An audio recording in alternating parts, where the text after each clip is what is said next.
keeping them a few more days for sale. When Juan sat beneath the jujube tree, meticulously shelling green beans. Inside the house, her stepmother, Mrs. Zhou, and her biological mother, Mrs. Wu, were engaged in hushed conversation. Mrs. Wu inquired, "Isn't your stepdaughter turning 16 soon after the new year?" Mrs. Zhou, seated cross-legged on the Kong, was occupied with needlework. Upon hearing her mother's question, she merely lifted her eyelids and responded with a non-committal hum. Observing her daughter's indifferent demeanor, Mrs. Wu could not help but feel anxious for her. "So, there have been no suitors knocking at the door yet?" Mrs. Zhou shook her head. "Not at all. Why aren't you more concerned?" Mrs. Wu's voice grew slightly more intense. Mrs. Zhou cast a glance out the window to ensure that Wan could not overhear their conversation, then lowered her voice. "What's there to be anxious about? It's better for her to stay at home, with so much work to do around the house. I, as her stepmother, find myself quite at ease. If she were to leave, who would manage all the chores? Am I to shoulder the burden of the cattle and sheep alone?" Mrs. Wu slapped her thigh in disapproval. "Oh, my dear daughter, you mustn't focus solely on the present. You ought to consider Shunzi's future as well." Shunzi was the name of Wan's younger brother. Upon hearing this, Mrs. Zhou paused her task of biting the thread and turned to face Mrs. Wu. "What do you mean by that, mother?" Mrs. Wu, recalling recent events in their village, felt a twinge of envy.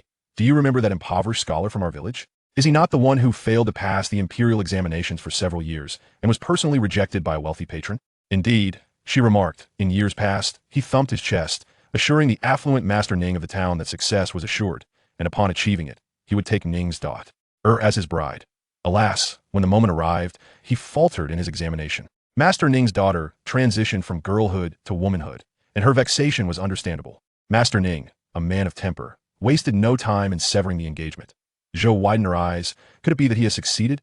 His tone dripped with envy. "The celebratory feast was held just yesterday. Your father even attended, and he recounted that several wealthy merchants from town presented gifts to the esteemed scholar. They piled up in half the hall. Truly, they were all precious items." Zhou listened with rapt attention. "Does attaining the title of esteemed scholar bring such advantages? In the Great Chu dynasty, a scholar's land could be exempt from taxes for 400 acres, and 8 individuals were excused from labor service. Therefore, should anyone achieve this honor, people from the surrounding villages would eagerly seek to have their land registered under the scholar's name to reduce taxes, and even those with no kinship would seek connections to avoid labor service. After a few years, even if the scholar did not become an official, they would still be a wealthy landowner with no worries about food or clothing." Though Zhou felt envy, she pursed her lips. "Easy to say, but we have no spare money to support his studies. The annual tuition of 2 silver taels, I raise pigs all year, and selling them only yields 2 taels. If it were all spent on him, how will we manage?" Wu, considering something, glanced at the quiet Wan sitting outside and whispered, "Is money what you desire? Marry off Wan Yang, and the bride price will be enough for Shunzi's studies for several years." Seeing the hesitation of the Zhou family, the Wu family seized the opportunity to stoke the fire, remarking that a mute girl like Wan Yang, who lost her mother at a tender age, LDNT attract much attention, and it would be fortunate if anyone desired her at all. How could she afford to be so choosy? They also mentioned that the village's Wang, a cripple, had lost his wife the previous year and could not manage his considerable rice fields alone, thus renting them out to make a living. Wang had yet to remarry, as he had set his sights on Wan Yang, even hinting that should she agree to marry him and tend to his needs, the bride price would be negotiable. Furring 2 acres of rice field along with 5 taels of silver. Upon hearing this, Zhou's heart stirred with desire. Before Wu departed, Zhou made a special trip to the vegetable garden to gather some cucumbers and eggplants for her. With the news of Wang's interest in Wan Yang conveyed, and having instilled a sense of ambition in her daughter, Wu, with her basket in hand, approached Wan, pausing beside her. With a voice imbued with the warmth of a caring elder, "Wan Yang, are you picking the green beans?" Wan looked up, meeting Wu's smiling gaze, and nodded in response. Wu crouched down, gently patting the back of Wan's hand. "Good girl, you truly are quite lovely. You shall surely marry into a good family and lead a fortunate life."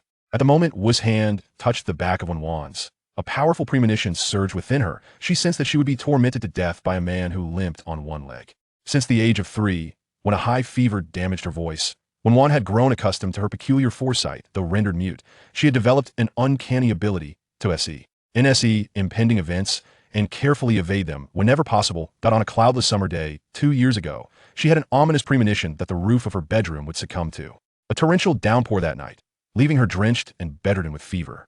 Seizing the daylight, she enlisted her father, Wan, to reinforce the roof tiles. That very night, her foreboding proved true as a deluge ensued, and she nestled under the covers, silently grateful. In the past, her premonitions, though unsettling, had never posed a threat to her life. Yet this time, she sensed an impending demise. Although Wenwan was not articulate, she was far from foolish. The moment Wu touched her, an unsettling intuition struck her, indicating that this matter was linked to Wu. Being unable to voice her thoughts freed her from concerns of rudeness. Wu cast a sidelong glance at the sullen girl, her heart secretly deriding. Just a few more days of nurturing, and then I shall sell you for a handsome price. When Shun had been out playing in the fields, returning home in a state of disarray, covered in mud, shortly after his father had tea the dining table, when Shun clamored incessantly about his desire to pursue an education. Earlier that day, at Xiao Pang's house, he had witnessed Xiao Pang's father preparing meat, claiming it was nourishment for scholars' brains. The thought of studying accompanied by meat was irresistible. His cries grew even louder. Wen's father was resolute, declaring they lacked the funds. Zhou, his mother, was heartbroken, tears streaming down her face. Seeing his son's determination softened even the hardest of hearts. Wen's father relented. If he wishes to study, then we shall send him to the village school if necessary. I will. Sell the cow. Zhou protested. And what shall we do in the spring plowing if we sell the cow? Wen's father replied, we can borrow from his uncle. They have 2 cows that can be utilized. When Zhou encountered his mother, Mrs. Wu, he was in such a flurry that he barely had time to sip a drop of water. He urgently exclaimed, Mother, Shunzi's father intends to sell a cow to fund his education. You must devise a plan to have Wang, the lame man, send a matchmaker to propose. Otherwise, if the cow is sold, our family will truly struggle to survive. That on the day Mr. Wen intended to sell the cow, before he could even step outside, a matchmaker from the neighboring village arrived at their door, her smile revealing more teeth than eyes. After exchanging pleasantries with Mr. Wen, she got straight to the point, emphasizing that if Wan was willing to marry, Wang the lame man would offer 5 taels of silver as a bride price for 2 acres of irrigated land. Zhou was in the kitchen preparing porridge for her recently ailing son when she heard the matchmaker's words. Wiping her hands on her apron, she stepped out to inquire, is the man you speak of reliable? The matchmaker thumped her chest in assurance. If you doubt me, go and ask around.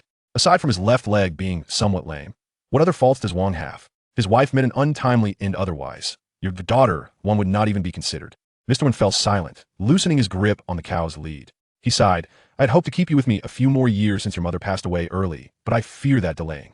Your age might hinder you from finding a suitable match. When Wan pressed her lips together, her fingers clenched tightly. If Wang the lame man were truly a good match, she might have considered accepting the proposal. However, she sensed that marrying him would lead to her demise. How could she foolishly agree to such a fate? When Wan neither nodded nor shook her head, contemplating ways to extricate herself from this impending marriage. Noticing her lack of response, Mr. Wen softly called, Wan and Nam? When Wan raised her head gently and communicated with her father, conveying through sign language that she needed more me to contemplate. Chapter 2. The ill-fated genius Song Sanlang in the stillness of the night, when Wan tossed and turned, unable to find slumber. After much contemplation, she concluded that the most effective way to thwart her impending union with Wang Kezi would be to marry someone else beforehand. However, who could that be? At the tender age of 15, she observed that even the neighboring girl, a year her junior named He Hua, had already been promised to another. Yet, she remained unclaimed. With no suitor in sight, Wen Wan understood all too well that it was not her lack of beauty that deterred potential suitors, but rather the unwillingness of families to accept a mute as a daughter-in-law. Despite this, she clung to a cherished aspiration that had lingered in her heart since childhood. She yearned to wed an educated man. In this era, knowledge was a pathway to opportunity. Gaining scholarly recognition would allow one to escape the confines of the mountains, venture to the city, and embrace a better life. As the prospect of acquiring 5 taels of silver and 2 acres of paddy fields drew near, Mrs. Zhou was in high spirits, her demeanor brightening whenever she encountered Wen Wan. The latter recalled her ominous intuition, which had surfaced the day Wu Shi had collided with her. Wang Kezi and Wu Shi were from the same village. His swift engagement of a matchmaker to approach the Wen family undoubtedly bore Wu Shi's influence. It appeared that this mother-daughter duo had conspired to hastily marry her off, collecting the bride price to fund Wen Shun's education. Mrs. Zhou presented a sample of shoe thread and a piece of black cloth, the size of the shoe pattern revealing it was intended for a man, the purpose unmistakable. Observing Mrs. Zhou's eagerness, reminiscent of a courtier's impatience, Wen Wan thought to herself, as expected. She accepted the fabric, but made no move to engage with it, tossing it casually onto the bedside before heading to the kitchen to prepare 2 sweet pancakes. With a basket slung over her back, she set out, not to the fields, but directly to the village school. In Shanghe Village and Shanghe Village, there exists but a solitary private school, where all the children embark on their educational journey. She stood outside the school, gazing upwards. The windows were positioned rather high, and Wenwan, unable to reach them, skillfully dragged a wicker basket beneath her feet for elevation. With her hands resting against the wall, her glistening eyes darted towards the earthen window. Inside, several tables and benches were arranged, each child seated at their own desk, engrossed in their books, diligently reciting the 1,000-character classic under the guidance of the stern teacher. At the back of the classroom, a child propped open his stitched book to shield himself from the teacher's gaze, his head nodding slowly, evidently drowsy. This child, whom Wenwan knew well, was Song Yuanbao from Shanghe Village. Each day, as classes commenced, he appeared lethargic, yet the moment the teacher announced the end of the lesson, he would spring to life. Aware that Wenwan would occasionally linger outside the school to eavesdrop, Song Yuanbao would share his textbooks with her after class, provided she treated him to her homemade sweet pancakes.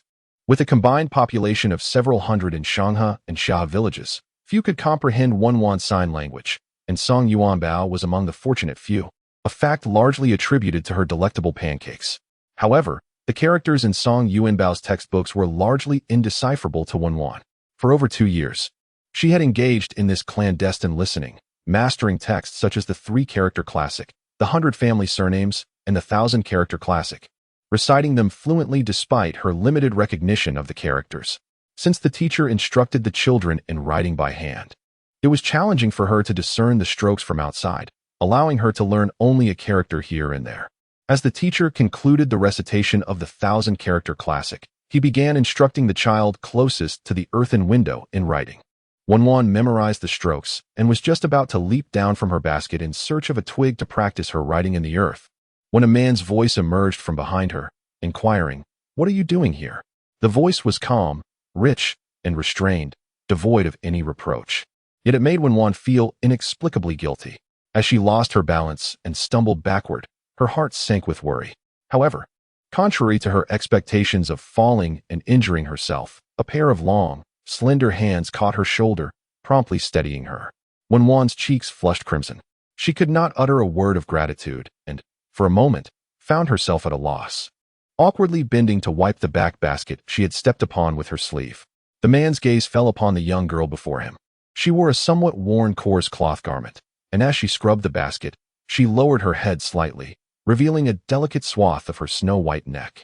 At 15, her youthful face was tender and immaculate, and from the side, her large, watery eyes were extraordinarily beautiful. Yet, the hands that emerged from her sleeves were calloused and thin, bony and frail, clearly bearing the marks of hard labor. Turning her head, she noticed that he was a man clad in a blue long robe, approximately 27 or 28 years of age, strikingly handsome, exuding the scholarly aura of a literati, yet not appearing frail. He stood tall and poised, exuding a serene elegance. With eyes as deep as the abyss, when he stood there, he resembled a statue of a Buddha, evoking in Wenwan an overwhelming sense of being a child caught in a moment of awkwardness by an elder. As she wrestled with how to explain her eavesdropping on the teacher's lecture, the school bell rang, and the children inside erupted in joyful cheers as they rushed outside. Wenwan caught sight of a round little head darting past her, soon leaping into the man's embrace, exclaiming excitedly, "Father, what brings you here?" The exuberant child was none other than Hua, Song Yuanbao, who, during class, only dozed off but climbed trees and sought bird eggs during recess. The one being called is Song Wei from Shanghe Village, known as Song Sanlang. Wenwan had never encountered Song Wei before, but upon hearing Song Yuanbao's call, she quickly recalled who this man was, Shanghe Village's Song Sanlang. This Song Sanlang is a prodigy. He could discern characters at the tender age of 3, recognized literature by 5, and by 10, he was already penning his own writings, having thoroughly studied the 4 books and 5 classics and mastered poetry and prose. However, such a genius, at the age of 27, has yet to attain any official title. He has not even secured the status of a scholar, let alone that of a candidate. The reason lies in his ill-fated destiny, plagued by misfortune that has shadowed him throughout his life, obstructing his future prospects. During his childhood at a private school, while the other children indulged in mischief, attempting to ride the geese by the roadside, those who succeeded remained unscathed. Unfortunately, Song Sanlang, merely a bystander, was bitten by one of the geese that ran at him with its neck outstretched, resulting in a laceration.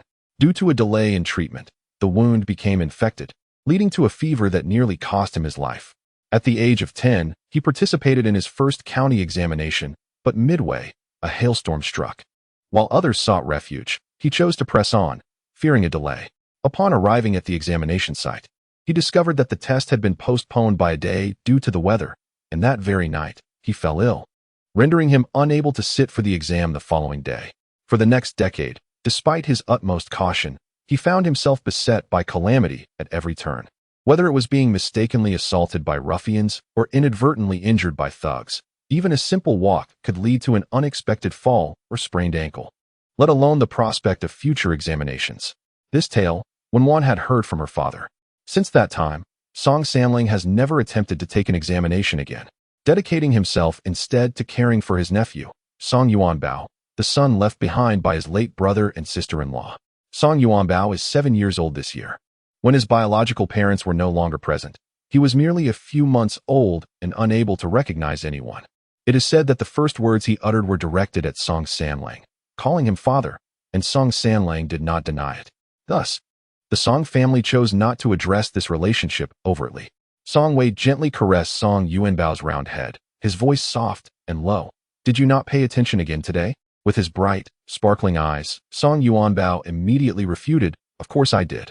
As he spoke, he rummaged through his slung bag and tossed his textbook to Wenwan. "If I didn't listen attentively, how could I teach her?" A smile danced in Song Wei's eyes. "You teach her?" "Yes," Song Yuanbao replied confidently. Aware that Wenwan could not speak, he knew that his father would not understand her sign language. "I've been learning for over 2 years and can only recognize a few characters. If I don't teach her, she might end up being foolish forever." Wenwan interjected silently, who indulged in sweet cakes without doing any work.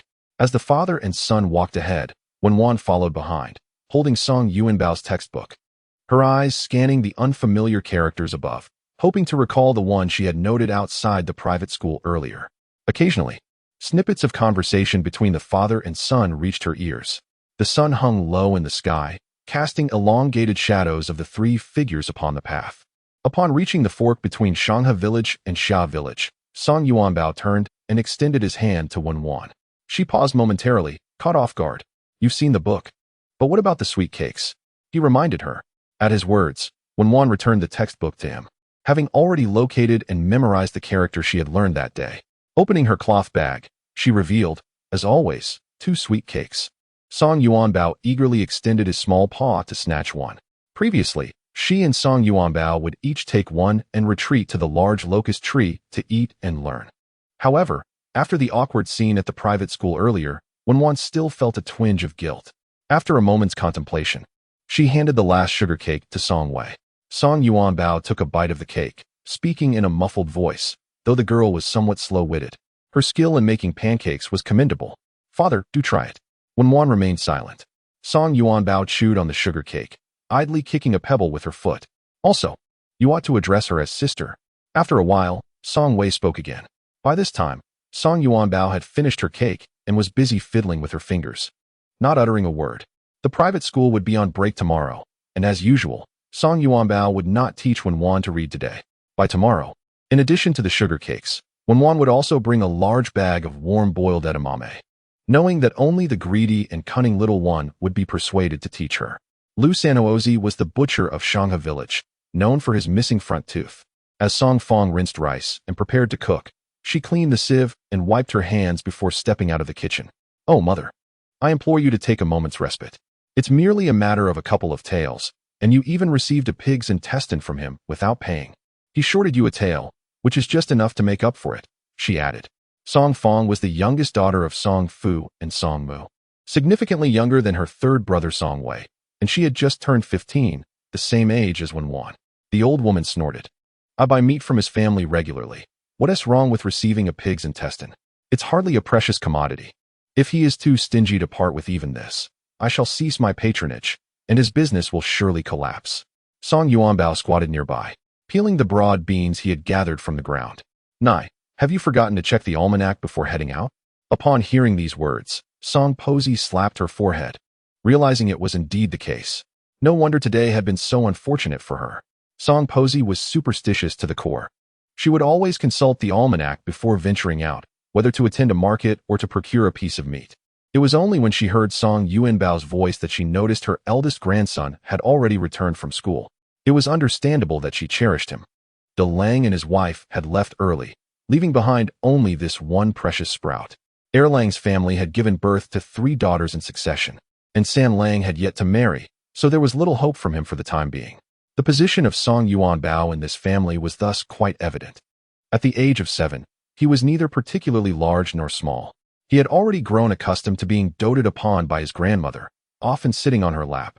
"Where's your father? Why haven't I seen him?" Song Posey asked, holding her beloved grandson and scanning the courtyard, but she did not spot Song Wei. Upon hearing her question, she chose not to interrupt. Although Song Wei had not attended school in recent years, he had also not toiled in the fields. Instead, he assisted at the largest bookstore in the county, transcribing texts and occasionally making annotations for others.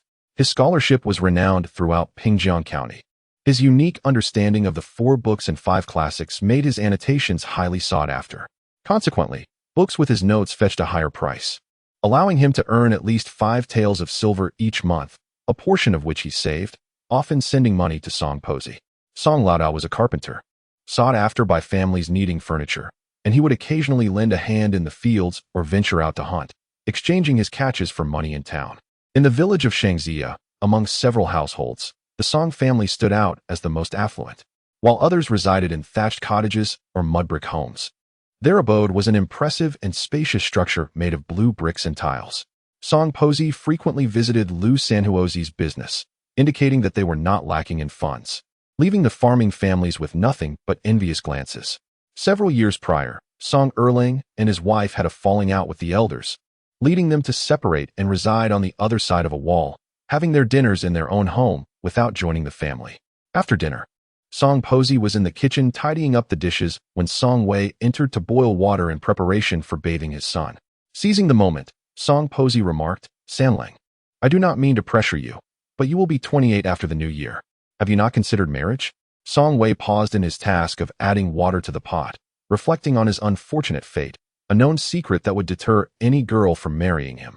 He added, "Moreover, even if there were a girl willing to marry, Yuanbao might not approve."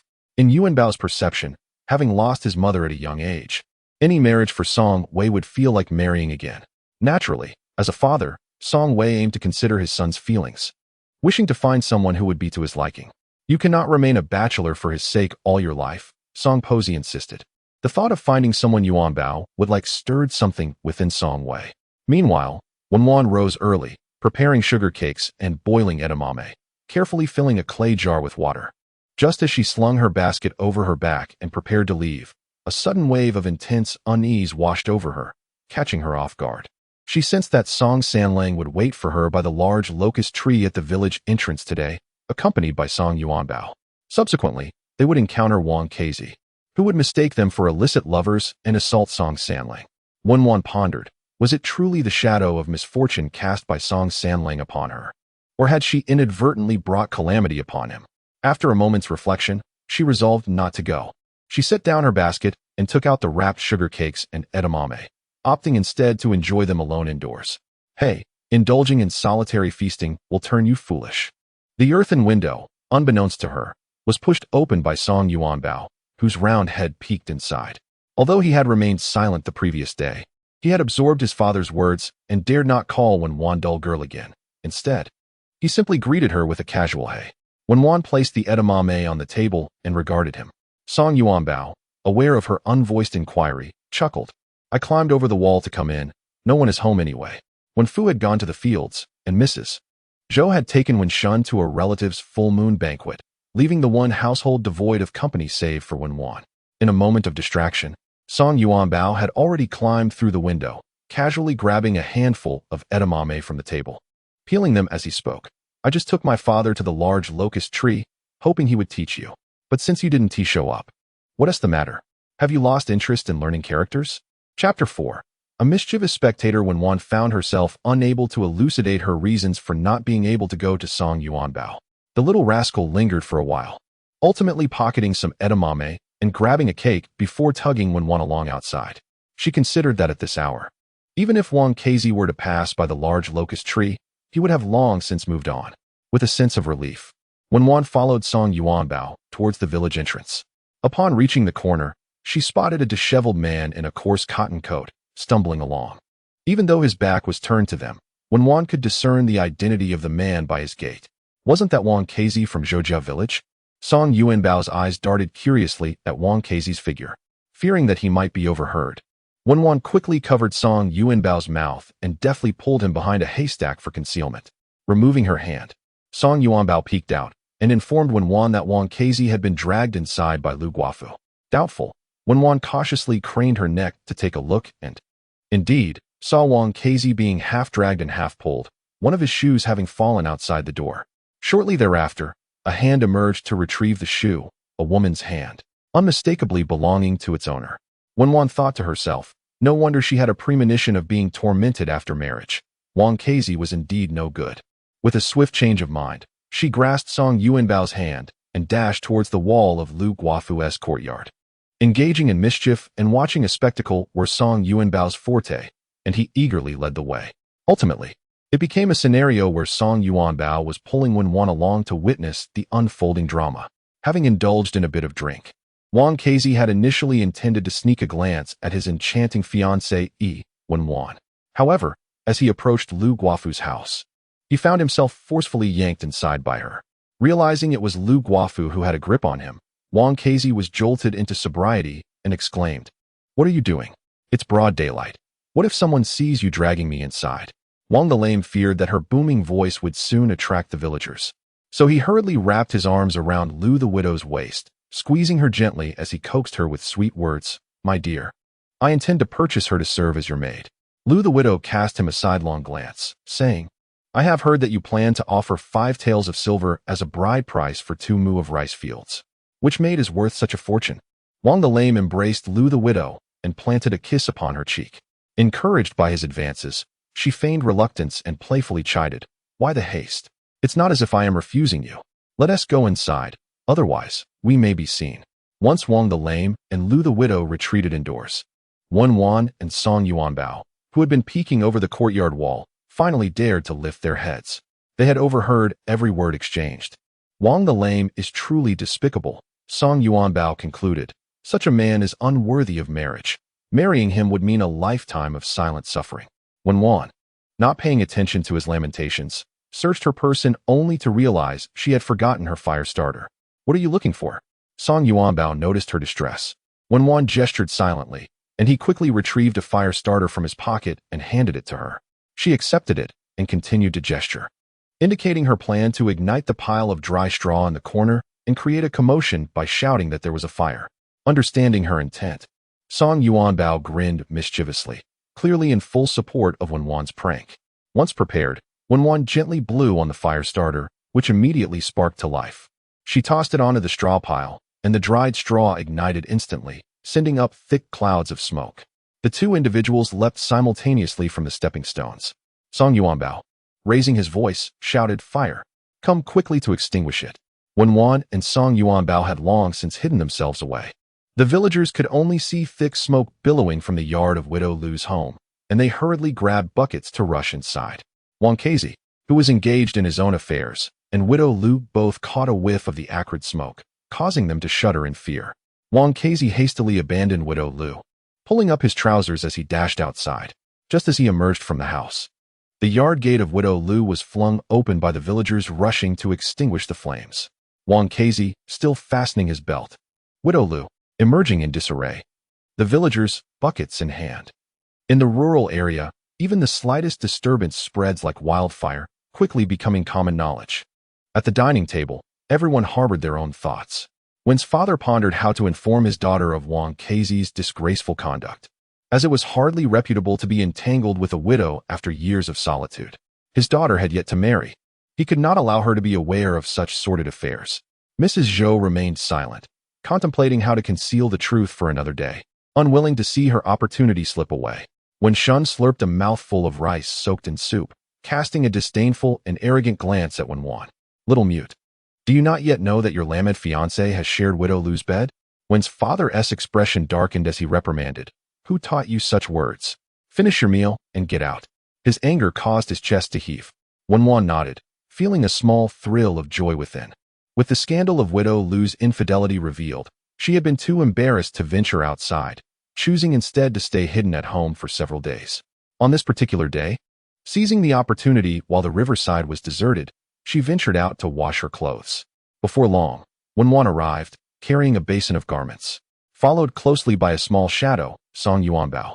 After school, he found himself at leisure and sought out Wenwan. She intended to wash her clothes, while he expressed a desire to play by the riverside. Observing Wenwan crouched upstream, rolling up her sleeves in preparation for washing, Widow Lu brought her own basin and moved upstream, simultaneously scolding the persistent chickens nearby with vigorous strikes, lamenting their inability to produce even a sound. Indeed, they were but dull-witted creatures, destined to be overlooked. Song Yuanbao squatted beside Wenwan, munching on sunflower seeds. Wenwan, he conveyed, Aunt Lu is subtly berating you. Wenwan gestured, prompting Song Yuanbao to relay her message. There was someone interested in the hens in Aunt Lu's yard, which clucked merrily, heard by all in the village.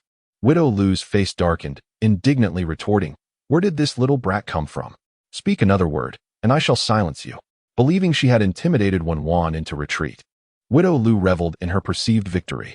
With hands on his hips and a look of disdain, Song Yuanbao spat in response, articulating Wenwan's sentiment. "Let us head upstream, lest we wash away the filth and foulness that disgusts us." Widow Lu, incensed, nearly toppled backward. Chapter 5. You marry me. I bring fortune to your family. It is no wonder that the scoundrel is so disappointing. Just as he is on the verge of marrying a resplendent beauty, he seeks out infidelity. The mention of Wang Kezi ignited Wu's fury, as she spat in exasperation. Why must he choose such a path? With one leg limping, he travels far to your village in pursuit of a wretched harlot, only to be caught in the act by so many. I am utterly mortified on his behalf. After speaking, Wu Posey pondered over a curious thought. Why did the Widow Lu's house, which had never caught fire before, suddenly ignite at that particular moment? Surely, someone must have orchestrated it. However, Zhou dismissed such considerations and urgently implored her mother for a solution, expressing her distress that if this marriage were to fall through, her 5 taels of silver and 2 acres of farmland would be rendered worthless. What if Shunzi's father turned his attention to their ox? Without the ox, how would they manage so much land next year? Would they truly have to borrow an ox from her uncle's family? She had never gotten along with her sister-in-law. Seeking assistance from her might lead to humiliation. Suddenly, Zhou exclaimed, "Mother, didn't you mention last time that the wife of the family where my elder brother works in town is unable to conceive, and that the gentleman is planning to take a concubine?" Wu Posey jolted with realization. She had almost forgotten that detail. Wenwan experienced yet another foreboding, this time envisioning herself confined in a dark room, subjected to the torment of a stranger. Beyond this, she felt no other premonitions, much like the previous years, only able to foresee an outcome without understanding the intricate reasons behind it. It was precisely this inexplicable intuition that led Wenwan to recall a significant incident before she intended to meet Song Yuanbao beneath the big locust tree. She had sensed that Song Wei would accompany him to wait for her. Coincidentally, Wang Kezi happened by and mistook her and Song Wei for illicit lovers, resulting in a violent confrontation. This particular premonition was the most coherent of all. It had a clear cause and effect, sparing her the frustration of piecing together her misfortunes. Was it mere coincidence? Could it be that Song Wei's misfortune has cast a shadow over her, allowing her to perceive the entire sequence of events whenever a premonition is linked to him? Wenwan found this notion rather enigmatic. Merely relying on that day's premonition seemed insufficient to draw any conclusions. She felt the need to seize an opportunity to validate her hypothesis. On this day, Wenwan prepared 2 sweet rice cakes, secured them in her bamboo basket, and set off towards the village school. As she traversed the sorghum fields, she noticed a man ahead, donned in a blue robe, his hair meticulously styled in a square bun. He possessed a tall stature with broad shoulders, emanating a sense of gentle strength. With his hands clasped behind him, he walked with an air of calm assurance, neither hurried nor sluggish. Wenwan instantly recognized him as Song Wei, a man whose demeanor was unmatched within the 10-mile vicinity. As if sensing a disturbance from behind, he turned, their eyes meeting, his gaze locking onto her strikingly clear black and white eyes. He paused for a moment, caught off guard. With no intention of retreating, Wenwan mustered her courage and approached him. At a loss for words and uncertain whether Song Wei could comprehend her gestures, she simply offered a tentative smile, an attempt at a greeting. His profound gaze settled upon her, accompanied by the inquiry, "Are you going to attend class?" This was merely a cordial exchange, devoid of mockery. His perfectly measured politeness and elegance instilled a sense of comfort within her. Wenwan nodded in response. "I am going to fetch you on bow," he stated. Just as she was about to collide with him, he extended a hand to steady her, the pressure applied with impeccable precision, ensuring that it did not come across as abrupt. Wenwan found herself momentarily frozen, her face devoid of color, as she recalled the unsettling premonition she had before leaving home. The conversation between the Zhou matriarch and her mother, Wu Pozi, echoed in her mind, wherein they had conspired to sell Wenwan for 5 taels of silver to a local gentleman as a concubine. However, the term concubine felt more akin to surrogate, as the gentleman held no affection for her. Instead, he sought to have her bear a child for his wife, who was unable to conceive, only to cast her aside once the child was born. Wenwan was caught in a predicament, unable to return home. On her journey, she encountered Song Wei, who kindly offered her a ride in his ox cart to the county town. Unfortunately, the cart overturned, leaving them both injured and his manuscript drenched. Wenwan felt a sense of helplessness. It seemed that every time she had a premonition involving him, it was she who caused him misfortune. Nevertheless, she could always discern the sequence of events tied to any premonition he was involved in, an undeniable truth. The foreboding nature of these premonitions filled Wenwan with dread. She was unwilling to become a concubine, let alone face the prospect of being discarded after childbirth. After some contemplation, she realized that Song Wei could help her fully understand the implications of her premonitions, while she could foresee impending misfortunes and perhaps devise ways to avert them. Her heart raced with urgency. She had to seize this opportunity, for should she falter, her future would be irrevocably altered. Noticing her pallor, Song Wei inquired about her well-being. Taking a deep breath, Wenwan crouched down and picked up a nearby twig, awkwardly inscribing 6 characters in the dirt. "You marry me, I bring you fortune." Her knowledge of characters was limited. Even if there were other words, she could not write them. These 6 characters were painstakingly assembled from the few she had learned, pieced together with great effort. Fortunately, the main idea was conveyed. His tone was calm, and his profound, reserved gaze seemed capable of penetrating all her hidden thoughts. Having written it, Wenwan could only muster her courage, close her eyes, and nod fervently.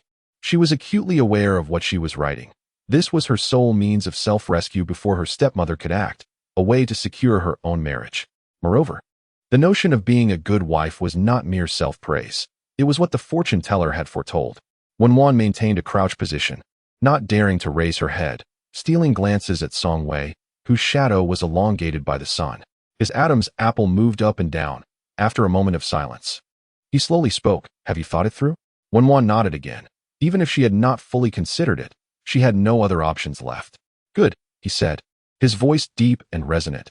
A simple word, yet calm and assured. Wenwan found it hard to believe. She lifted her gaze and met Song Wei's eyes, which were utterly tranquil, devoid of any turbulence, as if he were merely agreeing to assist her with a commonplace task. Chapter 6. Sanling proposes. Wenwan had not anticipated that Song Wei would acquiesce so readily, leaving her somewhat at a loss for how to respond. Her cheeks flushed. In his presence, she felt like an innocent child, unversed in the ways of the world. As she stood up, she feigned nonchalance, bending to dust off her trousers. Yet, no matter how well she concealed it, the subtlety of her actions did not escape the discerning eyes of a man who had weathered many storms. Song Wei let out a rare chuckle.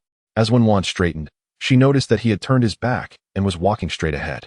She lightly patted her chest, secretly relieved, and stepped forward to follow him, though she kept her distance. In late September, the sorghum had ripened, its red ears swaying gently in the breeze, producing a soft rustling sound.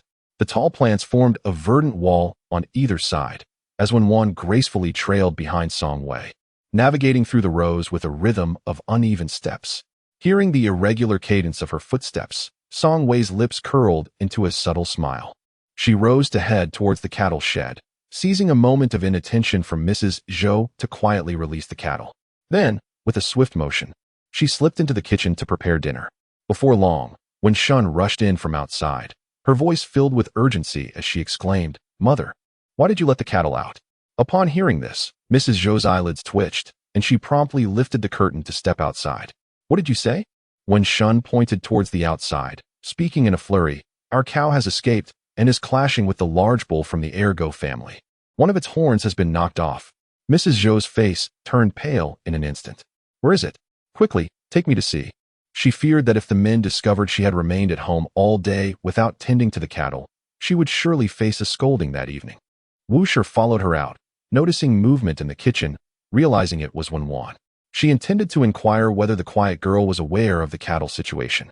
However, just as she reached the door, a basin of vegetable wash water was inadvertently splashed out, drenching Wuxia in a cold shock.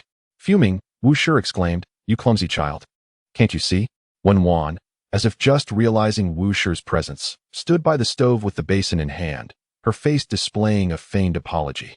Wuxia, half-soaked and seething with anger, was about to scold her further when Mrs. Zhou entered and softly advised, "Mother, let it be. Why argue with a mute?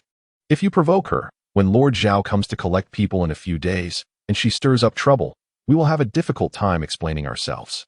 For the sake of her daughter, Wu suppressed the fiery turmoil within her, offering a cold snort before hastily donning a set of old garments belonging to the Zhou family and making her way home. Zhou was sobbing softly, wiping her tears as she recounted how her mother had visited during the day, and they had remained indoors, oblivious to the cow's escape. Upon recalling this, she glanced at Wenwan. Wenwan quietly continued her meal, seemingly indifferent to Zhou's gaze. Feeling slighted by Wenwan's disregard, Zhou simmered with frustration but dared not express her anger in front of Wen's father. "Wenwan, you were in the kitchen all day. Did you not see how the cow managed to escape?" Wenwan shook her head and turned to communicate with Wen's father using sign language. Despite having been married into the Wen family for many years, Zhou often struggled to comprehend the meanings conveyed by Wenwan's gestures.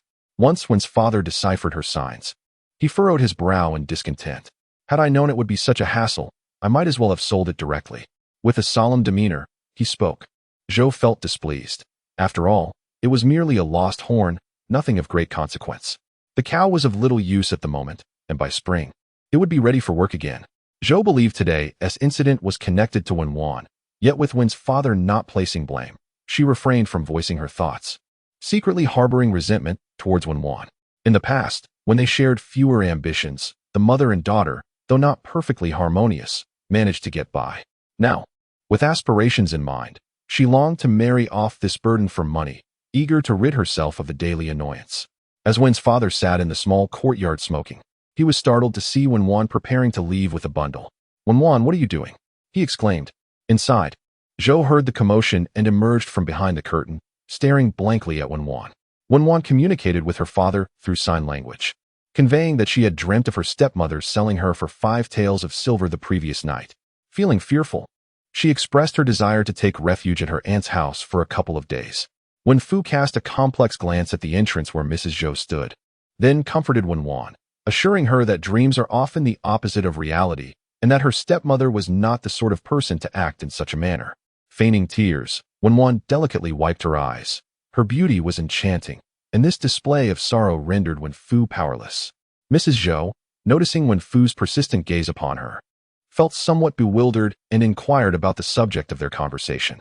A sense of dread filled her heart, yet she forced a smile, saying, "Dear Wan, do not dwell too much on it. It was merely a dream, after all. How could one take it seriously?" Yet, Wan remained unconsolable, crying earnestly. Ultimately, under Wen Fu's insistence, Mrs. Zhou reluctantly offered Wan a reassuring promise, swearing by the heavens that she would never entertain such thoughts regarding her. Only then did Wan relent. The mention of escalating matters to the authorities sent a chill down Mrs. Zhou's spine, rendering her legs weak, and she helplessly sought assistance from the matriarch, Mrs. Wu. The visitor was none other than the matchmaker, Feng, who had recently facilitated a union for the lame Wang. Feng's words were blunt, almost daring Wen Fu to consider his daughter's virtues. "Look at your own daughter. That Song Wei does not mind her being mute, which is already a blessing for the Wen family. Should you let this opportunity slip away, it would only signify that you, Wen Lao heir, are blind to the obvious."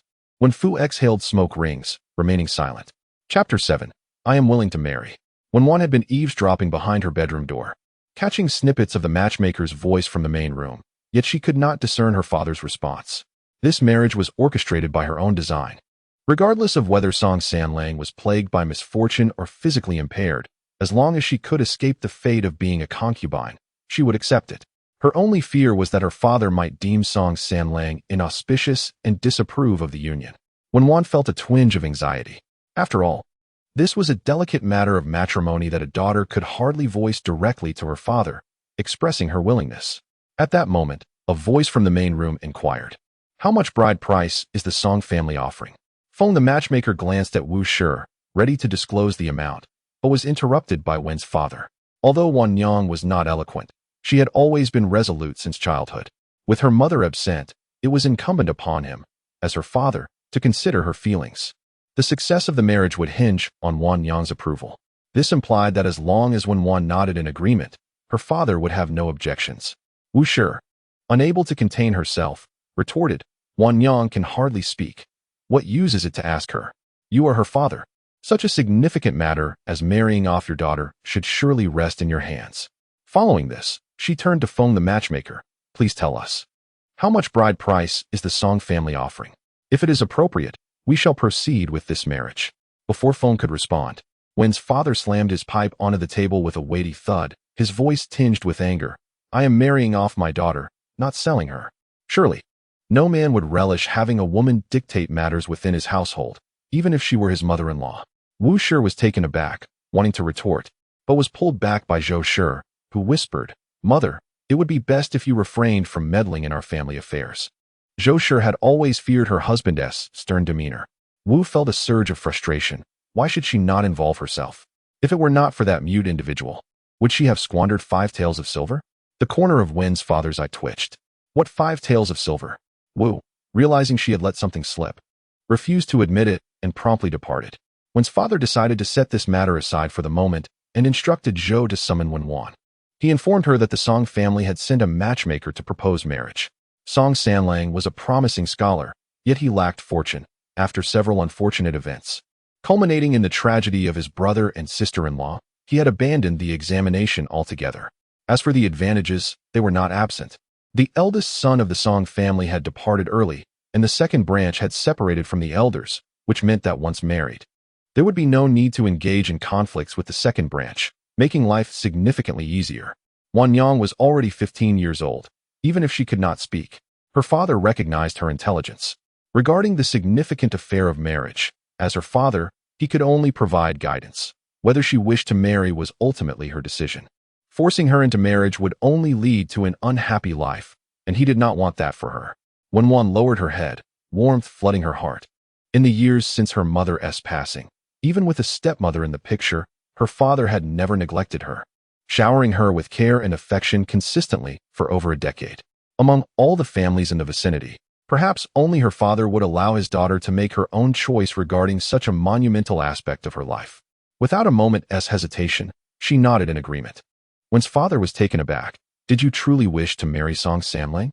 Song Sanlang's family background and appearance were impeccable, yet he was plagued by misfortune. Wen Fu believed that Wenwan would at least hesitate, as she did with Wang Kezi last time, but to his surprise, she readily agreed. In truth, Wen Fu did not wish for his daughter to wed Song Wei. He had heard that Song Posey had privately suggested a match for Song Wei. But before the two families could officially announce the engagement, the young lady fell ill and tragically passed away. The Song family likely wished to shield Song Sanlang from the burden of another ill-fated marriage, hence they kept the matter under wraps. Wen Fu had learned of this by chance and initially intended to dissuade her, but since Song Wei had once saved his daughter's life, marrying him could be seen as a way to repay that debt of gratitude. With this thought, Wen Fu could only resign himself with a silent sigh. Given their already unfortunate circumstances, marrying off his daughter to a mute woman would surely ruin his life. Song Wei smiled gently, pondering how his mother had relentlessly urged him to marry when he showed no interest, yet now that he was ready, she opposed the idea. Did she truly want him to marry, or was she content with him remaining a lifelong bachelor? "I can comprehend Wenwan's sign language," Song Yuanbao chimed in, poking his head through the window with a cheerful grin. "Go away, you little rascal. What are you making a fuss about?" Song Posey swatted him away like a fly. Song Yuanbao remained stubbornly at the window, resting his chin on his hand. "Doesn't everyone say my father is unlucky? So, why not find me a stepmother who brings good fortune?" Song Posey was both amused and exasperated. "What do you know?" "What don't I know?" Song Yuanbao shook his head. "The fortune teller said she would bring luck, so it must be true." "What?" Song Posey's eyes widened in disbelief. A fortune teller? It was indeed the gentleman whom you discreetly approached for assistance in divining my father's fate. He spoke those very words. 2 years prior, Granny Song had indeed sought the fortune teller in secret concerning Song Wei's future, concealing this from the entire family, only to be spotted by her mischievous grandson. Overlooking Song Wei's incredulous expression, Granny Song pressed for details from Song Yuanbao regarding the fortune teller's pronouncement. Imitating the old man from that time, Song Yuanbao stroked his non-existent goatee, cleared his throat, and in a gruff voice declared, "The young lady possesses a unique fate, one that will bring prosperity to her husband. A future filled with inexhaustible wealth and honor awaits." Although he could not recall the exact words, the essence remained intact. Granny Song appeared momentarily stunned. The old gentleman had accurately predicted many matters concerning her son Samlang, which had solidified her belief. Yet, upon hearing Song Yuanbao's recount, she felt a tinge of skepticism. "Yuanbao, are you certain?" she inquired, for this pertained to her son's lifelong happiness, and she dared not take it lightly. "I was there with Wenwan, and I heard it with my own ears. How could it be false?" Song Yuanbao pouted, finding it rather absurd. Granny Song furrowed her brow. A mute. How could he possibly lead a prosperous life? To deceive others without a credible narrative was unwise. "Samlang, should you not reconsider?" "No, it is settled," Song Wei affirmed resolutely. "The matchmaker has already come to propose. There is no room for sudden change of heart." The matchmaker had obtained Wenwan's birth details. Yet Granny Song remained uneasy and decided to secretly consult someone in town the following day to seek another reading for her son. The old gentleman remarked that these two individuals possess complementary characteristics in their birth charts. When considered separately, the man's chart is excessively rigid, while the woman's is overly soft, both of which are not favorable. However, when united, one excels in the external realm while the other thrives in the domestic sphere, allowing the couple to leverage each other's strengths and compensate for their weaknesses, thus fostering a harmonious marriage. At this point, Granny Song found herself utterly speechless. Chapter 8. The fiancé as a lifesaver. Wenwan consented to the marriage, and Mrs. Zhou, in the days that followed, appeared increasingly vibrant and treated her with great kindness. Early in the morning, before Wenwan had even risen, Mrs. Zhou had prepared breakfast and personally brought it to Wenwan's room, remembering to take along some hairpins when she ventured into town. Wenwan understood that Mrs. Zhou's motivation stemmed from a desire for the bride price from the Song family, yet she chose not to confront her about it, accepting the gifts without hesitation. Wenwan could sense that her father, in truth, did not wish for her to marry into the Song family, but she found herself unable to explain this to him. Firstly, she lacked the eloquence to articulate such matters. Secondly, she had only met Song Sanlang a handful of times, even in the countryside. There was a considerable emphasis on propriety between the sexes. It would be unthinkable to disclose to her father that she had engaged with Song Sanlang and was, in fact, the one pressing him to marry her. The mere thought of such gossip circulating would be utterly mortifying. Fortunately, the Song family was swift in their actions. It wasn't too long before Song Wei personally visited the Wen household. Naturally, it was inappropriate for Wenwan to meet him, so she concealed herself in her room, stealthily peering through a small crack in the door to observe the happenings in the main room. Mrs. Zhou had been summoned by Wen's father and was busy washing clothes by the well, leaving only Wen's father and Song Wei in the main room. Wenwan was unaware of the conversation between Song Wei and her father. All she knew was that as Song Wei departed, her father personally escorted him to the door. Through the crack, she observed that her father's demeanor had softened considerably compared to the previous days, and his attitude towards Song Wei appeared rather agreeable. She even caught a glimpse of Song Wei turning his head to glance in her direction before he left. Leaning against the door, she pressed her hand to her chest, waiting until Song Wei had vanished before she finally opened the door. Wenwan chased after him for some distance, but Song Sanlang's figure had already disappeared from sight. Suddenly, a deep and melodious voice resonated from behind the Polonia tree. "Are you looking for me?" Unbeknownst to her, Song Wei's tall figure had silently appeared behind her, his gaze fixed upon her. Taken aback by such an unexpected encounter, Wenwan found herself momentarily at a loss. Song Wei lowered his eyes.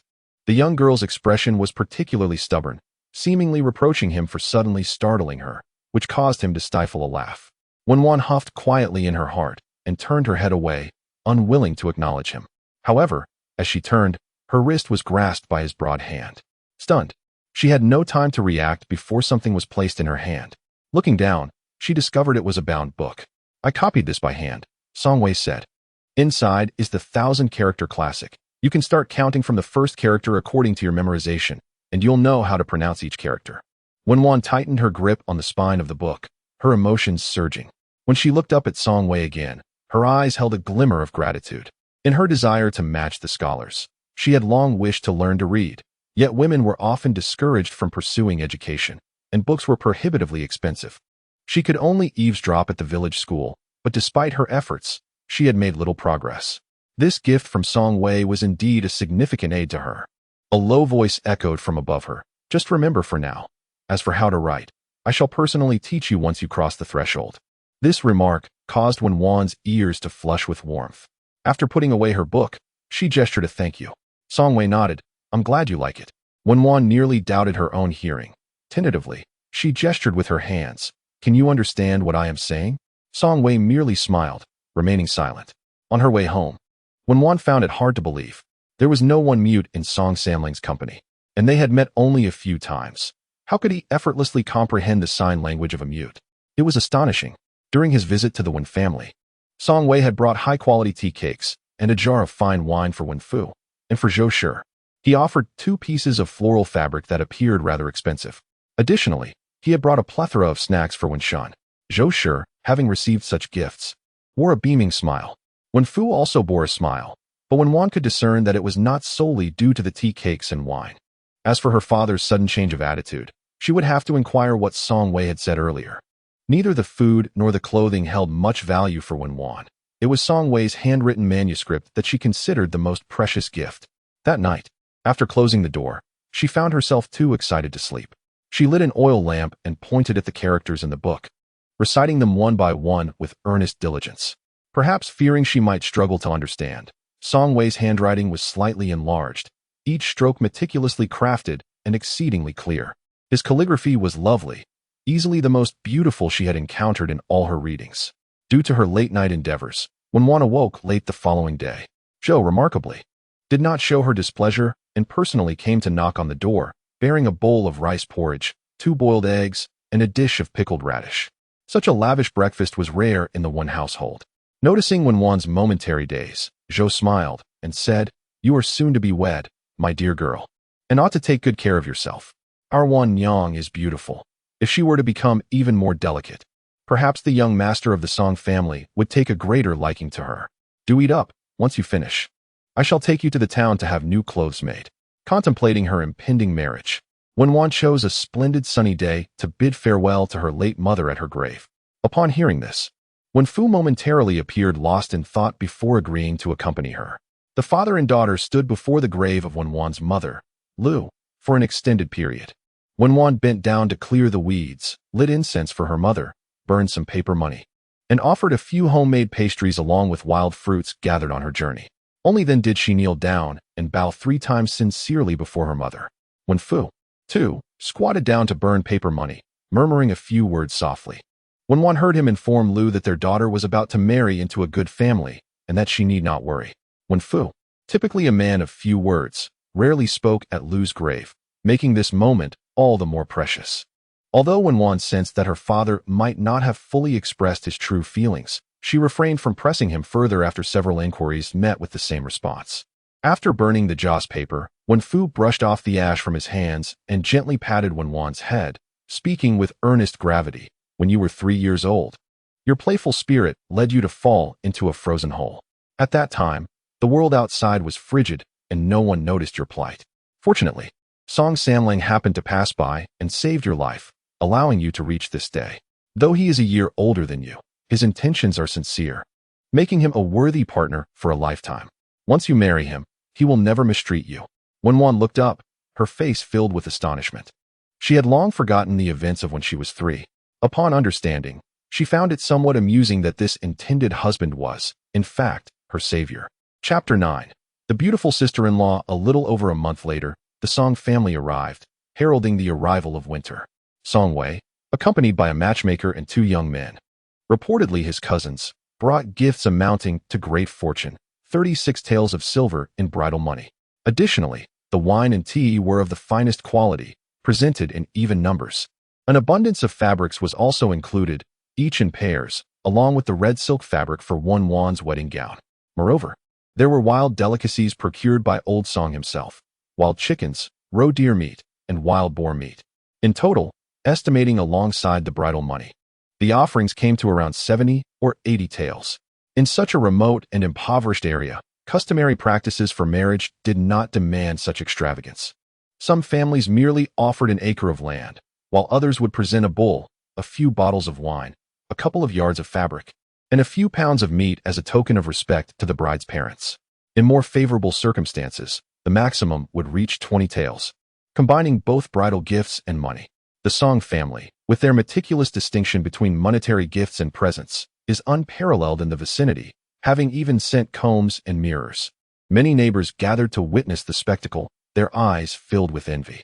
Yet, upon reflecting that Song Wei was a born misfortune, they quickly regained their composure.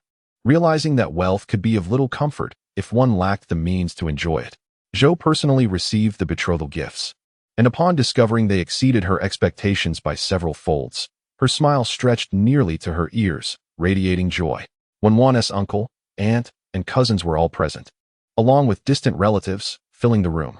Wan donned a newly crafted, pale pink cotton jacket, sitting beside Zhou with her hands resting on her lap, attentively listening to their conversation. Occasionally, her gaze would dart to Song Wei across the way, observing him seated upright, his posture straight, speaking with the elders in a demeanor that was entirely at ease, his tone devoid of any formality, as if he were merely engaging in casual banter with family. Such composure was something Wan believed she could never attain, even after a decade of practice. Zhou was exceedingly pleased with her affluent son-in-law, her face beaming with delight. "San Lang," she said, "our Wanyang has always been diligent, capable of handling both household chores and agricultural tasks. However, as you know, our family situation is not as prosperous as yours. Should Wanyang find herself struggling with any aspect after the marriage, kindly communicate with her. She is open to improvement. Let us avoid unnecessary quarrels. After all, in a marriage, minor disputes are inevitable. If it devolves into frequent arguments, that would be quite unacceptable, wouldn't you agree?" Her intention was not to advocate for Wan, but to ensure that Song Wei would not have regrets in the future. Song Wei was gently sipping tea when he heard Mrs. Zhou's words. He offered a faint smile, but remained silent. Mrs. Zhou took his silence as agreement, feeling considerably relieved. She rose and said, "You all sit. I will go prepare the meal." Aunt Wan, however, playfully chided, "On such a joyous occasion, let the children have a moment's respite. I shall assist you." Mrs. Zhou quickly exchanged a knowing glance with Aunt Wan, who was adept at understanding social cues. Immediately, Aunt Wan shifted her tone. "The meal isn't ready yet, is it? Come, I will lend you a hand. Wanyang, why don't you fetch the water radish? It's just a short distance." Wan nodded and rose to leave the main room. Shortly after, Song Wei also stood up, finding an excuse to step outside. The room was filled with those familiar with the ways of family, aware that the two sisters-in-law intended to create some space for the young couple. Thus, they feigned ignorance and continued their leisurely tea conversation. Wan, carrying her basket of vegetables, had not walked far when she noticed someone following her. Turning around, she found it was Song Wei. She had sensed her stepmother's intention for her to have a private conversation with him, and had mentally prepared herself. "Is it cold?" Song Wei approached, glancing at Wan's attire, which appeared hastily made by her stepmother to accommodate the day's festivities. While new, it seemed rather thin, wrapping around the young girl and accentuating her slenderness. Wan shook her head. Although her stepmother was not kind, she was not malicious either. Over the years, she had not been excessively cruel regarding her sustenance and clothing, only imposing additional chores upon her. Had it not been for the instigation of old woman Wu a few days prior, her stepmother would not have contemplated selling her. Each winter, Wan's outerwear maintains this thickness, and today, she finds this attire quite warm. "This is for you," Song Wei said, extending his hand to reveal a small round box, which he had specifically purchased while delivering manuscripts to the county. Observing the exquisite craftsmanship of the box, Wan hesitated, fearing its cost. Noticing her lack of response, Song Wei gently grasped her hand and placed the box in her palm, softly advising, "This is a frostbite ointment. Given the cold weather, remember to apply some on your hands in the morning and evening." During his time in the county, his cousin had suggested purchasing cosmetics and adornments for young ladies. But Song Wei opted for the most expensive frostbite ointment, believing that such frivolous items were far less practical. Wenwan held the small box adorned with peony designs, still warm from Song Wei's touch. Her cheeks flushed as she suppressed a smile, pondering how a rugged man like Song Wei thought to buy such a gift. With winter upon her, her hands were prone to frostbite upon contact with cold water, and now, with his thoughtful present, she could save a few coins. The young girl, delicate and fair, possessed a beauty that sparkled like the crescent moon when she smiled. Song Wei, witnessing her joy, felt a warmth bloom in his deep-set eyes. Their wedding was set for early spring next year. Along the way, his cousin Xia Tao remarked, "This little sister-in-law appears quite slender. Could she be as young as 15? She hardly speaks.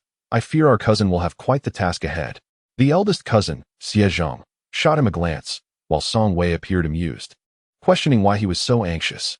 Song Wei remained non-committal to the conversation between the two, his expression betraying little of his thoughts, leaving them at a loss for words. It could be said that the Xie brothers had the deepest understanding of Song Wei. He was a man of few words, yet his actions were consistently diligent and reliable. Had fortune favored him, he might have already ascended to an official position in the capital by now. One would assume that a man of such character would possess discerning taste when selecting a wife, yet surprisingly, he chose the present young sister-in-law. Though she was as ethereal as a celestial being, her silence posed a question: how would they navigate the days ahead? Despite Song Wei and his party's departure, the Wen family's gathering remained lively. Having previously set several tables, the empty dishes were now cleared away, replaced by peanuts, melon seeds, sweets, and tea. The men engaged in spirited conversation, while a group of women surrounded Mrs. Zhou, enviously discussing the betrothal gifts from the Song family, showering her with flattering words in abundance. Some remarked on Wenwan's beauty, suggesting that only beside the third son of the Song family did she truly shine. Others praised Mrs. Zhou for her commendable role as a stepmother, nurturing her stepdaughter to be as radiant as a peach, which captured the attention of the Song family's third son. Without such qualities, this union might never have materialized. Mr. Wen lifted his eyelids slightly as Mrs. Zhou continued. "I was contemplating sending Shunzi to the village school once spring arrives. What do you think?" Mr. Wen understood her intentions. The monetary gifts from the Song family could not be fully retained. They needed to allocate half for the dowry. Was it reasonable to speak of distributing the funds before they had even warmed in their hands? Mrs. Zhou was taken aback. "What? Half? There are merely 36 taels of silver in total. If half of it is taken away, what remains is utterly insignificant. Which family would bestow such a meager dowry upon their daughter? This simply cannot be done." It never crossed their minds that if Wenwan were to marry the lame Wang, she would receive but 5 taels of silver at most. The betrothal gifts from the Song family are considerable. Wen's father remarked, "We must also make some gesture. Otherwise, with such a paltry dowry, Wan Yang will struggle to find her footing in her new household." The notorious temper of Song Posey is well known in the area. She is sharp-tongued, superstitious, and miserly. It is said that when selecting a husband, one must also consider the mother-in-law. Song Wei is indeed a commendable suitor, yet he is burdened with such a mother. The mother-in-law cannot be changed, so the family must first fulfill their obligations to avoid Song Posey constantly finding fault with her daughter-in-law. Zhou's heart ached at the thought. Half was already excessive. If Wan Yang does not marry, not a single copper coin will come their way. Wen's father wore a grim expression. Zhou's heart sank considerably. People often say that where there is a stepmother, there is also a stepfather, yet in the one household. Even though this stepmother has borne a son and secured her position, the orphaned Wenwan remains the apple of her father's eye, untouchable and unscoldable. Now that she is to be married, her father still contemplates the future for her, yet he fails to consider that Shunzi, when he grows up, will also require funds to wed. What benefit is there in investing such a sum in a daughter who is to be married off, apart from maintaining appearances? Are they truly concerned that Wenwan's future will be fraught with hardship? To speak rather bluntly, what good is a mute like Wenwan, who cannot even articulate her thoughts? Even if she were to receive a generous dowry of 100 or so taels of silver, would she not still be subjected to mistreatment in her new home? Complaints aside, upon glancing at the stern visage of Wen's father, Mrs. Zhou ultimately dared not confront him directly. Reluctantly, she counted out half the silver and handed it to him. Hearing commotion outside, old Madame Song came out to greet them. Noticing the 3 cousins empty-handed, her expression fell. "Are we not going to present a gift? Does the Wen family expect us to show up without anything? Is their stepmother tighter with money than I am?" In this matter, Brothers Xie Zheng and Xie Tao refrained from speaking, instead casting glances at Song Wei. With a gentle smile, Song Wei remarked, "It took the Wen family 15 years to raise their daughter. Now, as we casually visit, they are willing to part with their cherished treasure, granting her to your son as a bride. They are hardly being stingy. After all, they are simply showing kindness in light of our mother's generosity." Old Madame Song could not counter him, snorting in response, "You and your twisted reasoning." Aunt Xie, observing from the doorway, noted that while her sister-in-law's expression remained stern, her attitude had softened considerably, indicating that the words had indeed brought her some comfort. She couldn't help but exclaim, "Your third cousin is quite eloquent." Reflecting on this, Aunt Xie seized her younger son, Xie Tao, by the ear. "Did you hear that? Learn to speak well from your third cousin. Stop letting that unfortunate woman lead you around by the nose, defying your mother. I tell you, if she dares to cause trouble again, just watch how I will deal with her." Xie Tao, feeling humiliated by his mother in public, pouted and lamented. "Look at my disheveled appearance. How can I possibly compare to San Biao? He is a scholar, while I am merely a peasant scraping by in the muck. Is this comparison not a tad too harsh?" Upon seeing her, Song Posey's expression soured. "What brings you here? Isn't San Lang getting engaged today? I thought I would come to take a look. And what business is it of yours?" "It is not your son who is getting engaged," she retorted. Song Posey had a knack for belittling others, unflinchingly exposing their vulnerabilities. The wife of Song Erlang, who bore no children, felt her face stiffen. "Mother, San Lang is, after all, my brother-in-law. He has been without a wife for so many years, and now that he has finally found someone, why can't I show a little concern?" Song Posey spat at her dismissively. "When you should have shown concern, you stood by and made snide remarks. Now that he is getting married, why does it concern you?" The reason Song Erlang and his wife had separated from the elders was due to the death of Song Dalong and his wife. Song Erlang's wife believed that San Lang was cursed, having not only caused the demise of a girl, but also that of their own brother and sister-in-law. Fearing that San Wei might bring misfortune upon her own husband, she incited Song Erlang to create a rift, dividing the land and wealth, erecting a wall between their families. During the time of Song Dalong and his wife's passing, the devastation on San Wei's face was evident, a sight that both Song Posey and Song Old Man witnessed. Shouldn't the parents and siblings have offered him some comfort during such trying times? The second daughter-in-law finds herself in a rather unfortunate situation, incessantly whispering into her husband's ear about the ill fate of San Lang, claiming that he brings misfortune upon his kin. She fears that if things continue as they are, it might soon be their family facing the same dire consequences. Furthermore, she laments her inability to bear a son, attributing it entirely to San Lang's supposed bad luck. Old Lady Song, upon hearing this, berated the second daughter-in-law mercilessly. However, her words fell on deaf ears. Song Erlang, influenced by his wife's sentiments, was resolute in his desire to separate from the elders. Heartbroken, Old Lady Song disregarded Old Man Song's counsel and distributed the necessary belongings to the second household, urging the couple to leave with their possessions.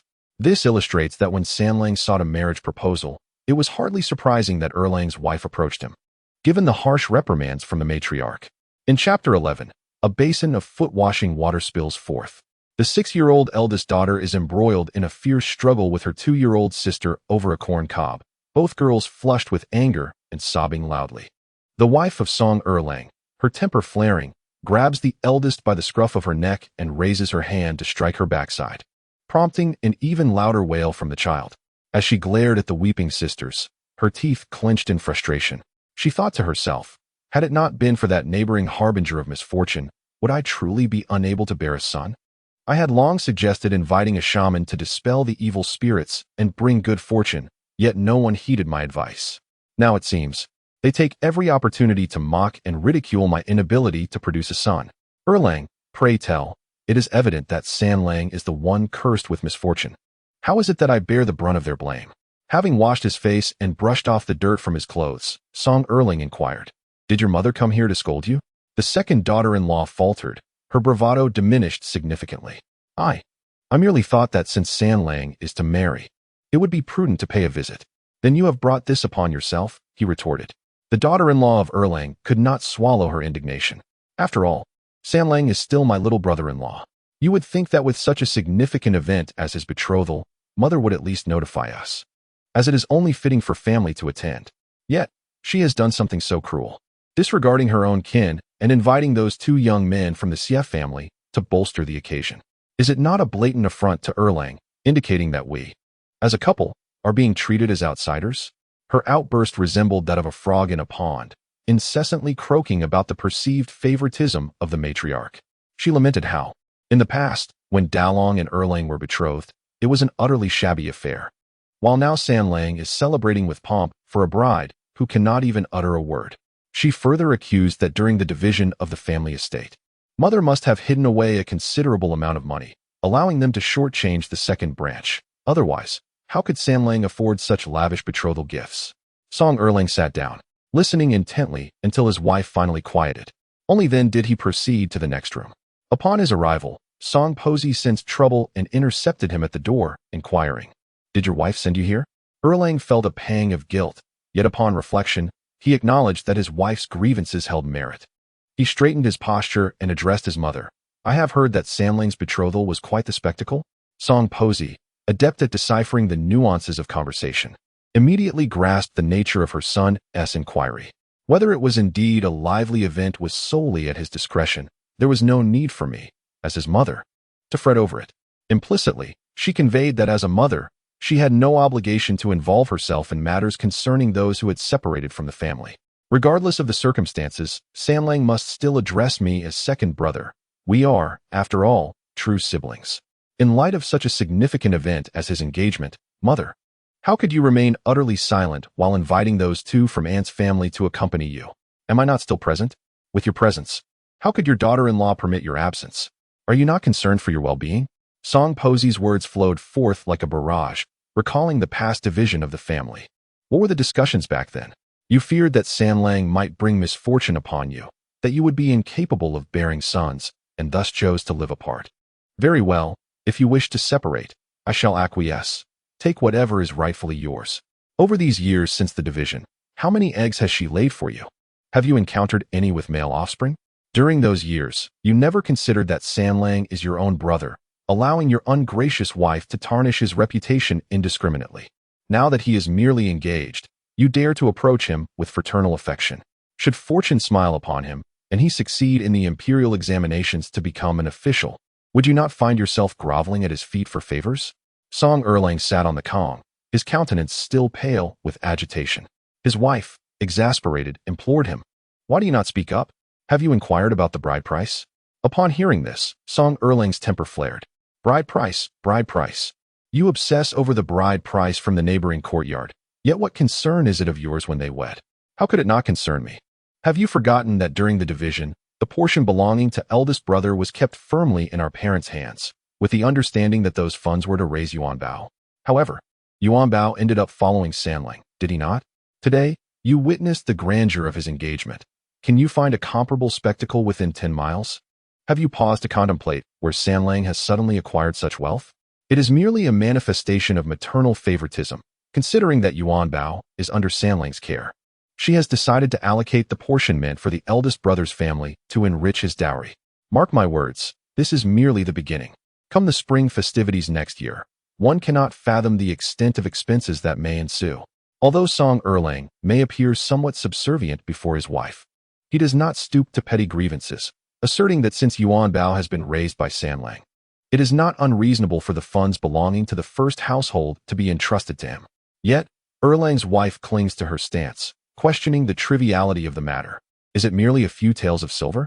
Yuan Bao is but a small child, capable of consuming only a few morsels in one sitting. Throughout the year, how much could he possibly spend? The remainder would inevitably find its way into Sanlang's pockets. If merely providing for such a small mouth could secure the portion belonging to the eldest brother's family, then one ought to inform the parents, stating that Sanlang is to marry a new wife. After all, she would be a stepmother in name, and when he eventually fathers his own children, it is unlikely that she would treat Yuan Bao with any warmth, especially considering his muteness. How would she care for him? Conveniently, our household lacks a son, thus allowing Yuan Bao to join the second household, provided that the parents are willing to relinquish the share belonging to the eldest brother's family. I assure you, I shall cherish Yuan Bao as if he were my own flesh and blood. Song Erlang remained still. If you wish to pursue that course, do so at your discretion, for I cannot voice such a request. Sanlang, being a learned man, is well aware of the meticulous care he has extended to Yuan Bao over the years.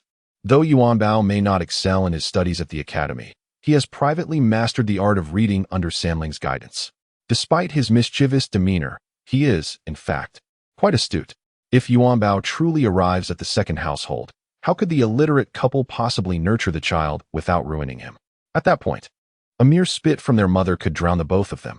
Moreover, it is evident that their family is solely after the inheritance money from the elder brother's family, and given their mother's temperament, her consent would be nothing short of miraculous. Erlang's wife, frustrated by her husband's ineptitude, directed her ire at Song Erlang, exclaiming how utterly useless he was. Song Erlang remained silent. After all, he had already faced a thorough scolding from his mother prior, and returning now would only invite further wrath. She was not one to be trifled with, and it was entirely possible she could chase him away with a broom. Erlang's wife, in her impulsive manner, decided after dinner to pay a visit to the neighbors. With fervent indignation, she disparaged her soon-to-be sister-in-law, the mute woman, leaving no stone unturned in her critique. Ultimately, she hit upon the crux of the matter, stating that Wenwan, unable to articulate a word, could barely manage her own affairs, let alone care for Yuan Bao. Henceforth, the responsibility of raising Yuan Bao would indeed fall upon the second household. However, with 3 daughters already, they found themselves stretched thin. If the grandparents were willing to part with a portion of the inheritance to support the family, then all would be well. In the end, Erlang's wife was unceremoniously ejected from the Song household by a basin of wash water. Chapter 12. Truly astonishing. Outside, snow had begun to fall, blanketing everything in a pristine white, and as the wind howled, the cold pierced through to the bone. In the cozy warmth of her room, Wenwan had lit the kong, a traditional heated bed, a soft rabbit fur blanket, crafted by old Master Song himself from a rabbit whose skin was processed by Song Wei in the county town, lay across her legs. Although it had long been gifted along with the betrothal presents, she had hesitated to use it, fearing it might be torn or damaged. However, the biting cold of the day compelled her to finally take it out. Setting aside her embroidery frame, Wenwan warmed her hands by breathing onto them, preparing to resume her needlework when she heard voices from outside. "It's so cold today, the roads must be difficult to traverse. Why didn't T. Sanling choose a better day?" said the voice of Mrs. Zhou. Almost immediately, a gentle reply from Song Wei followed. "Thank you, mother-in-law. There's no need for such formality among family," Mrs. Zhou said, ushering him into the main room and inviting him to sit. Noticing the considerable gifts he had brought, she felt a sense of satisfaction and remarked, "You ought to have simply come without bringing so much. It feels excessive. It's just some fresh pork from the New Year's pig we slaughtered today. A little something for my in-laws to enjoy," he explained. "By the way, is father-in-law not at home?" Mrs. Zhou replied, "Your uncle's family is also slaughtering pigs today, and he went to lend a hand. Sanling, you haven't eaten yet, have you? Please sit for a moment. I shall prepare something for you." Song Wei shook his head, saying, "I have already eaten before coming. There's no need for you to trouble yourself, mother." Mrs. Zhou chuckled lightly, "Then allow me to boil some water for tea." As she stepped outside, she called for the gentle Wen Shun, who was playing in the snow, instructing her to fetch her older sister and inform her that her brother-in-law had arrived. Wen Shun pouted in dissatisfaction, "But he didn't bring me any treats. So I'm not going." Zhou was infuriated and exclaimed, "You little rascal, how can you not endure this?" Wen Shun, feeling the pain, squatted down to form a hard snowball. Rising to his feet, he hurled it at Wenwan's door, shouting boisterously, "Little mute, your fiancé has arrived." Zhou's expression darkened, fearful that Song Wei in the main room might overhear, and quickly covered Wen Shun's mouth. Naturally, Song Wei had heard. His eyes narrowed, revealing a hint of coldness beneath his calm exterior. The snowball thrown by Wen Shun had already splattered messily, leaving a chaotic watermark on the door, flecked with bits of snow. Wenwan's gaze shifted from the door to Zhou, questioning. Even though she could not speak to reprimand Wen Shun, it was utterly unreasonable to let the matter rest. At the tender age of 5 or 6, children often blurt out whatever comes to mind.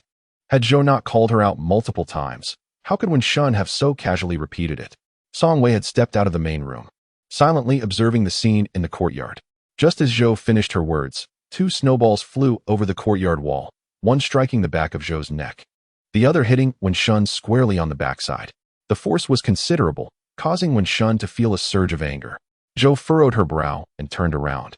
only to meet the grinning face of Song Yuanbao perched atop the courtyard wall. "Why is this little rascal here?" she muttered, nudging Wen Shun with her elbow. "Quickly, go fetch a ladder for Yuanbao to climb down." Fuming with indignation, Wen Shun refused to budge, remaining rooted to the spot. Zhou was taken aback by his obstinacy. Wen Shun, not relenting, tugged at Zhou's sleeve and exclaimed, "Mother, Song Yuanbao hit me. Why don't you help me scold him?" "Silence," Zhou retorted sharply. Zhou, in a manner both insistent and coaxing, ushered Wen Shun into the kitchen, enlisting her aid in gathering firewood and boiling water. Meanwhile, Song Yuanbao leapt down from the stone wall of the courtyard and bounded over to Song Wei, casting a glance at Wen Shun, who stood not far away by the door. "Father," he inquired, "what shall I call her from now on?" Song Wei, instead of answering, countered with a question, "Have you returned all the books I taught you?" Yuanbao fidgeted with his fingers, inching closer to Wen Shun, seemingly engaged in a mental rehearsal. His cheeks flushed, he eventually extended his small hand to grasp Wen Shun's, softly uttering the word "mother." Wen Shun, taken aback, was rendered momentarily speechless. The astonishment etched on her face melted away Song Wei's earlier sternness, a smile dancing in his eyes. "Do you not like him calling you that?" Wen Shun found herself at a loss, neither agreeing nor disagreeing, her expression a blend of amusement and exasperation. At merely 15, to have a 7-year-old son trailing behind her, calling her mother, was quite perplexing. Before their engagement, she had always regarded Song Yuanbao as a younger brother. Seizing the moment, Yuanbao nudged Wen Shun's arm with his head, his demeanor more affectionate than that of a biological child. Zhou, having prepared hot water and brewed tea, invited Song Wei and Wen Shun to sit inside. Upon learning of Song Wei's arrival, she hastily washed her hands and joined them as a gracious host. Throughout the wait for Wen's father, Zhou had been on edge, aware of Song Wei's scholarly demeanor, which compelled her to carefully consider each word before speaking, fearful of inadvertently saying something foolish that might provoke his amusement. This created considerable psychological pressure on her. Finally, with Wen's father's arrival, Zhou exhaled a sigh of relief, inviting them to sit while she busied herself with the task of salting the meat. As the adults conversed indoors, Song Yuanbao took the initiative to join the gentle group of snowman builders. In response to Wen Shun's polite refusal, he expressed his respect and enthusiasm for his elder by referring to him as uncle. With utmost reverence and ardor, he crafted a snowman resembling his uncle, who was 2 years his senior. Wen Shun gazed at the snowman before him, with its rotund head, large ears, and pig-like nostrils, his expression darkening like the bottom of a pot. Song Yuanbao, with his eloquent tongue and flattery, extolled the pig's admirable spirit of being well-fed and growing robust, praising the snowman to such an extent that it seemed unparalleled in the heavens and beneath the earth. Wen Shun, astonished, thought to himself that even a pig could command such respect. Truly remarkable. Chapter 13. Marriage before the Song family departed. Wan discreetly slipped a cloth pouch to Song Wei while her father and Mrs. Zhou were momentarily distracted. Inside were 2 pairs of shoes she had painstakingly crafted. Although it was customary for a bride-to-be to prepare attire for her fiancé, it was Wan's first experience, and she felt a tinge of embarrassment, unable to present them openly in front of her father. Instead, she resorted to a clandestine approach. Weighing the pouch in his hands, Song Wei's lips curved into a smile, his gaze towards her radiating indulgence. "I will be going to the county town in a couple of days. What would you like me to bring back?" His familiar tone reminded Wan of how her father would patiently inquire about her wishes whenever he ventured to the market. Perhaps, in Song Wei's eyes, she and Song Yuanbao were not so different after all. She remained uncertain as to why he had so readily agreed to marry her that day. Yet she could sense his kindness and tenderness towards her, akin to an adult carefully nurturing a wobbly toddler. With her gentle gaze cast down, Wan shook her head, indicating her disinterest in anything. Song Wei observed her. The expression on the young girl's face was both stubborn and innocent. Her large, glistening eyes seemed to convey an unspoken grievance, yet she skillfully concealed it. On the return journey, Song Wei caught a glimpse of his son, whose hands were tucked within the sleeves of his cotton garment, and pondered the reason behind his earlier blush at the Wen residence. Was he feeling shy? Song Yuanbao had lost his biological mother when he was still in swaddling clothes, and he had never had the chance to call her by that name in her presence. Simultaneously, he harbored no deep emotions for the mother he barely remembered. Hence, upon learning of his father's intention to remarry, He naturally redirected his yearning for maternal affection towards his stepmother. It was indeed Wenwan's kindness that made him willingly address her as mother. Otherwise, he might never have uttered such a term for any other woman. A smile crept across Song Wei's lips. Did he truly enjoy being called son by her? Song Yuanbao, with a serious demeanor, replied, "She may be a bit foolish, but if I can tolerate it, it should suffice." Song Wei. When one had not inquired about Song Wei's shoe size, resulting in mismatched pairs, one was too large while the other fit perfectly. Once they were wed, there would be ample opportunity to rectify this. Just before the new year, 2 heavy snowfalls blanketed the land. With their grandparents long past, Wenwan's family consisted of only 4 members, and with Wenfu's support, the household chores were light, allowing Wenwan to remain uninvolved. Aside from mealtimes and the occasional need to stretch her limbs, she spent the remainder of her days confined to her room. Mrs. Zhou eagerly wished for Wenwan to undertake all the embroidery work herself, thereby saving a little money. With a beaming smile, she remarked, "What is purchased can never compare to the beauty of our Wan Yang's own stitches. Moreover, isn't it the heartfelt effort that truly matters?" Upon hearing this, Mrs. Zhou understood that her sister-in-law was intentionally making things difficult for her niece. However, out of respect for her brother's household, she refrained from voicing her thoughts openly. Nevertheless, she would discreetly invite Wenwan to her home, enlisting the aid of her 2 daughters-in-law to help share the workload. After the betrothal, the Song family frequently visited, and their household was well stocked with rice, flour, and meat, allowing them to celebrate the new year in relative comfort. With the assistance of her 2 sisters-in-law, Wenwan hastily completed all of her trousseau before the wedding, just in time.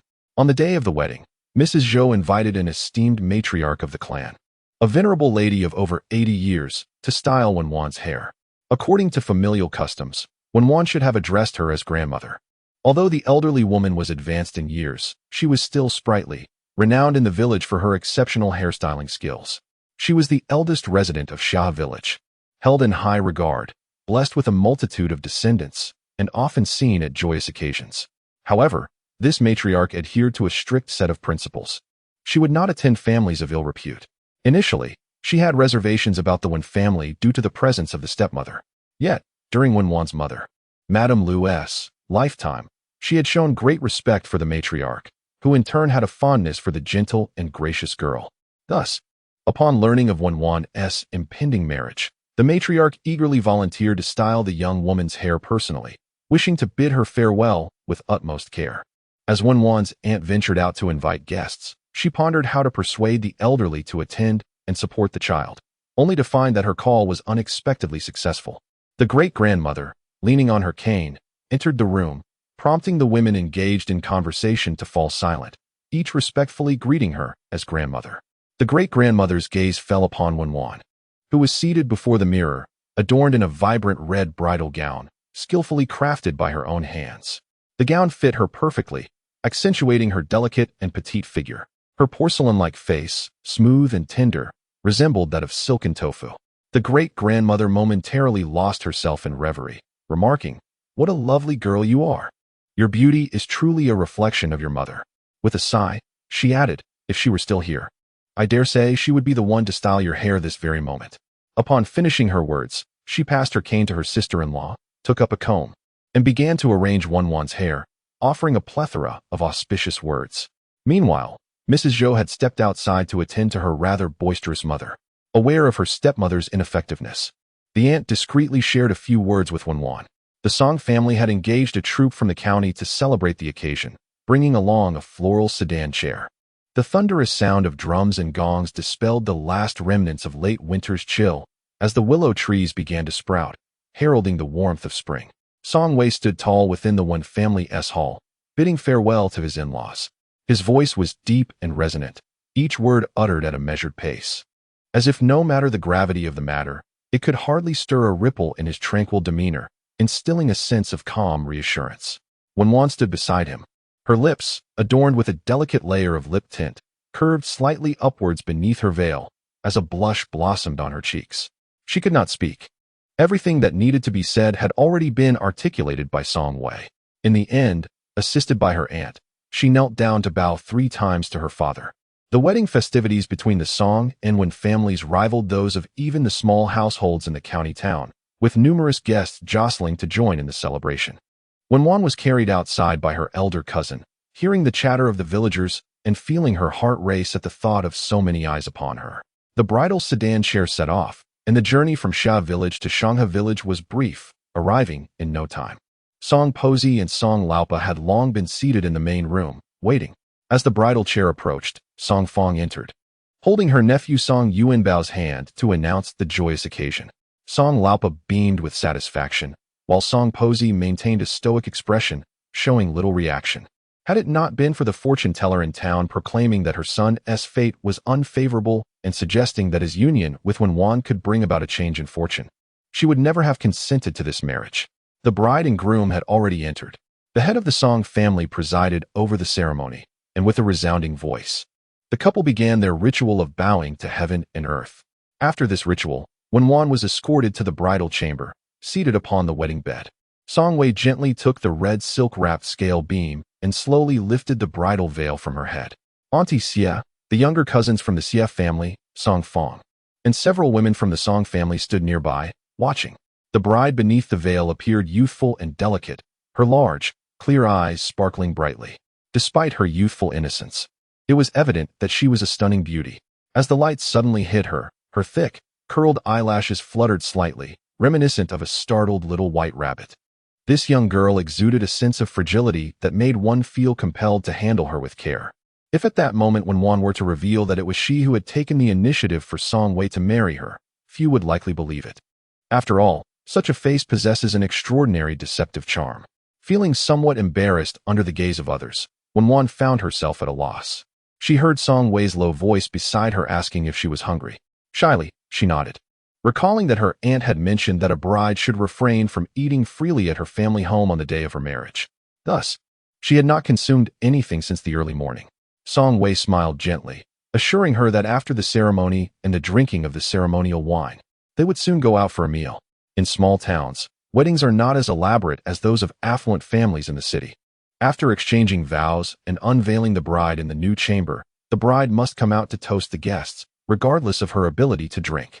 As a gesture of hospitality, Wen Wan looked up at Song Wei, the man who would be her husband from this day forward.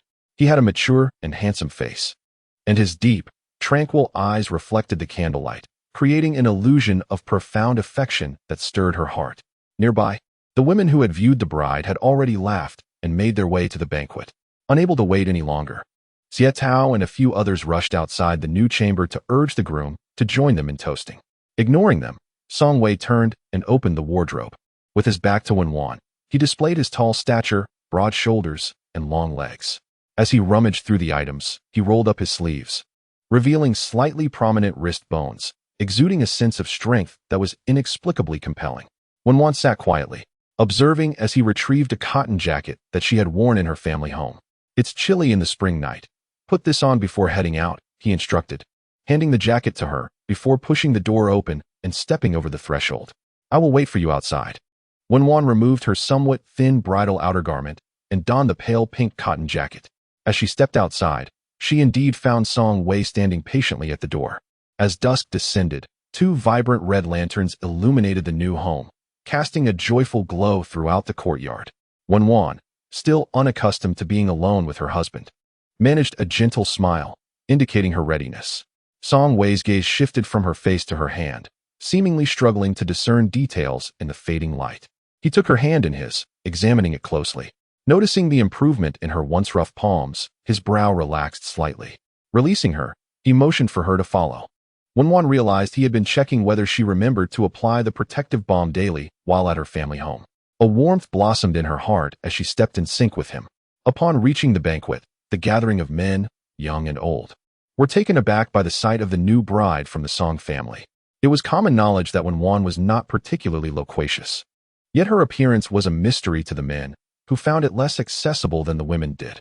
Even though the Xie brothers had seen her during the betrothal, they were still profoundly captivated by her beauty today. Goodness, this little sister-in-law was undeniably enchanting. It was fortunate she was shy, for if she were articulate, her cousin might find it hard to resist her charms. When one had learned to drink back at home, though her tolerance was modest, most of the drinking on her behalf was handled by Song Wei. In the countryside, entertainment was scarce, making the lavish banquet hosted by the Song family a rare delight. The festivities lingered long into the night, with guests gradually departing until late. Once in their new chamber, Song Wei reclined on the wedding bed. When Wan went to the kitchen to fetch warm water, kneeling to soak a towel in a wooden basin. As if sensing something, she looked up to meet Song Wei's deep, dark gaze. He was unaware of when he had sat up, gazing intently at her. Despite the calmness in his eyes, the man had indulged in drink, and his pupils were tinged with a haze of intoxication that rendered him somewhat ethereal. Was Wan afraid? This was the first time when Wan had heard him formally address her. The two syllables of her name seemed to possess a unique enchantment, swiftly soothing the girl's anxiety about marrying into an unfamiliar household. Lowering her gaze, when Wan smiled gently and shook her head. From their very first encounter, he had imparted a sense of steadfastness and stability, and now that reassurance was right beside her, banishing any fear she might have harbored. Startled, when Wan felt her heart race, turning her head, she cast him a playful glare, her cheeks aflame. Song Wei's fingertips brushed lightly across her brow and eyes, his tone imbued with a conspicuous indulgence, suggesting that if she were afraid, he would patiently await her maturation. At 16, she was neither entirely grown nor entirely a child, yet her naturally petite frame lent her an appearance of youthful innocence. When Wan had never contemplated the notion of entering marriage without consummation, leaving her husband to wait for her to grow up and adapt. At that moment, her sole desire was to escape the fate of becoming a concubine. Whosoever could liberate her from her plight would earn her unwavering gratitude, and offering herself would hold little significance. Fearing that Song Wei might doubt her resolve, she steadied herself and reached out to assist him in loosening his garments. The flickering wedding candles illuminated the room, casting a bright glow. Song Wei turned slightly, his gaze fixed upon Wen Wan's slumbering visage, a hint of daze in his eyes. As dawn broke and the red candles burned low, Wen Wan had already dressed and risen from the bed, even without the guidance of her stepmother. She understood that life in her in-laws' home was not like that of her parental home. Idleness was not an option. Casting a glance at the still sleeping Song Wei on the bed, Wen Wan quietly closed the door and made her way to the kitchen, intending to prepare breakfast for her new family. Upon reaching the threshold, she discovered that old Song had already begun her work inside. It seemed she was cooking porridge, as a delightful aroma wafted from the pot on the stove. Noticing Wen Wan standing outside, old Song's face was as stern as a coffin lid. "Why are you out here when you should be in the bridal chamber before dawn?" Wen Wan communicated through gestures that she had come to make breakfast. Although Song Wei had not yet risen, he was awake, and upon seeing Wen Wan enter, he appeared entirely unfazed, a smile gracing his lips. Dejectedly, Wen Wan sat at the edge of the bed. She turned her head in surprise to look at him. Shaking her head, she felt too timid to indulge in idleness. She had long heard of old Song's sharp tongue, and any hint of laziness could very well lead to her being caught. Being newly married, a confrontation would be unbecoming for them both. Song Wei chuckled softly, suggesting that if she did not wish to sleep, she could sit for a while and wait until dawn to have breakfast. Wen Wan shot him a blushing glare. Chapter 17. Even the old ox in the pen cannot compare to you. Song Wei's strong and sturdy arm encircled Wen Wan's waist, compelling her to lean closer to him. The warmth of the night had drawn them significantly nearer, dispelling the shyness that had lingered before. It seemed that even their breathing had become more at ease. Wen Wan was a person easily contented. As long as Song Wei treated her well, she would strive to be a virtuous wife, ensuring she did not become a burden to him. Before long, Song Yuanbao came knocking at the door, calling out, "Father, Mother, it's time for breakfast." The relationship with Yuanbao was not something Wen Wan could easily adapt to. Thus the term mother made her feel uncomfortable at her very core. Song Wei noticed this and chuckled lightly, suggesting that with time, she would become accustomed to it. After all, given the generational hierarchy, it was inappropriate for Yuanbao to continue addressing her by name as before. Wen Wan pushed open the door and spotted her sister-in-law, Song Fong, standing in the courtyard, sifting beans with a winnowing basket. Feeling slightly embarrassed, she strode over to offer assistance. However, Song Fong declined, taking a moment to appraise her sister-in-law. Though she had heard that Wen Wan was already 16, the same age as herself, she appeared much younger. With a cheerful demeanor, Song Fong inquired, "Is it comfortable for you, third sister-in-law, to spend your first night at our home?" Before Wen Wan could respond, Song Wei's voice rang out from behind. "What are you doing? Interrogating a prisoner this early in the morning?" Song Fong pouted playfully, composing herself before turning to Wenwan. Mother mentioned that since you and third brother are newlyweds, it's perfectly fine to sleep in a little longer. Breakfast is warming on the stove, so you should hurry and eat. Wenwan glanced at Song Fong, who seemed puzzled by her expression. Song Wei stepped in to clarify. Your sister-in-law is asking if you have eaten yet. Realization dawned on Song Fong, and she quickly replied. Father and mother have already eaten and gone out to the fields. I have eaten too, but Yuan Bao hasn't tea yet. She said she wanted to wait for you both. Nodding, Song Wei said, since Yuan Bao is waiting, Wenwan, you should go ahead. I will follow shortly. After so many years of sibling companionship, Song Wei had discerned that Song Fong had something she wished to discuss privately. Once Wenwan had gone to the kitchen, Song Fong leaned closer to Song Wei and whispered, Third brother, is it possible that the Wen family has misrepresented their age? Is this sister-in-law truly of the same age as I? She appears even younger than I. How ruthless of you to exclusively seek out tender shoots for sustenance. Even the old workhorses in our circle cannot compare to your audacity, for they at least possess some semblance of understanding. Song Wei, has mother been so occupied lately that she has forgotten to introduce you to suitable companions? Oh, do forgive me, dear brother, I spoke thoughtlessly. You are magnanimous. Let us regard my words as mere dreams, shall we? The kitchen in the Song household is rather spacious, furnished with a dining table. Upon entering, Wenwan found Song Yuanbao already seated within. Transitioning from a sibling dynamic to a mother-son relationship, it seemed the little one required some time to adjust, as his call of mother felt somewhat awkward upon seeing Wenwan at the Song family table. Wenwan understood Song Yuanbao. After all, if a child felt uneasy, she herself felt a twinge of discomfort. However, Song Wei had stated that regardless of their generations, Yuanbao, as a younger member, must adhere to the proper forms of address. What is due must be acknowledged, and in time, they shall all find their way. Breakfast, prepared by her mother-in-law, consisted of a steamer filled with soft, white buns, a pot of thick rice porridge, and a plate of stir-fried bamboo shoots.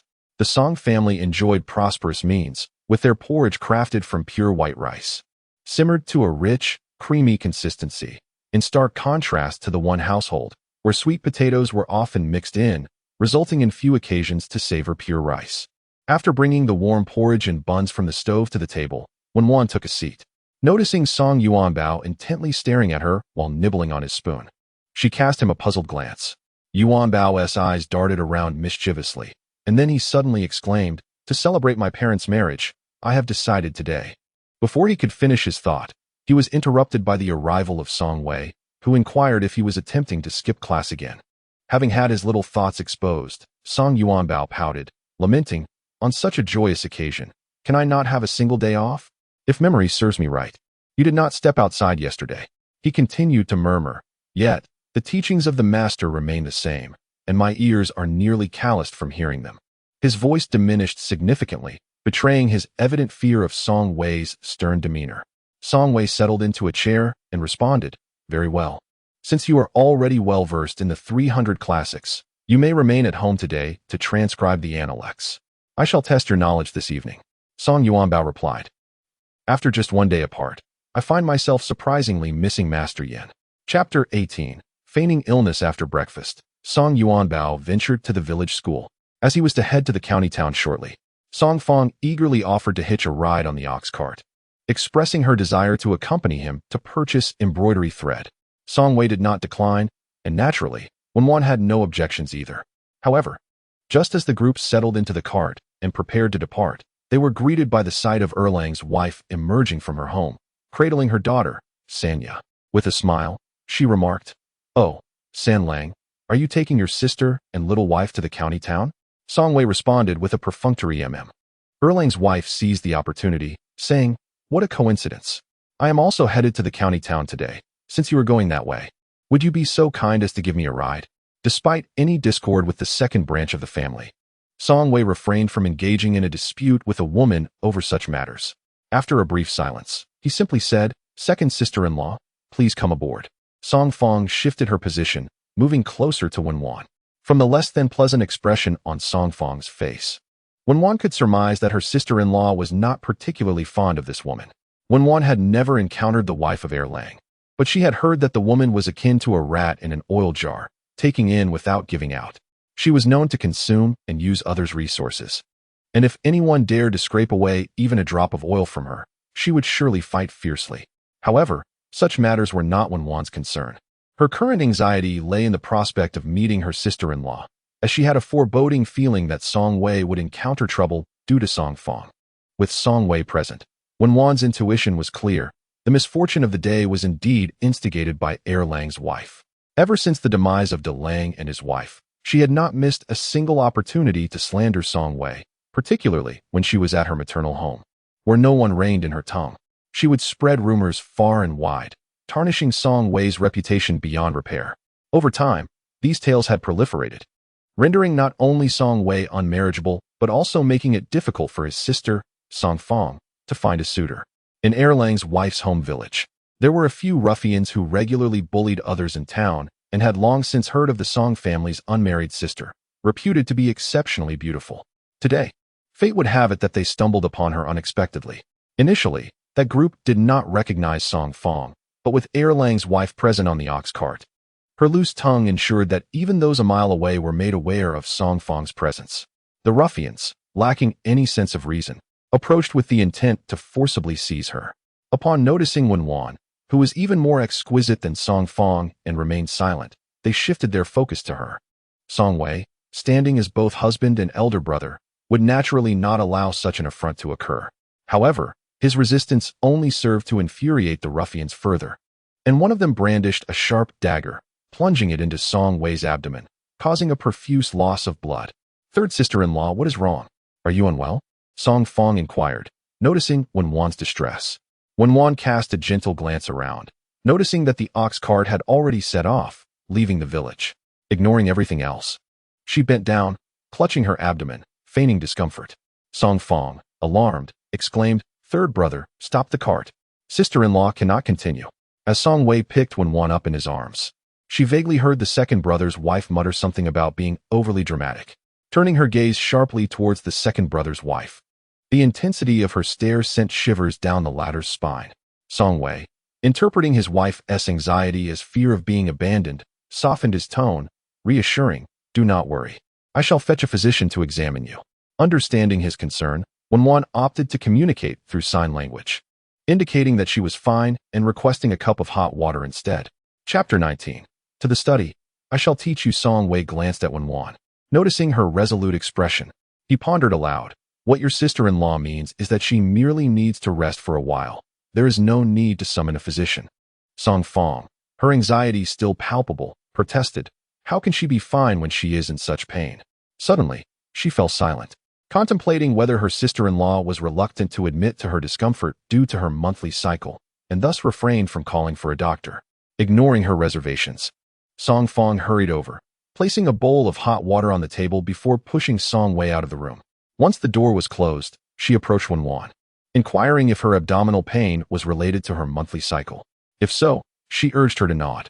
She recounted how she had experienced similar pain before, and her mother had prepared some herbal remedies, assuring her that if her sister-in-law could not endure the discomfort, she would immediately brew the medicine, promising that its effects would be swift. Wenwan gently shook her head, a smile blossoming at the corners of her lips, yet her heart was filled with regret. If only she could voice her thoughts, it would make communication so much easier, sparing her the need to navigate convoluted explanations that left others worried without clarity. Song Fong inquired several times, but Wenwan continued to decline with a shake of her head, leaving her perplexed. Ultimately, she attributed the misunderstanding to her inability to decipher the subtle cues from her sister-in-law, and thus she reluctantly opened the door to invite Song Wei inside. As Song Wei settled down, he pressed the back of his hand against Wenwan's forehead. It was neither hot nor cold, merely a normal temperature. Realizing she had recovered somewhat, he turned to Song Fong and asked, "Is the embroidery thread you need urgent?" Song Fong looked at him incredulously, questioning his concern for her embroidery thread at such a critical moment. She handed him the half-cold bowl of water and said, "Take care of your sister-in-law. I will go unload the ox cart." With that, Song Wei assisted Wenwan into an upright position, wrapping one arm around her shoulder while offering her water with the other. Wenwan yearned to express that she was perfectly fine, that there was no need for such meticulous care as if she were a critically ill patient. However, after reflecting for a moment, she ultimately decided against explaining herself. Is it that you intentionally wish to prevent me from going to the county town? Perhaps because you do not want to accompany your second sister-in-law? Or is there another reason? Setting down the bowl, Song Wei's deep and mellow voice finally pierced the silence. From Wenwan's perspective, he sat in shadow, his features shrouded in dimness, rendering them less distinct and more profound. Leaning against the headboard, she wrestled with her thoughts for a brief, while before grasping his hand and inscribing four characters into his palm. Do you blame me? His fingers were slender and strong, his palm broad with deeply etched lines. Each of her touches seemed to trace the marks of time that had passed over him. He was, after all, no naive youth unacquainted with the ways of the world. Wenwan was acutely aware that she was in the presence of a worldly and mature man.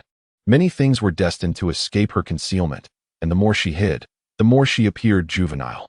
She yearned to confess her extraordinary premonitions, yet the sheer terror of his potential reaction to the truth rendered her speechless.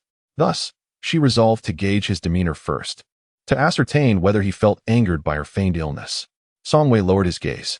The playful and endearing gestures of Wenwan instantly softened the expression on his face.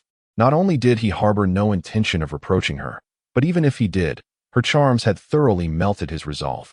Without requiring Wenwan to exert effort in explanation, Song Wei attributed the cause to his second sister-in-law, deciding that since the young girl found her distasteful, he would simply avoid the second household in the future. He extended his hand, drawing out the one she had tucked beneath the blanket, gently clasping it in his palm. Savoring its softness. Can you write your name? Wenwan pondered briefly before shaking her head. Her name was intricate, far too difficult to inscribe. Let us go to the study. I shall teach you. Observing Song Wei's deliberate change of topic, Wenwan realized he bore no resentment towards her, and she secretly sighed in relief, her lips curving into a smile that made Song Wei's heart feel as if it had been tenderly squeezed, rendering him utterly soft-hearted. Chapter 20. Hand-in-hand instruction. Wenwan believed that since she possessed an extraordinary ability, she could not always rely on excuses when her premonitions surfaced. She needed to find a way to convey them to her beloved. If words failed her, she could write. If she could not write, she would learn. After all, could a living being truly be suffocated by its own constraints? However, after spending an entire afternoon in the study, she only managed to learn to write her own name, and that was under the careful guidance of Song Wei. She memorized the strokes, the sequence, and how to pronounce it. Yet when she attempted to compose it with a brush, the result resembled something gnawed by a dog, irregular, crooked, and utterly unpleasing to the eye. Wenwan glanced at her own writing, then at Song Wei's manuscript beside her, and an overwhelming sense of inferiority washed over her. Noticing the young girl's despondency, Song Wei set down his brush and softly remarked, "For your first attempt with a brush, this is quite commendable." Wenwan, however, found little solace in his words and resolved to apply herself even more diligently. Song Wei, perceiving her determination, chuckled softly, "You cannot spend every day in the study." Wenwan assured him that she would not neglect her chores and would only come when she had the time. Song Wei prepared a basin of warm water and gently placed her small hands in it to soak, beginning to impart some wisdom. Rome wasn't built in a day. Every endeavor requires a gradual process, especially in learning. I have ample time to teach you, and you have all the time to learn at your own pace. One day, you will master all the characters without exhausting yourself in the process, as that could yield counterproductive results. Wenwan had already assisted her aunt in preparing dinner. Song Wei mentioned that he had failed to make a purchase. The elder lady cast a glance at Wenwan, inquiring about her well-being and whether she had consulted a doctor. It was only after her words left her lips that she recalled that San Lang's wife was unable to speak. Shifting her gaze back to Song Wei, he nodded, confirming that they had indeed seen a physician who found no significant ailment. It was likely that she felt unwell due to the consumption of alcohol the previous night, which had upset her stomach. After taking some medicinal soup and resting adequately, she would soon recover.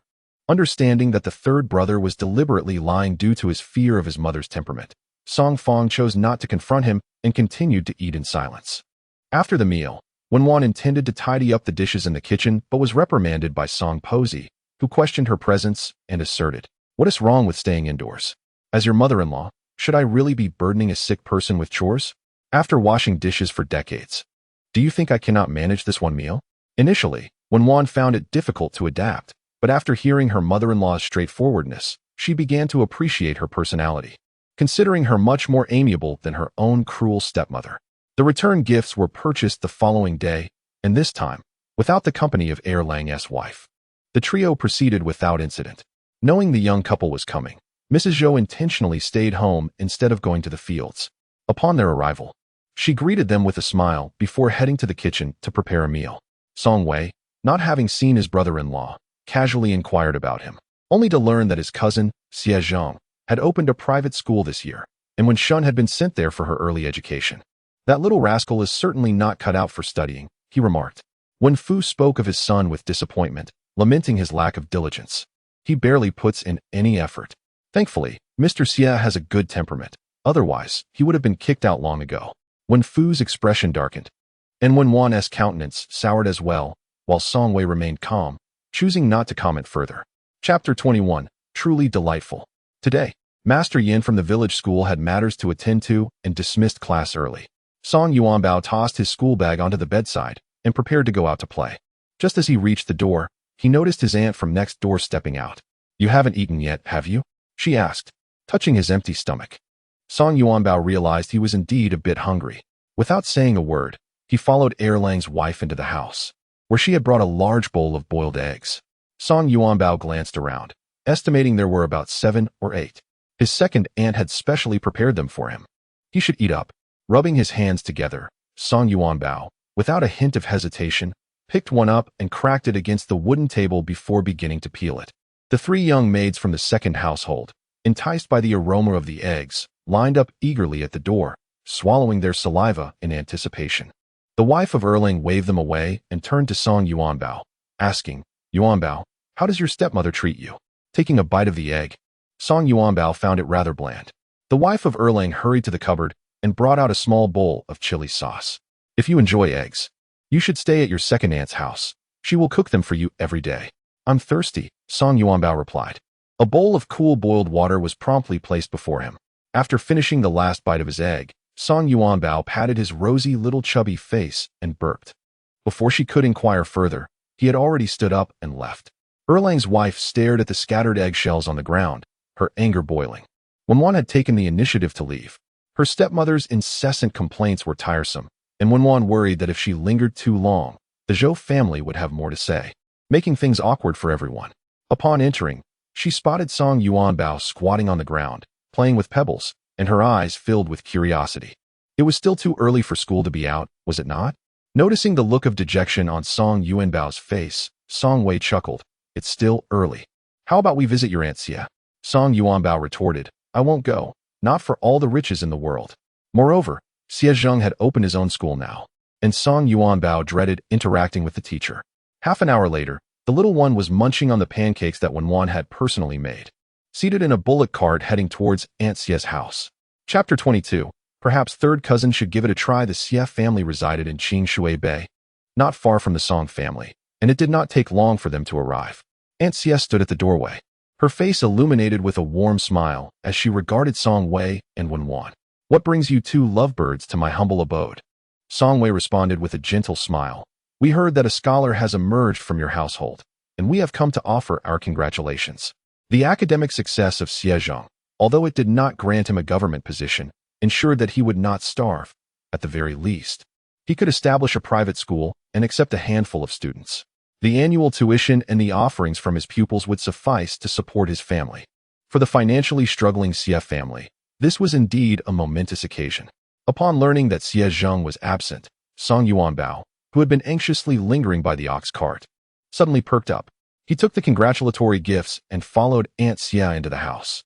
Xie Tao, however, dared not sever ties with his parents and siblings over this matter. He found himself caught in the daily struggle between his wife and his mother. Xie Zheng had been among the previous year's successful candidates for the scholar examination, subsequently studying at the county academy for 3 years. Last year, he participated in the provincial examination, but, as anticipated, he did not succeed.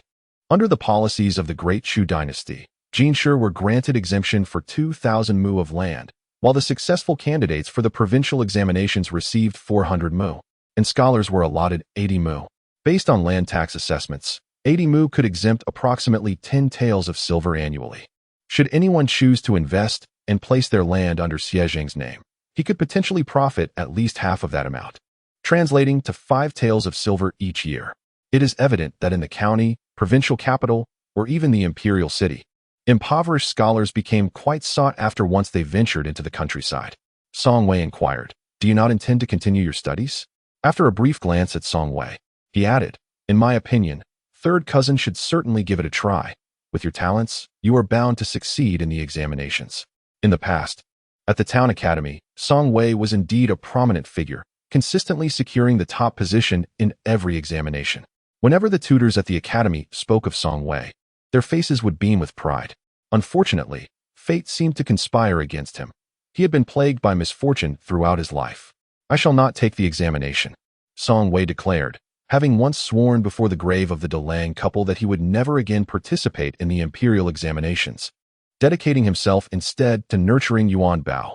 Xiezheng pondered for a moment and remarked, "If I recall correctly, since your engagement last year, you haven't encountered any misfortunes, have you?" Song Wei appeared to suddenly consider this, his gaze instinctively shifting towards Wan, who shyly tugged at her lips. At this juncture, Xiezheng's tone unexpectedly took on a sympathetic note. "To speak candidly, Cousin San's fortune has indeed been rather poor in recent years. Encountering misadventures has become a frequent occurrence. However, since your engagement, nothing untoward has transpired for him. Although scholars typically do not believe in supernatural phenomena, in this instance, I would rather entertain the notion that it is Cousin San's good fortune that has been bolstered by his fiancée. As for the depth of that fortune, when Wan was uncertain, she only knew that since meeting Song Wei, she had secretly helped him avert several calamities. It seemed as though misfortune had taken a particular interest in him. What would be mere trifles for others could be life-threatening for him. Such relentless bad luck was truly unprecedented. Fortunately, her instincts were remarkably attuned. She could sense any ill intent directed towards Song Wei and knew of it beforehand. However, the foundation of all this is that Song Wei must remain by her side, at least not too far away. Otherwise, she cannot foresee what misfortunes may befall him. When one feels that if there truly exists a notion of fate in this world, then she and Song Wei are destined to be husband and wife, inseparable from one another. Today, with Wenwan serving as a shield, Song Yuanbao successfully evaded the soul-searching inquiries of Master Xie, exhaling a long sigh upon exiting the Xie residence. Wenwan found his demeanor quite amusing. Song Wei sat beside Wenwan, his gaze curiously fixed upon her exquisite features as he softly remarked, "I was merely contemplating that perhaps you truly are a little lucky star." Indeed, as they departed from the Xie household, Xiezheng once again suggested that Song Wei partake in the imperial examination, asserting that with a fortunate wife by his side, he might achieve remarkable success. The untimely demise of that couple lingered as an unresolved knot in his heart, unless he himself comes to terms with it one day. Even if others were to drag him to the examination hall, he would never obediently answer the questions. Wenwan felt a twinge of regret regarding this. Her husband undoubtedly possesses the potential for scholarly pursuits and a career in governance. With her support, he might even enjoy a prosperous career. Yet, the emotional scars and shadows cast by Yuan Bao's biological parents weigh heavily upon him. Given the present circumstances, unless the Delang couple were to miraculously return to life, it seems improbable that Song Wei would ever sit for the examination. Wenwan, understanding that Song Wei was troubled, refrained from mentioning the imperial examination in his presence. She had once dreamt of marrying a scholar, and now that she is wed to a man of intellect, her life has improved significantly compared to her days at her parental home. For her, there is no longer any cause for regret. Regardless of whether Song Wei participates in the scientific expedition, she respects his decision. Noticing her distraction, Song Wei spoke, "Wan, there is no need for concern. Even if I do not engage in the scientific examination and pursue an official career, I will ensure that you lead a fulfilling life." His calm and measured tone was immensely reassuring. Chapter 24. Turmoil. When one refrained from explaining that her worries did not stem from the fear of a less favorable life should he choose not to pursue the examination. Sometimes, actions speak far louder than words. Moreover, as husband and wife, he would eventually come to understand her true nature over time. Song Wei raised his hand and gently ruffled her hair, asking, "Are you feeling sleepy?" "Yes," Wenwan nodded. He extinguished the lamp, choosing to hold her close that night instead of causing any disturbance. As Wenwan rested her head on his arm, it was not long before she succumbed to slumber. In stark contrast to the serene tranquility of Song Wei's chamber, the neighboring daughter-in-law of Song Erlang was seething with frustration, tossing and turning in her bed, unable to find peace. Finally, She decided to rise and light the oil lamp. Song Erlang, already disturbed by her restlessness, found it even more difficult to sleep with the sudden illumination. Opening his eyes, he saw his wife sitting cross-legged on the Kong, her face contorted in anger. He turned to her and inquired, "What troubles you now?" Song Erlang was at a loss for words. "Are you not just throwing yourself into the jaws of the fox? That Yuan Bao is already 8 years old. He is not without wits to see that you are trying to ensnare him. Now that the eggs are gone, who do you blame? Who else can I blame? If it weren't for Mother's bias towards the third household, would I have to concern myself with this?" The daughter-in-law exploded in anger. "Isn't it the case that the eldest brother and sister-in-law are the bane of our existence?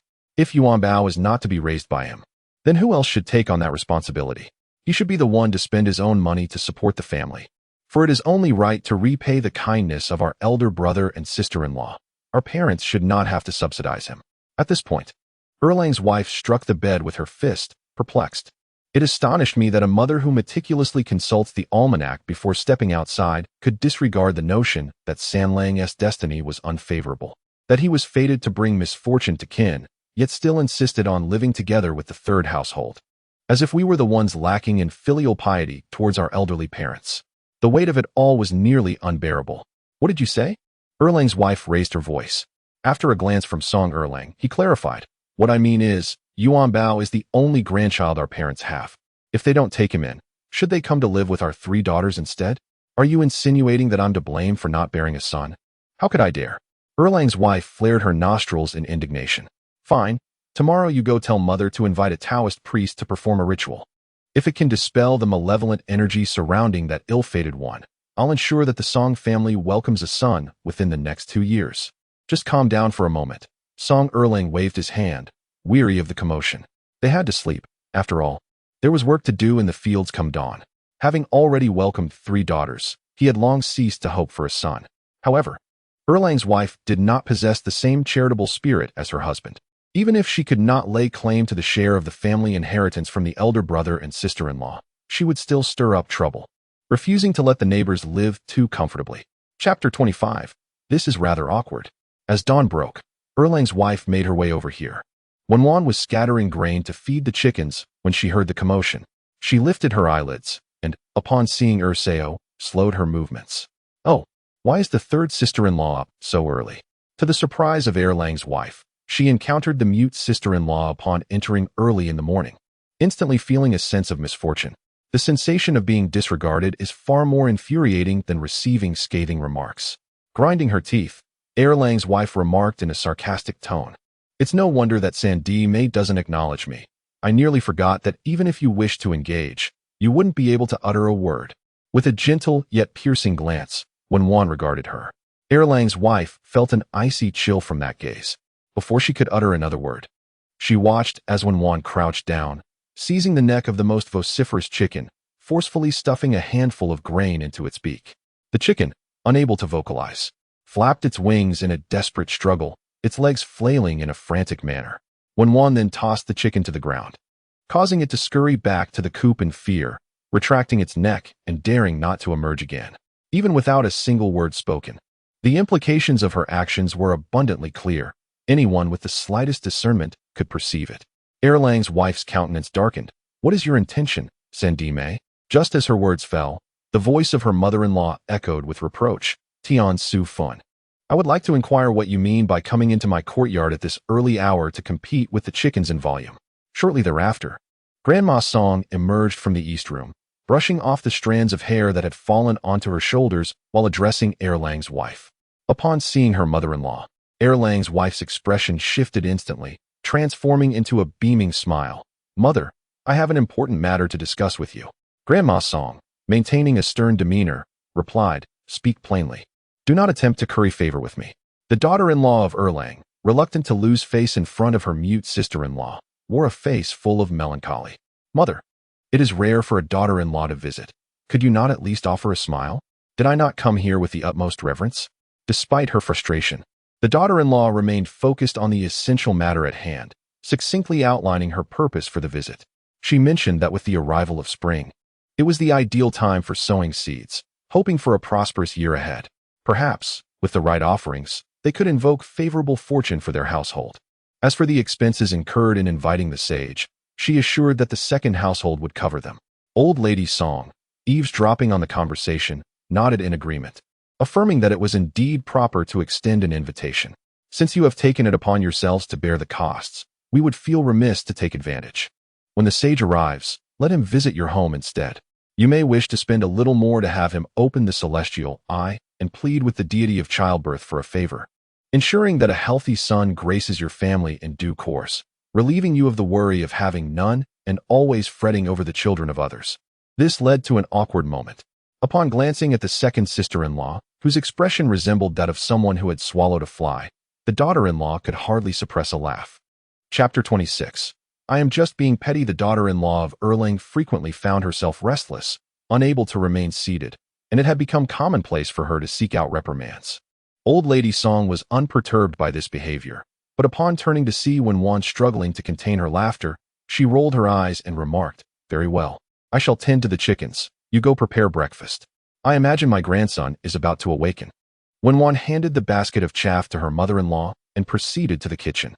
Having become well acquainted with the culinary routines of the Song household, she worked swiftly and efficiently, soon presenting a delightful breakfast.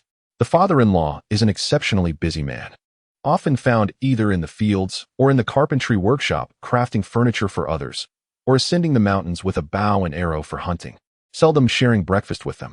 After bidding farewell to the father-in-law, Song Yuanbao rose, his eyelids drooping as he stood at the door, appearing as though he had not yet fully awakened. Wenwan prepared hot water and wrung out a towel to wash his face. Unbeknownst to him, Song Wei had quietly positioned himself behind Wenwan and suddenly remarked, "At 8 years old, you still require assistance to wash your face. Isn't that rather pretentious?" Song Yuanbao, unfazed, seized Wenwan's waist, poked his head out towards Song Wei, and retorted, "Father is already 28. He still needs mother to help him dress." "You are even more pretentious than I am," Song Wei replied. "Come here." "No, I am indeed pretentious."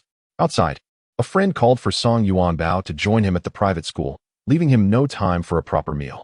He hastily slurped down half a bowl of rice porridge and grabbed a boiled egg before departing. At the dining table, only Song Wei and his wife, along with Song Posey and Song Fong, remained.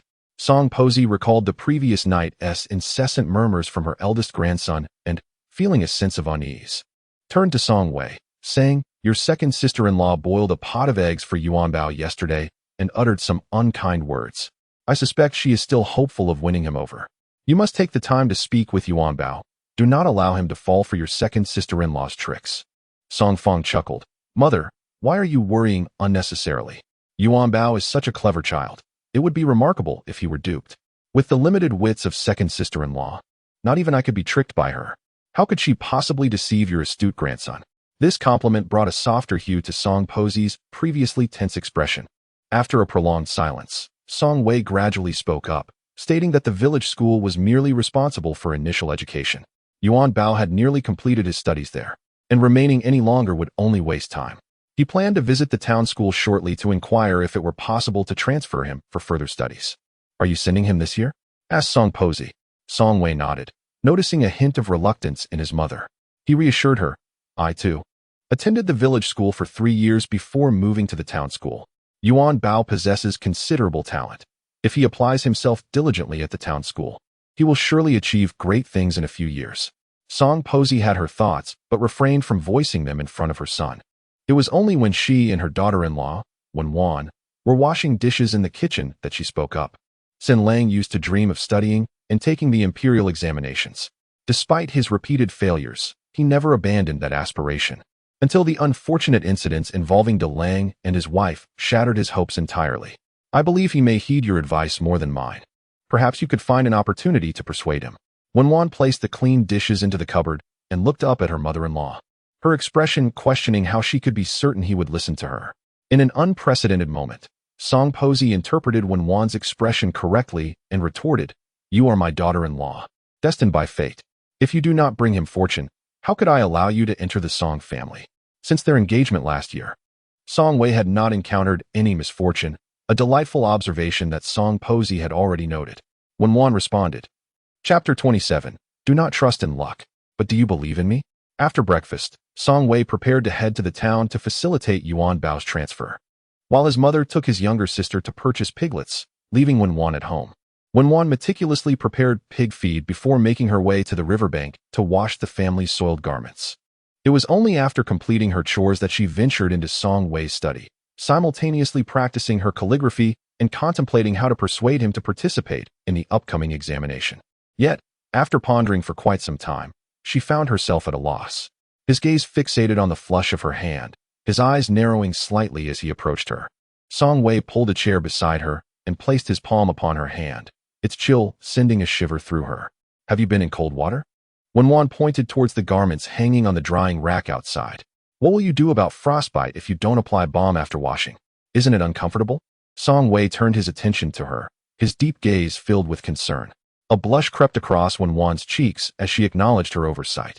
While chopping pig feed and washing clothes, her thoughts had been consumed by how to convince her husband, leaving little room for considerations about balm. His warm fingers circled her hand, igniting a fire that enveloped her from head to toe, her heart racing wildly. After applying the balm and covering it, Song Wei looked up, his expression softening. "Do you feel any better?" Wenwan, her face aflame, nodded in response. "What were you thinking about just now?"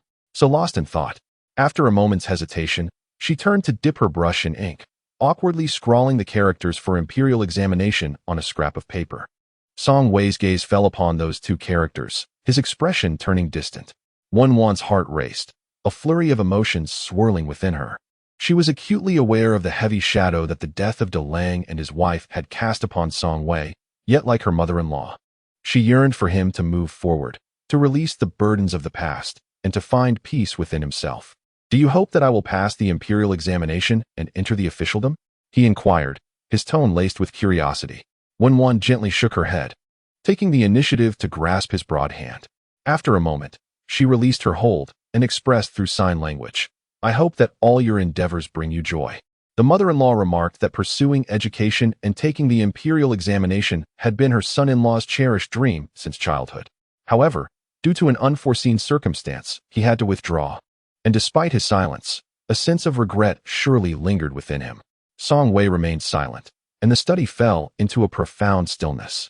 They were close enough that their shallow breaths intertwined in the air. After a while, he broke the silence. "I began registering for the county examinations at the age of 10, yet in the span of a decade, I never once succeeded in entering the examination hall.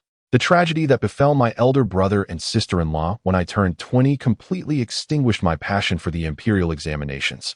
Once, I did not believe in fate, but since that year, I have come to accept it. Perhaps I am simply destined to be estranged from the examinations. Thus, even after 7 or 8 years, I do not believe I could suddenly turn my fortunes around." Wenwan inquired, "If you do not believe in luck, then do you believe in me?" Song Wei gazed at the young girl, her eyes sparkling like a sky filled with stars, resembling a guiding light in the night, making it impossible for him to utter a word of refusal. The corners of Song Wei's lips curled into a gentle smile as he reached out to pinch her small face, affectionately saying, "You are still young. Do not overthink things and fret." Was all this sentimental persuasion in vain? Wenwan, feeling a surge of indignation, turned her back. She was determined to learn to write. She wanted to pen words for him, believing that she could be more effective than the lucky stars above, capable of aiding him in turning his fortunes. Chapter 28, Reluctantly Committed. Song Wei had already reached an agreement with the tutor at the town school, and he planned to send Yuan Bao to study there at the beginning of next month. Madame Song was once again troubled, lamenting that her eldest grandson had never ventured so far from home. Now, as he prepared to reside at the town academy, she fretted over how he would manage meals and sleep. Would anyone wash his clothes? Would he be roused in the morning? Was the food at the academy satisfactory? If it was not, could she provide him with some pocket money to procure better fare? Song Wei pinched the bridge of his nose, suggesting that if his mother was truly concerned, she might as well accompany him and rent a small courtyard nearby to care for Yuan Bao. However, Madame Song vehemently opposed this notion, arguing that this endeavor would last several years and would be exorbitantly costly. She remarked that instead of wasting money on renting a courtyard, it would be wiser to give Yuan Bao that money as allowance, enabling him to buy more food for himself. Song Wei chuckled at her frugality, knowing well her reputation for being stingy. Thus, it was not that the Song family was particularly wealthy, but rather that Madame Song was willing to spend on her third son and eldest grandson. Meanwhile, the unsuspecting Yuan Bao sat despondently on the threshold, propping his chin on his hands, his expression one of gloom. When Wenwan gently nudged him, he showed no reaction. Was he so overwhelmed with excitement about attending the town academy that he could not even eat? Song Wei's voice broke through the silence. Yuan Bao pouted and ignored him. Song Wei gazed down at him, recalling how Yuan Bao had previously complained about the limited teachings of the village tutor. Now, as he was being sent to a proper school, why did he seem so reluctant? What was holding him back? I just got a mother, Yuan Bao replied. Once you go to the town academy, Wenwan will also be your mother. How is that different? How can it not be different? Yuan Bao huffed, lifting his gaze to meet Song Wei's. I don't know anyone at the town academy. Song Wei smiled gently, recalling how he had expressed similar sentiments when you attended the village school. Song Yuan Bao, having been shadowed by Song Wei since childhood, found his 3 years at the village school rather superfluous. There was no need for elementary education. However, Song Wei believed it essential for him to engage with basic social relationships, lest he become as dense as a wooden block. Sniffling, Song Yuan Bao inquired of Wenwan. If I go to the town school, will mother come to see me? Wenwan nodded affirmatively. Will she bring me delicious food? Again, she nodded. Under Song Wei's exasperated gaze, Song Yuan Bao reluctantly declared, then I shall go. Chapter 29. A curious feeling with the confirmation that her grandson would depart at the beginning of next month. Grandma Song calculated the time and realized there were merely a few weeks left. She hastily summoned her daughter and daughter-in-law, and the three of them busied themselves. They stitched quilts and crafted garments, assembling an entirely new outfit for Song Yuan Bao from head to toe. Meanwhile, Song Wei remained in the study, transcribing books for his son. Although the textbooks were available for purchase at the local bookshop, in those times, books were precious commodities, particularly new ones, which were quite costly. Moreover, Song Yuan Bao was accustomed to Song Wei's handwriting. Thus, when Song Wei transcribed, he provided annotations for any challenging passages. This way, when the tutor conducted lessons, the young lad would find it easier to comprehend with the annotations as guides. The entire family was devotedly engaged in preparations solely for Song Yuan Bao. Observing this, Wenwan felt that Yuan Bao was indeed the little emperor of the Song family, doted upon by his father and grandmother, and treated like a beloved son by his aunt. Fortunately, Song Wei dotes on his child without indulging him, ensuring that the little one does not grow spoiled. While the child's temperament is somewhat mischievous, it is not off-putting. On this particular day at the beginning of the month, Song Wei and Wenwan personally accompanied him. Standing at the entrance of the town school, Song Yuan Bao hesitated to step inside, gazing longingly at his parents on the ox cart. Song Wei waved his hand, encouraging him to go on, promising to return for him after the break. Wenwan's lips curled into a gentle smile, her eyes urging him to enter promptly. With a feigned nonchalance, Song Yuan Bao suppressed his emotions, saying, I'm off now, don't you dare miss me. After taking a few steps forward, he quickly turned back to see his father still there, and instantly feeling a pang of guilt, he pivoted once more, his hurried steps faltering. Wenwan nodded and settled beside Song Wei. After all, he was merely an 8-year-old child, despite his usual carefree demeanor. The moment of leaving his family for an unfamiliar environment must have been quite unsettling for him. Noticing her gaze lost in thought, Song Wei quietly inquired, Are you reluctant to part with Yuan Bao? Wenwan sighed softly. Though they were not biologically related, her bond with Yuan Bao had always been strong. Initially, she felt little impact. But now that he was truly being sent away, her heart felt somewhat heavy. Song Wei took her hand, offering no words. Yet the warmth of his palm gradually brightened her spirit. As the couple drove the ox cart to the town's entrance, they noticed a notice affixed outside the archway. To ensure the townsfolk understood, the local government had assigned personnel to guard it and explain its contents to the curious onlookers. Since the ascension of the current emperor, the Great Chu dynasty had implemented a taxation and corvée system known as the Single Whip Law. A system of labor reform refers to the alleviation of the burdens of labor on the common people by integrating corvée with land taxes, thus allowing for payment according to the acreage cultivated. In essence, due to the enlightened policies of the current administration, the government will no longer engage in the arbitrary conscription of able-bodied men for unpaid labor. Any project requiring a substantial workforce must now recruit through formal channels and provide each individual with a fair remuneration. Although the government has previously hired laborers, the highest wage offered was a mere 30 per day.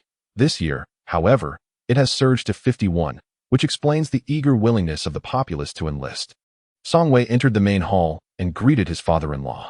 When Fu smiled at him, inquiring if he had heard that Yuan Bao had been sent to the town to study. Yes, he was just sent off today. Song Wei took a seat and poured tea into Wenfu's bowl. He will do well at the town school. Wenfu agreed. That boy has been with you for quite some time.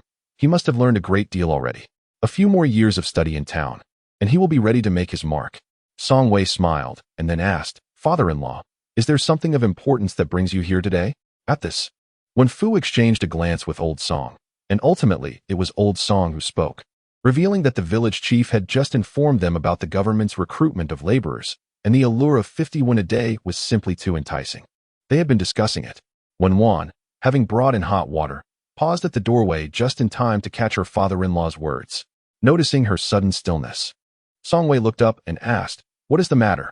When Wan furrowed her brow, uncertain of what to say, but felt a sense of unease upon hearing that both her father and father-in-law were planning to enlist as coal miners in the Dawanshan mine. As all three pairs of eyes were fixed upon her, when Wan, concerned that they might worry, shook her head to indicate that all was well. In Chapter 30, titled Unpersuadable, Song Wei observed his father and father-in-law engaged in animated conversation and, after exchanging a few casual remarks, excused himself to step outside. Upon opening the door, he found Wenwan sitting morosely at the edge of the bed. Approaching her, he slightly bent down, his gaze settling on her fair, delicate face. A hint of a smile playing at the corners of his lips, perhaps still pondering the matter of Yuan Bao. Wenwan immediately shook her head in denial. Then please, take your time to speak, he suggested, pulling out a chair to sit before her. A brief flush of warmth spread across Wenwan's cheeks. However, the thought of her father and father-in-law quickly extinguished that feeling. After considerable effort, she finally managed to articulate her concerns. She inquired of Song Wei whether he could persuade her father and father-in-law not to venture to the Dawanshan coal mine, as an unsettling feeling gnawed at her, an instinct that something was amiss.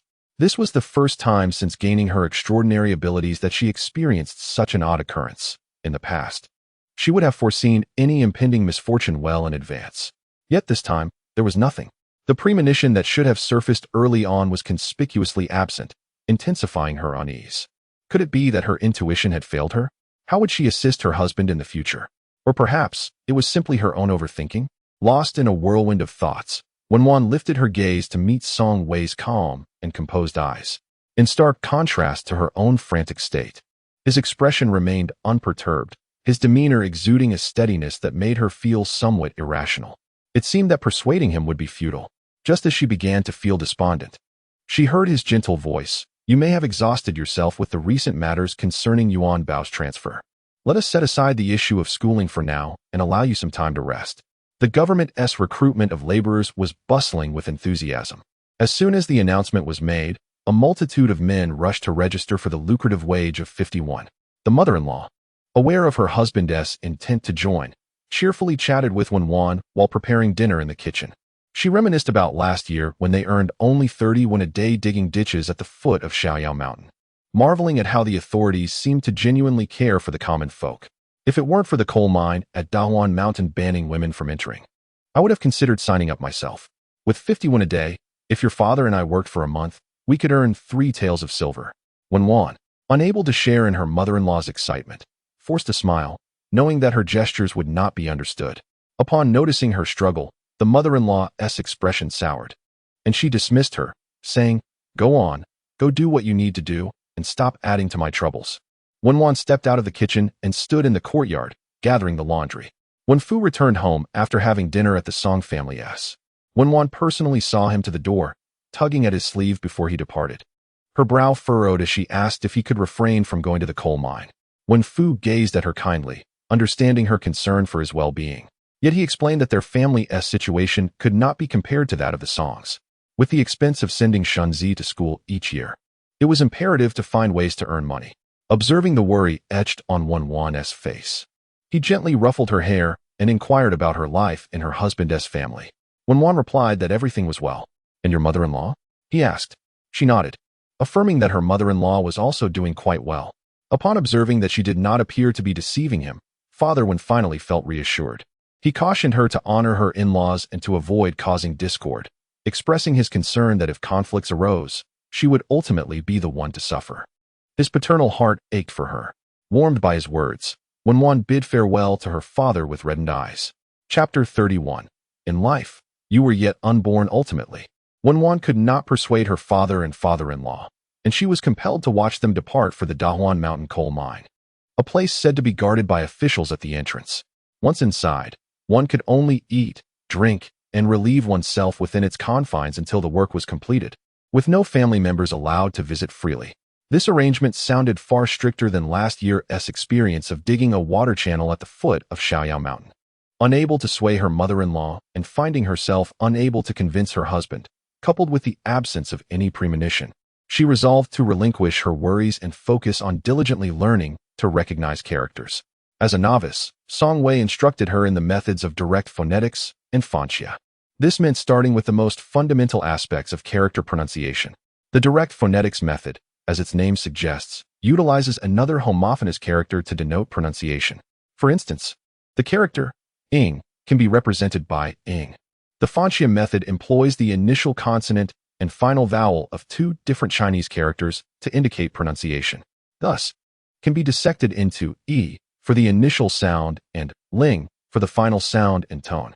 As Wenwan embarked on this learning journey, her eyes widened in bewilderment, her mind racing with questions about why mastering a single character could be so challenging. Who was the ingenious creator of writing? With so many strokes, when written small, it appeared as an indecipherable blotch, making it impossible to read. Could it not be simpler? However, glancing at the flowing manuscript on the desk beside her, Song Wei mustered all her strength, only to overexert herself, unaware of when she had leaned against his shoulder and drifted into slumber. Setting down his pen, Song Wei turned to gaze at his sweetly sleeping little wife nestled against him, a gentle smile gracing his lips. He tenderly tucked a strand of hair behind her ear, his movements soft and cautious, ensuring not to disturb her.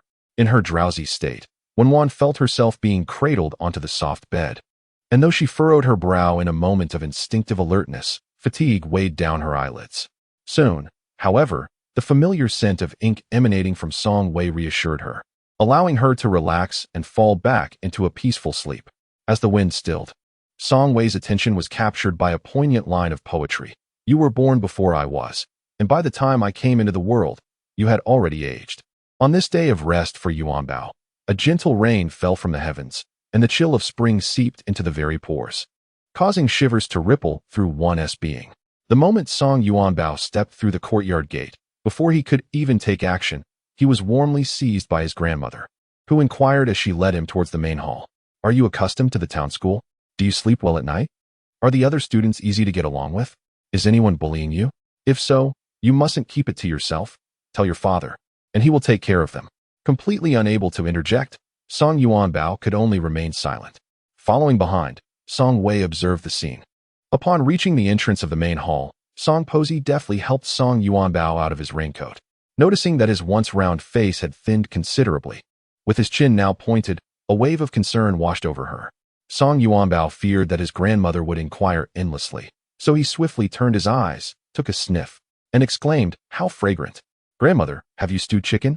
In Chapter 32, Lord Liu, Song's grandmother was momentarily distracted, nodding repeatedly as she confirmed the stew and asked if he wished to partake. Song Yuanbao, his mouth watering, could hardly wait for her to finish her inquiries and dashed like a gust of wind to the kitchen door. Upon seeing Wenwan and Song Fong busily attending to their tasks, he exclaimed, "Mother, Auntie, I am hungry." Song Fong shot him a reproachful glance, admonishing, "You can wait a little longer. The chicken will take some time to be ready." Song Yuanbao cast a mournful look at Wenwan, muttering softly, "Mother and father promised to visit me and bring delicious food, but they never came. They were only deceiving me." Wenwan paused, for indeed, during the past 10 days, she had suggested visiting Yuanbao. However, Song Wei had intervened, stating that Yuanbao was already 8 years old and ought to learn independence. He had just transferred to the town school, and it was essential for him to adapt. Coddling him would render his transition meaningless. It was only after heeding Song Wei's counsel that Wenwan refrained from rushing to the town school. She felt conflicted about how to explain this to him. If your parents do not visit you, can you not endure even a single day at the town school? Startled by Song Wei's voice, Song Yuanbao turned abruptly, meeting his father's gaze, which bore a hint of sternness. He trembled slightly, but quickly regained his composure, retorting, "Father always says that integrity is fundamental to being human. If you make promises but fail to deliver, you are being untrustworthy." Song Wei cast a faint glance at him, recalling that when he first entered the town school, there was a competency assessment.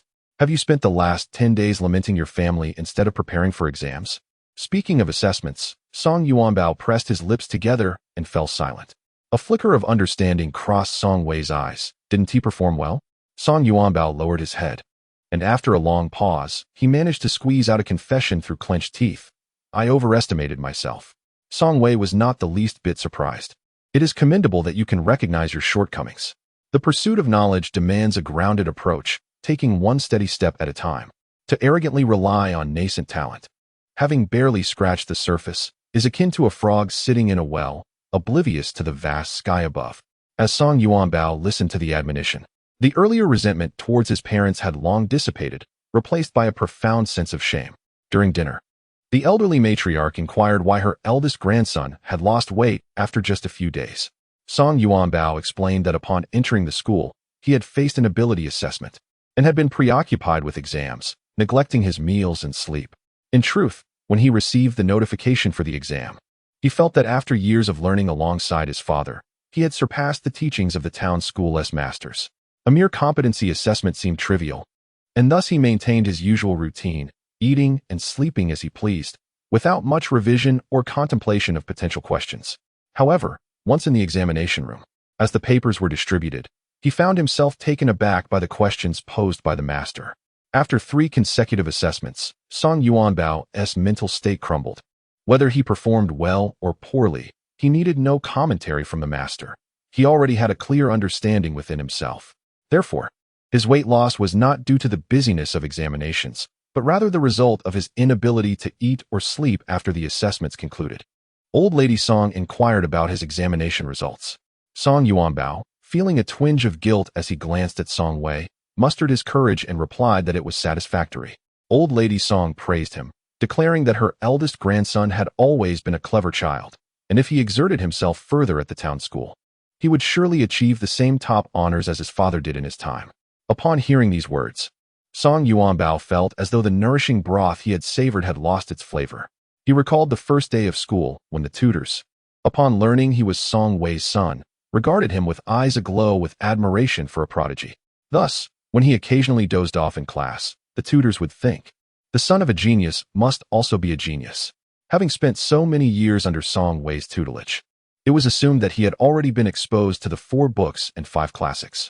They believed he had come to the town school merely for the sake of appearances, biding his time until he was older and could take the field in earnest. They anticipated that Song Yuanbao would eventually rise to become the living emblem of the town school, leaving them with little need to intervene. However, the results of the competency assessment shocked everyone, even Song Yuanbao himself. For one who had been accustomed to pride from a young age, this was a significant blow. Fortunately, his spirit did not shatter entirely. Within a few days, he reassessed his abilities and dedicated himself to diligent study, determined to try again. While he dared not aspire to the top honors, he resolved to at least avoid bringing shame to his father. As summer approached, relentless rain persisted for over 10 days without a glimpse of sunshine. On a day when the downpour had lessened, Wen Wan and Song Wei chose to visit the town school to see Song Yuanbao, spending their time shopping at the market. Nearby, on the 3rd floor of the Fula restaurant, a few young gentlemen were seated in a private room. The youth clad in a lake blue cross-collared brocade robe is named Cheng Fei. At this moment, his complexion appears somewhat pale as he gazes at the individual across from him. Young lord, we may have ventured too far this time. The continuous torrential rains have caused landslides at the coal mine, and I have just received news that some workers have encountered misfortune. The boy referred to as young lord is Lu Yanqing, merely 12 years of age, exuding an air of youthful arrogance. Upon hearing Cheng Fei's words, he scoffs disdainfully. What is there to fear? Cheng Fei's face grows even paler. We are operating this coal mine in secret, without the court's inspection and approval, although we have managed to suppress the local magistrate. Should news of fatalities reach the emperor's ears? A bunch of useless cowards. If you're afraid of dying, you should leave now. Cheng Fei quickly silences himself. In the entirety of the capital, who does not know that this Lu young lord is the treasured grandson of the Empress Dowager? He often acts with impunity, and whenever a situation arises, the Empress Dowager invariably intervenes, leaving even the emperor with a headache.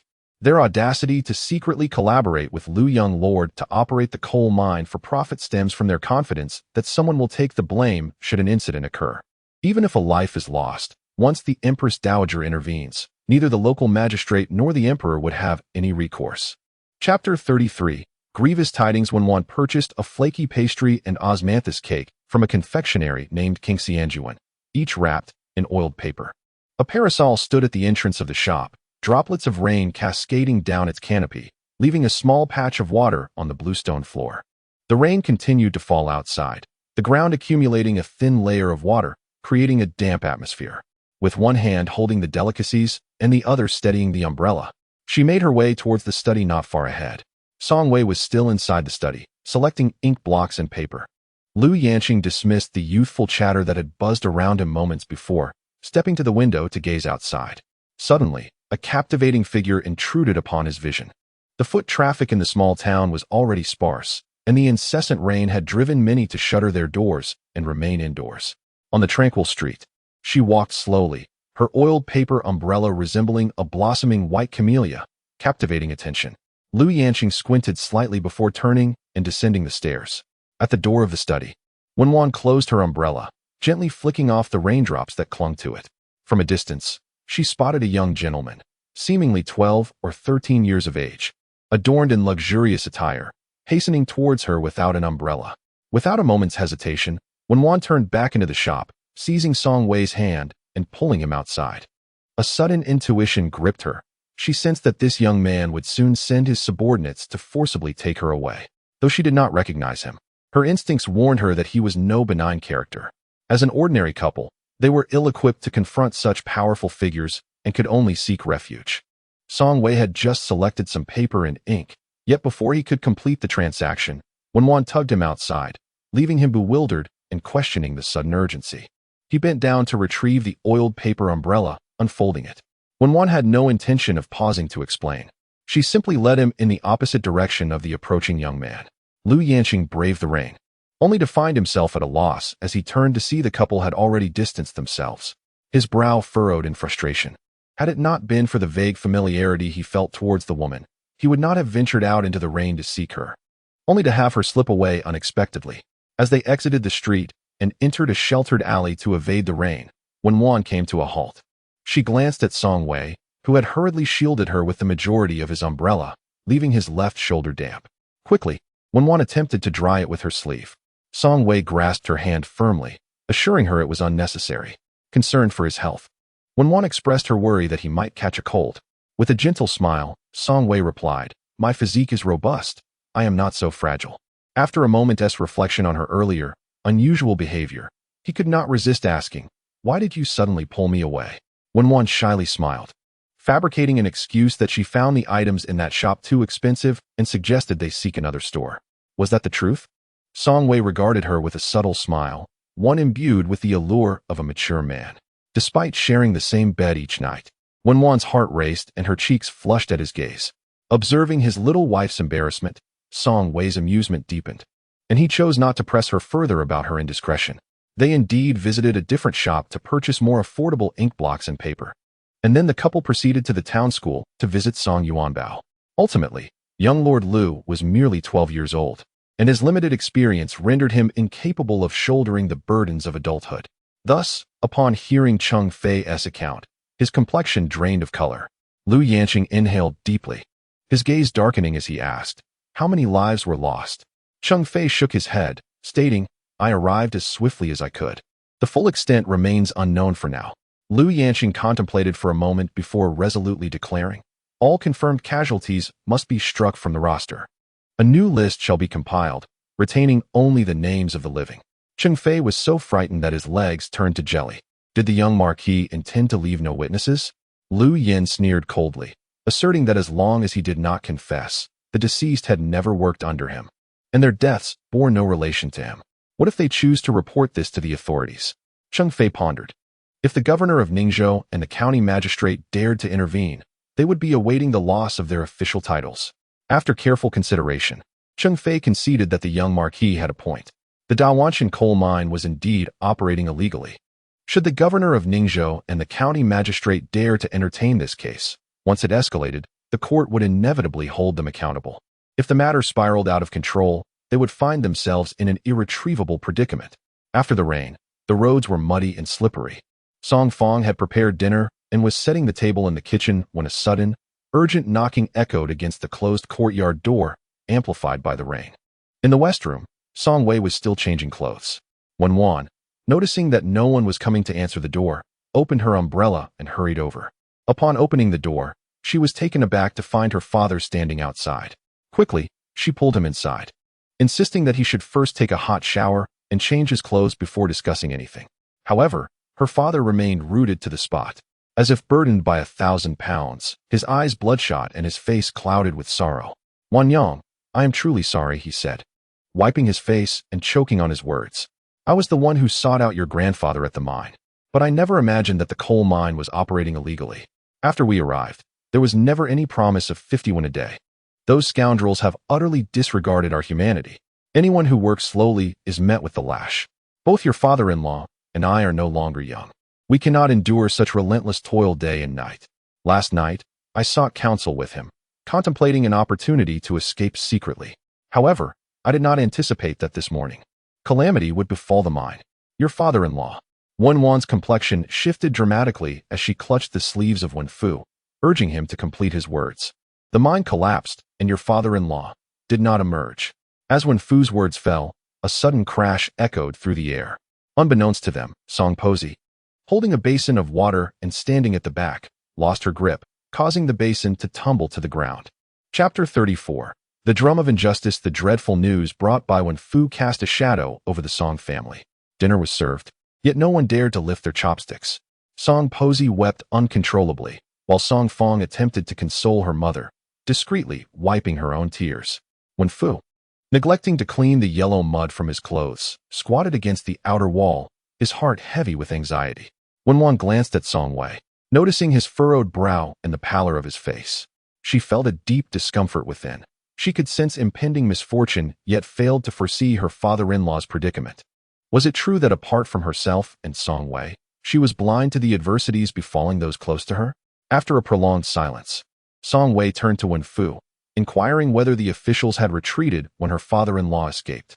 Unable to remain idle, he rose, declaring, "I shall go to Dawanshan." He could not accept the grim reality of his father's death without witnessing his lifeless body. Samlang, Father Wen advised him that it was still pouring outside, and the mines were experiencing severe collapses, posing imminent danger. The sky had darkened, and he felt uneasy about venturing out alone. Song Wei turned to glance at his mother. In what seemed like a mere half hour, she appeared to have aged decades. Her eyes were bloodshot, and her countenance was haggard. Sitting on a stool, she resembled a lifeless statue, and upon hearing the conversation between Song Wei and his father-in-law, she merely lifted her eyelids, uttering nothing, as though her spirit had departed. Song Fong gazed at Song Wei with tear-filled eyes, saying, "Third brother, if you must go, let second brother accompany you. Having another person with you would ease our minds." In the neighboring courtyard, Erlang's wife, upon learning of her father-in-law's demise, was so startled that she fell to the ground. Previously, when her father-in-law had gone to the coal mine without inviting Erlang, she had expressed her grievances towards her mother-in-law, frequently lamenting about her heartlessness and neglect towards their family. Who could have anticipated that within a mere 2 months, tragedy would strike? Just as Erlang's wife was torn between relief that Erlang had not gone and sorrow over her father-in-law's passing, Song Erlang strode in, informing her that he was preparing to accompany Song Wei to Dahuan Mountain. "What are you doing? Let go," Erlang's wife exclaimed, casting him a fierce glance. "You cannot go." Erlang's wife was resolute. "Listen to me, Erlang. Third Lang is a harbinger of misfortune, and that newlywed mute wife of his is an even greater omen of doom. Father met his end because of them. If you step out of this door today, I fear I shall soon become a widow." In other matters, Song Erlang could tolerate his wife's incessant prattle, yet now that his father had passed, her biting remarks felt like daggers to his heart. Fury surged within him, and he struck her across the face.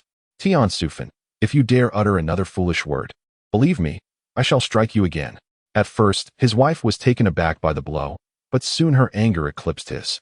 She forcefully pushed him away, dashed out, locked the door behind her, and barricaded the window with several sturdy wooden beams, resolutely preventing Song Erlang from escaping. He pushed against the door to no avail and tugged at the window, which remained unyielding, leaving him to curse in frustration within the confines of the room. It was evident that his sister-in-law had orchestrated this, and Song Wei felt no surprise. When Fu, uneasy about leaving Song Wei alone, instructed Wen Wan to prepare an oil lamp to accompany him. With the storm raging outside and darkness enveloping the surroundings, Wen Wan's apprehension deepened, prompting her to insist on joining them. Song Wei, you must allow me to stay with you, she implored. However, Song Wei firmly disagreed. Wen Wan, you should remain at home to care for mother. My father-in-law and I can manage. Wen Wan's face was etched with worry. Her husband was prone to misfortune, the kind that could choke on even a sip of cold water. If she did not accompany him, who knew what calamity might befall them in such dreadful weather? Yet, in Song Wei's eyes, she was merely a delicate flower in need of protection. If she came along, he would have to divert his attention to her, making their journey all the more perilous. With no time to spare, Wen Wan tugged at Song Wei, leading him to the study. Swiftly, she ground the ink and picked up a brush, inscribing on the rice paper, "Take me with you. You are in danger, and I can foresee it." Song Wei's gaze fell upon the rough paper, where the characters, though not meticulously crafted, were at least discernible. Yet, when assembled together, they became perplexing. As if fearing that she might have made an error, Song Wei inquired, "If I were to be in danger, would you be able to foresee it?" "Yes." Wen Wan earnestly nodded, her beautiful eyes brimming with a plea for his trust. Just as Wen Wan found herself unable to resist the allure of Song Wei's mature masculinity, Song Wei's steadfast resolve would wane in the presence of his young wife. Ultimately, he acquiesced with a nod. Draped in a raincoat, Wen's father forged ahead, clearing the path, while Song Wei followed closely behind, holding a lantern to illuminate their way, with the two men ensuring Wen Wan was safeguarded between them. The treacherous night journey through the rain was arduous, and by the time they reached the Great Ring Mountain, it was already deep into the night. The flickering oil lamp cast light upon the debris of rocks and soil, washed away by the torrential downpour. The evidence of former mining activities had long been buried, leaving not a single trace of life. Upon witnessing this desolation, Wen's father erupted in a furious tirade, cursing the officials for their cowardice, as they had hastily retreated without a thought to unearth the lost souls. He lamented that with the passing of night, the bodies would only sink deeper, complicating any attempts to locate them. As Song Wei surveyed the grim scene before him, a chill enveloped his heart. He circled the area, resolutely concluding that the three of them lacked the strength to excavate the collapsed terrain and recover his father's body. His fingers tightened around the lantern, the flickering light revealing the ghastly blue veins on the back of his hand. In a somber tone, he declared, "At dawn tomorrow, I shall go to the county office to raise an outcry for justice." It seemed that, for now, this was the only course of action available. The trio returned empty-handed. Upon returning home, the hall was still illuminated, with Song Bozi and her daughter Song Fong wide awake. Hearing the sound of the door, Song Bozi hurried out and immediately inquired, "Sanling, what news? Have you found your father?" Song Wei pressed his lips tightly together. After a moment, he shook his head. Song Bozi trembled, tears welling in her eyes, her sobs intermittent due to her hoarse throat. Song Fong wore a look of helplessness. If she could have sent him off, she would have done so long ago. Given the gravity of the situation, not only could her mother not sleep, but she herself was also restless. Wen Wan steadfastly refused to leave, insisting on accompanying Song Wei. Despite his attempts to persuade her otherwise, they remained seated in silence. Wen Fu sighed and uttered a few words of caution before rising to head home. Lacking the appetite for breakfast, Wen Wan splashed cold water on her face before following Song Wei to the county office to seek justice. Chapter 35. A secret from 12 years ago. On the journey home the previous night, Wen Wan had seemed to request a change of routes several times.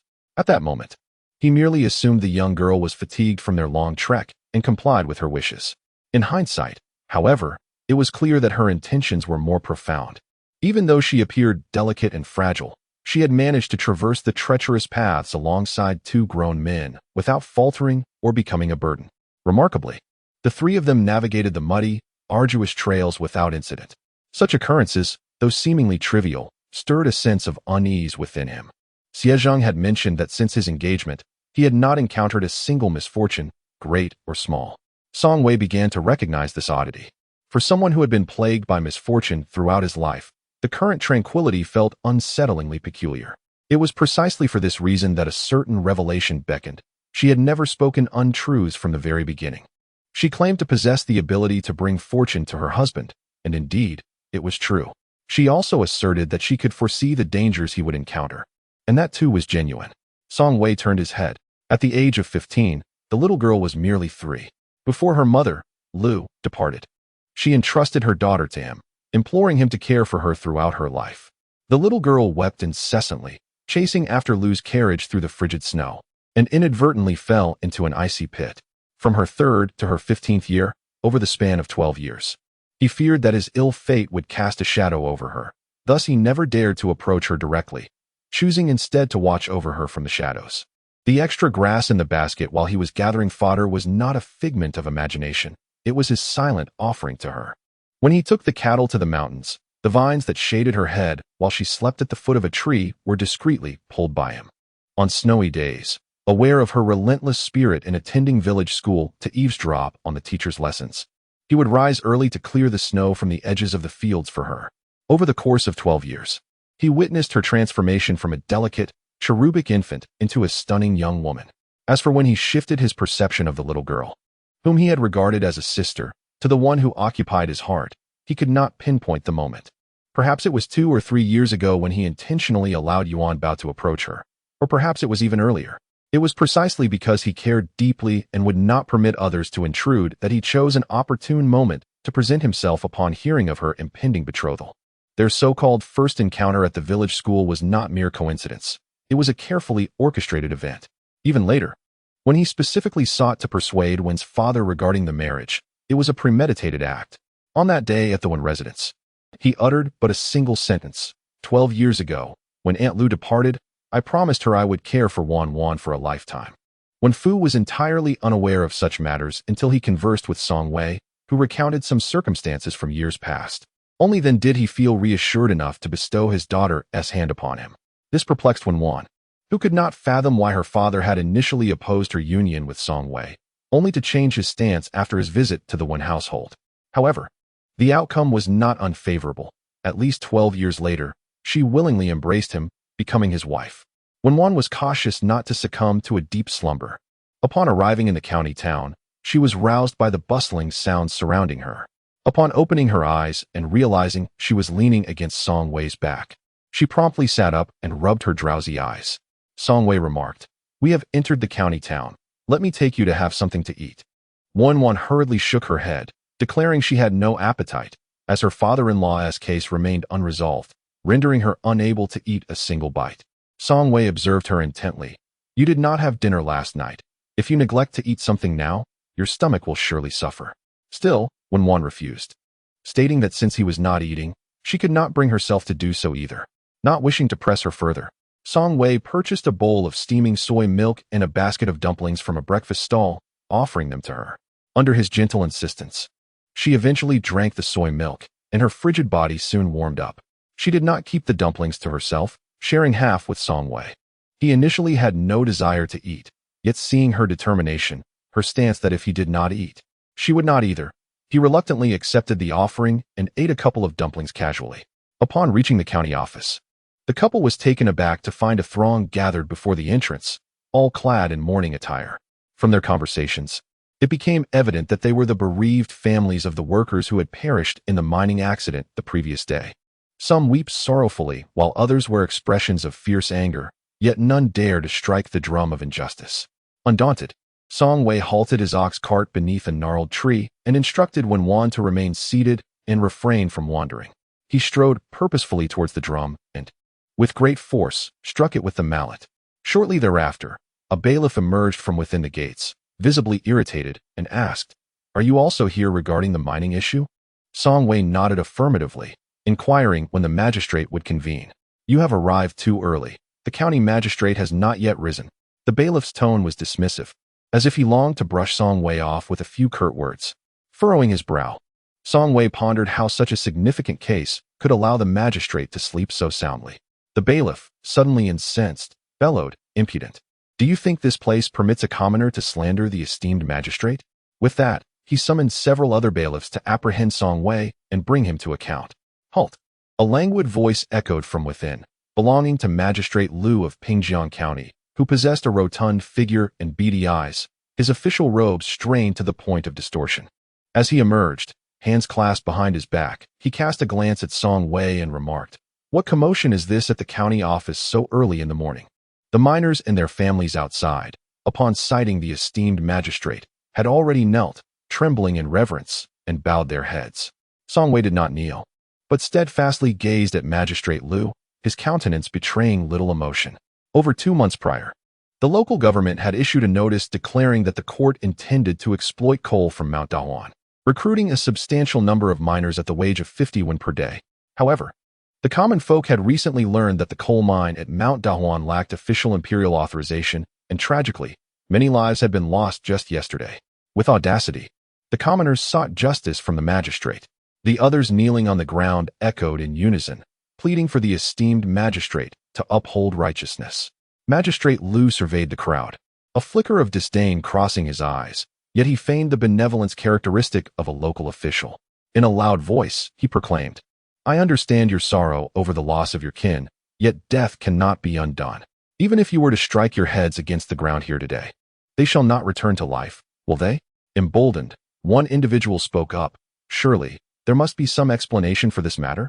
Our family relies on that meager wage for sustenance, and now that they are gone, does this not sever our means of survival?" The others quickly chimed in agreement. Initially, Liu Yanqing had no desire to shoulder this burden, but the uproar over the mining incident had escalated beyond control. To silence the miners' families, he was compelled to alter his position, instructing Magistrate Liu to distribute 20 taels of compensation to each household. The silver had been allocated the previous afternoon, and to prevent any further complications, Liu Yanqing had departed under the cover of night. With the higher officials absent, Magistrate Liu, without hesitation, appropriated half of the compensation for himself, deciding instead to allocate only 10 taels to each family. A profound silence enveloped the grieving relatives. For impoverished households, who toiled the earth and depended on the mercy of nature, 10 taels of silver could sustain them for several years. Should they accept the silver now, their lives in the coming years might improve somewhat. However, if they choose to pursue this matter further, not only would they be deprived of the compensation, but they could also find themselves embroiled in a lawsuit, resulting in greater losses. They are merely common folk, unable to contend with the officials. Thus, apart from Song Wei, the others lined up to receive their compensation. Magistrate Liu cast a glance at Song Wei, raising an eyebrow. "Young man, do you not desire the silver? Or are you simply uninvolved in this matter?" Song Wei responded with a calm smile. "If 10 taels of silver can buy a life, then I shall offer this sum to the county magistrate as a gift, hoping you will graciously accept it. I seek only the truth regarding the mine." The constables, gripping their swords at their waists, glared menacingly at Song Wei, resembling a pack ready to devour. As Magistrate Liu's words fell, the resentful glances of the relatives converged upon Song Wei. "Our family barely scrapes by, relying on this meager compensation for survival. If you dare to ruin it, I shall hold you accountable. Young man, you should depart swiftly. Consider it an act of mercy to save this frail and ailing old woman." Song Wei gazed at the grieving relatives adorned in mourning attire, all lining up to claim their 10 taels of silver, and suddenly found himself at a loss for words. He could not fault them for their choices. From the perspective of impoverished farmers, the wisest course of action was to accept the silver and avoid further conflict. What could they hope to achieve by making a fuss? Losing a loved one and then potentially facing imprisonment would be the height of folly. While Song Wei understood their decision, a sense of frustration still lodged heavily within his chest.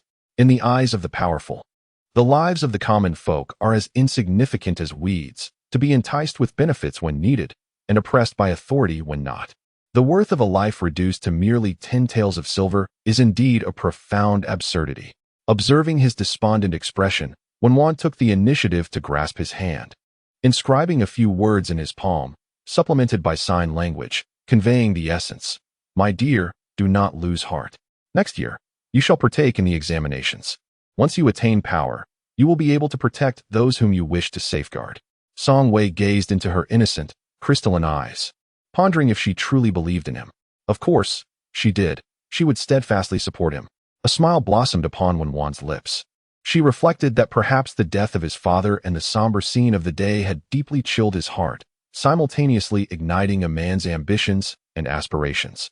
The main hall had been transformed into a mourning space, with flickering white candles illuminating the dark coffin. Wen knelt beside it, her eyes reddened, while across from her, Erlang's wife wept in a feigned manner.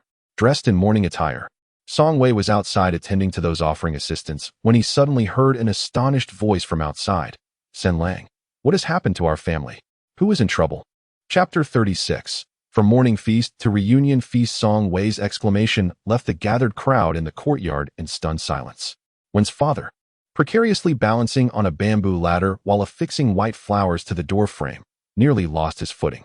The previously chattering Song family members fell silent, their gazes drawn outside. There stood the elder Song, clad in coarse, short garments, his trouser legs rolled up, drenched by dew, his cloth shoes caked with yellow mud, holding 2 wild rabbits, evidently freshly hunted. While a coffin had been prepared for him within, here he was, very much alive, inquiring about the commotion. What on earth is this? Am I seeing things? Uncle Xia cast aside his axe and strode outside, his heart racing as he gazed at Old Man Song. Is it really you, second brother? Old Man Song, somewhat bewildered, felt a surge of anxiety. Uncle Xia, what has happened? Uncle Xia placed a hand on Old Man Song's shoulder, pressing gently to confirm the solid presence of a living man. A glance at the white silk mourning garments in the courtyard made him feel awkward, leaving him at a loss for words. Song Wei approached. Father, weren't you supposed to be at the mine? He looked down at the rabbit in his hands, struggling to articulate his thoughts. Hearing Old Man Song's voice, Old Lady Song wiped her tears and rushed out. Old Man Song observed his wife, noting how much weight she had lost in the 2 months they had been apart, likely due to the stress surrounding the mine. Her lips bore several blisters, yet her sharp tongue remained unchanged, revealing her tender heart beneath. Realization dawned on Old Man Song. His family had presumed him dead and were preparing for his funeral. What foolish words are these? He lamented inwardly. Such matters are best left untouched. Father Wen emerged, casting a glance at the unharmed Old Man Song, feeling a wave of relief wash over him. He then took the 2 plump rabbits from Song Wei's grasp, beaming at Old Man Song. Second brother, shall we share a drink later?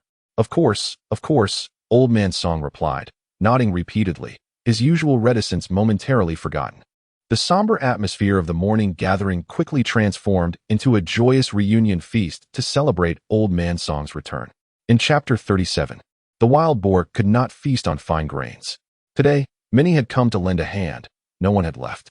Those who slaughtered rabbits did so. Those who prepared vegetables did their part, and those who stewed meat busied themselves in the kitchen. Amidst the bustling activity, the fragrant aroma of meat wafted through the courtyard, enticing everyone and making their mouths water. Wen sat by the small stove, frying meatballs, and had a clear view of the kitchen door. Just then, she spotted her father-in-law, freshly changed, standing under the eaves of the east room, conversing with Uncle Xia. A smile graced her lips as she finally comprehended why she had been unable to foresee her father-in-law's circumstances at the mine. It was because both he and her father had emerged unscathed. Had she known earlier that those who were safe would not sense it themselves, she could have prevented her husband and mother-in-law from preparing for her father-in-law's funeral. Xie Zheng was the last to arrive, carrying a jar of wine. A tribute from the students, followed closely by Wen Shun, who was studying at his private school. Wen Shun, with his backpack slung over his shoulders, hesitated at first, reluctant to enter. It wasn't until Mrs. Zhou emerged and mentioned that there would be stewed rabbit and braised pork that he eagerly walked in, saliva practically pooling in his mouth. As a grown man, Xie Zheng dismissed any petty grievances with the women, especially since he himself had children and understood that all parents resorted to such tactics to coax their kids. The wife of Erlang had always looked down upon Sandy Mei Wen, and by extension, her maternal family. Wen Shun was oblivious to the biting sarcasm in the words of Erlang's wife, merely offering a sheepish grin. Mrs. Zhou's expression darkened as she glared at Erlang's wife, demanding to know her meaning. The Wen family is from San Lang's household, not the second branch. Are they eating our food and drinking our water? How disgraceful. Erlang's wife dismissed her with a few curt words and led her 3 maidservants through the courtyard gate. Mrs. Zhou stood rooted in place, trembling with anger. Noticing his mother's distress, Wen Shun tugged at her sleeve and inquired about the matter.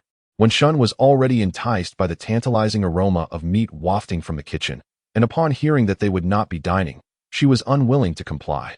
Stamping her feet and on the verge of tears, when Granny Song emerged and noticed the mother and son standing outside, she inquired why they did not come in.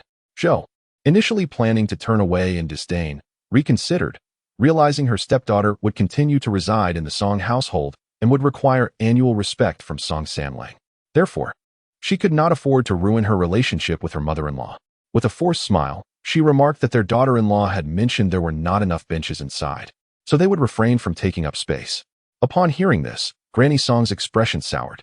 She was well aware of her troublesome daughter-in-law, who likely spoke even more harshly. Although she did not particularly favor this new stepmother from the Wen family, they were still connected by marriage, necessitating future interactions. It was essential to maintain a semblance of civility, yet that shrew had chosen to stir trouble. Granny Song feigned a smile, assuring Zhou and her son there was seating available and encouraging them to take a seat outside on the bench while they awaited their meal. Once the pair settled down, she stormed into the kitchen, finding her daughter-in-law, Wen Wan, assisting in frying meatballs, while the maidens, Dao and Air, savored their meatballs, and the youngest, San, drooled in envy despite her inability to eat them. Granny Song scowled, questioning the necessity of bringing those 3 girls along, as if they were entertaining guests unacquainted with monkeys, merely to amuse them. Wen Wan, before Granny Song could further chastise her, tossed several raw meatballs into the sizzling oil and discreetly shifted her stool backward. Chapter 38. The ruthlessness of humanity. Song Fong had been observing from the sidelines, realizing that San Sa had deliberately thrown meatballs into the hot oil, injuring Air Sa. Startled, she found herself at a loss for words, merely glancing at Song Posey and calling out, "Mother." Though Song Posey was angry, her mind remained clear. She turned to grab a large bowl, ladling in a scoop of braised pork, a scoop of rabbit meat, several pieces of fried tofu, and some meatballs. Handing it to Song Fong, she instructed, "Take this to your little nieces to satisfy their cravings, and also inform Air Sa to refrain from embarrassing herself unnecessarily. Today is a day of celebration. I won't hold a grudge against her and her husband for shamelessly coming to mooch food and drink with their 3 children. Yet, she dares to flaunt her authority in front of me, her mother-in-law. Who does she think she is?" Noting the genuine anger in Song Posey, Song Fong dared not say more. She accepted the bowl and promptly carried it next door. Erlang's wife had placed a basin outside on a stone stool, currently bent over it to apply medicine. Wincing in pain and muttering harsh curses at Wen Wan, her words laced with venom. Upon entering, Song Fong caught the tail end of the tirade. Frowning as she glanced at Erlang's wife, "Air Sa," she gently advised, "you ought to be more mindful. You are a mother of 3 now. You should know what words are appropriate and what are not. It is not difficult to gauge the situation. With your mother-in-law's temperament, you should be well aware. If you keep speaking ill in her presence, who else can she scold if not you?" Hearing the voice, Erlang's wife turned her head, attempting a smile. But the effort only aggravated her burn, causing her to suck in a breath sharply. "Ah, it's you, Song Fong." Erlang's wife cast a glance at the large bowl in Song Fong's hands. Song Fong explained, "Mother sent me to deliver some food to the 3 little girls. And she mentioned that since you are injured, there is no need for you to help out. You should rest at home." Song Fong had intended her actions to be kind-hearted, yet she never expected Erlang's wife to be so ungrateful. Even the most patient of individuals could be provoked. And in her frustration, she slammed the bowl down heavily on the stone platform. That evening, Sangu was supposed to go to Dahuan Mountain to find father, and I asked him to bring Ergu along. However, Ergu did not go. "It must have been your sister-in-law's suggestion, right?" Erlang's wife glanced away, her gaze flickering. She offered an excuse, saying, "A few days ago, it rained incessantly, and our Sanya fell ill, so I couldn't leave her." Without giving Erlang's wife a chance to respond, Song Fong firmly stated, "The money for today's banquet was all contributed by Sangu and San Sa. If you wish to eat, you should ask them. Your words hold no weight with me." Erlang's wife recalled the fierce determination with which Wen Wan had hurled meatballs into the pot just moments ago, and she felt a sudden flush of heat and pain in her face. The seemingly mute little girl, once thought to be an easy target, had proven to be unexpectedly fierce. With her current countenance, it would be at least 10 days to half a month before she could venture outside again. Chapter 39. The most toxic-tongued mother-in-law. Song Fong strode directly towards the table where the women sat. In the presence of outsiders, Song Posey refrained from questioning her, merely inviting her to sit down and eat. Song Fong lifted her bowl and stole a glance at Wen Wan, who was seated beside her mother. Feeling a surge of trepidation within, had I not witnessed it with my own eyes today? I would never have imagined that this seemingly delicate and soft-spoken sister-in-law possesses such fierce spirit. Much like a kitten, she is gentle and docile when cradled in one's arms. But should you inadvertently tread upon her tail, she would swiftly transform, extending her sharp claws and refusing to relent until she has left a few marks of blood. Song Fong mused that perhaps it was due to her sister-in-law's silence that she had always given off an impression of being meek and easily bullied. Why aren't you eating properly? What are you doing? Old Madame Song glanced at Song Fong. The others, however, had indulged to their heart's content, lingering at the table, engrossed in conversation. When rural women gather, gossip is an inevitable pastime. They share tales about their neighbors, their voices rising in a chorus of laughter, more boisterous than the haggling at a market. When Wan exchanged a glance with her kin, feeling the need to address her as aunt, the matron from the Song family, observing old Madame Song, remarked, "Your Sanlang's wife has been in our family for several months now, yet there seems to be no sign of a child. If there is any issue with her health, you need only tell me. I know an elderly woman who specializes in such ailments, and she is quite reliable." Old Madame Song was well aware that ever since when Wan married into the Song family, the tongues of these women had not ceased their chatter, having likely gossiped behind her back countless times. Their current discussion at the table was far from genuine concern for Wen Wan. Rather, they were merely waiting for her, as the matriarch, to provide a definitive answer, which they could then relish as idle gossip. As the old matron raised her eyelids and cast her gaze upon the woman, she remarked, rather indifferently, "Not everyone is blessed with your good fortune. Your eldest is merely 3 months old, and already you are with child again. You exhibit more endurance than even the sows in my pen. Have you sought the assistance of that lady to help you with sterilization, so you might avoid bearing 2 litters?" The onlookers nearby could hardly suppress their laughter. To conceive again so soon after delivering a firstborn, what a display of impatience to cling to a man. The old matron scoffed. "In this region, many aspired to be my sister-in-law, yet the presence of one more or one less would not alter my fortune in the slightest." The other women at the table fell silent, wary of drawing her ire upon themselves.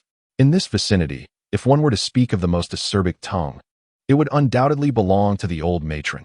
A single jab from her could provoke a reaction fierce enough to induce the return of a meal. Wen Wan listened quietly, astonished, swallowing hard. While other mothers-in-law might feign pleasantries and smiles in front of outsiders, why was it that her own mother-in-law behaved so differently? Zhou Shi sat beside the matron of the Song family, witnessing the latter's complete triumph over the woman. Observing the woman nearly choking on her indignation, Zhou Shi felt a pang of fear. Today she had witnessed the true prowess of the old matron and understood the saying that there are always greater forces beyond one's own. Indeed, when it came to sharp tongues and cunning wit, this matron was unmatched. It would be wise to avoid provoking such a formidable relative in the future. Otherwise, should she be subjected to one of the matron's public humiliations, it could very well drive her to the brink of unconsciousness. Zhou originally intended to have a private conversation with Wen Wan, seeking Song Wei's assistance in arranging for Wen Shun to study alongside Song Yuanbao at the local academy. However, observing the current situation, he deemed it prudent to depart discreetly. Thus, after the gathering concluded, Zhou hastily took Wen Shun home, disregarding everything else. Once the guests had left, Song Wei, having heard Song Fong mention the earlier merriment at the table, grew concerned that his mother might bring up matters regarding children in front of Wen Wan. Seizing the opportunity while Song Posey was busy clearing the table outside, he approached her and called out, "Mother." Song Posey turned, inquiring why he was not inside with his father. After a moment's hesitation, Song Wei replied, "I wish to discuss matters concerning children." Initially, Song Posey did not grasp the implication and casually asked, "Whose child?" It was only after the words had escaped her lips that she realized the weight of the inquiry. Pausing her task to look at Song Wei, "What do you mean?" Song Wei clarified, "For the past 2 years, I have not desired a child." Upon hearing this, Song Posey's expression shifted dramatically. Her tone escalated. "What do you mean? Is this your decision or hers? At 28, you still do not wish for children. Are you deliberately trying to vex her?" "It is neither her decision nor mine.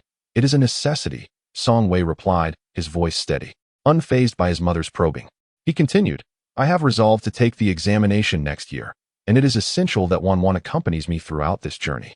Should she become pregnant during this time, it would complicate matters significantly." This revelation bore substantial implications, and Song Posey took a while to process it, her aged face reflecting a mixture of surprise and joy. Lang, what did you just say? You plan to take the examination next year? Yes. Song Posey was nearly elated to the point of jumping in excitement. Really? I have already spoken with my father and Uncle Xia about this matter. Upon reflection, Song Posey remarked, why must you bring your wife along for the next event? Leave her at home. As her mother-in-law, I certainly would not consume her. Song Wei chuckled softly and clarified, that is not my intention. Then what do you mean? At this juncture, Song Wei felt compelled to reveal the truth in its entirety, explaining the remarkable abilities possessed by Wenwan. While others may merely have a premonition, hers seemed akin to possessing a divine foresight. She could foresee where he might stumble an hour later or where he might scrape his skin. Song Posey was taken aback, exclaiming, Lang, what nonsense are you speaking? Even if she is my fated daughter-in-law, such mystical abilities are beyond reason. The more she pondered, the more it sounded as if Lang's wife had been enlightened in some extraordinary manner. Could such phenomena truly exist? Song Wei shook his head with a smile, noting that since their betrothal, his son had encountered no misfortunes, a fact that his mother likely understood as well. Later, upon inquiring with Wenwan, he learned that over the past 6 months, he had indeed averted numerous misfortunes, all thanks to Wenwan's intervention. Song Posey still found it hard to accept, recalling that the old sage in town had merely mentioned that marrying this wife would bring good fortune, without alluding to her extraordinary abilities. With a grin, Song Wei concluded, thus, she must accompany me to the county examination next year. The journey will be arduous. How could she endure it if she were with child? Old Lady Song glanced at him and said, all right, after all this chatter. Isn't it just that you two don't wish for me to hold my grandchild for the time being? In light of your promise to participate in the examination, I shall refrain from mentioning it for now. However, once these 2 years have passed, do not complain about my nagging. Chapter 41. The Insatiable. The county examination is scheduled for February of next year, with a specific date to be announced by the county magistrate in January, allowing scholars ample time to register. Since making a vow 8 years ago before the tomb of the Dalao couple to abstain from the imperial examinations, Song Wei had not paid any heed to the examination topics. With such a long passage of time, it is certain that the examiners have changed numerous times, each with their own distinct preferences. Despite being hailed as a genius from Pingjiang County, he remains far inferior to the scions of noble families in the capital. Primarily, he lacks the breadth of experience and exposure that those from esteemed lineages possess, having emerged from a humble agricultural background. Such narrow perspectives and limited knowledge inevitably lead to a lack of grandeur in his writings, which may even appear one-sided and extreme. Xie Zheng, understanding Song Wei's intentions, presented him with several books summarizing the political affairs since the ascension of the current Emperor Guangxi. Xie Zheng was genuinely pleased with Song Wei's decision to participate, as he had long believed that a talent like his cousin would not be squandered in a small place like Pingjiang County. Prepare well for the examination next year. I shall await you for the provincial test. With you by my side, I feel assured. Song Wei's gaze fell upon the books, casually flipping a page, and thought it was premature to speak of success. Whether he would even make it into the examination hall next year remained uncertain. Xie Zheng raised an eyebrow. You dare to participate? Surely you must have made preparations in advance. Song Wei merely smiled in silence. Song Wei approached, questioning why his mother-in-law had not come to their home for a visit. Zhou, however, was hesitant to confront Song's matriarch over trivial matters. Unexpectedly encountering Song Wei left her feeling awkward, yet she steeled herself, recalling the purpose of her visit. Lang, I have a small favor to ask of you. Song Wei cast a glance at Wenwan, observing her lack of significant reaction, then turned his attention back to Zhou. What is it? He inquired. Zhou replied, I've been contemplating that the boys at the Xia family's private school lack promise. With Shunzi mingling among them, how can he possibly excel? Would you be able to assist in sending our Shunzi to the town school to study alongside Yuan Bao? In a more respectable environment, surrounded by disciplined peers, Shunzi would surely adopt better habits over time and become a diligent student. When Shun had always shown a disinterest in academics.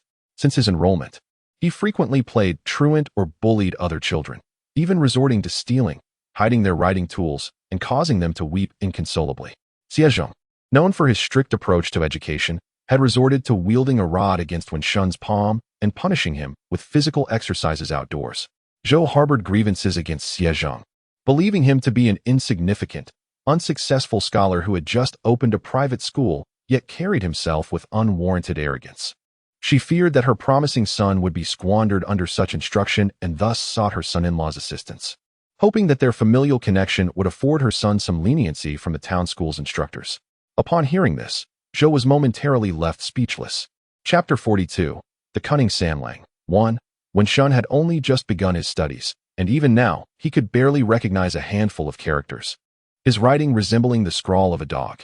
It would be a remarkable feat if he could recite the couplet at the entrance of the Xie Family Academy in its entirety, let alone pass an examination. Zhou, unaware of the difficulties associated with enrolling in a local school, gritted her teeth in frustration.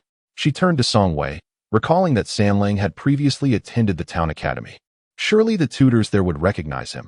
Perhaps with his endorsement, they could exempt their son Shun from the exam.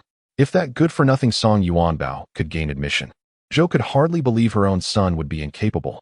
If Song Wei could persuade the teachers to grant Song Yuanbao special treatment, surely he would not allow his brother-in-law to be left behind.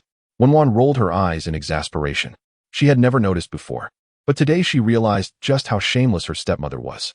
Despite being told that the academy did not teach reading, she remained undeterred, convinced her inept son was a prodigy, believing he was no less capable than others, even while he had yet to learn to crawl, wishing to compete with others in a race.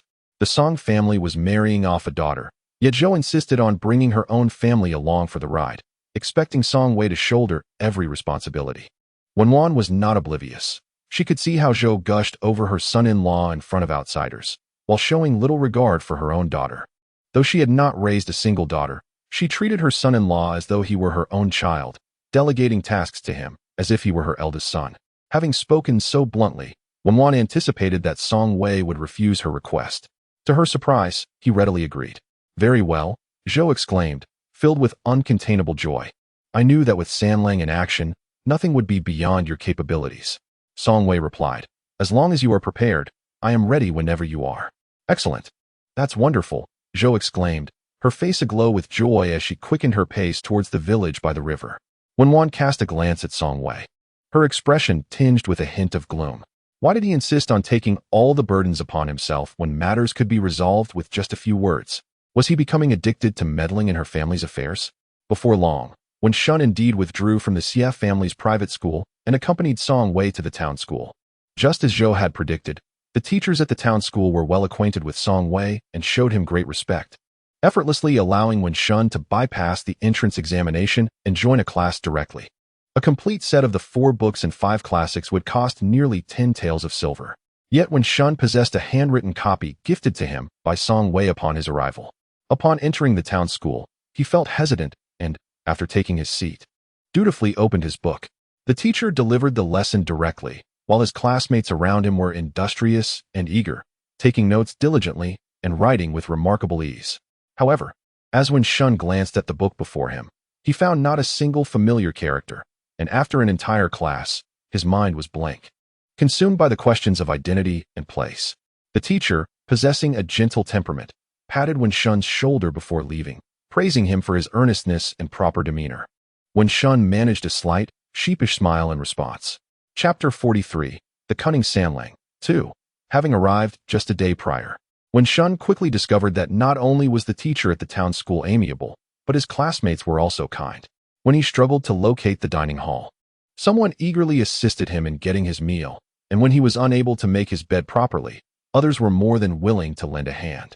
Especially in the upcoming classes, regardless of how much he feigns understanding or how he struggles to stay awake. The instructors never resort to punishing him in the manner of Master Xie, wielding a ruler to strike his palm or compelling him to write a character hundreds of times or to hold books while squatting outside. In summary, the tutors are kind, the schoolmates amicable. Anyone who encounters him wears a beaming smile. He, who has always been accustomed to the temperamental nature of tigers, has only interacted with genuine individuals. He has never encountered such an atmosphere of perpetual smiles. This inexplicably unsettled him. 10 days later, the town's academic examination commenced. After absorbing 10 days of dense texts, Wen Shun gripped his brush, beads of sweat forming as he stared at the examination paper. What was inscribed upon it? He could not decipher a single character. How could he respond? Glancing at his peers on either side, he observed them exuding confidence, diligently preparing their ink and promptly beginning to write. He contemplated submitting a blank paper, But upon witnessing the fervent dedication of those surrounding him, he felt a wave of shame wash over him. Thus, he rummaged through his mind, struggling to recall the characters he had painstakingly copied 100 times at Master Xie's private school. Steeling himself, he took up the brush and neatly wrote each character taught by Master Xie 50 times before submitting his work. Upon exiting the examination hall, Wenshuan's back was still damp with anxiety. Though his classmates greeted him, he dared not respond and hurried back to his dormitory, where he cocooned himself in his blanket and slept for half the afternoon. The following morning, the results were posted. His classmates gathered in small groups to check the results. Wenshun lingered for a while, only daring to step outside after everyone had departed. The list was displayed in the town square, visible to all who passed by. As the gentle moments of the past faded away, only a handful of individuals remained, none of whom were peers of Wenshun and all unfamiliar to one another. Yet, upon catching sight of Wenshun, their expressions were notably harmonious, each offering him a smile. Had he just entered school, Wenshun might have interpreted this as kindness and a gesture of camaraderie towards newcomers. However, now that he had noticed his own name trailing behind, the smiles directed at him felt more terrifying than a malevolent specter with sharp fangs. Each of them towered over him, neither striking nor berating him, leaving Wenshun at a loss for any justification to express his frustration. Unable to exert his anger upon them, he could only storm off towards the dormitory, where he began to pack his belongings. Today was a break. When Song Wei arrived, he found Song Yuanbao standing exuberantly at the entrance of the academy, his youthful face aglow with joy. In stark contrast, Wenshun bore an expression that could only be described as one of dismal sorrow. Curious, Song Wei inquired about Song Yuanbao's evident happiness. The latter replied, "I secured first place in this term's examination and did not disgrace father." Song Wei nodded with a smile, remarking that this was indeed commendable, yet advising humility for the future. Before Song Wei could finish his counsel, Song Yuanbao interjected, muttering under his breath, I know. The top rank in the academy means nothing in the county, the city, or even the capital. I have not forgotten my first term examination, where my swollen face is yet to recover." Wenshun, already disheartened by the examination results, felt an even deeper sense of embarrassment upon hearing Song Yuanbao's words, wishing desperately to sink into the ground. Noticing the bundle of belongings in Wenshun's hands, Song Wei asked, "Why have you packed so many things?" Wenshun lowered his head submissively and declared, "I shall not study any longer." Song Wei said nothing, raising his hand to signal the two to board the cart. Wenshun refused to go to the Song family, and as they reached the village entrance, he leaped off the ox cart and ran home. Wenshun lamented that he could no longer endure the town school. Zhou Shi, alarmed, inquired, "What do you mean? You have only been there for 10 days. Why can you not stay any longer? Did the teacher strike you, or have your classmates bullied you? Speak the truth to your mother, and I shall confront your brother-in-law." Wenshun grasped his mother's sleeve, pleading with her not to go, and insisted that it was neither the teacher's fault nor the classmates'. The scholars at the town school were quite amiable, and his peers were easy to get along with. It was simply that he felt utterly out of place. "Mother," Wenshun looked at Zhou Shi earnestly, "I truly cannot stay. Each day in class, I comprehend not a single word. During the examinations, I cannot discern what is written on the paper, nor do I know what I am required to answer. I cannot even recognize the characters. Why must you insist that I attend classes with those individuals?" Zhou Shi sharply retorted, "If Song Yuanbao can endure it, why can't you?" At the mere mention of Song Yuanbao in comparison to himself, Wenshun became infuriated. Song Yuanbao, must you incessantly bring him up before me? It is utterly exasperating." Wenshun shook his head in denial. Zhou Shi, bewildered, asked, "Since the teacher has not struck you and your classmates have not bullied you, why do you not apply yourself to your studies?" Wenshun replied, "In any case, I simply do not enjoy studying. Whenever the teacher begins a lesson, I feel an overwhelming urge to sleep." Hearing this, Mrs. Zhou felt a pang of distress in her chest. "In her efforts to facilitate your enrollment, I had sacrificed my own dignity, persuading your brother-in-law to send you to such a prestigious institution in town. Yet, barely 10 days into your studies, you declare your intention to withdraw. Are you intent on driving me to despair?" Wenshun buried his face in the quilt, opting for silence. Mrs. Zhou continued her lamentations, recalling how Wenshun had once caused quite a stir at home over his desire to pursue education. Back then, her son seemed destined for greatness. But now he had devolved into this state, closely linked to that group of unruly children at the Xie family's private school. She resolved that when she next had the opportunity, she would confront them directly. When Shun, on the verge of slumber, was jolted awake by her last remark. "Mother, what are you doing?" he exclaimed. Mrs. Zhou glared at him. "What do you think I am doing? I have longed for your success, yet after spending so much money, you tell me you are quitting. Do you mean to say all my efforts and silver have been in vain? I might as well have tossed them into the water for all the good they have done." When Shun rolled his eyes. Initially, he had clamored for an education, contemplating the mental exertion it would require. His mother, of course, felt compelled to provide him with meals of white rice and oil daily. However, once he was finally admitted to school, it was a struggle just to fill his stomach. Mrs. Zhou, however, held a different perspective. Wenwan, upon hearing of Wenshuan's departure from the town school, felt that her stepmother's dreams would remain unfulfilled for the rest of her life.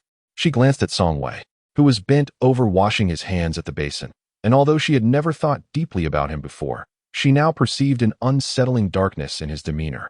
She had known the gentle siblings for many years, and she was well aware of the nature of that troublesome boy. It was evident to Wenwan that for him to willingly leave the town school without uttering a single complaint, Song Wei must have exerted considerable effort behind the scenes. No wonder he had so readily agreed to send Wenshun to the town school that day. He had been scheming all along. The thought sent a shiver down her neck. After all, he had also eagerly promised to marry her. Was there some ulterior motive lurking in that agreement as well? After washing his hands, Song Wei turned to find a dry towel, only to notice the strange look in his wife's eyes, as if she were guarding herself against a wolf. Something felt off about her expression. Chapter 45, stickier than a monkey's fur. Song Wei grabbed a towel and sat beside her, drying his hands as he inquired with a teasing tone. "Why are you looking at me like that all of a sudden?" Wenwan rolled her eyes inwardly. It was hardly appropriate to ask him directly if he had ulterior motives for marrying her. After all, she was the one who had come with intentions of her own. She shook her head, signaling that it was nothing, claiming he had simply misread her gaze. Wenwan smiled, fully aware that he was likely the one pulling the strings, though she was genuinely curious about how he had managed it. He had managed to save face for her mother while discreetly pushing Wenshun out without leaving a trace of blame. He was indeed more cunning than she had initially perceived. Before her marriage, her father had described Song Wei as a man of integrity. However, Wenwan found him to be nothing more than a seemingly refined yet duplicitous character, appearing genteel on the surface, yet beneath it, he was stickier than a monkey's fur. The talented scholar, Song, oblivious to the underlying sentiments of his young wife, was unable to decipher the enigmatic smile that adorned her face, which, in its peculiarity, instilled a sense of unease within him. Meanwhile, the aroma wafting from the corn being shucked by Erlang's wife provoked an insatiable hunger, causing her to beckon to Daya, instructing her to fetch a bowl from the cupboard and to visit the neighboring yard, imploring the elders for a morsel of meat due to her hunger. Upon uttering this request, Erlang's wife felt a fiery sensation on her face, reminiscent of being scorched by hot oil. She touched her cheek, recalling the events of that day, and could not suppress her indignation. Her parents did not regard her with favor. However, surely they could not harbor disdain for the three young girls. After all, they were the granddaughters of the Song family. No matter how biased the elders might be, they would surely maintain a semblance of fairness. Song Erlang pierced her with a gaze as sharp as a needle, questioning her audacity. If she possessed such capability, why not take action herself? "If you are so capable, do not command Dia," he retorted. "If I must go, then I shall go," Erlang's wife declared, tossing aside the corn in her hands, seizing the bowl from Daya, and, with fervor, stormed out of the courtyard toward the neighboring yard. Just as Song Posey set the pork ribs upon the table, she was greeted by the sight of Erlang's wife entering with a bowl. She chuckled, remarking on how Sanlang had yet to be admitted to the examination, yet here they were, the couple, unable to wait, coming over to beg for food. Erlang's wife swiftly countered, asserting that seeking sustenance from the Song family was not shameful. Seeking it from outsiders, however, would indeed tarnish the family's reputation. With a countenance as thick-skinned as a city wall and a heart as narrow as a needle-less eye, her words reflected a certain audacity, which Wenwan found quite admirable. Song Posey, pulling out a stool, sat down, clearly disinterested in engaging with Erlang's wife. Ultimately, it was Song Lauda who could no longer bear the spectacle. He took the bowl from Erlang's wife and served her a half bowl of ribs and a half bowl of soup. Chapter 46. The little devil's revenge. The daughter-in-law of Erlang received some good news, and, After uttering a few flattering remarks, turned to leave. Granny Song chose to ignore it, lowering her head to shovel rice into her mouth. With this thought, she remained silent, convincing herself that it was better for a grandmother to indulge her 3 granddaughters with some meat. Since Granny Song refrained from speaking, it was even less likely for Wan, the sister-in-law, to stand up and criticize her elder sister-in-law. Moreover, even if she wanted to express her feelings, the daughter-in-law of Erlang would not understand. Song Wei's expression was rather indifferent, clearly accustomed to such occurrences. Noticing when Wan was about to put down her chopsticks, he reached over, took her empty bowl, and ladled half a bowl of rib soup into it, gently pushing it back towards her, whispering, "I added yam. The soup is quite good. Drink a bit more." When Wan dared not waste in front of her mother-in-law and obediently finished the soup before leaving the table. Song Yuanbao was the second to finish, dropping his bowl and chopsticks to seek out Wan. Earlier, with his grandparents present, he had refrained from speaking, but now, in front of Wan, he proudly declared, "Rest assured, Mother, I won't let the second aunt take our family's ribs for free." Wan found his earnestness amusing. With a raised eyebrow, she clearly had no intention of hindering this little devil's opportune revenge. Having been in the Song family for quite some time, she had come to understand the dynamics of the second household. Although her mother-in-law often scolded her sister-in-law, she would ultimately ensure that her 3 granddaughters were well taken care of, ensuring they received their share of food in the end. Wan harbored no petty grievances against the 3 girls of the second household. She simply wished to prevent her sister-in-law from taking their mother-in-law's and husband's leniency for granted. An old saying goes, "A soft mouth is prone to take from others, while a short hand is easily swayed." Yet, my sister-in-law is quite the contrary. She seeks to gain advantages from the third household while slandering Song Wei's reputation without restraint. She is one to feast and then curse the chef, to recite scriptures and criticize the monk. Such audacity is truly astonishing. The mother-in-law tolerates this behavior for the sake of the 3 young girls. Even though she yearns for a grandson, the second household has already given birth, and regardless of her feelings, that child is undeniably her legitimate granddaughter. One she cannot simply disown. The husband endures this situation because, prior to the division of the family, he had received support from the second household during his studies in town. However, Wan's situation is different. She has never benefited from the second household and thus feels no obligation to tolerate such conduct. Furthermore, if the sister-in-law is already so brazen over something as trivial as a meal, one can only imagine the extent of her presumption once her husband achieves success and becomes an official. Wan may lack knowledge of the bureaucratic world, yet she understands that a person in power must remain unblemished. To ensure a smooth career ahead, it is imperative to eradicate any potential sources of trouble from the outset. Song Yuanbao nodded repeatedly, dedicating half the afternoon to his studies in the study. As dusk fell, he stealthily made his way to the second household's courtyard. Soon after, a thunderous wail erupted from the neighboring house. The uproar stemmed from Song Yuanbao's visit, during which he expressed to Song Erlang his desire to eat chicken. His mother had informed him that the family's chickens had been nearly consumed during the last banquet, leaving only a few young ones in the coop, not yet ready for slaughter. Consequently, he wandered over to the second household, attracted by the fine chickens raised by his aunt, and, feeling tempted, he wished to have a chicken killed and stewed for a taste. The eldest nephew has spoken so emphatically that, despite his reluctance, Song Erlang must retrieve a chicken from the coop as a gesture. Just as he slashed the chicken's throat and blood was drawn, Erlang's wife entered from outside. Upon witnessing the slaughter of her beloved laying hen, her heart twisted in anguish, and she immediately let out a piercing scream, ready to unleash her wrath. Song Yuanbao, holding the chicken, casually tossed it into the pot of hot water to pluck its feathers, chuckling, "Aunt, you enjoy the ribs from our home, and I relish your plump chickens. Henceforth, you shall frequently visit for ribs, and I shall often come to procure your chickens, lest you waste resources by keeping what you do not wish to eat." This remark was akin to a direct stab at Erlang's wife, causing her vision to darken, almost rendering her faint with rage. Chapter 47. The scheming miner. Upon hearing the commotion, Old Lady Song approached to investigate, only to find Erlang's wife fiercely grasping Yuanbao's arm, adamant about him compensating for the chicken or facing a broken leg. Old Lady Song's expression turned stern, questioning the scene before her. At the sound of her voice, Erlang's wife's grip loosened slightly as she pointed to the plucked hen in the basin, tears streaming down her face. "Mother, please adjudicate. This wretched Yuan Bao has grown so audacious that he dares to come to our home to slaughter my chicken. I have but a few laying hens, which I have nurtured for half a year, relying on their eggs to earn a living. Is this not a hardship? Old Lady Song glanced at the basin, a smile gracing her lips as she praised, "This chicken is splendid. Erlang, swiftly chop it up for stew. I, too, would like to savor a taste." Erlang's wife stood there, utterly stunned, tears forgotten, rooted to the spot like a wooden post, staring blankly at Granny Song. Song Erlang remained motionless, casting a sidelong glance at his wife. Upon witnessing her son's cowardice, Granny Song's anger flared, and she shot him a piercing look, questioning how it was possible that as a mother, she could not partake of the chicken from their household. With a forced smile, Song Erlang replied that he would promptly prepare a meal for her. Erlang's wife watched helplessly as Song Erlang carried the laying hen into the kitchen, the sound of chopping resonating as the bird was cleaved into pieces and tossed into the pot, causing a deep ache in her heart.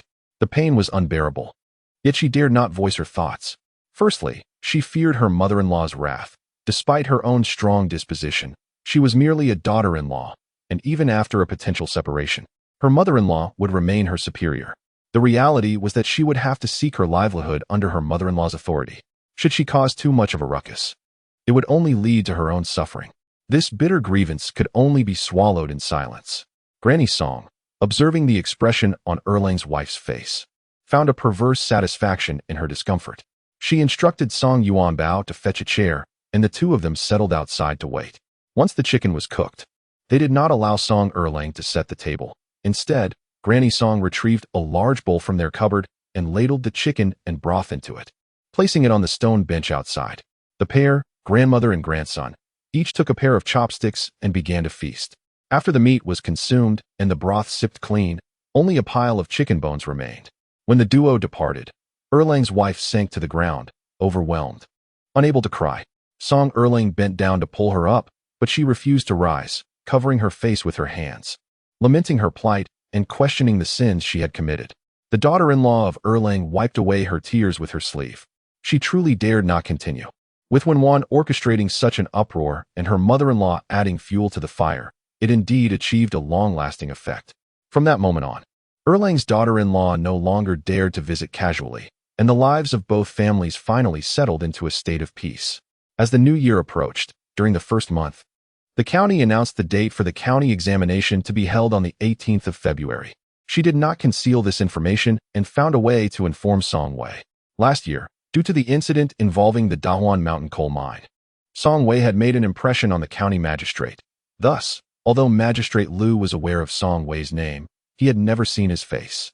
During the county examination, Magistrate Liu served as the chief examiner and inadvertently spotted Song Wei while inspecting the examination hall. Recognizing him, he secretly manipulated the grading process, resulting in Song Wei's failure to pass. Chapter 48.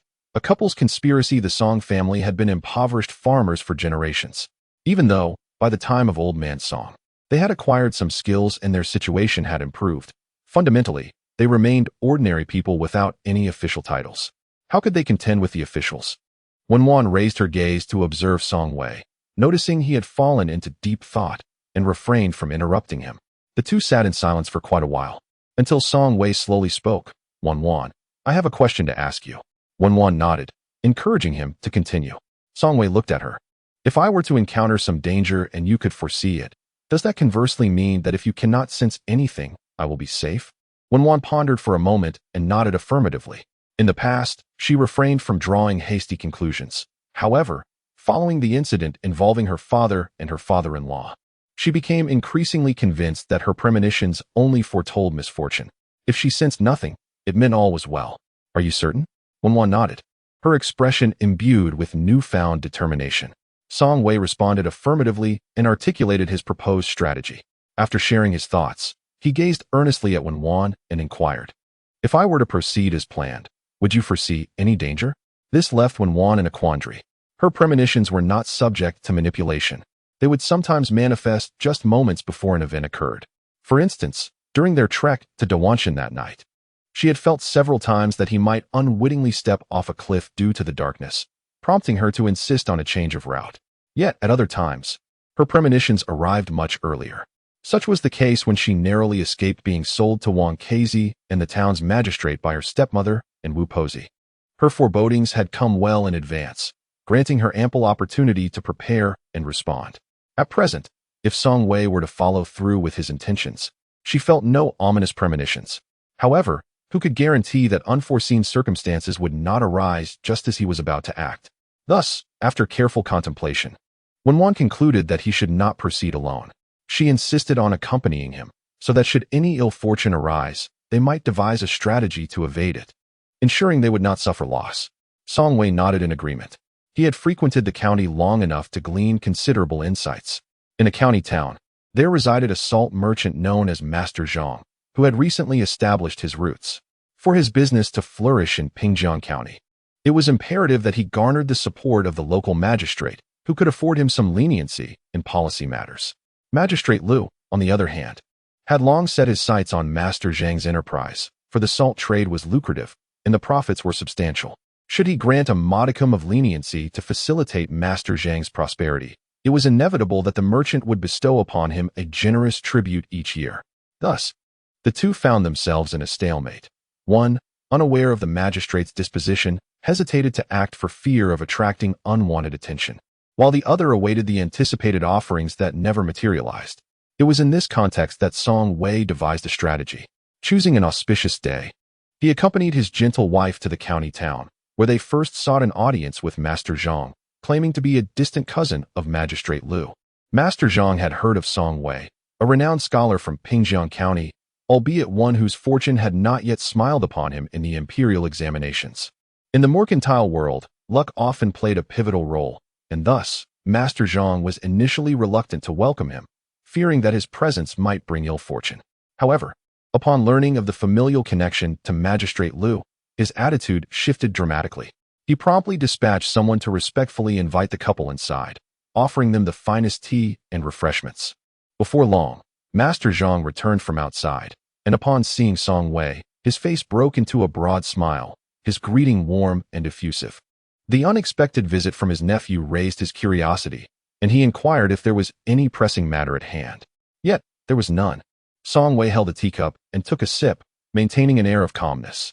The county magistrate, having learned that Master Zhang's family had recently arrived in Pingjiang County and was engaged in the salt trade, an industry closely monitored by the authorities, feared that Master Zhang might be unfamiliar with the local regulations, prompting his request for me to pay a visit. This was the vernacular of the trade.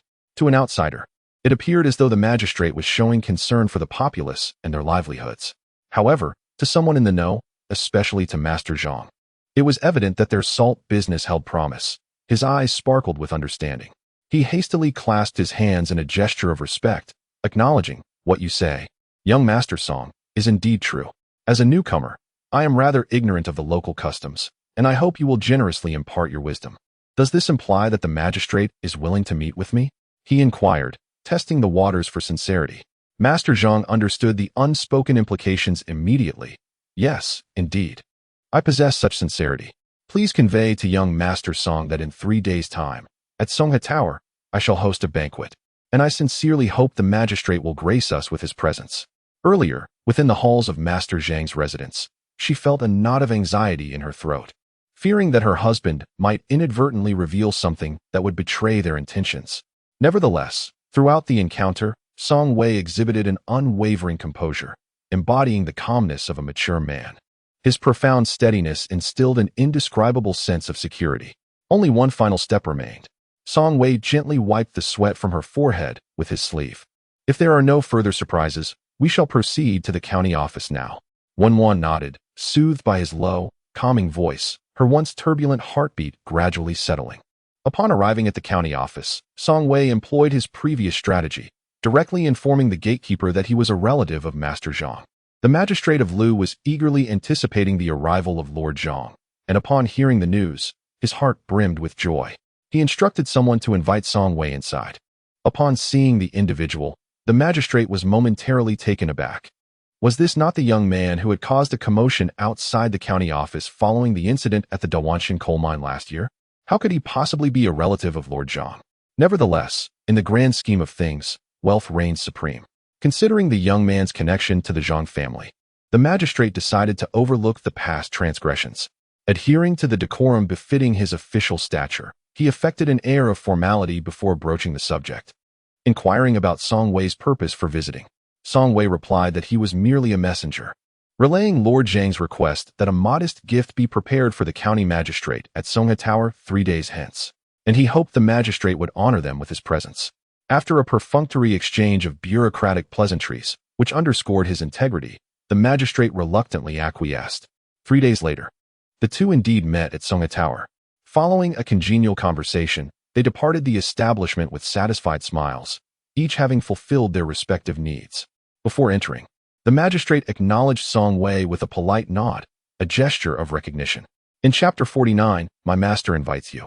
Wenwan sat on a stone stool outside the county office, cradling a bag of candied chestnuts, a treat that Song Wei had procured for her prior to his entrance. To err on the side of caution, the couple had arrived in the county the previous day, securing a room at an inn not far from the county office. Initially, Song Wei had suggested that Wenwan remain at the inn and wait for him there, but she was adamant about coming to the county office to await his return. Even without a premonition of trouble, she felt compelled to see him emerge from the examination hall in one piece. Spring had arrived, and the wind outside was brisk and chilly, causing her delicate face to turn a rosy hue from the cold. Wenwan, feeling the chill in her frozen hands, brought them to her lips to warm them with her breath before continuing to peel and eat the chestnuts. Unbeknownst to her, a tall and imposing man had appeared beside her, surveying her with a keen eye before finally speaking. May I inquire if you are Song Yangzi of the Wen family? Wenwan lifted her gaze. The man was clad in a sleek black outfit, a sword hanging at his waist. His features were rugged and stern, and his gaze, devoid of any emotion, bore a chilling intensity that set off alarm bells in Wenwan's mind. Noticing his accent, she discerned that he was not a local. What could he possibly want? It seemed he had already deduced that she was mute. Sensing her wariness, he softened his tone. Rest assured, Song Yangzi. I mean you no harm. I merely wish to escort you to a certain location. The county examination was not a formal imperial test, differing from the provincial exams. It consisted of 5 sessions, held daily, with candidates entering at dawn and submitting their papers by dusk. After finishing his examination, Song Wei, recalling that Wenwan was waiting outside, hurriedly gathered his belongings and stepped out, only to find the area deserted, with Wenwan nowhere in sight. As he took a few steps forward, he spotted a robust man standing not far ahead, dressed in the attire of a guard. The sword at his waist, forged from fine materials, indicated that his master was either wealthy or noble. Song Wei paused, inquiring, "What is your intention, sir?" The guard clasped his fists in a respectful gesture, replying, "Young Master Song, my master requests your presence." Song Wei maintained a calm demeanor.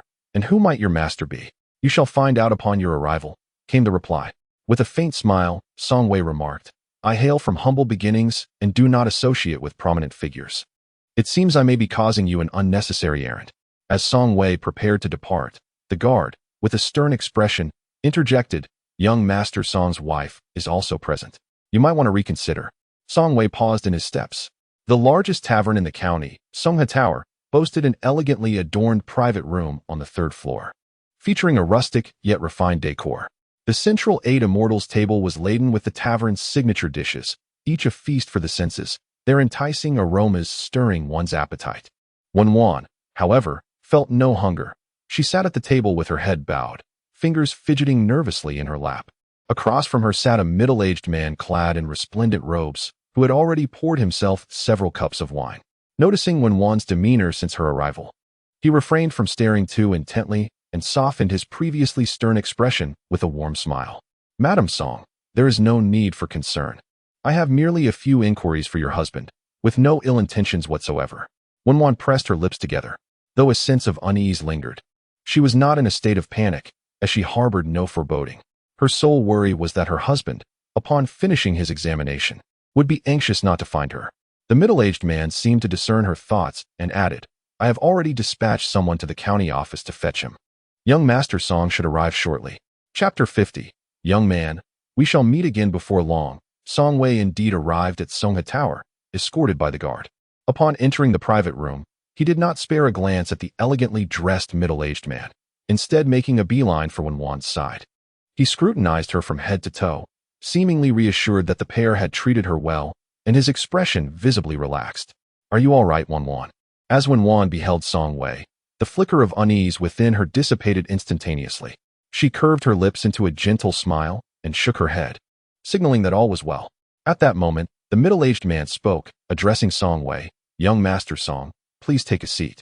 Just as he prepared to utter more, he witnessed Song Wei directly grasping the chopsticks, dragging the porcelain white bowl of delicacies before Wanwan, serving her with a selection of dishes, then gently pushing it back towards her while softly saying, "Having waited for so long, you must be famished. Please, indulge yourself." Wanwan accepted the chopsticks he offered but remained still, her eyes covertly darting towards the middle-aged man across from her. The expression on his face was one of unmistakable astonishment. A guard behind him, unable to contain himself, furrowed his brow and scoffed. "How audacious!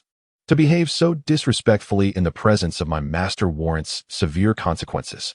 Song Wei's countenance remained unperturbed as he leisurely reached for a bowl of soup, ladling a rich, creamy fish broth for Wanwan and advising her to sip it slowly. The guard, his face taut, tightened his grip on the hilt of his sword. However, the middle-aged man preempted any potential escalation, halting his guard before turning his attention back to Song Wei. "Are you reproaching me for bringing your lady to this establishment without your consent?" he inquired. "In light of your prior abduction of my lady, my slight indiscretion pales in comparison." Song Wei's voice was neither loud nor soft, devoid of any intentional chill. It maintained its usual languid tone, yet carried an ineffable weight. The middle-aged man faltered again, then chuckled softly, a hint of defiance in his demeanor. "Truly, you are the celebrated talent of Pingjiang County. I am merely curious. If your disposition is so proud and aloof, why then do you secretly contrive to curry favor with Magistrate Liu and that salt merchant surnamed Zhang?" Song Wei paused momentarily as he deftly removed a fishbone for Wanwan. Before he could utter a word, the middle-aged man spoke up to introduce himself. "My surname is Xiao." He seemed genuinely intrigued by the poised and composed young man before him, displaying a sense of delight. "I am fully aware of the matter you and your spouse undertook previously. Are you, Mr. Xiao, intending to report me to Magistrate Liu, or do you plan to use this as leverage against me?" Song Wei inquired. Mr. Xiao chuckled heartily, pouring himself a generous cup of wine and raising it in a toast. "Young man, do share what motivates you to participate in the imperial examination. What else could it be but for fame, power, and wealth?" Song Wei replied nonchalantly. He had no desire to delve deeper into the conversation and rose to his feet, offering a respectful gesture to the gentleman across from him. "If there is nothing else, my spouse and I must take our leave. I have an examination to prepare for tomorrow and cannot linger." Mr. Xiao gazed at him with a knowing smile. "Young man, we shall meet again. Perhaps." Song Wei replied coolly, "But I hope that our next encounter will be more straightforward." Mr. Xiao detected the veiled criticism in Song Wei's words regarding his earlier insistence on bringing his wife to the tavern and chuckled softly, shaking his head. After the couple departed, a guard approached with a furrowed brow. "Your Majesty, do you truly believe that this arrogant and contemptuous Song Wei is capable of shouldering great responsibilities?" Indeed, the middle-aged man who sought out Song Wei was none other than the current emperor, Guangxi, of the Zhao clan, with Xiao being a variant of the traditional character for Zhao. Upon hearing these words, Emperor Guangxi drained his cup and chuckled lightly. "Chu Feng, after so many years by my side, your vision has scarcely improved." Chapter 51. A stalwart Chu Feng served as a first-class guard in the imperial court, accompanying Emperor Guangxi on this journey southward, with the intention of finding a reliable ministerial candidate for the soon-to-be crowned crown prince, Zhao Shi. Despite being in the prime of his life, Emperor Guangxi had only one son, a mere 8 years of age. Zhao Shi, possessing an innate intelligence, had already demonstrated remarkable talents at such a tender age, prompting Emperor Guangxi's desire to designate him as the crown prince. However, Zhao Shi was not born of the empress. His biological mother, Consort Qi, had ascended to the rank of noble consort solely due to his birth. Every 3 years, during the imperial examinations, the newly minted scholars were often divided into factions behind the scenes. This time, under the pretext of a southern tour, Emperor Guangxi aimed to personally scout out several outstanding scholars to serve as trusted confidants. If he were to wait until the palace examination, these scholars would have already been compromised, their integrity sullied. The Su family, to which the empress belonged, had flourished for a century. Dismantling such power could not be achieved overnight. To counter the Su clan, It was imperative to cultivate a new generation of court elites in whom he could place absolute trust. Thus, Emperor Guangxi resolved to start from the very source of the examinations. Now, in February, it was the time for examinations across various provinces and counties. As he traveled, he discreetly observed numerous scholars, though none truly met his expectations. Many exhibited a modicum of cleverness, yet their wits were misapplied. Others were overly honest and straightforward, rendering them vulnerable to exploitation. The ideal candidate, in Emperor Guangxi's eyes, must be a formidable individual, someone who, when in the right, would stand firm against any authority, be it the Heavenly King or the Jade Emperor, without faltering. To contend with the old fellows of the Su family in the court, one must possess an armor of thorns, capable of withstanding ridicule, insults, and cunning schemes. Consequently, it is imperative that this minister be astute and shrewd. The Su Prime Minister is a brazen individual who plays by no conventional rules. Should there be such a person to confront him, it would certainly spare some effort. Unfortunately, after surveying for so long, the Guangxi Emperor has yet to encounter anyone of merit. Before arriving in Pingjiang County, he pondered whether his expectations were perhaps excessively high. A scholar still lingering on the threshold of the imperial examination, if he possessed such audacity, intellect, and cunning, would he not have already ascended to greatness? However, to his surprise, on the very first day of their arrival in Pingjiang, the master and servant found themselves entangled in the deceitful schemes of Song Wei and his spouse, whose artful trickery in pulling the wool over others' eyes was executed with remarkable finesse, securing the support of a county magistrate, an assault merchant, through mere insinuation. It is laughable that Magistrate Liu and Lord Zhang continue to be oblivious, believing Song Wei to be a relative of theirs. As for the advantages Song Wei hopes to gain from such a risky endeavor, the Guangxi Emperor has yet to decipher. Yet he feels certain that Song Wei must have ulterior motives for engaging in such perilous actions. This conviction is reinforced by the fact that the emperor had specifically instructed Chu Feng to investigate, and it was revealed that Song Wei possesses the noble character of a scholar, distinct from the common crowd, and is unlikely to engage in underhanded tactics. Initially, the Guangxi Emperor suspected that Song Wei was attempting to curry favor with Magistrate Liu and Lord Zhang with the intention of cheating in the county examination. However, upon meeting Song Wei in person, the emperor swiftly dismissed this notion. Though he traveled in plain clothes, the majesty of the emperor remained palpable. As he proceeded along his way, nearly no one could maintain their composure and assertiveness in his presence, daring to challenge him to the point of rendering him speechless. Song Wei was a perceptive individual. From his own attire and the manner of Chu Feng's dressing, he could discern the latter's distinguished status. The audacity to speak insolently despite recognizing his high standing revealed that this man possessed a formidable spirit. The Guangxi Emperor could not help but chuckle. If Song Wei held disdain for even those in elevated positions, how could he possibly lower his proud demeanor to curry favor with a local magistrate? Such a notion was utterly absurd. Chapter 52.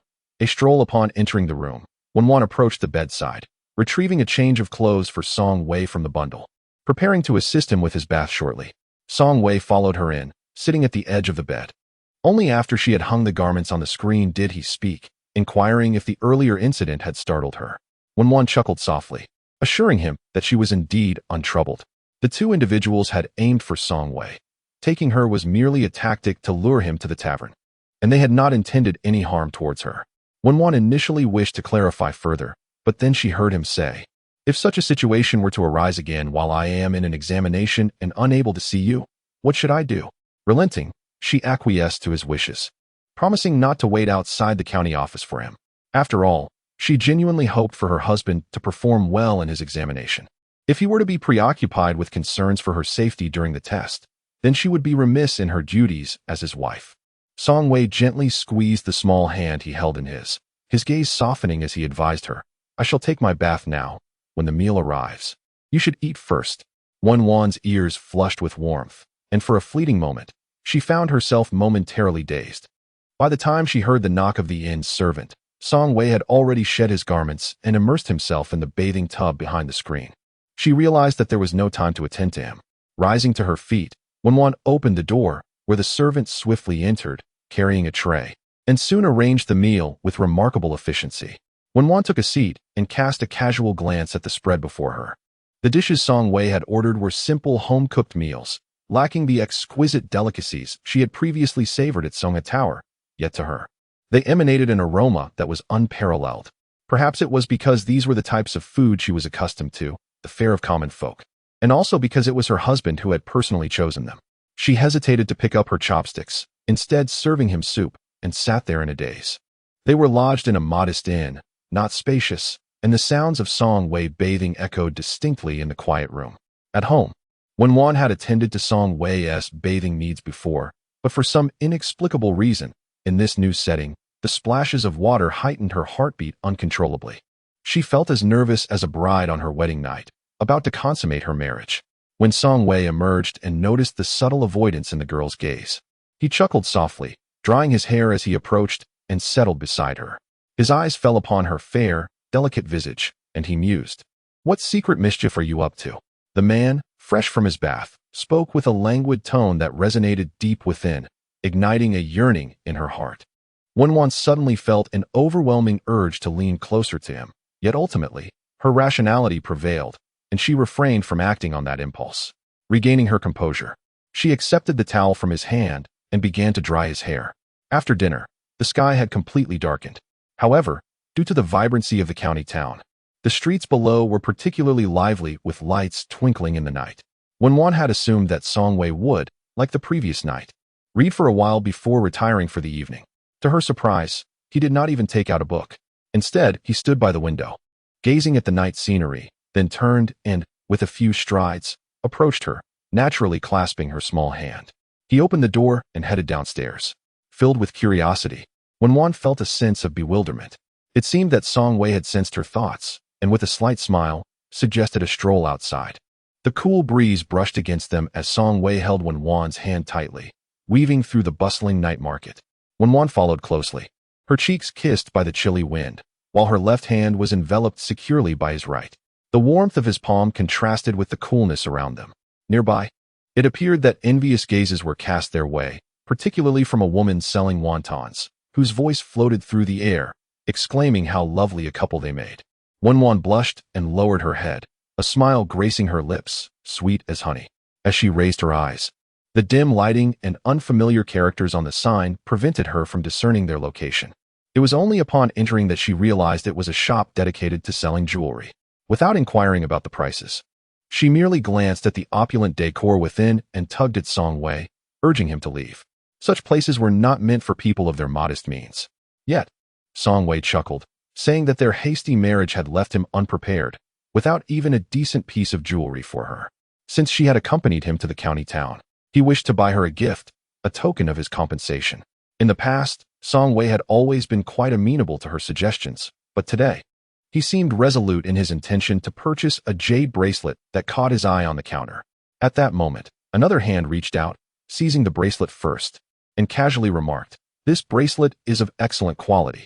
Chu Feng's lips twitched slightly as he nodded, acknowledging that the master's taste was invariably commendable, if he liked it. The lady would certainly appreciate it as well. Emperor Guangxi nodded in satisfaction before turning to Shanghe, saying, "Young Master Song, it appears you must part with it." Shanghe replied nonchalantly, "Since old Master Xiao has taken a liking to it, please, take it." Emperor Guangxi inquired, "Are you not going to contest this? After all, I cannot afford it." Most individuals, faced with such a financially constrained predicament, would likely concoct an excuse to withdraw. However, this man so casually declared his plight that it was almost audacious. Shanghe was undoubtedly the first to do so in such a manner. A frown creased Emperor Guangxi's brow as he regarded him, noting the absurdity of his earlier eagerness to take something he could not afford. Shanghe glanced at him with indifference, stating, "I merely had idle hands. I was just browsing." Emperor Guangxi had intended to test the waters, curious to see if Shanghe would engage in a verbal spar with Su Xiang, which might incite irritation. Yet, the scenario did not unfold as he anticipated. Shanghe paid him no mind whatsoever.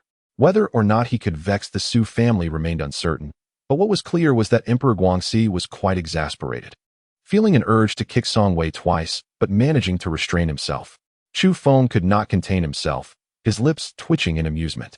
He perceived that his master possessed a latent masochistic tendency. After all, despite failing to gain any favor at the tavern during the day, he found himself out at night, competing for possessions only to be left speechless. One might wonder, as the emperor of a great nation, could he not aspire to something more noble? In chapter 54, what else can deception yield? The coveted jade bracelet ultimately eluded his grasp. Upon exiting the pawnshop, Song Wei purchased a plethora of delightful treats for Wenwan. Observing the young lady joyfully cradling her bounty, he too could not help but smile. If tonight proved fruitless, there would always be tomorrow and the days that followed. He would return to let her choose her favorites. Wenwan, with her eyes sparkling, gestured toward the large assortment of snacks she held, her expression radiating happiness. Song Wei inquired, "Do you enjoy these?" She nodded earnestly. "What of the bracelet?" He pressed further. "Not at all," she replied. From her demeanor, Song Wei discerned her burgeoning penchant for delectable morsels, and he silently chuckled at how he had previously overlooked her fondness for such delights. Contemplating her past, he realized that, having endured hardship in her family, opportunities to savor treats had been scarce. Perhaps her current inclinations were a means to compensate for childhood deprivations.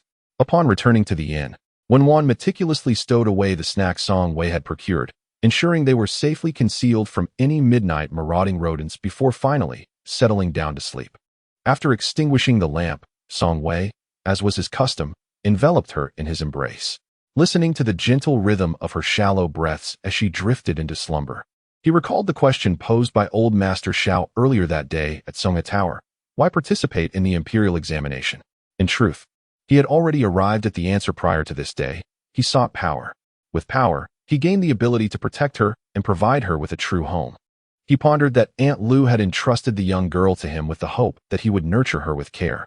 That night, a gentle rain fell, enveloping the town of Pingjiang in a delicate mist. Before dawn, Wenwan rose early, meticulously packing the writing materials and provisions for her husband's examination into the examination basket, ensuring nothing was amiss before securing it with a lock. Wenwan readily agreed to accompany him downstairs, holding an umbrella over him. During lunch, she refrained from ordering dishes and instead indulged in the snacks that Song Wei had purchased for her, sampling a little of each. With a glance, Wenwan silently chastised him for his extravagance. Song Wei questioned her. If she neglected her meals and fell ill, requiring a doctor's visit and medicine, would that not be a greater waste of money? Wenwan remained silent. On their way, the couple was once again intercepted by the breeze of Chu at the tea house. Emperor Guangxi sat by the window, a delicately carved hollow box before him. Upon opening the lid, the contents revealed the jade bracelet that had been snatched from Song Wei that night. After the couple was seated, the emperor pushed the box toward Song Wei, stating that he was departing and considered it a parting gift for the esteemed Mrs. Song, acknowledging their acquaintance. As a sovereign, his composure naturally surpassed that of others. He understood that Mrs. Song was not one for idle chatter and, mindful of her discomfort, he never fixed his gaze upon her. Even in the act of gifting the bracelet, he directly handed it to Song Wei. Unfazed, Song Wei accepted it with quiet grace, offering a simple thank you. Observing his unflappable demeanor, the emperor felt a surge of irritation. Was this lad truly so oblivious? Knowing he was an emperor not to be trifled with, and now announcing his departure, did he not realize the importance of ingratiating himself with the sovereign? Emperor Guangxi choked for a moment before he spoke again. Young Master Song, may I pose a question to you? Please, Lord Shao, go ahead. On that day, you set a trap to deceive Magistrate Lu and Lord Zhang. What was your intention? What else could one seek from deceiving others? Song Wei replied, it was merely for the sake of amusement. Emperor Guangxi. Chapter 55. The value of enduring such insults. The purpose of Emperor Guangxi's southern expedition was to discreetly seek out a few astute scholars to nurture, in hopes of countering the Su family in the future. However, instead of confronting the Su family, he found himself thoroughly exasperated. Even while departing from Pingjiang County, seated in his carriage, he could not shake off this vexation, incessantly pouring cold tea down his throat, consuming several cups before he could somewhat regain his composure. After a while, he could no longer restrain himself and exclaimed, "Little rascal!" Outside, on horseback, Chu Feng, upon hearing this, felt a twitch in his eyelid and thought to himself, isn't this precisely the individual His Majesty has been yearning to find? Now that he has been discovered, why does it seem to bring displeasure instead? The crux of the matter was that there was nothing to fault. The young man had neither offended the emperor nor exhibited an arrogant demeanor that could provoke irritation. Instead, he was calm and gentle, responding to inquiries with ease. His words, however, were infuriating, making one want to strangle him upon hearing them. Chu Feng believed that the loss Emperor Guangxi felt was indeed worthwhile. If Song Wei were to mature swiftly enough to take the imperial examination in the capital, the Su family would truly face a formidable opponent. With such a sharp tongue in the court, even if the old guards of the Su family banded together, they might not be able to outmatch him in discourse. And one could only hope they wouldn't be driven to madness, foaming at the mouth in despair. The individual, renowned for his wisdom, whose temperament had once incited the ire of Emperor Guangxi, now found himself strolling through the marketplace with his beloved wife. When Wan expressed that since Master Xiao had already gifted her a jade bracelet, there was no need for Song Wei to make an additional purchase. However, Song Wei believed that a gift from another was entirely distinct from his own acquisition. He inquired if she desired this particular item. When Wan nodded, asserting the beauty of the jeweled flower, it was exquisite, and why must one always opt for the expensive? Her joy was what mattered. Unable to resist her charm, Song Wei stepped forward to pay the 20 coins for the jeweled flower. Upon seeing Song Wei and Wen Wan, Xietao greeted them warmly, calling out, Third cousin-in-law. Song Wei asked, What brings you here? Acknowledging the effort involved, he replied, Oh, it was merely on my way. Xietao gestured towards the ox cart, urging them to board quickly, for the day was waning, and they needed to hasten their journey. Otherwise, they would be forced to travel in the dark. Song Wei assisted Wen Wan onto the cart before taking his place beside her. Once they had exited the bustling market and the atmosphere had quieted, Xietao turned to inquire about the outcome of Song Wei's county examination. Chapter 56. The Path of Flowers. For decades, Granny Tian had engaged in this trade. Her techniques remarkably refined. In no time, she had the young girl compliant and reached out to the daughter-in-law of Erlang, demanding 50 coins. Yet, you cannot act unethically for the sake of money, protested the daughter-in-law. Granny Tian insisted vehemently on the 50 coins. Without payment, she would not permit the child to be taken away. The daughter-in-law, feeling helpless, realized she had arrived in haste, possessing only 30 copper coins, unable to produce a single additional coin. Upon hearing that more money was to be squandered on that girl, Tian Zhongshu's countenance darkened. What is there to borrow? A worthless liability. Only you cherish her like a precious gem. Everyone consumes grains and grows. Who hasn't experienced a headache or a fever? Just boil a few more bowls of hot water for her, and let us see if she remains so pampered. Erlang's wife felt utterly helpless. Mother, you see, I have already been squeezed dry. I cannot simply default on my obligations, can I? If I refuse to pay, she won't allow me to take Sanyu away. Then don't pay. Let them keep her. It will save you some money. After all, you still need to raise a son. Isn't it inevitable to spend money everywhere? Seeing Erlang's wife struck where it hurt and rendered speechless, Tian Zhongshu turned her head away. So, do you truly not desire a son? Erlang's wife wiped her tears and replied, I do wish for one, but as long as that nemesis remains in the house, I shall never conceive. What can I do? Should I chase her away? It is all because of my mother-in-law. As she spoke, her voice gradually dwindled. Tian Zhongshu, infuriated, retorted, Every day it's my mother-in-law, my mother-in-law. You have been separated for so many years. Are you still afraid she will consume you? Erlang's wife murmured. When I went to request the real person to perform a ritual, my mother-in-law used the division of the family as an excuse, implying that I have no say over my brother-in-law. If she forbids you from intervening, as your mother, I shall personally go and help you manage the situation. Tian Zhongshu was resolute in her decision to confront the Song family, inquiring whether Song Wei was present. An examination? What examination is he taking? Song Wei's misfortune was well known to Tian Zhong. Ever since he participated in the county examination at the tender age of 10, he had not once managed to sit steadfastly on the examination bench for a full 18 years. If he were ever to succeed in an exam, the sun would surely rise from the west. It was the perfect opportunity for us to witness the spectacle firsthand. Today, we were determined to catch him in the act. I could scarcely believe that your superstitious mother, who consulted the almanac before stepping outside, still regarded Song Sanlang as a treasure. Before Xietao's ox cart had even entered the village, when Wan instructed him to halt, Song Wei quietly inquired if she needed to relieve herself, to which Wan subtly nodded, dismounting the cart and diving into the thicket of wildflowers by the roadside. She gathered large handfuls of blossoms, meticulously spreading them along the narrow path through the flower bed. This was the most direct route from Tianjiazwang to Shanghe Village, and with spring upon us, the meadow was abuzz with bees. When Wan had discerned a beehive hanging from a nearby towering pine, and was thus preparing a floral pathway for Tianzhong. As Song Wei urged her to join him, he fleetingly caught a glimpse of a mischievous smile playing at the corners of his wife's lips. Chapter 57. Reaping what one Cao's Erlang's wife borrowed 21 from Tianzhong, and after paying the old woman, she took away Sanya. The mother and daughter, sharing a similar disposition, were both quite whimsical. After securely locking the door, they set off for Shanghe Village. Passing through the patch of wildflowers, Erlang's wife paused, gazing at the floral carpet that stretched 3 or 4 zhang. With a frown, she questioned, "Who has so much idle time to scatter flowers all over the ground?" Prompted by Tianzhong, she reluctantly pressed onward.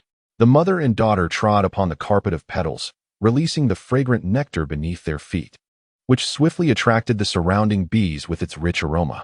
Tianzhong was struck with terror, her complexion turning pale as she feared the swarm of bees would dart towards her face.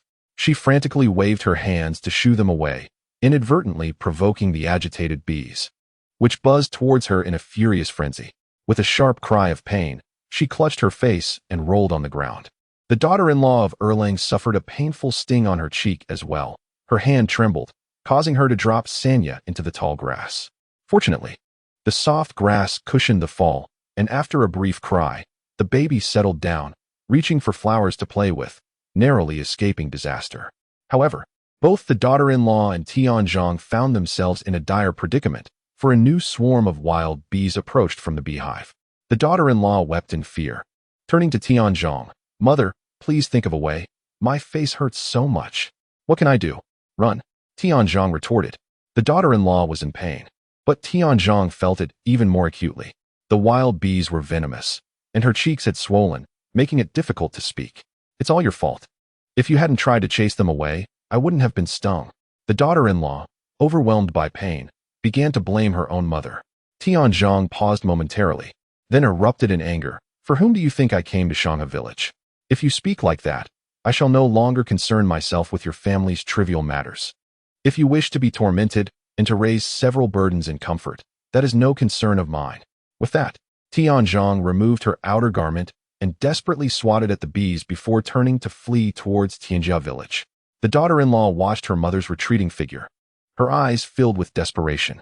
Ever since Song Wei had left for the county to take his exam, Song Posey's heart had been restless, filled with anxiety. Although 8 years ago the affairs of the Delang couple cannot be blamed on San Lang, ultimately, it is indeed due to San Lang's unfortunate fate that he has encountered such tribulations. Previously, Song Wei had mentioned to his mother that Wenwan possesses special abilities that could aid him in averting calamity. Song Posey took this as a mere jest, not considering it seriously. Song Laoda, with a basin of water before him, sat on a small stool, bending over to sharpen his knife while holding a smoking pipe in his mouth. Compared to Song Posey, he appeared considerably more composed. Before long, the sound of Song Wei's voice wafted in from outside the courtyard gate. Chapter 58. Pain, excruciating pain, just as Song Wei was about to speak.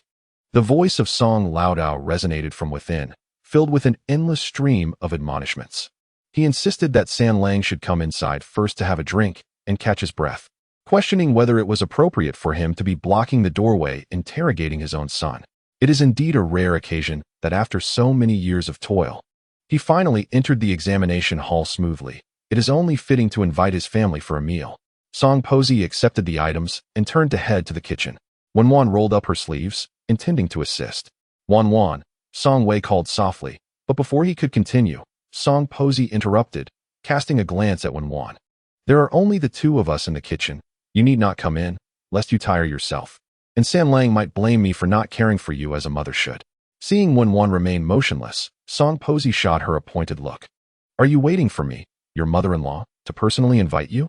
Wenwan bit her lip, surrendering, and could only follow behind Song Wei into the house. Song Fong had already efficiently boiled hot water and brewed tea, pouring a cup for each of her brother and sister-in-law before returning to the kitchen to busy herself. Before long, the individuals from Aunt Xia's household arrived. Initially, Aunt Xia intended to assist Granny Song, but upon noticing Wenwan seated in the main room, she decided to remain and summon 2 of her daughters-in-law instead. In truth, Aunt Xia found it challenging to communicate with Wenwan. Her primary concern was to prevent Wenwan from feeling awkward amidst a group of men.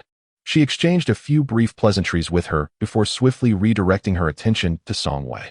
Aunt Xia clicked her tongue in amazement. San Lang, how is it that your fortune this year is so remarkably good? Isn't it obvious?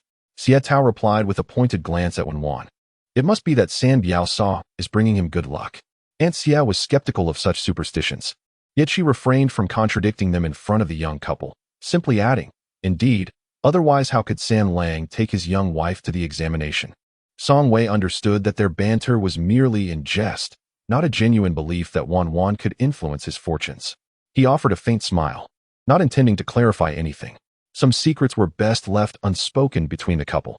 Today, Granny Song was in high spirits and decided to overlook any grievances with the neighbors, intending to personally invite them over for a meal to celebrate San Lang's successful entry. However, upon entering the courtyard, she was taken aback to see Lang's wife with a face swollen like a pig's head, lying on the bench, groaning weakly. Granny Song gasped, "Oh my goodness! What happened to you?" Lang's wife, upon seeing her mother-in-law, wanted to cry but could not manage the tears. She stammered, "Mother, it hurts. It hurts so much." Granny Song frowned. "If it hurts, why don't you have your husband call for a doctor? What good is it to groan at me? Am I able to alleviate your pain?" As Lang stepped out, he was unaware of when he could summon the doctor. His wife felt a deep sense of grievance, blaming her mother for the ill-conceived idea that had led to this predicament. Had her mother not insisted on making a scene at the Song family's doorstep, she would not have found herself stung by a bee without provocation. Chapter 59. Can I swallow this? Mother, did you come to our home for a particular reason? Lang's wife said, as she positioned herself with a sense of purpose. Old Lady Song immediately understood her intention, although she had not initially considered taking anything from their home. Lang's wife's reminder prompted her to seize the opportunity. Casting a glance toward their chicken coop, she mused. San Lang has been working hard for the county exams these past few days. As your elder brother and sister-in-law, you ought to contribute somehow. I shall catch a chicken to provide some meat. At this, Lang's wife truly felt like crying. Mother, you might as well take my flesh instead. After all, she had toiled for half a year to raise those egg-laying hens. What harm had they done to anyone? Old Lady Song glared at her. Look at that pig-like visage of yours. Can I really swallow this? Lang's wife was rendered speechless as she watched her mother-in-law carry away another old hen. Her heart felt as though it had been wrenched from her chest. Mother, at least leave me one, she pleaded. You can forget about the meat, Old Lady Song retorted. In a moment, I shall have Feng Yang bring you a bowl of soup. Look at the state you're in, still thinking about eating meat. Aren't you ashamed of how swollen your face is? Lang's wife rolled her eyes, nearly fainting from indignation. After Lang finally managed to bring the doctor to treat her swelling and apply medicine, Song Fong indeed delivered a bowl of chicken soup. Yet, Lang's wife felt a tumult of emotions within, unable to swallow even a single mouthful. After much coaxing, Song Lang found his efforts in vain. Even the most patient of hearts can be worn down. I remarked, surely you must concede. It is but a chicken, is it not? Mother has already stated that it is a celebratory gift for San Lang's success in the examination. As for San Lang's academic pursuits, we are of little assistance. Providing a chicken for his nourishment seems rather fitting, does it not? What is so good about it? Lang's wife retorted, delivering a swift kick. It is not your chicken. Do you not feel any concern? But we are not giving it away for free. Song Lang countered. Consider this. If San Lang continues to excel in his studies and eventually becomes a scholar or a successful candidate, the land tax on our family's fields would be entirely waived. Wouldn't we then share in the fortune? Suddenly, Lang's wife fell silent. Noticing that his words had resonated, Song Lang continued. I have heard that a scholar can exempt 80 acres, while a successful candidate can exempt 400 acres. 400 acres. Our entire estate cannot even compare to that vast expanse. Should such a situation arise, would we not have to lease out the surplus land? If that were to happen, imagine the yield we could harvest. Even converting it into currency could net us several dozen taels of silver, perhaps even hundreds. But let us not speak of hundreds, for it is San Lang's family that would benefit, not ours. However, Song Lang had already devised a plan. Should San Lang lease land to others, he would ensure to receive a share of the benefits.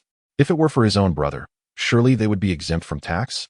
With no taxes to pay, he would later explain to his parents that San Lang was preoccupied with his studies, unable to tend to the fields. To alleviate their burden, he would suggest that the few acres from the eldest brother's land could be transferred to us for cultivation. With a yield of 300 to 400 jin per acre, by the end of the year, we could amass a considerable sum. The statement holds merit, However, Erlang's wife remains unconvinced. What if, after toiling to cultivate our crops, our parents extend their hands for a share? Would you not consider bringing home a couple of chickens to silence their demands? It seems a reasonable notion. As Erlang's wife contemplated further, a new concern arose. What if Samlang fails to pass his examinations? Your words are rather ominous. Can you not wish him well for once?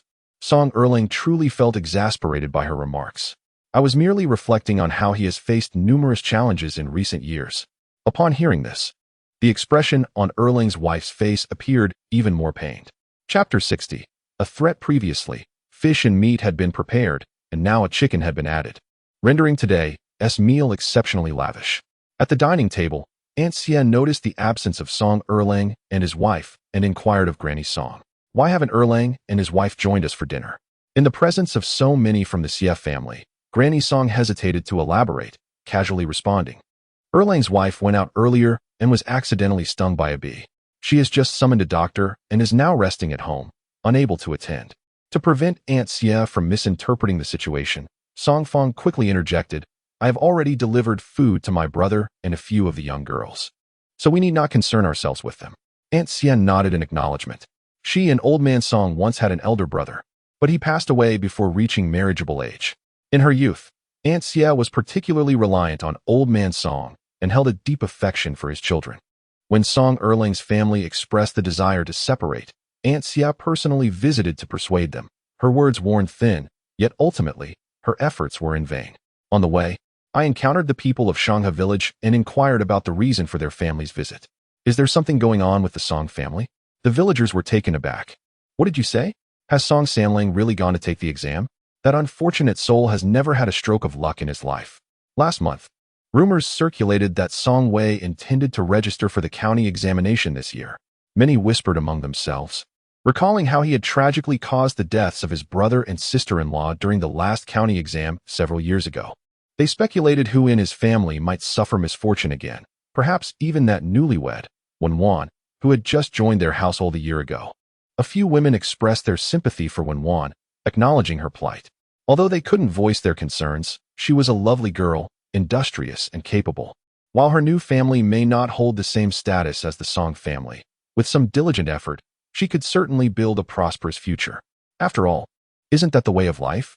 Unfortunately, by marrying Song Wei, she enjoyed immediate comforts, but at the cost of her fate for the decades to come. Such a heavy price to pay. Yet, upon hearing Aunt Xia's words, it seemed that perhaps this year, Song Wei would not encounter misfortune after all. Some were slow to grasp the implications.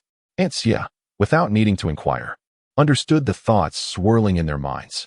For years, the misfortunes surrounding Song Wei had become a source of amusement for them. Watching his misadventures had almost turned into a habit for the villagers. Now that he had entered the examination hall without incident and emerged unscathed, it surely unsettled some hearts. Upon reflecting on this, Aunt Xia straightened her back and declared with a resonant voice, for the past 20 years, the heavens have been testing our Samlang. Once he has endured enough trials, he shall surely ascend to the capital to become an esteemed official. At that time, those who have secretly slandered him will find themselves languishing in prison. Aunt Xia, with her hands on her hips and a fierce glare, challenged anyone to doubt her words. The man, frightened, trembled and fled, clutching his hoe as if his life depended on it. A few days later, the county office announced the results, revealing that Song Wei had secured the top position in the county examination. This news swiftly spread throughout the village. The rural folk, with their limited experience, found themselves puzzled by the term county top scholar. Some, brimming with self-importance, boasted ignorantly, what else could it mean? It signifies being the first in the county examination. It is celebrated alongside the top ranks of the provincial and imperial examinations as the little three scholars. As Song Yuanbao observed the envious and jealous gazes of his neighbors, a profound sense of satisfaction welled up within him. Although he was still quite young, certain memories were etched clearly in his mind. Had it not been for his father's resilient nature, anyone else might have succumbed to despair long ago. He recalled hearing his grandmother speak of how, in his early years, people would express sympathy for Song Wei. However, as time passed and the villagers grew accustomed to Song Wei's misfortunes, their pity gradually morphed into ridicule. Some parents even resorted to scaring their children into obedience by warning them that if they misbehaved, they would end up like Song Wei. This instilled fear in the children and fueled the villagers' mockery. Such was the state of Song Wei's life before he turned 28. Consequently, Song Yuanbao found himself distanced from the other children in the village. During his years at the village school, the only one who remained close to him was Wenwan. However, Song Yuanbao never felt aggrieved by the deliberate alienation from others. Rather, he regarded those who spoke ill of his father as a group of uncultured and ignorant fools, incapable of comprehending his father's lofty ambitions. Given time and fortune, his father would surely ascend to great heights, astonishing those rustic simpletons. The grandfather Song Yuanbao referred to was Wenwan's father. Song Wei nodded, urging him to wash his hands in preparation for dinner. "No need to rush, father," Song Yuanbao replied, as he removed his backpack from his shoulder. "When I came, the teacher specifically entrusted me with a matter." "What matter?" Song Wei chuckled. "Did the teacher really say that?" He raised an eyebrow, questioning how the teacher could be so certain that he would succeed.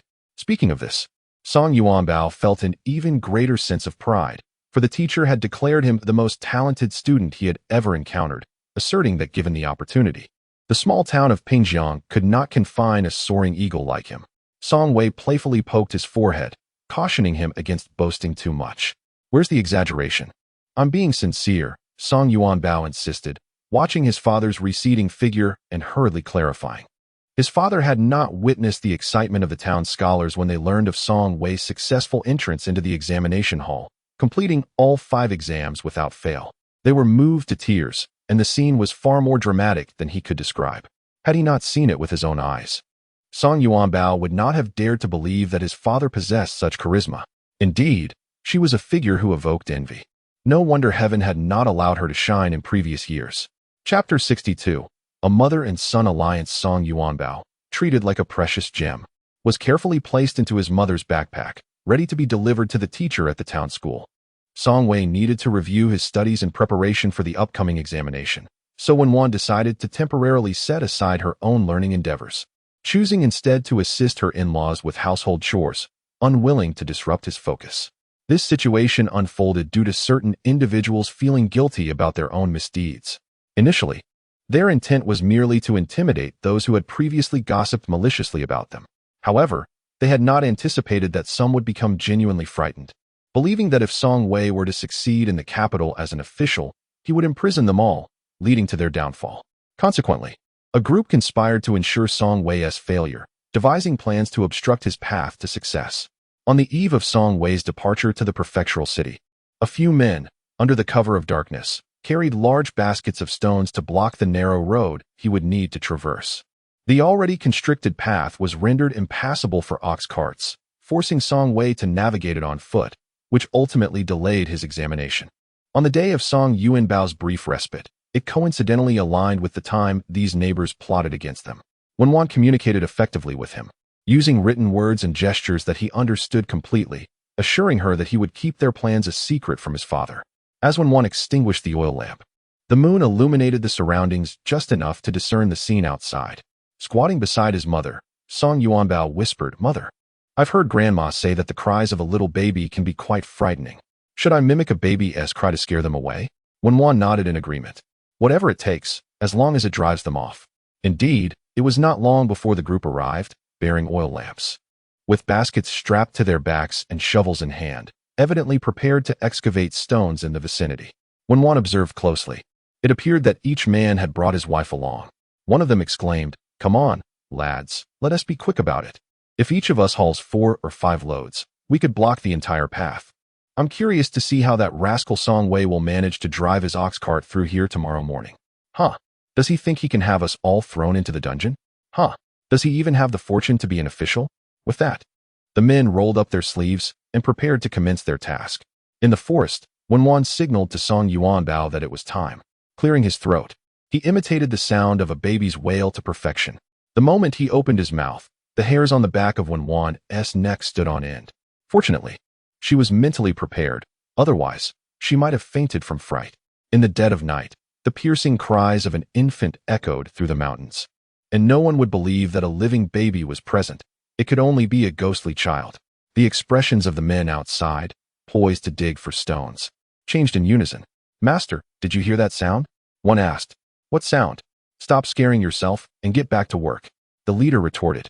Listen, there truly is a cry coming from the woods. The women were so frightened that their legs turned to jelly, trembling as they pointed toward the forest. The leader of the men fell to his knees, exclaiming, "Oh, dear ancestor, we did not mean to disturb you. We shall leave at once. Please do not come out to frighten us." In his desperation, he thumped his head thrice against the ground with a resounding thud. The others also knelt down, calling out little ancestor with trembling voices, which nearly made Song Yuanbao burst into laughter. Wan pinched him, prompting him to continue his feigned sobbing. Several women were frightened to tears, while the men appeared utterly dismayed, a group scurrying home in a frenzy, forgetting their baskets and shovels. Chapter 63. When did the father-in-law move? Once the others had fled to a safe distance, Song Yuanbao ceased his act, clutching his stomach in laughter, exclaiming, "How amusing! A bunch of naive fools who have never seen the world."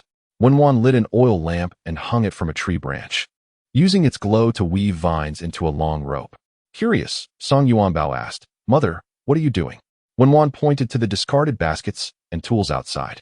She shot him a disapproving glance. "How could you speak like that?" Song Yuanbao mumbled. "But mother, you heard them call me little ancestor first." Wan remained unconvinced. Frowning as she insisted he refrain from such speech in the future. If an adult had said it, it would have been a joke, easily forgotten. But you are just a child, and children tend to imitate what they hear. If you continue this way, and happen to encounter those people again, it could lead to trouble. Finally, Wan's lips curved into a smile, and she affectionately ruffled his hair, her expression returning to the gentle demeanor that Song Yuanbao knew so well. His second uncle usually relied on weaving baskets to earn money in town.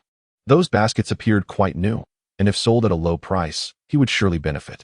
8 baskets, along with a hoe and a shovel, could fetch a total of 20 coins. Although modest, it was still an unexpected gain. When Wan continued to wait beneath the great tree, Song Yuanbao had left not a single coin behind, handing all the copper coins over to Wan. Yuanbao refused to accept, his small face drooping, as he lamented that he had spoken out of turn that evening, upsetting his mother, and he should not have asked for the money. Such a commendable attitude of admitting fault warranted a reward, and ultimately, Wan still bestowed upon him the 10 copper coins. The two made a pact, agreeing that the events of the night would remain a secret between them, never to be disclosed to anyone else. As Wan pushed open the door to the bedroom, she found the oil lamp still aglow. Song Wei was bent over the wooden bed, preparing his belongings for an early journey to the capital. Upon hearing the door creak open, he momentarily halted his actions, lifting his head to inquire, "Where have you been?" His voice, calm to the point of being inscrutable, nonetheless carried an undertone that made a certain guilty party feel scrutinized. Wan took a deep breath and gestured towards her family home. Song Wei methodically packed the neatly folded clothes into his bundle, adjusted his cuffs, and approached her. Wan remained still, her back pressed firmly against the door, holding her breath, forcing a smile that felt entirely insincere. Standing before her, Song Wei leaned slightly, resting a hand against the doorframe, and sniffed gently at her neck.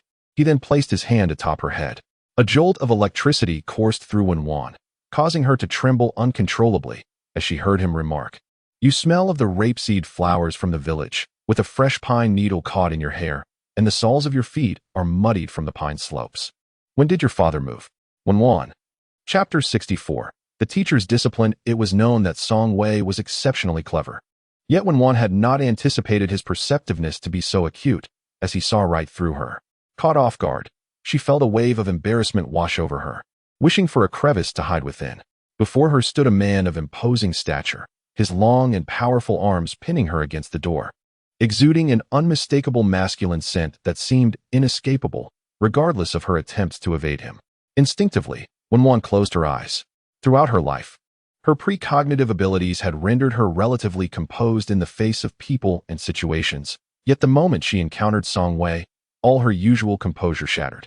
From their very first meeting, she felt an innate fear of him, not due to any wrongdoing on his part, but rather because of his mature and steady demeanor, which naturally led her to regard him as an elder.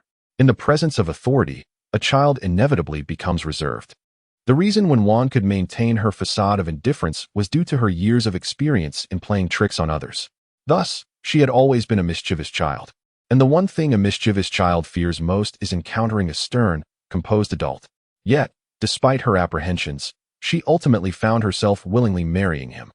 Although Song Wei showered her with affection after their marriage, he was never particularly harsh. Nevertheless, the rebellious spirit she exhibited elsewhere vanished in his presence. It seemed that as long as Song Wei was around, she could not help but transform into a docile child.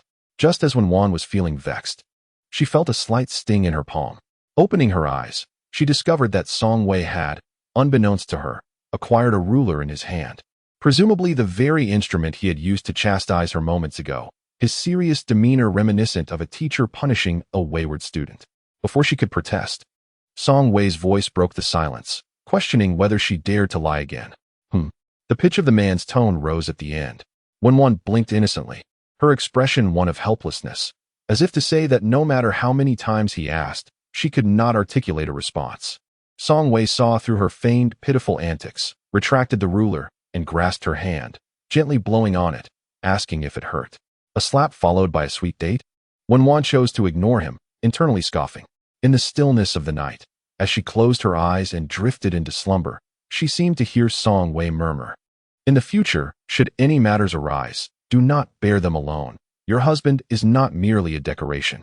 Overwhelmed by fatigue, her eyelids felt too heavy to lift. In a hazy state, she might have nodded and nestled into his embrace, subsequently falling into a deep sleep until dawn. Whenever Song Wei prepared for distant travels, Granny Song's heart would invariably reside in her throat, and this occasion was no exception. As she bid farewell to the young couple, she reiterated countless reminders for them to exercise caution. Since the discussion of Song Wei's potential success bringing prosperity to their family, Song Erlang and his wife had ceased their previous quarrels. Upon hearing that Song Wei would be heading to the capital today, Erlang's wife prepared several boiled eggs, wrapping them up to hand to Wen Wan, advising her to eat if hunger struck on the journey and to ensure Song Wei performed well in his examinations. Wen Wan accepted the eggs without resistance. The capital was distant, and it was impractical for Song Wei to travel by ox cart. Old Man Song would escort the couple to the county town, from where they would hire a carriage to the capital. As the ox cart traversed through the village, Wen Wan overheard neighbors discussing rumors of hauntings nearby, claiming that Zhang Erliang and his wife had been possessed, failing to recognize their parents, and proclaiming anyone they encountered to be a ghost, kneeling in supplication to their little ancestor to spare them. Wen Wan exchanged a knowing glance with Song Yuanbao, lowering her head to stifle a laugh. Chapter 65. The first time he had red eyes, Song Wei nodded and patted his shoulder, saying, "It's getting late. You should head inside." Song Yuanbao did not leave, instead turning his gaze toward Wen Wan. Wen Wan smiled at him, and the little fellow seemed to have found a sense of reassurance. He waved goodbye to his grandfather and parents, shouldered his backpack, and turned towards the gates of the town school. Old Song adjusted his position and directed the ox cart towards the county city. By the time they arrived, it was already noon. Song Wei intended to take Old Song to a restaurant for a meal, but Old Song refused, stating he had brought along some flatbreads and could manage with just a couple. He felt it unnecessary to squander money. As he looked at Song Wei, his face bore the tenderness of a caring father, yet his heart was tinged with an unspoken worry. The timing of meals was inconsequential, yet the safety of his younger son on distant travels was of paramount concern. Having already lost a Lang, he could not bear to lose another son. San Lang was also pressed for time, needing to hurry to the capital for his examination, and Old Song urged him not to waste time on him. "Father will wait for you. Once your exams are finished and you return home safely, we shall feast on whatever you desire." "Father." Old Song waved his hand, silencing his son. "Hurry along now. You can hire a carriage just ahead. Oh, by the way, do you have enough silver on you? If not, I have some extra. Your mother often says, a poor family makes for a rich journey. We can save at home, but when out in the world, one must not be without a little extra for unforeseen circumstances." Old Song, pondering the expenses his son might incur on this journey, had offered all he had. However, Song Wei did not accept the money. His gaze fell upon his father's outstretched hand, dark and calloused, the lines in his palm resembling furrows plowed by a cultivator, with thick, hard nails bearing the earthy hue of years spent under the sun and rain, forever stained beyond cleansing. Standing beside the tall Song Wei, Song's father appeared somewhat stooped. However, he seemed reluctant to let his son perceive any weakness, making a concerted effort to straighten his back. Yet, the more he tried, the more strained he appeared. Wen Wan gazed at Song's father, her thoughts drifting to her own father, as she stood silently by, pursing her lips. "Father, we are leaving now. Please take care of yourself. As Songwei turned, Wenwan noticed the redness in his eyes. She mused that her husband must have countless words he wished to share with his father, yet being a man of action, he preferred to silently pursue his convictions, regardless of certainty, never indulging in grandiloquent expressions. In Chapter 66, A Wasteful Thing, numerous students from Pingjiang were en route to the provincial city for examinations, mostly traveling in pairs. Those with better means hired a covered carriage, sharing the cost among 4 or 5 individuals, which was not overly expensive. Conversely, those less fortunate joined merchant caravans, which employed open freight carts, offering limited space for the scholars. Yet for a few dozen copper coins, they could reach their destination. Upon inquiring at the carriage depot, Songwei and Wenwan learned that hiring a covered carriage to the provincial city, which could not carry other passengers en route, would cost 2 taels of silver. If it could accommodate others, the fare would be 1 tael. Wenwan frowned slightly, whether 2 taels or 1. She deemed it excessively costly. She tugged at Songwei's sleeve and shook her head, indicating her disapproval of the hire. After all, to her, there was little distinction between a covered and an uncovered carriage, as long as they could arrive in the provincial city before the examinations. In fact, she felt the open freight cart of the merchant caravan was quite satisfactory. Not only was it economical, but it also allowed for a view of the scenery along the way. Songwei, disregarding her feelings, had already taken out 2 taels of silver to hand to the innkeeper. He insisted that they could not accommodate any other passengers and promptly arranged for a carriage to set off immediately. What a wasteful indulgence! Wenwan exclaimed in frustration, turning away to avoid him. The carriage driver soon arrived, having harnessed the horses, and Songwei loaded his book basket and luggage before approaching Wenwan with a smile. Gently teasing, "Are you angry?" Wenwan walked a few steps ahead, sulking. If someone wishes to ride in a carriage costing 2 taels of silver, let them do so. My behind is not so precious. Wan, Songwei said, grasping her wrist from behind, speaking soothingly. We are traveling to the capital city, even by carriage. It will take us a day and a half, with the weather warming. If we were to travel in an open carriage, you would not withstand it. His words genuinely startled Wenwan, and she slowly turned to face him, as if to ask, "Are you truly not deceiving me?" Songwei chuckled softly. "Of course. I am not deceiving you. Otherwise, do you think the merchant caravan would be willing to take students to the capital for just a few copper coins? They are not making a special trip. They merely take a few people along while conducting their business. Their route is long and arduous, and unforeseen events could occur along the way." It was Wenwan's first time riding in a carriage, and although the expense was painful, she had to admit that the carriage was quite comfortable.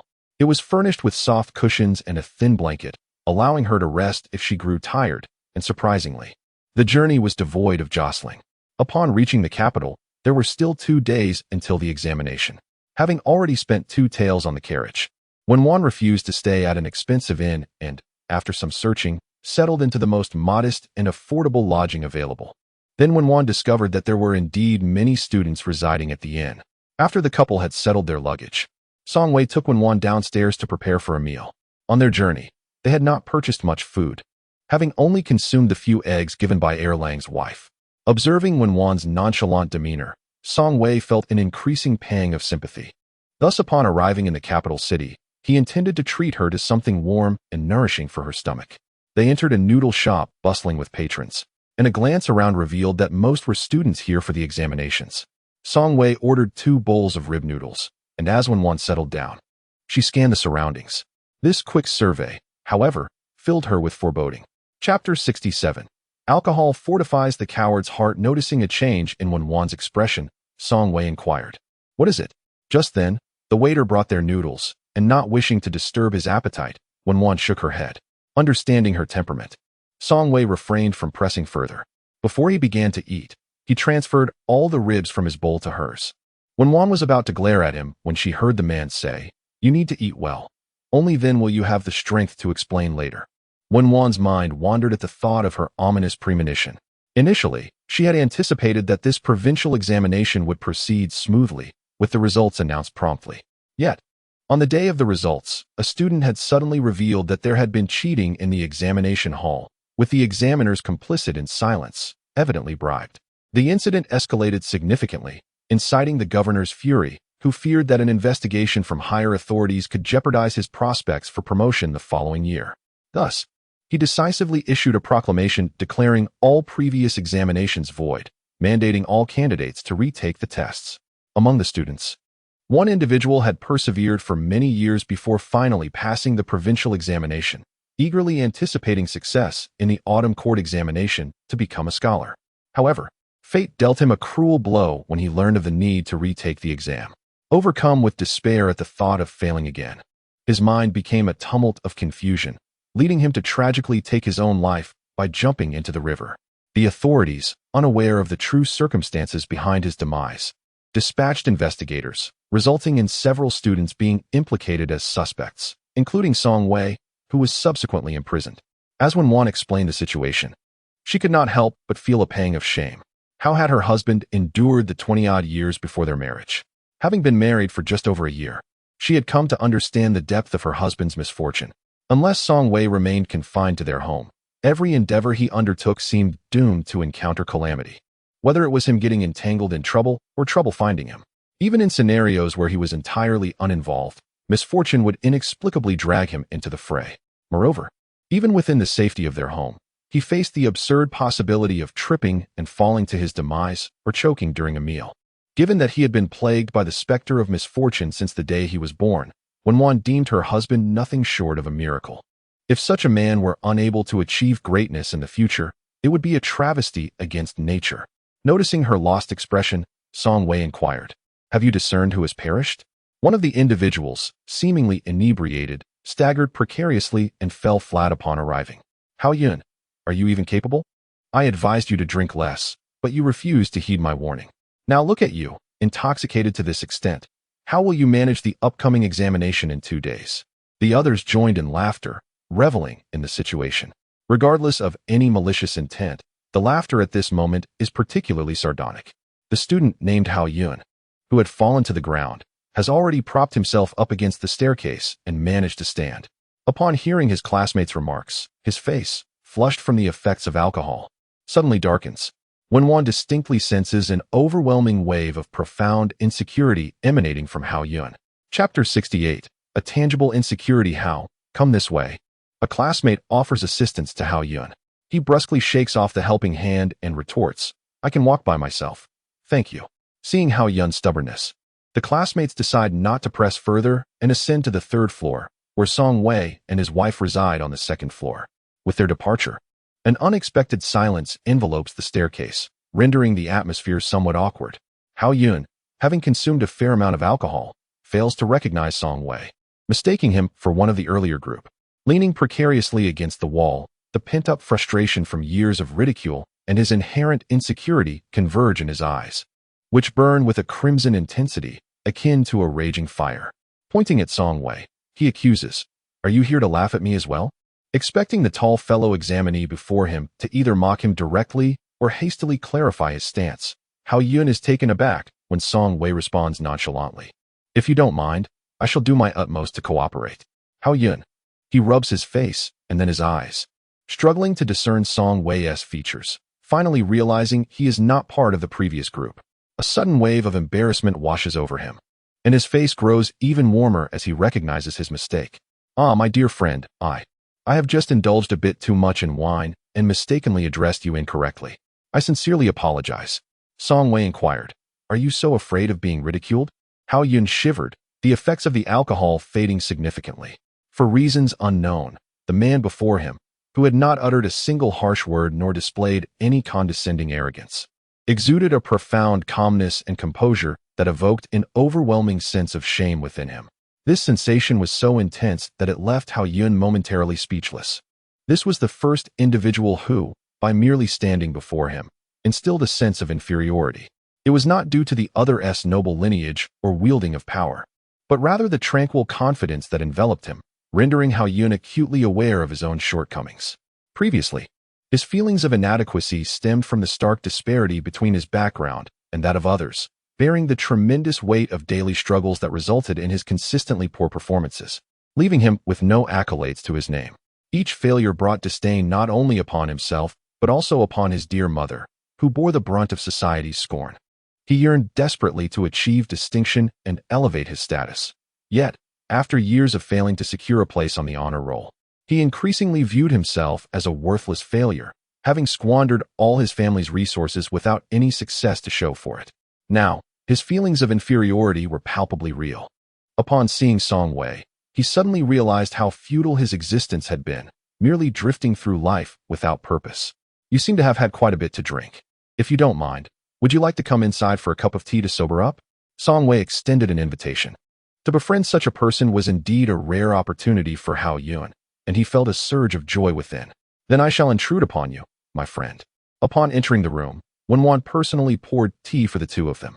After consuming the tea, Hao Yun finally regained his full consciousness, gazing at Song Wei with eyes brimming with admiration.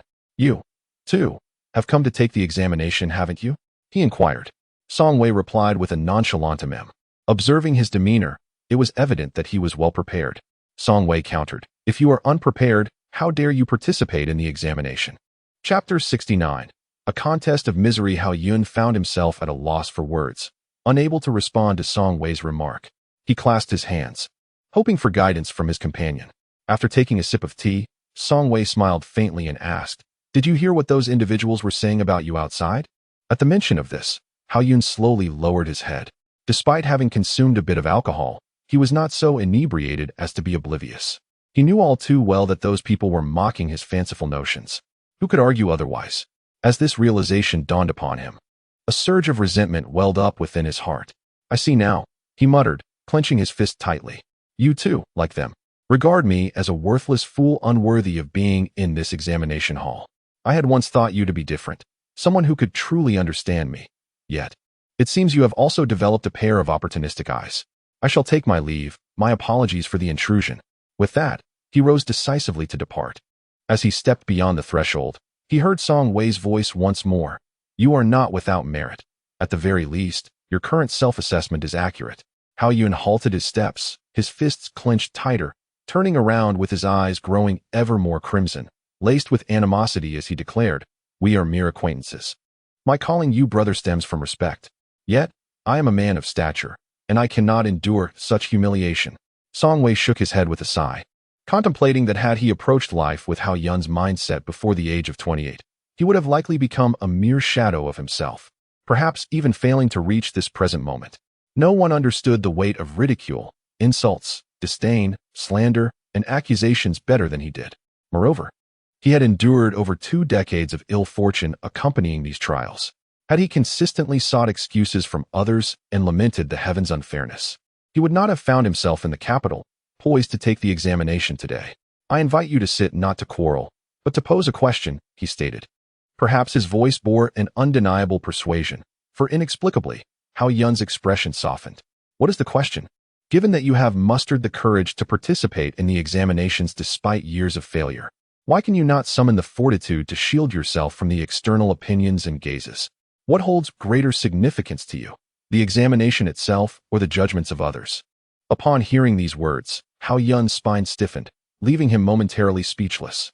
Song Wei's remarks struck like a sharp axe, cleaving through his distorted psyche, illuminating his mind with clarity. I am Song, with the single character Wei. Song Wei, you are the one. Hao Yun nearly blurted out. Song Wei displayed no trace of concern on his face. He remained calm, the corners of his lips curving ever so slightly. Indeed, he was the very Song Wei from Pingjiang County, who, after a decade of striving, never managed to enter the examination hall and ultimately faced scorn for the tragic fate of his brother and sister-in-law. Hao Yun stood there, dumbfounded. The shock in his heart was palpable. While he himself merely suffered from a less fortunate family background, the individual before him was a true embodiment of misfortune.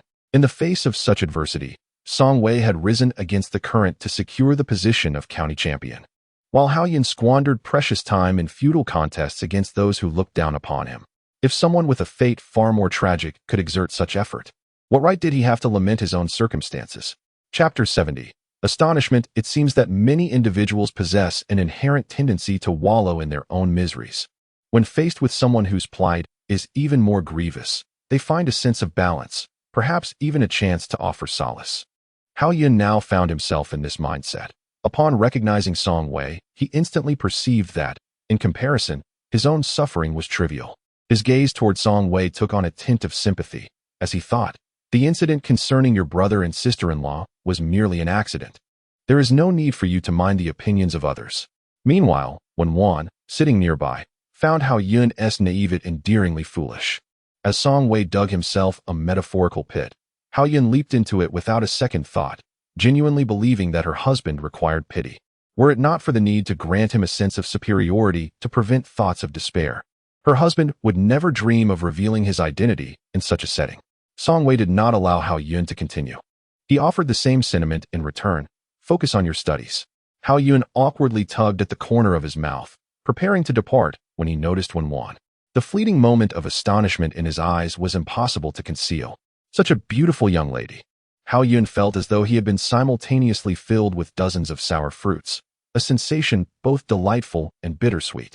He thought to himself that if someone as unfortunate as he could marry such a stunning beauty, then surely with a bit more effort, he too could secure an even more exquisite partner in the future.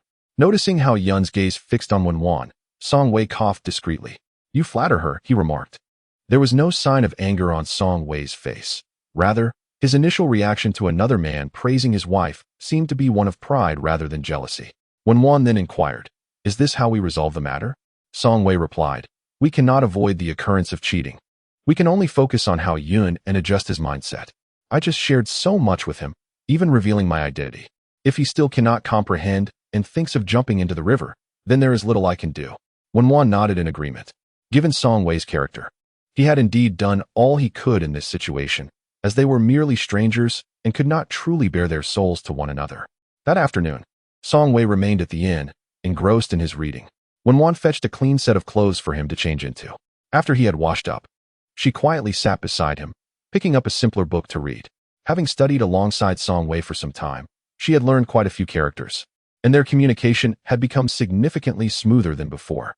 After approximately half an hour of reading, when Wan could no longer resist the onset of drowsiness, her eyelids drooped, and she soon found herself resting her head on the table, succumbing to sleep. Upon witnessing this, Song Wei set aside the book in his hands, rose to fetch a cloak for her, and when he resumed his seat, the sound of turning pages grew notably subdued. Occasionally, he cast a sidelong glance at the young girl beside him. The gentle warmth of spring enveloped the day, and a faint trace of a smile lingered at the corners of his lips, while the depth of his brows and eyes added an air of maturity. As the impending provincial examination approached in 2 days, it indeed unfolded as Wen Wan had foreseen. Someone had tampered with the inkstone he had brought, smuggling in a cheat sheet and bribing the examiner to evade the body search, brazenly cheating within the examination hall. After the exam concluded, Song Wei and his wife did not hasten to depart. Without offering an explanation, Song Wei merely acknowledged with a sound. On the day the provincial examination results were announced, the list had scarcely been posted when a failed candidate revealed that a certain individual had bribed the examiner and smuggled in cheat sheets during the examination. The inn where Song Wei and his wife resided was not far from the government office. Early in the morning, before they had even set out, they could hear the uproar below, and the faint mention of cheating and bribery made it clear that what Wen Wan had anticipated had indeed transpired. With everything well within their grasp, the couple remained unflustered, leisurely seated at the table, enjoying their porridge and buns. Before long, a knock echoed at the door. Wen Wan moved to open it, but Song Wei gently pressed her back down, rising to answer the door himself. Upon opening it, he found Hao Yun waiting outside, his expression somewhat pale. Is there something amiss? Song Wei inquired, feigning ignorance. Hao Yun took a moment to catch his breath before speaking. Brother Song, have you heard? There has been an incident with our provincial examination. Song Wei pretended not to know and asked, What has occurred? Hao Yun furrowed his brow. Isn't today the day the results are announced?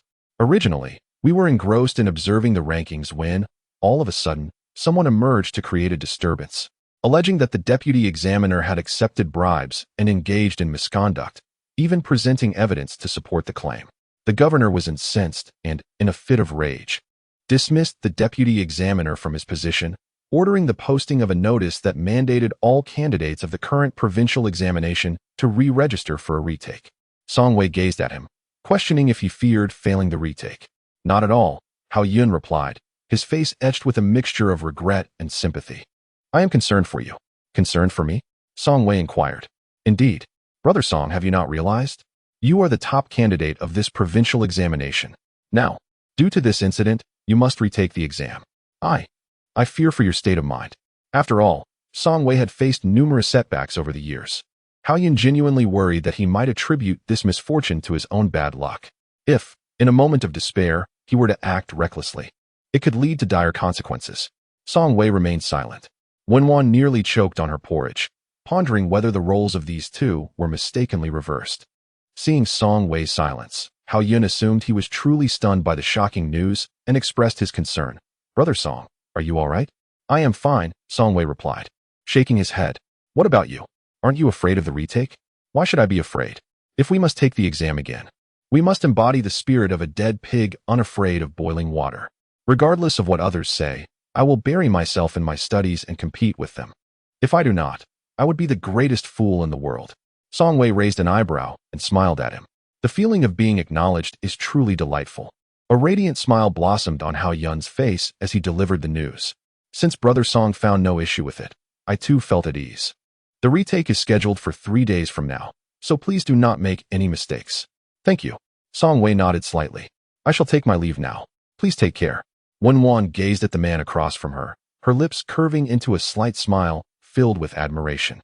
To be able to correct a person's distorted mindset with just a few words. Indeed, her husband was quite exceptional. Receiving the adoring look from his little wife, Song Wei chuckled, wondering if he could fill her stomach. Of course, he could. Such a handsome man could be admired for a few more glances, making it possible to skip a meal altogether. Wenwan blushed as she silently criticized him. Chapter 72. Not marrying the wrong person. The retake 3 days later proceeded unexpectedly smoothly, and Wenwan did not experience any ominous premonitions. Upon exiting the examination hall, Song Wei spotted Wenwan waiting outside the government office. She stood beneath a large locust tree not far away, adorned with the pink flower hairpin he had gifted her. The breeze gently tousled the strands of hair by her cheeks, and sunlight filtered through the locust blossoms, illuminating her petite face with a delicate pallor. Her lips curled upwards, and her eyes sparkled as if they held stars, exceptionally bright. Song Wei recalled how Song Fong had mentioned that ever since his sister-in-law entered the family, she lived more like a young girl than she did. Regaining his composure, Song Wei quickened his pace, and upon reaching Wenwan, he noticed a thin sheen of sweat on her forehead. He retrieved a handkerchief from his sleeve and gently wiped her brow, his voice lowered. "Have you been waiting long?" Wenwan looked up, finding tenderness reflected in the man's gaze. His deep-set brows and eyes, with pupils as dark as night, exuded warmth rather than indifference. Even his gentleness was tinged with a subtle restraint, unobtrusive and concealed, yet omnipresent, providing a constant sense of support. Heaven bestowed upon this man a splendid exterior and a heart capable of compassion. Wenwan felt a sweet satisfaction within her. She believed that her hasty decision to marry him was indeed a fortunate choice. Song Wei observed her hurried retreat, secretly amused. Having lingered in the capital for too long without any news from home, he feared his parents might worry. Thus, he resolved not to wait any longer for the results, knowing that once the results were out, someone would surely come to notify him. As he exited the inn, he encountered Hao Yun, who approached him with evident delight. Unlike before, Hao Yun had chosen not to stay in the same inn for this retest, and their meeting here was undoubtedly a result of his own initiative. Song Wei paused his steps, and Hao Yun called out to him with enthusiasm, expressing his gratitude. "My greatest gain from this provincial examination has been making your acquaintance. Song brother, without your guidance, I might have spent my life in obscurity, unable to find clarity. It appears you are about to depart. Might I be so bold as to invite you for a few drinks before you leave?"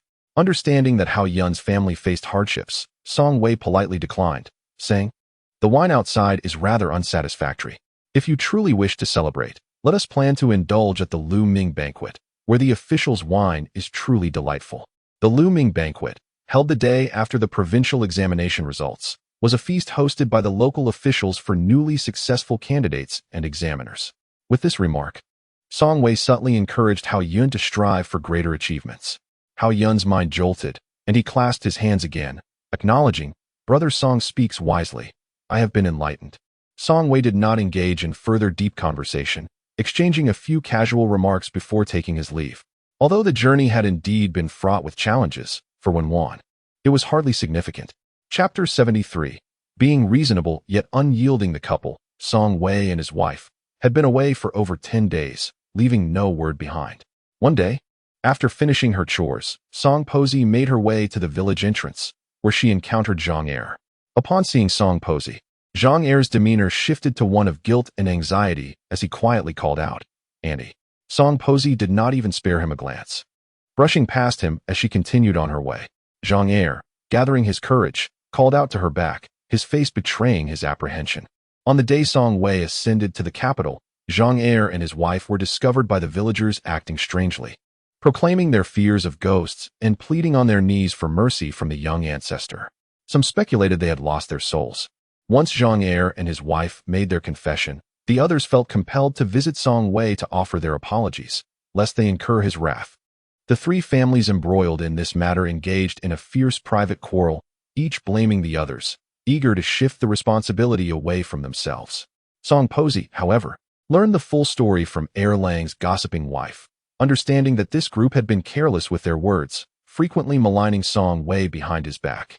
Threatened by Aunt Xia, they had resorted to plotting against him out of fear. Without hesitation, Song Posey seized her carrying pole and filled it with 2 buckets of excrement, delivering it straight to their doorstep. "Your entire family must have been raised on filth," she declared. "Is it that your mouths would rot if you didn't gossip about my Samlang?" There was a woman who had just married and was not well acquainted with Song Posey. She stepped forward and began to hurl insults at her, declaring, "This mouth belongs to me, and I can say whatever I wish about anyone. It's none of your business. Is Song Samlang dead, or has he merely lost a piece of flesh? In the early morning, you deliver manure to someone's home, and at your age, you still wish to be unreasonable, do you? Let me tell you." Before she could finish her sentence, Song Posey splashed a bucket of manure right at her. The woman's scream was more horrendous than that of a slaughtered pig. With hands on her hips, Song Posey retorted, "It seems you didn't have enough for breakfast. As you can't keep your mouth shut, allow me to send you 2 buckets to teach you some manners. Are you staring at me? Come, stare all you want. You won't scare me off, you worthless scoundrel. If you feel unsatisfied, so be it. We shall meet in court. I shall have the magistrate discern what punishment awaits for slandering someone whom he personally promoted. I guarantee you will spend a lifetime in prison, wearing the walls thin." Zhang Er still vividly recalls the scene of that woman, drenched in filth, fainting from the rage instigated by Song Posey. "Madam, I genuinely wish to apologize to Samlang," Zhang Er said, lowering his gaze in embarrassment, not daring to look at Song Posey again. She glanced at him and scoffed, with empty hands, "How dare you claim sincerity?" Chapter 74. A visit to apologize. He approached and asked, "Mother, what are you doing here?" Song Posey scrutinized him closely, seeing no visible injuries, and anxiously inquired, "Did you encounter any trouble on your way?" Song Wei shook his head. "Nothing happened." Song Posey thought it peculiar, given Samlang's consistently unfortunate fate. He should have encountered at least some trivial misfortunes, even if nothing major had transpired. "Samlang, you haven't deceived your mother, have you?" Song Wei chuckled. "If something truly went awry, would I still be standing here before you, whole and intact?" Song Posey remained skeptical that Wen Wan could shield Song Wei from calamity, and thus he refrained from pressing further explanations. Perplexed, Song Wei inquired, "From where did our family acquire sheep?" Song Posey replied, "It was brought by the Zhang family." "Did you purchase them?" "Not purchased, they were compensation from their family."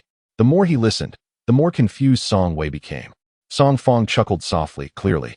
It is father who is missing third brother. Why must he shift all the blame on a mother? Having been publicly exposed by his daughter, Song Laojia coughed awkwardly. "Fong, you need not tend to that sheep anymore. Go to the kitchen and boil some water. I shall handle the scalding." Song Fong set down the grass in her hands, wiped them clean, and entered the kitchen. Wen Wan followed to lend a hand. The mention of her name flushed Wen Wan's cheeks with warmth. Song Fong, rarely witnessing her sister-in-law's bashful demeanor, could not help but laugh. Feeling her face aflame and unable to linger, Wen Wan stamped her foot and exited. In the courtyard, Song Laojia and Song Wei were engaged in conversation. "Samlang, did you not encounter your mother upon your arrival?" Song Laojia nodded in response. He then inquired further about the circumstances surrounding the imperial examination. Chapter 75. The reasonable Samlang. What dwelled in the hearts of those present remained a mystery. Yet they displayed a commendable faade. Some cradled chickens, while others carried eggs, all exuding an air of importance. The Zhang family had previously brought a sheep, and today shouldered a substantial sack of flour. A group of 7 or 8 individuals stood neatly in the courtyard of the Song residence, leaving Song Wei and Wen Wan, who had just returned home, utterly bewildered.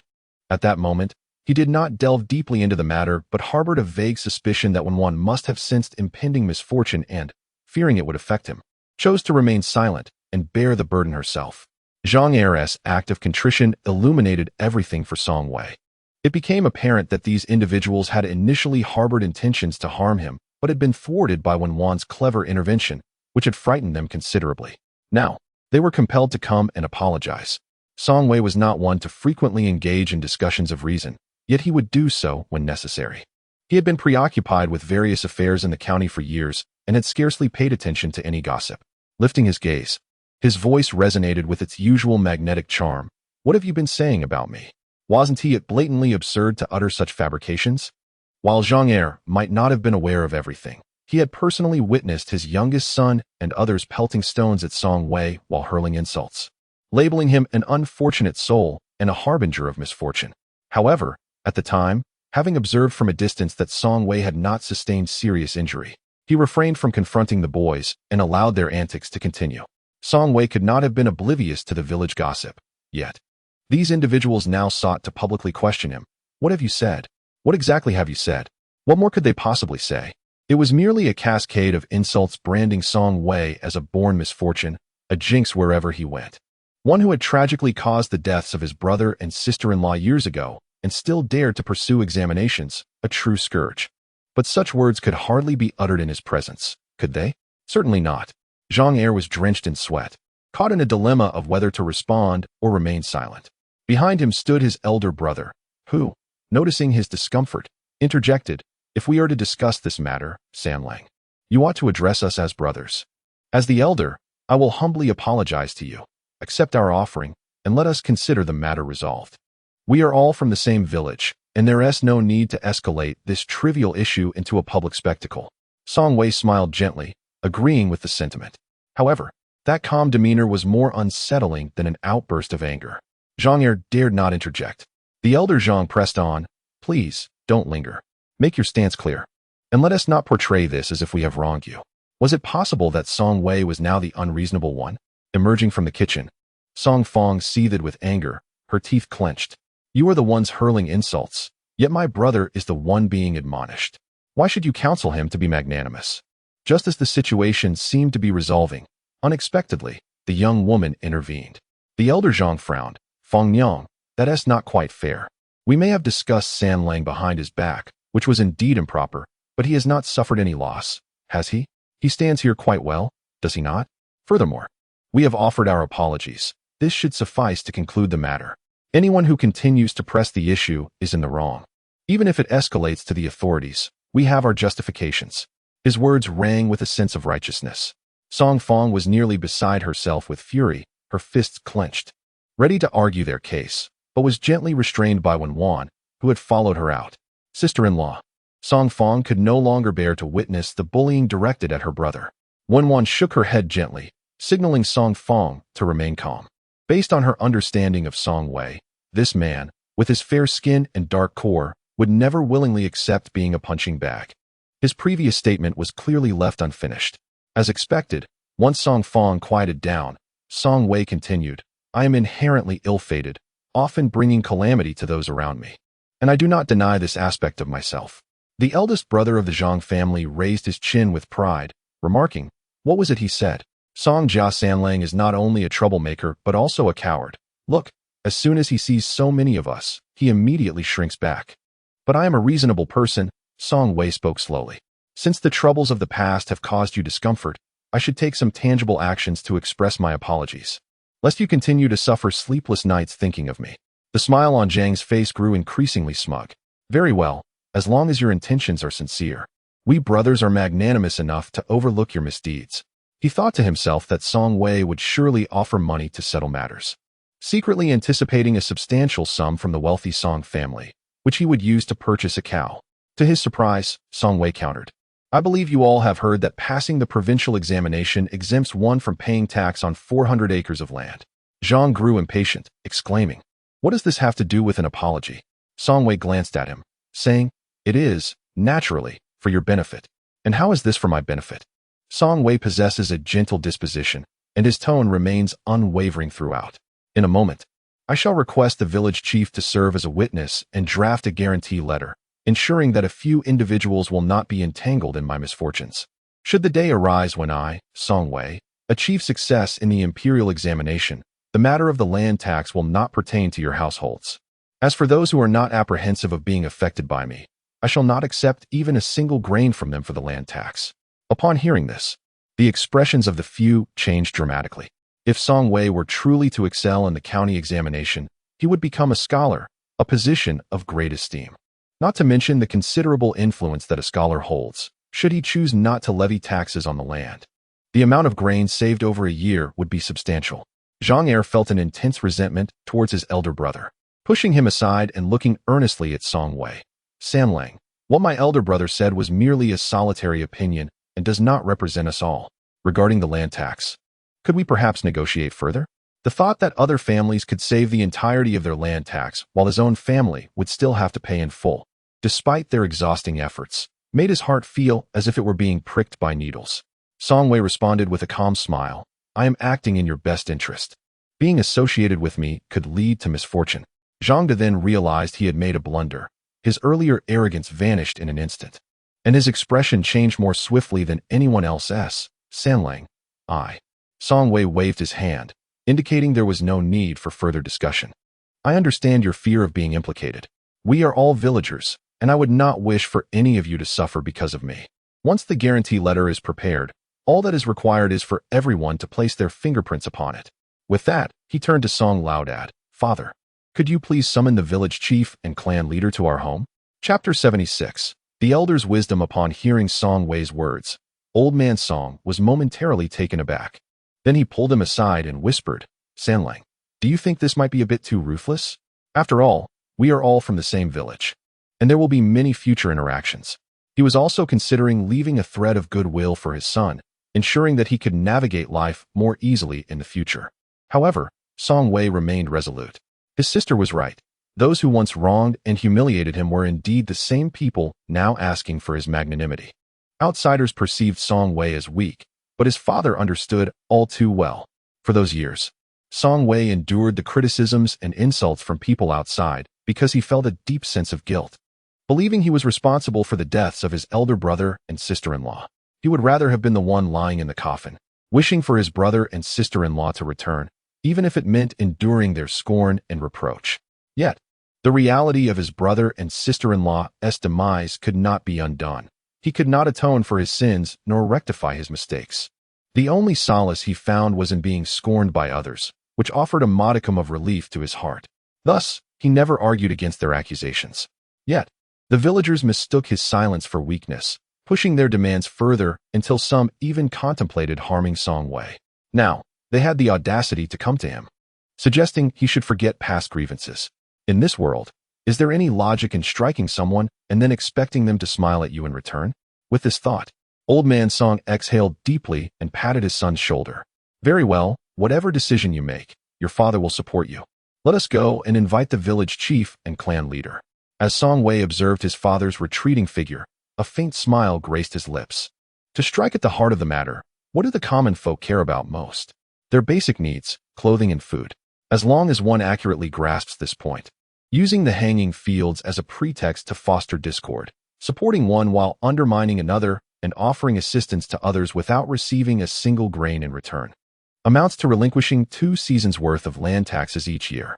Subsequently, those instigating trouble are cast out, left to merely observe from the sidelines. Such overtly disparate treatment would inevitably incite resentment among them. Indeed, as Song Wei anticipated, these individuals were already deeply aggrieved. Furthermore, Zhang De became the target of collective ire. Others believed that Song Wei's refusal to advocate for them stemmed entirely from Zhang Da's reckless tongue. Unceremoniously, they confronted Zhang Da, demanding an explanation. In a chaotic flurry, they overpowered him, pinning him to the ground and raining blows upon his face. Before Zhang Da could utter a cry of pain, 2 streams of blood cascaded from his nostrils. Their force was akin to swallowing several bulls in one breath. When Wan discerned that her mother-in-law had long harbored a desire to settle scores with this group, now, with them willingly presenting themselves to her doorstep and causing a ruckus within her home, the opportunity was ripe for her to seize. There was no room for leniency. With a few swift strokes of her broom, she left not a single one standing, taken by surprise and knocked to the ground. The unfortunate few were greeted by the fearsome glare of Song Posey, her expression fierce as if laced with venom. Instantly, they shuddered in unison. Without inquiring into the details or reasons, she zeroed in on these rascals brawling in her abode, pointing accusatorily at them and unleashing a torrent of invectives. "You scoundrels! A pack of toads leaping into a boiling pot. Are you seeking death? You dare to brawl in my home?" As she spoke, she rolled up her sleeves, declaring fiercely that anyone who wished to fight should step forward, for she was prepared to engage them to the bitter end. Who feared whom was merely a coward. The formidable reputation of Granny Song in this vicinity was widely acknowledged.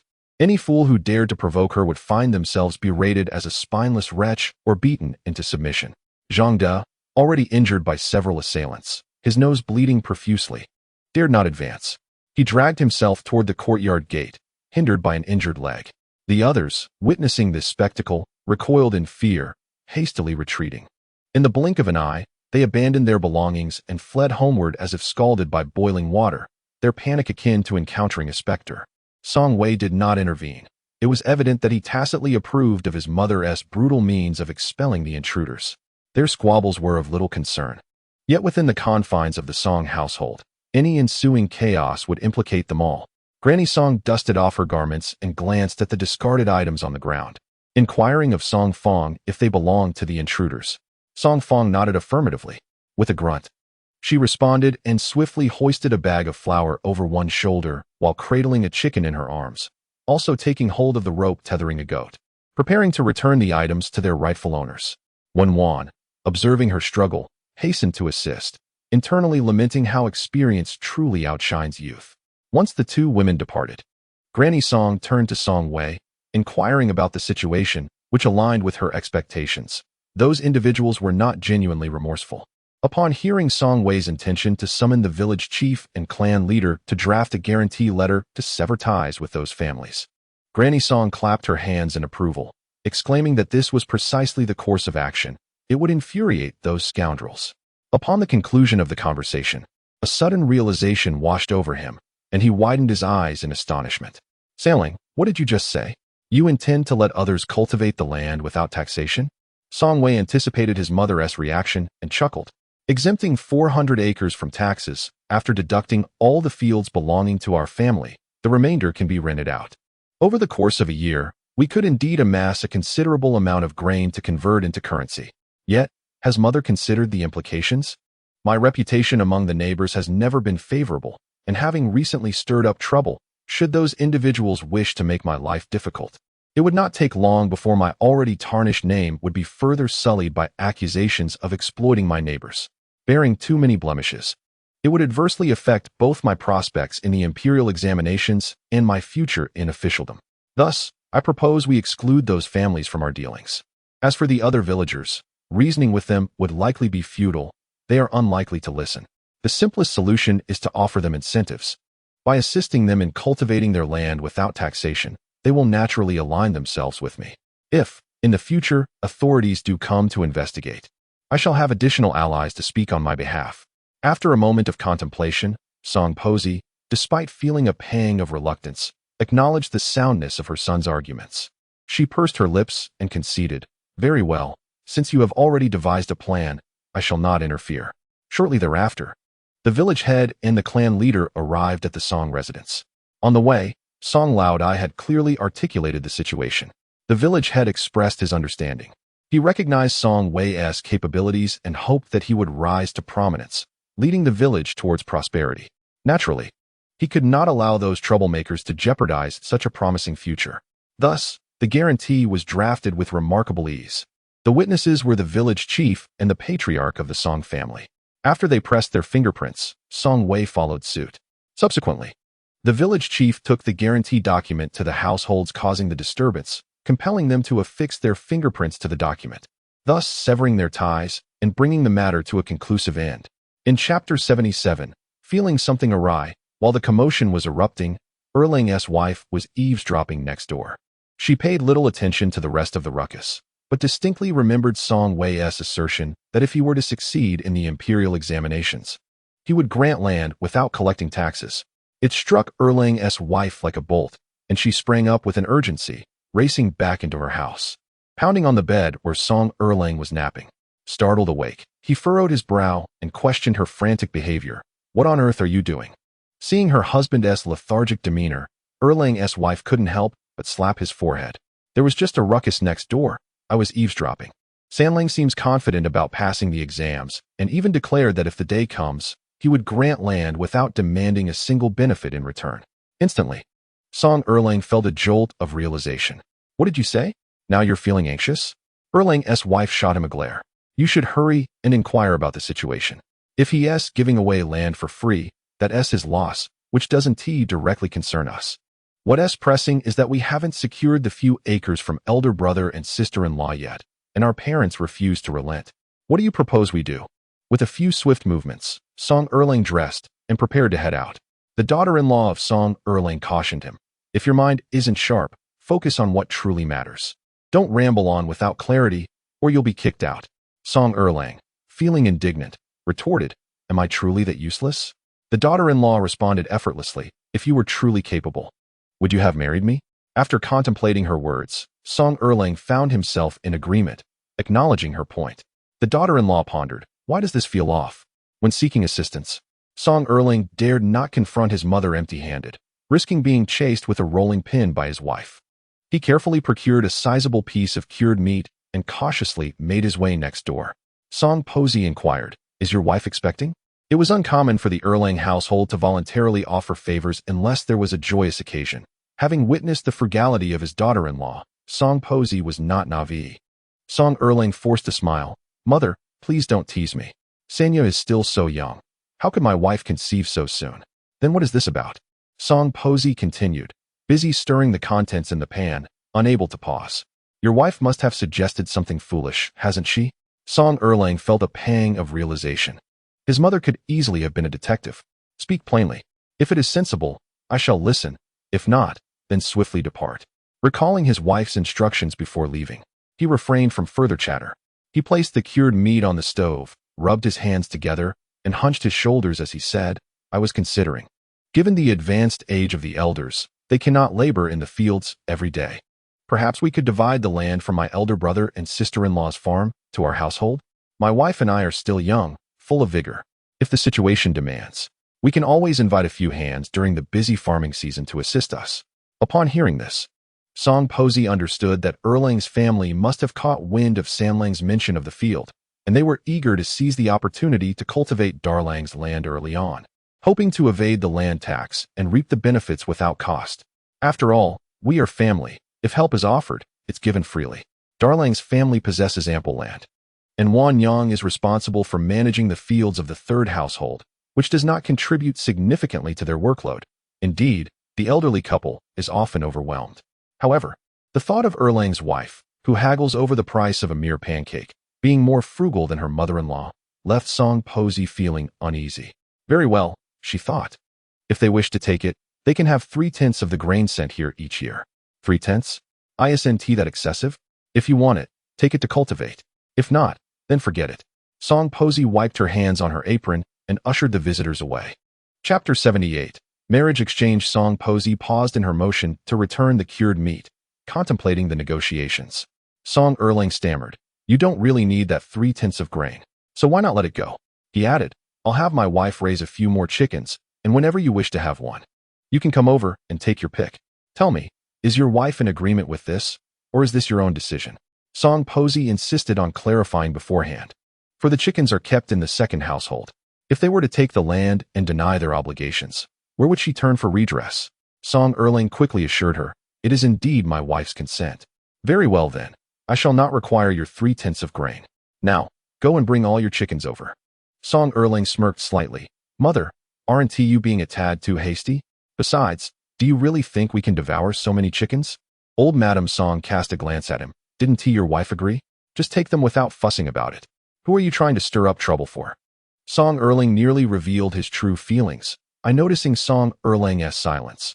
Old Madam Song wore a knowing expression. She remarked, How could Erlang's wife suddenly become so generous? It turns out, all this fuss was merely to please her because of Erlang's connection to the land of the Dalong family. As the situation began to unravel, Song Erling felt a pang of anxiety in his heart. "Mother, how about I bring you two first? Would that suffice? We can discuss it further once you've finished."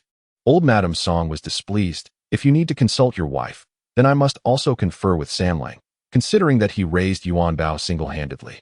Logically, the land of the Dalong family should rightfully belong to him. Now that you are approaching, it would be unreasonable to quietly take the land without informing him." The moment Song Erling heard that he had to consult Song Samlang, he knew there was no hope. His face contorted in despair as he lingered at the doorstep. Unwilling to leave, Old Madam Song carried the dishes into the main hall, where Song Wei was conversing with Song Laudi, the village head, and the clan leader. The matter of the guarantee had seen significant assistance from the village head and the clan leader, prompting Song Wei to invite them for a meal. Old Madam Song discreetly signaled to Song Wei while arranging the dishes, and he found an excuse to step outside with her. After walking a few paces, they encountered Song Erlang, who was leaning against the kitchen door. Old Madam Song had no intention of speaking for herself. She glanced at Song Erlang and said, "I've brought you the person. If there is anything to discuss, you may speak for yourself." Upon encountering Song Samlang, Song Erlang felt an inexplicable trepidation, causing his speech to falter. "Samlang, I sought you out to discuss the fields belonging to eldest brother's family." Song Wei acknowledged with a simple prompting him to continue. Song Erlang reiterated the conversation he had just had with Song Posey, though it was evident that he lacked confidence in front of Song Wei. Upon learning that the second branch intended to cultivate the fields belonging to the first branch, Song Wei discerned their ulterior motives. He was also aware that their parents struggled to manage such extensive land and had contemplated leasing it out. However, if the second branch wished to farm it, he saw no harm in allowing them to do so. After all, one should not let fertile waters flow to outsiders. Song Erlang, uneducated and harboring feelings of inferiority in Song Wei's presence, typically avoided interaction with him. Yet, when they finally engaged, he found himself branded with the label of unfilial. He recognized that he and his wife had overstepped. The separation of their households was merely a division of property, not of familial bonds. In this world, what profound enmity could possibly lead children to neglect their own parents? With his head bowed, he muttered, "I agree to your terms." Song Wei responded, "The fields belonging to eldest brother are known to you. They are currently planted with grains. I shall not delve into the details of the losses incurred. From today onward, you are welcome to cultivate them." Song Erlang was taken aback by Song Wei's amicable disposition. "Samlang, I truly ought to thank you. After all, we are family. Let us not speak as though we are strangers." With Song Wei's intervention, Song Posey would not dare to voice any objections. Upon hearing this, Erlang's wife remained incredulous, questioning whether he was merely spinning tales. Song Erlang swore to the heavens that it was indeed Samlang who generously offered assistance. Only then did Erlang's wife beam with delight, exclaiming how wonderful it was. Song Erlang inquired, "Since they have given so generously, should we not express our gratitude in some manner?" Setting aside other considerations, the grain in the fields has already been sown by our parents, and now that we are reaping the benefits, they have not accounted for this. I believe it is only proper to send a token of appreciation, lest it appear ungrateful. When the results of the imperial examination were announced, Song Wei once again topped the list, bringing tears of joy to the local scholars. The majority of the villagers, seeing the prospects of success, rallied around Song Wei, their words overflowing with praise, inadvertently enhancing his reputation and spreading it far and wide. Now, throughout 10 miles and 8 villages, it is known that Song Wei has turned his fortunes around, having excelled in both examinations, and a promising future awaits him. News of this reached the ears of the family of Daoyuang's wife, Wang. One day, Wang He, the mother of Daoyuang's wife, came to the Song household. With Song Wei and his father away, when Wan was inside, engaged in embroidery, when suddenly her sister-in-law, Song Fong, rushed in, tears streaming down her face. When Wan was taken aback, her eyes silently questioning what was amiss. Through her sobs, Song Fong implored, "Sister-in-law, please help me. I do not wish to marry into the Wang family." When Wan was stunned into silence, Song Fong wept even more bitterly, explaining that the Wang family had an uneducated son yet to marry, and that Wang Dama had proclaimed that their daughter was lost while at the Song household. The Song family owed a life to the Wang family. Either they must pay with a life, or she would be offered in marriage as compensation. When Wan's expression darkened, she had never encountered such a situation of familial exchange. Chapter 79. The Wang family's past familial exchange refers to the practice of exchanging daughters in marriage between families. Such occurrences are commonplace among impoverished families, where individuals struggle to afford food and find spouses, often referred to as sibling exchange. However, in all her years, Wan had never witnessed such a practice. It had been nearly a decade since Dalang's wife had passed away. Yet it was only now that the Wang family approached with a proposal for an exchange. The very notion felt profoundly amiss. When Wan recalled that Song Wei had once mentioned the considerable compensation the Song family had provided to the Wang family after the death of Dalang's wife, sums amounting to several dozen taels of silver. In the context of a decade ago, that amount equated to several hundred taels today. At that time, the Song family was not particularly affluent. The funds had been cobbled together by Song Lauda and Song Posey, leaving them burdened with substantial debt. While it is true that a life cannot be quantified in monetary terms, the acceptance of that compensation by the Wang family implied an unspoken agreement that they would not revisit the issue of Dalang's wife's demise. Now, a decade later, Wang Posey had come to the Song family unannounced, demanding an exchange. What could her intentions possibly be? Sister-in-law? That young master of the Wang family is nothing more than a good-for-nothing scoundrel, indulging in vice and debauchery. If I were to marry him, I would surely be subjected to a life of torment, Song Fong lamented, tears streaming down her cheeks. When Wan, feeling a pang of sympathy, offered her a handkerchief to dry her tears. Through Song Fong's fragmented accounts, when Wan began to grasp the dynamics of the Wang family.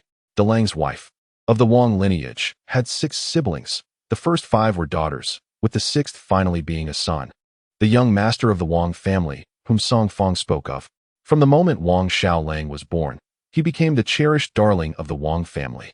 With his elder sisters relegated to a position of neglect, often left without adequate clothing or sustenance, all to cater to his every whim. Wang, the 3rd daughter-in-law of Dalong, was exceptionally industrious during her time at her parental home, with her hands never at rest. Despite her relentless toil each day, she still found herself perpetually hungry. Her mother, Wang He, devoted her entire attention to raising a son to carry on the family name, often resorting to scolding and beating her daughters.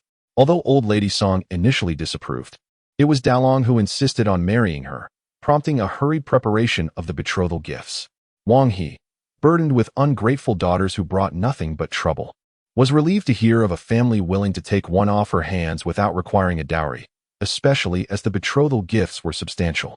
Eagerly, she outfitted Wang in a new red garment and sent her off as if casting water from a jug. In the ensuing years, the Wang family neglected Wang entirely, and even during her confinement, her mother failed to utter a single word of concern. The death of one daughter among many seemed inconsequential to them. When Wang passed away, the Wang family came to collect money but did not utter a single inquiry about the circumstances of her death, nor did they show any concern for her infant son, Song Yuanbao, who was left without parents. Their uproar was purely driven by financial motives. Years have passed since Dalong's wife departed, yet the Wang family has not expressed a single word of care towards their grandson. On what grounds, then, do they now approach the Song family, demanding that they marry their wayward son to their daughter? Even from a neutral perspective, one might surmise that the Song family has fulfilled their obligations in the matter concerning Dalong's wife and owes nothing to the Wang family. Sister-in-law, what do you believe I should do? Song Fong was utterly distraught, her eyes swollen from weeping. Indeed, her sister-in-law had met a tragic end in their home. If her parents, driven by desperation, truly forced her into marriage, her life would be irrevocably ruined. Chapter 80. An incomplete foreboding. When Wan pondered deeply, realizing that the sole reason the Wang family would act in such a manner must be Song Wei. They were not targeting Song Fong. Rather, they were after the promising future of Song Wei. With the absence of Dalang's wife, the Wang and Song families had barely interacted over the years. For the Wang family to reap any benefits from the Song family again, they needed to maintain their kinship ties. Thus, Song Fong became their focus. For she was the cherished daughter of Old Man Song and Old Lady Song. Regardless of where she might marry in the future, her family would never forget her. Given time, if Song Wei achieved great success, it was inevitable that his younger sister, Song Fong, would bask in the glory alongside him, bringing advantages to her future in-laws as well. The Wang family was indeed calculating astutely. With this thought in mind, when Wan took Song Fong's hand and wrote, "Let us go and take a look." When Song Yuanbao was learning to write, Song Wei had insisted on teaching Song Fong as well, Thus she could recognize characters, even more so than Wan. Initially resistant, Song Fong was reluctant to witness the true nature of Wang Heshe. Yet, upon lifting her gaze to see Wan's composed demeanor, she inexplicably felt a sudden resonance with the stability and assurance that reminded her of her third brother. Instinctively, Song Fong began to believe that perhaps her sister-in-law could truly assist her in escaping the clutches of the Wang family. She changed her mind and followed Wan into the main room. Inside, Song Posey and Wang Heshe were still engaged in conversation. The two sisters-in-law stood outside the door, listening intently. Madame Song inquired, "Why did your family not mention the change of betrothal 10 years ago? This sudden visit seems rather unexpected." Lady Wang replied, 10 years ago, your daughter Fong Yang was but a child playing in the mud. What was I to say then? Now that she has matured, it is indeed the right time for me to speak." Madame Song appeared visibly displeased, as Fong Yang was already promised to another. Lady Wang scoffed, "Dear sister, do not attempt to deceive me. If I dared to propose this change, would I not have inquired beforehand? Had Fong Yang been betrothed, I would not have uttered a single word today." Madame Song's expression darkened, her fists clenched slightly. While she could employ straightforward and forceful tactics with others, she could not do so with Lady Wang. The death of Dalong's wife, regardless of the silver the Song family compensated the Wang family, remained a matter of life lost. The initial guilt rendered her at a disadvantage, making it impossible to speak with authority. Lady Wang discerned Madame Song's discomfort, yet her second uncle was correct. Song Yuanbao was now wedded to Song Sanlang, drawing the Wang family further apart. If they did not devise a strategy to foster ties, once Song Wei achieved prominence, the Wang family would be left as mere onlookers. This second uncle of Lady Wang was her uncle by marriage, the one who had once aspired to wed the gentle Wan, but had been thwarted by Song Wei's fortuitous intervention. He harbored resentment over losing a beauty that he believed was rightfully his, and, seizing the opportunity presented by Song Wei's rising fame, concocted this ill-fated scheme to seek retribution against the Song family. Wan had been oblivious to this impending turn of events, as Song Wei had accompanied Old Man Song to a neighboring county to assist in furniture crafting. Separated by a county, the distance rendered her unable to perceive any peculiarities in between. Yet, while eavesdropping outside the door, she harbored a faint premonition that after Song Fong married into the Wang family, she would be treated like a servant, burdened with all manner of menial tasks, subject to arbitrary beatings and scoldings, and forbidden from seeking solace in her maternal home. Although her foreboding was incomplete, it did not deter Wan from devising a plan. After a moment of silence, she grasped Song Fong's hand and inscribed a few words. Upon understanding their meaning, Song Fong's face turned as pale as parchment and trembling. She took a step back, tears brimming in her eyes. "No, sister-in-law, please do not pressure me. I cannot." Wan found herself unable to persuade her further, yet her gaze towards Song Fong grew resolute, aiming to instill in her a sense of trust. Song Fong's fingers clutched the hem of her garment, her heart in turmoil. Ultimately, however, she chose to believe in Wan, shedding a tear as she lifted the cloth curtain and stepped inside. Chapter 81. Deck collection. Wan followed closely behind Song Fong into the main hall. The conversation between old Madame Song and Madame Wang abruptly ceased. Casting a glance at Song Fong, who stood behind old Madame Song, Madame Wang noted the girl's exquisite beauty, feeling immensely pleased.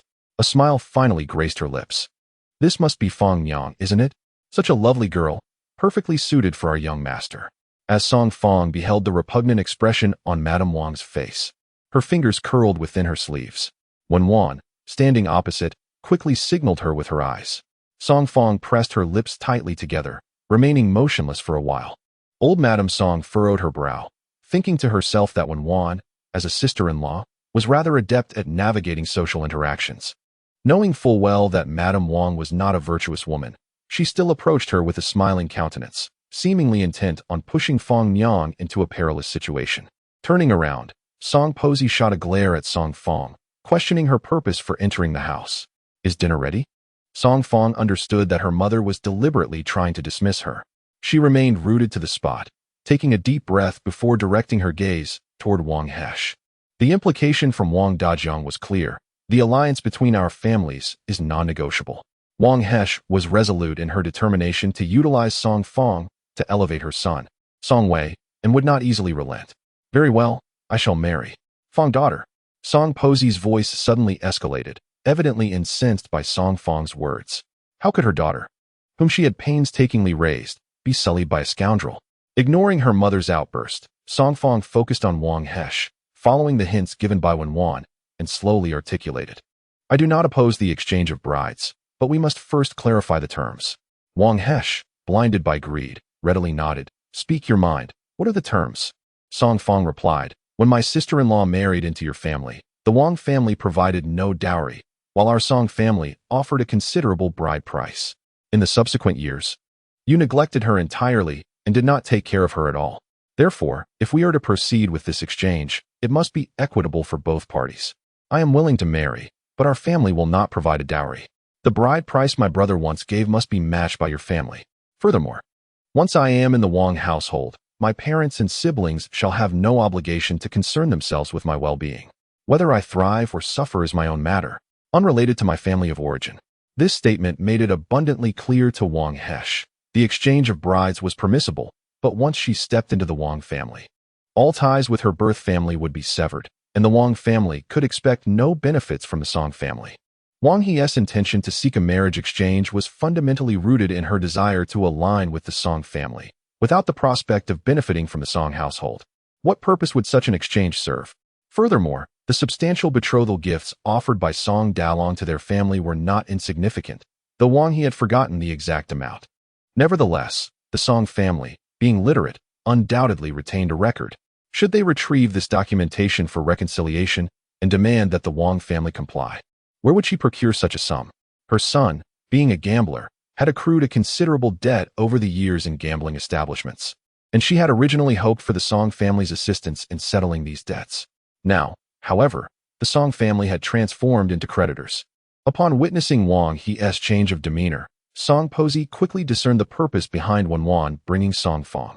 Regaining her composure, she narrowed her eyes at Wang He, asserting that during the years Dalong's wife resided with them, there had been little interaction with the Wang family. They had not even thought to visit during her confinement. If the Wang family insisted that the marriage could not be avoided, then they must adhere to the established customs. I shall make my stance clear today. Once Fong Yang is married, how you treat her, whether with kindness or cruelty, will be of no concern to me as her mother. As for the betrothal gifts, the list pinned by my Sanlang is tucked away at the bottom of the chest. If you are not averse to waiting, I shall retrieve it and have Fong Yang read it aloud for you. Wang He's face shifted from pale to flush with indignation. Realizing that the very support she sought was slipping away, she suppressed her anger and remarked, What does your family mean by this? You refuse to provide a dowry, expecting my daughter to come to your household merely to dine and live at no cost? As Song Posey smiled, she remarked that the Song family had not pressured the Wang family into a marriage exchange. Rather, it was the latter who insisted upon it. If an exchange were to occur, it must adhere to the established customs. Should you choose not to proceed, the Song family would not utter a single word of reproach against the Wang family. The mother-in-law ought to consider this matter carefully. Wang He, her face contorted in anger, pointed at Song Posey, yet found herself at a loss for words. Chapter 82. The anger of Father One. With Wang He having departed, Song Fong remained momentarily stunned, standing in place. Earlier, outside, her sister-in-law had encouraged her to abandon her inhibitions, and she had perceived it as a scheme against her. Little did she anticipate that Wang He, upon hearing those words, would truly abandon the idea of a marriage exchange. Mother, the Wang family will not come to propose an exchange again, will they? Song Fong wondered anxiously, glancing at Song Posey. Flushing, Song Fong said, It wasn't me. It was the third sister-in-law. Song Posey raised her eyes to observe Wen Wan, feeling a twinge of surprise. She had always regarded the third son's wife as somewhat inarticulate, appearing meek and easily dominated, lacking a distinct character. Yet, when the moment was critical, she displayed considerable acumen. Contemplating this, Song Posey called out to Wen Wan, third son's wife. Wen Wan turned to look. Song Posey inquired, Did you teach Fong Yang everything she just said? Wen Wan, reluctant to take credit, subtly shook her head. Song Fong approached Wen Wan, affectionately linking her arm, and insisted, It was clearly the third sister-in-law who guided me. You need not deny it. Our mother is not a wicked mother-in-law. What could she possibly do to you? Mother, do you agree? Song Posey desired to change, yet her inherently straightforward nature made it impossible for her to engage in gentle, amiable conversation with others. Such an endeavor felt akin to risking her very life. When Wan discerned that her mother-in-law's tone had softened considerably compared to before, with a smile, she followed Song Fong to the kitchen to prepare dinner. The following day, just as dawn began to break, the door of the Song family courtyard was rapped upon. When Wan had just risen, her hair unkempt, and upon hearing the sound, she hastily gathered herself and donned her clothes before stepping outside to open the door. To her surprise, it was Zhou Shi, her stepmother, who had come calling so early in the morning. When Wan was momentarily taken aback. What treasures lay buried beneath the jujube tree in the Wan family courtyard that she had never known about? Zhou Shi, undeterred by anything else, grasped her hand and urged her to come along. Zhou Shi was in a state of great urgency, imploring her to hurry, for if they delayed, Shunzi's life would be at stake. Chapter 83.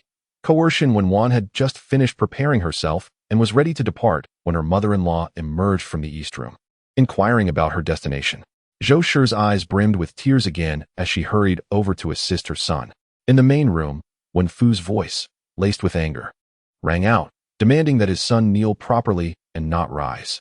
Regardless of who pleaded on his behalf, it would be of no avail today. Mother. Zhou Shi's words were cut short as Wen Fu stepped out from the main room, his expression one of clear astonishment upon seeing Wen Wan. However, his gaze quickly shifted to Wen Shun as he brandished a stick at him, demanding, "Are you going to confess or not? Who did you sell the goods to?" Seeing the wooden stick in his father's hand and recalling the pain on his back, Wen Shun trembled in fear, instinctively drawing closer to his mother's embrace. Though Wen Wan harbored no affection for her stepmother or this half-brother, she could not bear to witness her father's cruelty toward the child.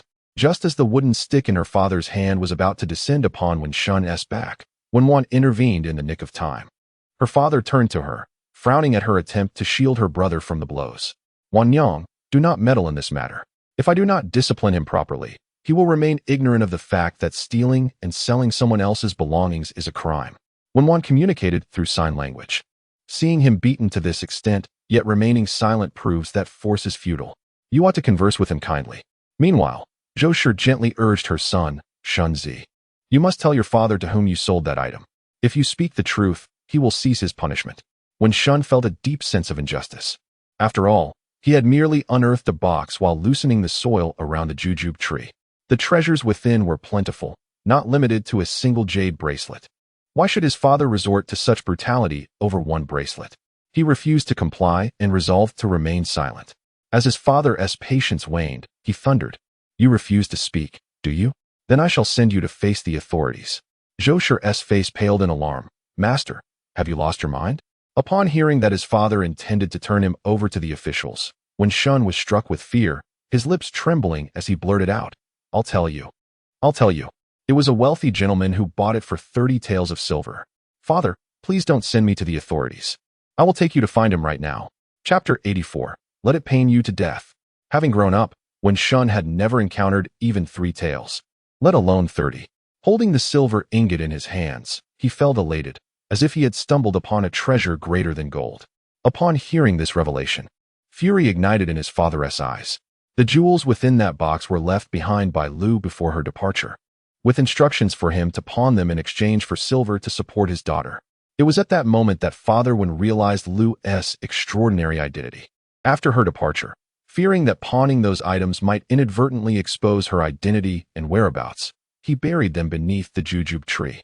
The Wen family had always lived a modest life, and during a particularly poor harvest one year, with Wen Wan often falling ill, Father Wen contemplated retrieving a piece of jewelry from the box to sell for her medical expenses. The item he brought forth was none other than the jade bracelet. Father Wen was acquainted with a local expert in jade, who appraised the bracelet at a minimum value of 300 taels. For an ordinary person, upon hearing such a staggering price, they might have immediately sold the bracelet and embarked on a life of luxury. Yet, Father Wen did not. The higher the value of the bracelet, the more perilous it appeared to him, for it indicated that Lu's status was even more illustrious than he had presumed. He could not bring harm upon her. Reflecting upon the past, Father Wen could not help but feel melancholic. Wen Wan seemed to sense that her father had likely known about the buried items long before. In other words, those items were likely buried by his own hand. Thus, when Wen Shun sold one, it was only natural for him to feel such anger. Seated in the ox cart en route to the town, each person was lost in their thoughts. Father Wen remained in a trance. When Shun nestled in the arms of Mrs. Zhou, quietly weeping, still not having recovered. Mrs. Zhou's heart was already tumultuous with waves of astonishment. The Wen family possessed such valuable treasures? A single piece worth 30 taels, if the entire box were sold, could fetch hundreds or even thousands of taels. Would the Wen family then have to worry about a prosperous future? However, her husband was so miserly that he nearly crippled his own son over a bracelet. The thought alone is chilling. In contrast to the Zhou family, Wen Wan appeared remarkably calm, yet beneath her tranquility lay a multitude of questions. Where did her father acquire such fine possessions? Could they be her mother's heirlooms? If so, her mother must have been a lady of considerable standing. Otherwise, a common family could not afford such an exquisite bracelet. The silver bracelet gifted by the Song family at her wedding was merely worth 5 taels. Yet the jade bracelet in that box was valued at a staggering 30 taels. What kind of affluent family could it belong to? Regrettably, after her mother's passing, no one from her maternal grandparents' side had inquired about her lineage, which left her in the dark regarding her mother's origins. Wen Wan quickly noticed a bandage wrapped around her husband Song Wei's forehead, and in a panic, she leaped down from the ox cart and rushed over. Wan Wan. Song Wei smiled at her. Where are you headed? Wen Wan did not respond, her gaze fixated on his head. A pang of concern washed over her, and she could not suppress a grimace. She had been away for merely 3 days, and yet he had encountered such misfortune. She glared at him, thinking he should have allowed her to accompany him, instead of forbidding her. Now look at the state he was in. It would be better if he were in agony. Noticing his little wife was sulking, Song Wei chuckled. Next time, I promise to take you with me. Wen Wan huffed, turning her face away in irritation. Chapter 85. She was forcibly taken away. Wen's father also spotted the bandage on Song Wei's forehead and approached him, inquiring, San Lang, what happened? Are you injured? With his father-in-law present, it would be discourteous for Song Wei to remain seated in the cart, so he quickly dismounted, performed a respectful bow, and replied, It's just a minor injury. Please do not worry, father-in-law. Is everything truly all right? Mr. Wen still harbored concerns. Song Wei's tone exuded remarkable patience. After visiting the medical clinic for bandaging yesterday and resting for a night, he was already in a much better condition. As he spoke, he glanced at the ox cart behind Mr. Wan, which was occupied by the Zhou mother and child. Is your family out for some errands? Song Wei was aware that his father-in-law was a straightforward farmer, not adept at deceit, and thus his words revealed a hint of inconsistency. He chose not to confront this directly, smiling instead. No matter, since I find myself with some idle time, I might as well accompany you. Perhaps I could be of assistance. Mr. Wen paused, contemplating for a moment, then lowered his voice. Sanling, come here. I have something I wish to discuss with you privately. Song Wei nodded. After exchanging greetings with Song's father, Mr. Wen pulled Song Wei aside. What is it that you need, father-in-law? Song Wei inquired. He had gleaned a hint of the situation. Had there been a theft at home? Turning to glance at the timid child nestled in Zhou's embrace, he surmised the child had endured a fair amount of distress and sighed softly, realizing that his father-in-law had perhaps overestimated the gravity of the matter. Mr. Wen appeared puzzled. What do you mean by that? Song Wei responded, I suspect the reason for your anger, father-in-law, lies in the fear that the incident might endanger Aunt Lu. However, if you think about it carefully, if selling those ornaments truly posed a threat to her, why would she leave them behind? Even if Aunt Lu disregarded her own safety, she would certainly consider Wan Wan's well-being. In my view, those items have already been acquired. Converting them into money would be prudent for you to retain and utilize as needed. Wen's father's expression gradually became serious as he gazed at Song Wei. The last person she saw before her departure was you. Did she share anything else with you? He looked into the distance, concealing the moisture in his eyes from Song Wei. Why did she not tell me these things herself? She never had the opportunity. Song Wei replied, Aunt Lu was taken forcefully. The situation was dire at that time. You mean she was taken against her will? Wen's father retreated a step in disbelief. After hearing this, he felt as though something was lodged in his throat, rendering him speechless. Chapter 86. Past Events. 1. Wen's father, originally named Wen Guangping, encountered Lu Fenghua 18 years ago when he was just 22. At that time, Wen Guangping was a traveling vendor, with both parents alive and unmarried. It was a snowy day, so frigid that one's breath crystallized into white mist. As he passed through a narrow alley, he heard a woman's anguished cries for help emanating from within. Being a man of integrity, he could not ignore such a distressing situation. His immediate instinct was to save her. He He took a few steps forward and discovered a beautiful woman behind a pile of old timber. She was leaning against the wall, her back covered in moss, and her hands clasped over her abdomen, drenched in sweat from the pain. Though she appeared quite disheveled, it did not diminish the enchantment she held for Wen Guangping. She was the most stunning woman he had ever seen, captivating not only for her striking features that drew one's gaze, but also for her noble demeanor, which set her apart from the village girls. Unmarried and devoid of any romantic experience, when Guangping's thin face flushed a deep crimson, his voice tinged with an innocent timidity. "Miss, how are you? Are you all right? Help me." The woman gasped, her vision of the man at the alleyway fading as she succumbed to unconsciousness. Wen Guangping quickly sprang into action, disregarding any notions of propriety as he lifted her into his arms and hurried towards the medical clinic. At the Shilin Medical Clinic, the woman gradually regained consciousness. Upon seeing the man beside her, she hesitated for a moment, then recalled the events leading to her fainting spell. Embarrassment washed over her. "Sir, was it you who saved me?" Wen Guangping, heart fluttering with a hint of joy at her awakening, soon remembered the doctor's words. He lowered his gaze, softly affirming, "Rest assured, the child is safe. It has been preserved." The woman's delicate, fair hand instinctively moved to her abdomen, her expression distant. Unable to discern whether she felt joy or sorrow, Wen Guangping relayed the doctor's advice. "The physician mentioned that you consumed something harmful during your pregnancy. Had we delayed any longer, the child might have been lost. Be cautious about what you eat from now on." "I understand. Thank you," she replied, offering him a grateful smile. Wen Guangping was about to inquire why a lady, clearly the wife of a wealthy family, would be found alone in such a filthy alley without a servant in sight. Instead, he presented her with a cloth bundle. "I bought some meat buns. They are still warm. Please eat." He noted that he had kept the bundle close to his chest all along. Seeing her gaze fixed upon him, Wen Guangping grew increasingly uneasy and explained, "I feared you might awaken hungry, so I bought it early. I was also concerned the buns would become cold, hence I kept them wrapped. If you find them unclean, I can go out and procure freshly steamed ones." "I am Lu Fenghua," she replied, casually unwrapping the cloth bag and retrieving the warmed buns. She took small bites and then looked up at him, saying, "These buns are delightful. Thank you. I am Wen Guangping, the second son in my family." "Miss Lu." "Oh no, it is too much to call you that, madam." Before leaving the medical hall, Lu Fenghua inquired, "Could you, Brother Wen, take me to a certain place?" "What place?" Wen Guangping asked, puzzled. Lu Fenghua responded, "A location where no one can find me. A sanctuary that will allow me to safely give birth to my child." Chapter 87. Past Matters 2. Wen Guangping assisted Lu Fenghua in purchasing a small courtyard in a remote village outside the county. Naturally, the funds came from Lu Fenghua herself. She possessed a box filled with valuable jewelry.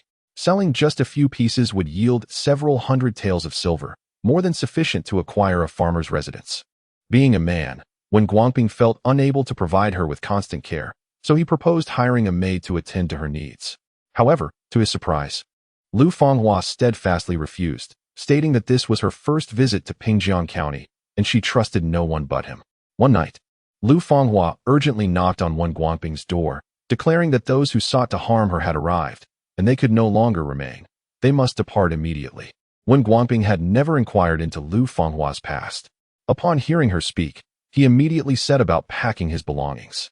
Furthermore, feeling that the filial money he had given was insufficient, he struck Lu Fenghua across the face, berating her as a seductress, shameless for having lured his son into bed without any formalities, and for squandering the money meant for his parents' filial duties.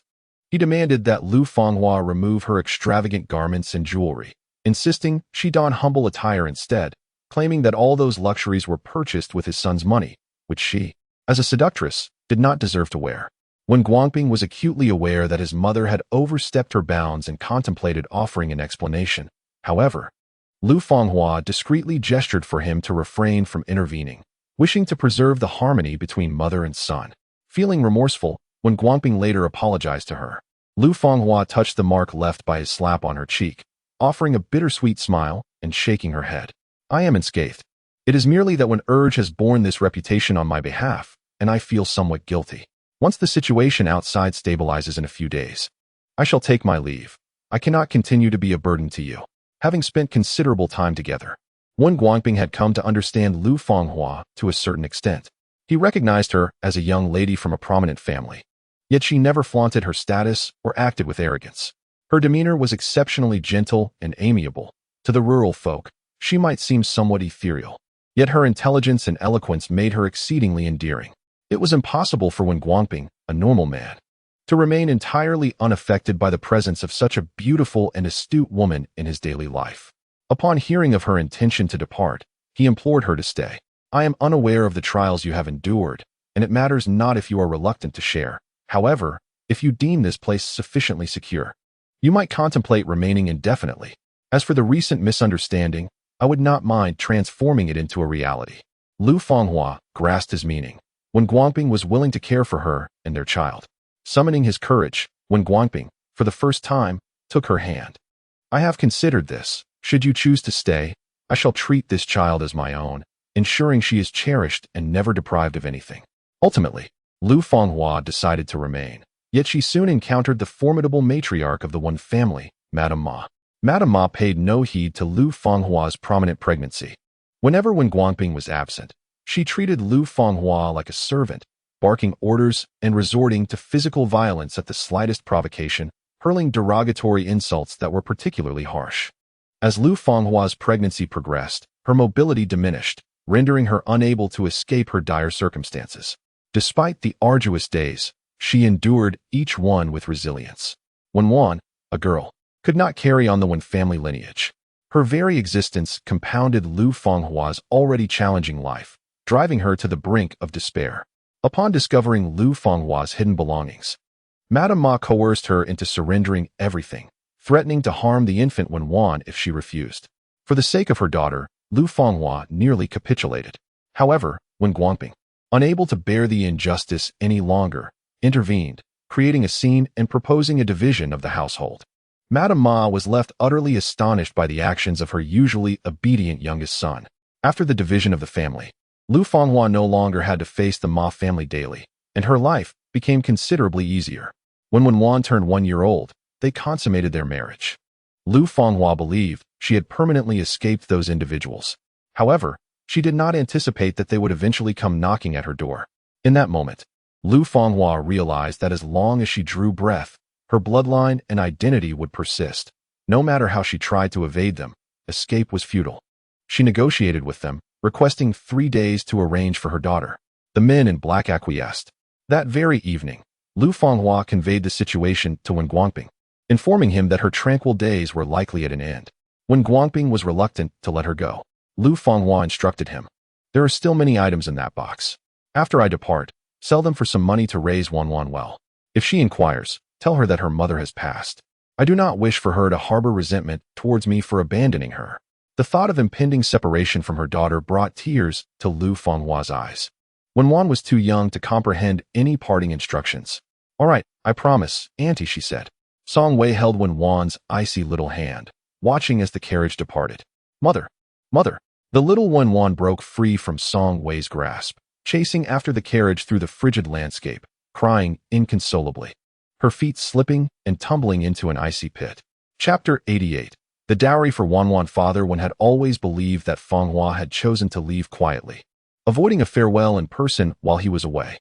Deeply burdened by guilt, Song Wei reflected on the matter at hand. For so many years, he had refrained from disclosing the truth to his father-in-law, not out of a desire to conceal, but rather from uncertainty about whether it was appropriate to speak. He feared the pain it might cause his father-in-law and worried that revealing it could bring harm to Aunt Lu. Father Wen sighed, acknowledging her predicament, asserting that this matter was not to be blamed on him. Recalling the earlier discussion, Song Wei added, "If you remain troubled, I can arrange for someone to examine those items. If they can discern the identity of their original owner, it would be best not to keep them. Let them remain buried. However, should they prove untraceable." Before he could finish his thought, Father Wen waved his hand dismissively. "I once believed that allowing those items to circulate would expose her identity. In retrospect, it seems that the few items she specifically chose to take with her before her departure are indeed pivotal. The rest should pose no risk." Relieved, Song Wei responded, "That is good to hear." Yet, a flicker of hesitation crossed his mind. Was it truly appropriate for his father-in-law to act thus? After all, those were treasures left behind by Aunt Lu. Those are the funds that Fenghua set aside for raising her daughter. Over the years, I have not dared to touch a single piece. My daughter has endured considerable hardship and suffering under my care, which weighs heavily on my conscience. Now that we have spoken openly, if these jewels can be exchanged for money, I see no reason to hold on to them any longer. What right do I have to keep what rightfully belongs to her? If she chooses not to take them, I shall be unable to reconcile this with my conscience. Understanding his father-in-law's perspective, Song Wei ceased his attempts to dissuade him. Upon returning to the ox cart, he noticed Wenwan still gazing at him intently. With a gentle touch, he playfully brushed her nose, his smile radiating affection. Still lost in thought, "Let us go." With that, he extended his hand to assist her onto the cart. Wenwan turned to glance at her father. Wenwan nodded gently, and under Song Wei's support, obediently climbed onto the Song family's ox cart. Zhou Shi, noticing her husband's grim expression, dared not inquire further, maintaining a rare silence throughout the journey. Step aside. Wen Fu, clutching a small box, cast a cold glance at Zhou Shi. "I will not." Zhou Shi obstructed his path, asserting, "Unless you clarify this matter today, it will not be settled." Wen Fu took a deep breath, preserving the calm that precedes a storm. "This is the dowry of Wan Yang's mother, now her own dowry. It is unrelated to you or our family. If you desire money, we shall earn it gradually in the future." "Dowry? From where does this dowry come?" Zhou Shi laughed derisively. "Do not think I am unaware of how that shameless Lu came to your family, enticing without even a proper relationship." Slap.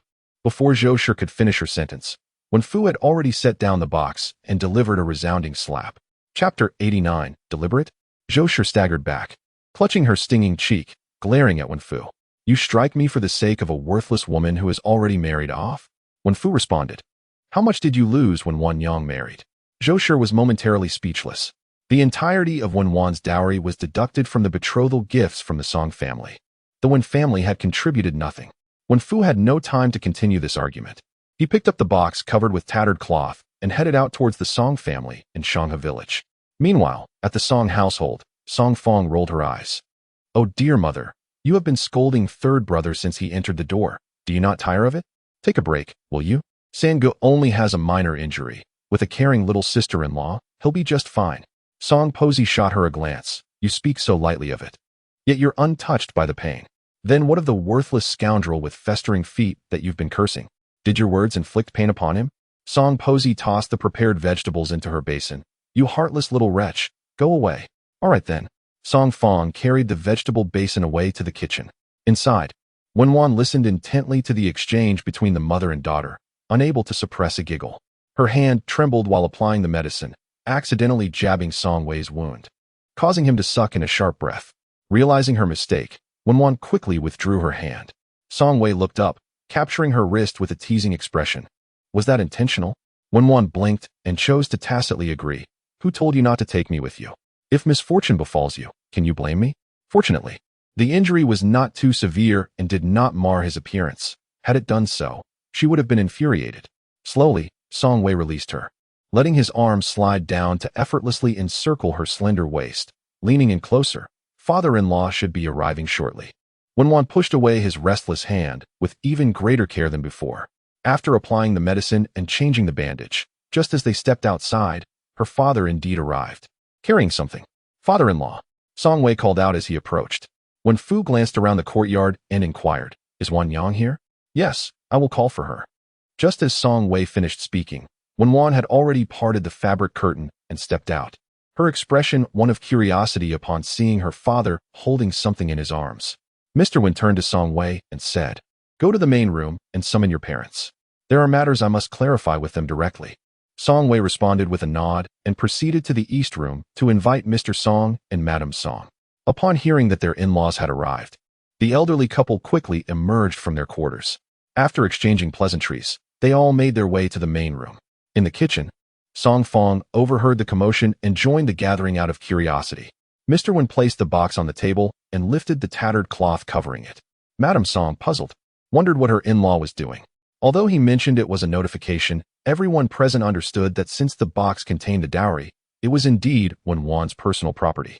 She alone had the authority to decide its use, and others could not interfere. Madam Song had no intention of peering into the box's contents. Instead, she exchanged a knowing glance with her husband. As a woman, she felt it was the men's place to address such matters. Mr. Song, catching on, spoke up. "From our perspective, When Samling's wife came, her dowry accompanied her, so there is no need for any further gifts. However, since you claim this is a bequest from Samling's mother, you may speak directly to Samling's wife about it. We shall not meddle. By the way, our meal is nearly ready. Will you stay for a drink with me afterward? Upon hearing this, Mr. Wen felt a wave of relief wash over him. Very well. It has been a while since we last shared a drink together. When Wan listened to their conversation, her expression filled with confusion. Could it be that her suspicions were correct, and those items were indeed her mother's relics? Why, then, had her father only chosen to unearth them after so many years? After dinner, Granny Song took Song Fong to the kitchen to tidy up, while Old Man Song found an excuse to chat with Song Wei outside, leaving the main hall to the one father and daughter. Noticing his daughter's myriad of doubts, when father reached out to open the lid of a box. Inside lay an array of exquisite jewelry, each piece pristine and of exceptional quality. When Wan was taken aback, could this truly be her mother's legacy? When father spoke, his words a blend of truth and embellishment. Your mother was not from our Pingjiang County. She hailed from a noble lineage. When she married here, she brought with her many fine possessions. At that time, when poverty reigned, she dared not display them for fear of attracting thieves, so she buried them, intending to save them as a dowry for her future daughter. As he spoke, he retrieved several silver ingots weighing 5 taels each from his pocket and placed them into the box. Without giving Wen father a chance to refuse, she asserted, "You've said these things are mine, so how I choose to spend them is my affair. I wish to take a portion to honor you. Is that unreasonable?" When father chuckled softly, taken aback by her boldness. Wan smiled, stepping closer to embrace her father. She cherished the memories of how he had raised her with both paternal and maternal affection. Since marrying into the Song family, her life had indeed improved significantly, and she had contemplated ways to support her natal family. However, she realized that the money was not earned by her own labor. Spending it for her own needs was acceptable, but using her husband's family wealth to assist her birth family might lead to discontent and resentment. Thus, she refrained from doing so. Given the opportunity today, she certainly could not merely accept all these treasures. She was well aware of her in-laws' personalities. There was no need to elaborate on her father-in-law and husband's character. As for her mother-in-law, despite her sharp tongue, she adhered to certain boundaries and would not covet her dowry. Furthermore, it was inconceivable that her in-laws would allow her to utilize her dowry.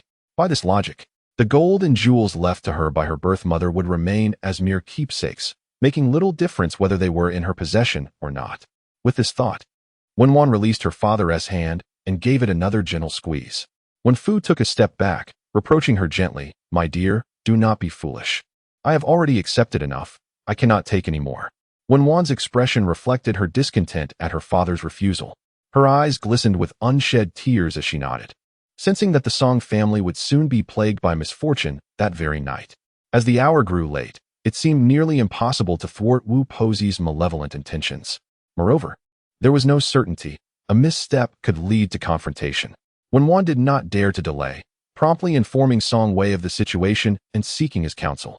Surprised by the turmoil instigated by the Zhou family, Song Wei reassured her not to worry, promising that he would handle the matter. He then approached Song Posey, informing her that news of Wen Wan receiving the dowry left by Lu Shi had been leaked and that the household might be at risk in the coming days, urging her to prepare accordingly. Knowing his mother well, Song Wei understood that she was astute and could grasp the situation with minimal explanation. Song Posey scolded him briefly but waved her hand dismissively, saying, "Very well, you attend to your affairs. Leave the capturing of thieves to me." Upon hearing this, Song Wei extolled her, and the 3 others had no reason to refuse, nodding with smiles and assuring him they would arrive that evening. As night fell, 3 elderly men made their way to the Song family's courtyard. Upon stepping through the gate, they were instantly halted by an overwhelming stench that left them as motionless as wooden stakes, their legs feeling weak. Peering inside, they caught sight of Granny Song setting up a large vat against the courtyard wall, filled to the brim with foul-smelling liquid. The village chief of Shanghe, with a wry smile, inquired, "What is old Song busy with?" Granny Song replied nonchalantly, "Oh, it's nothing much, just preparing to make dumplings. Come inside quickly. Samling is waiting." The 3 men exchanged glances, their eyes wide in disbelief. Dumplings? Was there still hope for drinking? The village chief cleared his throat and remarked, "Song Samling has invited us to discuss the matter of the last guarantee letter. Let us hurry inside." The sooner they completed their discussion, the sooner they could leave, though they had little expectation of enjoying any drinks, as the taste was utterly unpalatable. Hearing the commotion, Song Wei emerged to welcome them inside, closing the door and windows to block out some of the noxious fumes. Song Wei had been well prepared, having hidden away the jewelry from the box his father had left him, replacing it with an ancient heirloom from their family, intending to present it for the three men to appraise. Each elder had their own opinion, and their debate stretched into the night. Seizing a moment of distraction, Song Wei extinguished the lamp. "Why has the lamp gone out?" the three old men exclaimed in unison, their voices echoing in the pitch darkness. Hushing them with a gesture for silence, Song Wei whispered, "We have intruders in our home." The village chiefs collectively gasped in alarm. Outside, perched upon the courtyard wall, sat two shadowy figures. Below, obscured by a black cloth, was the foul-smelling vat Granny Song had prepared, its contents hidden from sight in the dim light. What on earth was that odor? Zhou frowned, the stench of excrement lingering in the air. It's undoubtedly the Song family, fearing that someone might pilfer their treasures, attempting to make their home reek so foul that it drives us away, Zhou remarked. But I refuse to be swayed by such nonsense. Zhou, indignant, asserted, "You keep watch while I deploy some smoke to incapacitate everyone inside. Then we shall ransack the place thoroughly together." "Enough of the chatter, jump already," Zhou replied, his impatience evident. Were it not for the allure of that chest filled with gold and jewels, he would not be so conciliatory towards his elder brother. The two fell silent and leaped down. Old Lady Song was eavesdropping behind the door of the east room. With a thud, two figures landed, splattering excrement everywhere. One was Zhou's elder brother, and the other was his second brother. Chapter 92. Using strength against strength, the commotion startled three elderly men in the main hall, who hurried out to investigate. The Zhou brothers had emerged from the cesspool, retching violently, as if wishing to expel every morsel from their stomachs. "What madness is this? Disturbing the night to bathe in someone else's filth?" Village Chief Zhou exclaimed, pinching his nose with one hand while holding a lantern with the other, approaching the two. "Let me see which little rascal has grown weary of life." Upon recognizing the voice of their village chief, Zhou and Zhou quickly turned their faces away, fearing discovery. However, to their dismay, Old Lady Song unexpectedly doused them with a bucket of cold water.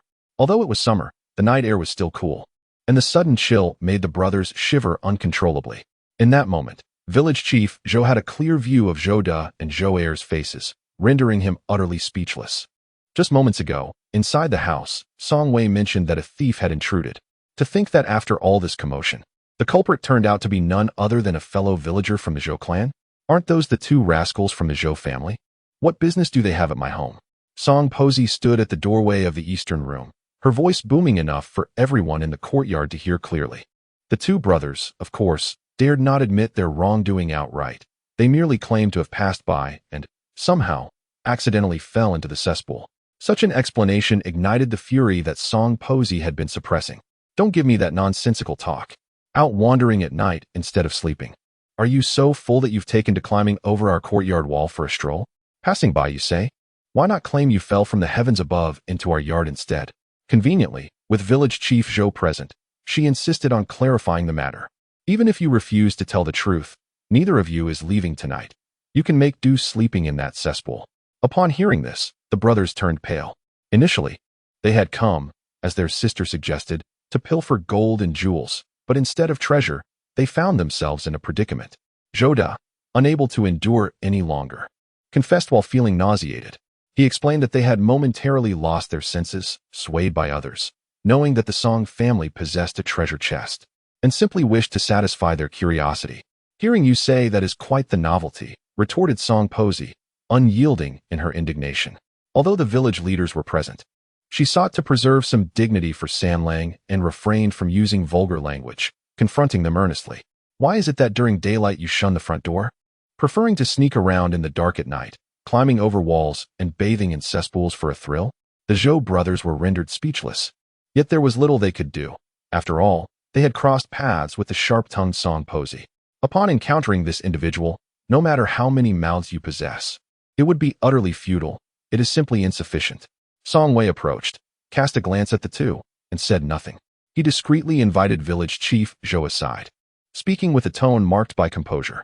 "It has come to my attention that since my last guarantee letter was issued, A considerable number of villagers in Zhou's family village have contemplated transferring the land registered under Zhou Jiren's name to my own, anticipating that once I achieve scholarly success, it will be reassigned to me. However, given the events of this evening, if the actions of these two brothers jeopardize their plans, I fear, Uncle Zhou, you may soon find yourself in considerable trouble. To put it plainly, the villagers' desire to transfer their land to Song Wei stems from his promise of tax exemption. Should their plans fall through, they will undoubtedly seek justice from village chief Zhou. If he, as the village leader, fails to provide a resolution, he may find his authority challenged. Village chief Zhou appeared quite distressed. Sanling, do you think it possible to grant me a favor and downplay this matter? Song Wei smiled gently. What they seek to pilfer are the cherished belongings left to Wan Wan by my late mother-in-law. As for the specifics, Uncle Zhou, you have already witnessed them.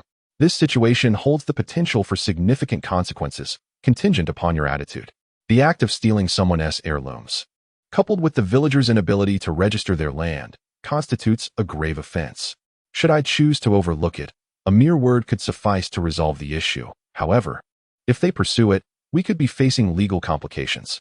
Unsurprisingly, village chief Zhou was reluctant to invite trouble upon himself. After a moment's hesitation, he declared, as long as you assure me that once you achieve scholarly success, you will allocate land registration opportunities for our villagers, I shall promptly convene the ancestral hall tomorrow and remove their family from the clan register, expelling them.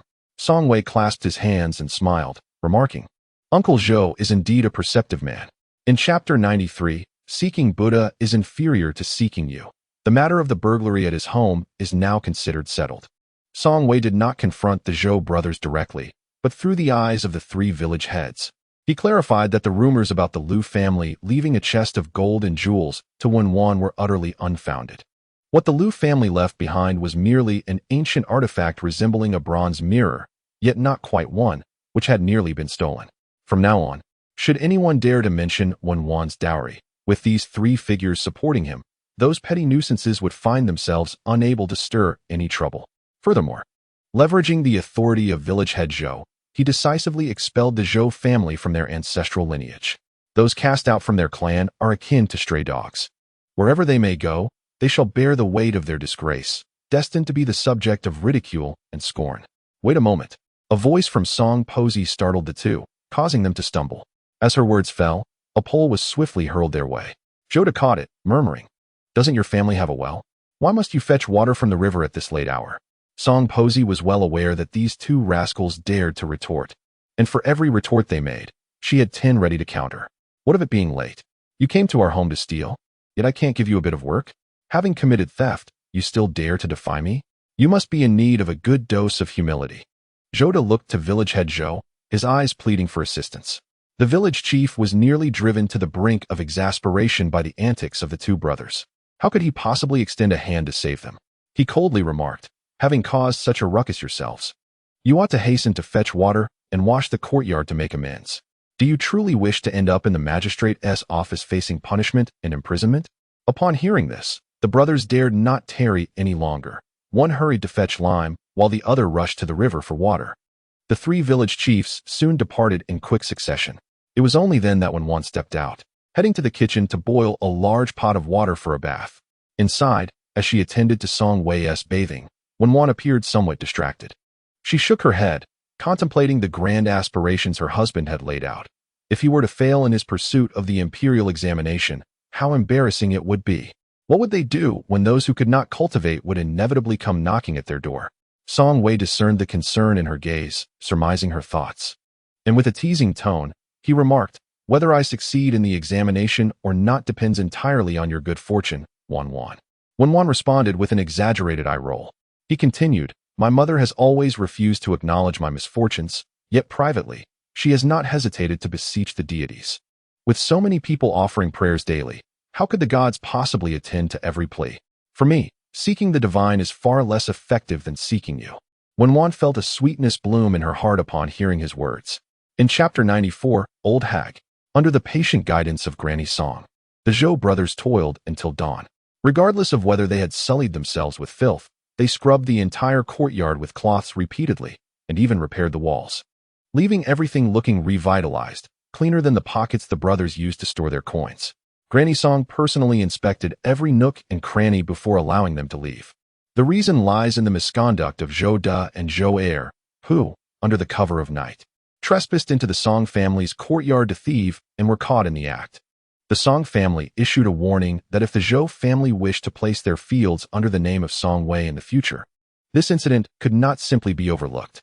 Encouraged by the village chief, the villagers voiced their opinions fervently. Those wielding hoes gripped their tools, while those with sickles brandished them, forming a formidable crowd at the doorstep of the Wu family, more menacing than debt collectors, almost causing the elderly woman hiding behind the door to faint from fright. Once the initial shock subsided, Wu promptly slapped each of her sons across the face, berating them for being as foolish as pigs, allowing themselves to be bullied like cowards even when they were merely thieves. Zhou Er, with a face full of grievance, protested that they had worked tirelessly for the Song family all night. Even if they had no merit, they deserved recognition for their labor. How could they be so shamelessly cast out? Furthermore, they had not even laid eyes on the precious treasure of the Song family. So how could this be considered theft? Wu shot him a disdainful glance, questioning his courage and suggesting he confront the Song family instead. The thought of the fierce Song matron sent a shiver down Zhou Er's spine, rendering him speechless and hesitant, for that woman was nothing short of a witch. With no other options, Wu stealthily scaled the wall and went to Shanghe Village to find Zhou Shi, recounting the entire situation.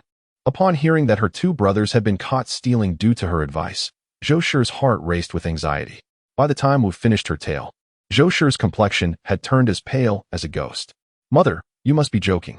The village chief intends to expel you from the clan? Alas, what time is it for me to jest?" Wu was thoroughly anxious. "It was out of sheer desperation that I sought you out. Song Sanlang is your family's son-in-law. Although you are but a stepmother, you are still half a mother-in-law to him. I was contemplating whether you might intercede on his behalf. Considering that your two brothers merely pilfered a few items from the Song household. After all, they did not commit outright theft, did they? It is quite absurd for the Song family to act so ruthlessly, especially when we are all part of the same family, destined to encounter one another frequently. Do they truly wish to sever all ties henceforth?" Upon hearing her mother suggest she plead with the Song family, Zhou felt a wave of trepidation. After all, it was she who had divulged the matter regarding Wenwan's dowry. What if old lady Song was already aware of it? Wouldn't she be walking willingly into the jaws of a tiger? "Mother, you know I am not eloquent. Asking me to speak is akin to forcing a duck onto a perch.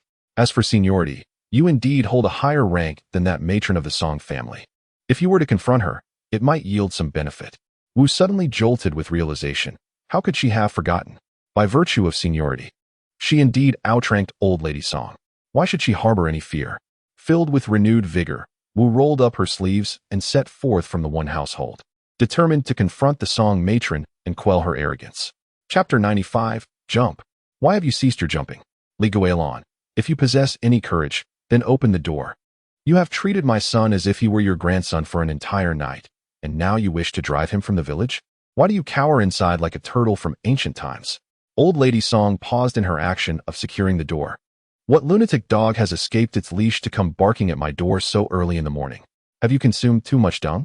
She recognized the voice of Mrs. Wu immediately, and it was evident that the old woman had come for a specific purpose. In the west room, Wenwan heard the commotion and was about to step outside, but Songwei restrained her. It was likely a visit from the Zhou family, and her presence would be of no consequence. Only their mother could manage her. Nevertheless, Wenwan felt compelled to intervene. How could she, as a daughter-in-law, remain silent while her mother-in-law was being scolded by outsiders? Surely, her mother-in-law would harbor some thoughts about her inaction, even if it was merely for appearances. She had to make an appearance. With this in mind, Wenwan disregarded Song Wei's advice and pushed open the door. Upon hearing the sound, Song Posey turned to her and exclaimed, "You should go back inside, Sanlang's wife. It's too early for you to be out here. Wait until things settle down before you come out. Why are you still standing there? Get inside. Have you not heard the mad dog barking outside? What if it bites you?" Feeling somewhat embarrassed, Wenwan awkwardly smiled and retreated indoors. Mrs. Wu, hands on her hips, yelled from across the courtyard. "Is this how you treat your in-laws? What have you done to my son that you would drive him out of the village with such malevolent deeds?" Song Posey, infuriated yet amused, retorted, "Oh my, who are you calling in-laws? A crow wishes to be related to a phoenix. Do you even glance at your own dismal feathers? Do you truly believe you are worthy? Mrs. Wu huffed in indignation, her nostrils flaring as she continued to bang on the door. If you weren't my grandson's wife, you would open this door. If you dare, let us settle this with a fight. My son is but a sparrow and cannot contend with you, you old hag. I have come today to confront you. Song Posey dragged a chair and sat behind the door, exclaiming, Why should I open the door for you, a muddy sow? To trample the freshly cleaned floor that your two sons have just scrubbed? If you have any guts, learn from your sons and climb over the wall into the dung pit. I respect you as a man, so let us fight. Go ahead and jump. Just wait for me. Wu Shi approached the courtyard wall, precariously balancing on two large stones, straining her frail body. After considerable effort, she finally reached the top of the wall, only to find Song Posey below, having scattered a pile of yellow beans, hands on her hips, taunting, Jump. Why aren't you jumping now? You seemed quite capable just a moment ago. With gritted teeth, Wu Shi retorted, If you dare, sweep up those yellow beans. I want to sweep them, and if you weren't a coward, you'd jump down here and fight me. Wu Shi glanced down at the yellow beans, feeling the strain in her old back, her teeth chattering slightly. So you can't come down without a full stomach, can you? Song Posey casually picked up a bamboo pole leaning against the wall, generously offering it to her, the other end adorned with a large, black and red caterpillar. Here, take this pole and climb down, she urged. Terrified by the wriggling creature, Wu Shi gasped, Get that away from me. Not only did Song Posey refuse to retract it, she pushed it closer. As Wu Shi watched the caterpillar inching toward her, she instinctively leaned back, letting out a shriek akin to a slaughtered pig, tumbling off the wall. With a dismissive toss of the bamboo pole, Song Posey wiped her hands clean, satisfied. Well, now it's truly peaceful. Chapter 96. The despicable wretch hearing the commotion, Song Wei stepped out, concerned. Mother, is everything all right? Old Song spat towards the wall, cursing the old sow on the butcher's block, a wretched creature indeed. But rest assured, she won't be harmed. She waved her hand dismissively, declaring that such a gluttonous old hag, who feasts on the toil of others while leaving behind nothing but filth, was beyond their capacity to handle. It required her personal intervention. Having said that, she felt drowsy and refused to linger in conversation any longer, instructing them to have their wives prepare breakfast. Seeing her motionless at the wall with a broom in hand, Song Erlang inquired about her intentions. His wife cast a glance at him, her expression inscrutable, and after a couple of clicks of her tongue, she seemed to grasp the situation. It appeared that the lady from the Zhou family had come to confront their mother. A clash of iron against iron, destined to yield no favorable outcome. Did you notice? She continued. Our mother's wrath has sent her tumbling from the wall. Given her frail state, such a fall could leave her severely injured if not dead. Song Erlang then asked if it was still the matter of the dowry from the third sister-in-law that stirred such trouble. Indeed, that is precisely it. His wife replied with a disdainful curl of her lip. I cannot fathom what rare treasure the third sister-in-law possesses to provoke the Zhou clan's offspring into such endless turmoil, exchanging the old for the new without respite. She rolled her eyes inwardly, although Song Wei publicly clarified that Wen Wan's dowry was merely an antique. She was well aware that it was not from the Wen family, but rather a cherished heirloom of the Song family. Thus, it was plausible that Wen Wan's dowry consisted of the rumored chest of gold and jewels. Gold and jewels. Who wouldn't covet such riches? The thought made Erlang's wife restless, yet the mere notion of her mother-in-law made her hesitate. At the far end of the ancestral hall, their family name had been erased from the genealogy. Outside, the villagers clamored loudly, demanding that the family hastily pack their belongings and depart. I did not. Wan Yang exclaimed. The dowry was divulged by you, was it not? Mr. Wen rose and approached, causing Zhou to retreat in fright. Dear, please allow me to explain. Very well, explain. I am listening, Mr. Wen replied. If we can smooth things over, I shall not hold it against you. However, if we cannot, then do not hide behind me while you clean up after your family. Just gather your things and leave with them. Upon hearing this, Zhou felt her heart sink, and tears welled in her eyes. What do you think I am doing all this for? The outsiders may not know, but you are my husband. Surely you understand? If it were not for Shunzi, Mr. Wen interrupted, for your son, you would teach him to steal from others and sell the spoils? Are you finally admitting that you incited Shunzi to sell the bracelet? Zhou's guilt was palpable.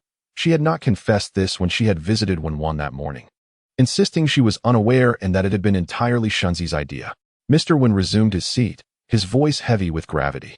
Since we have laid everything bare today, I shall not dwell on the matter of the bracelet.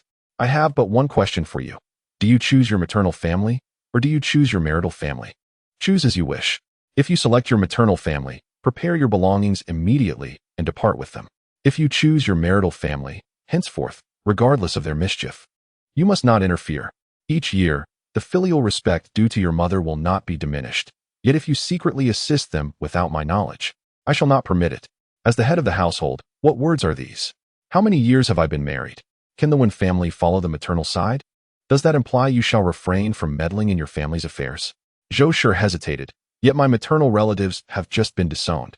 Without some funds, where shall they find refuge in the meantime? Are your two brothers lifeless? Do they rely solely on their married sister? Without you, can they not survive?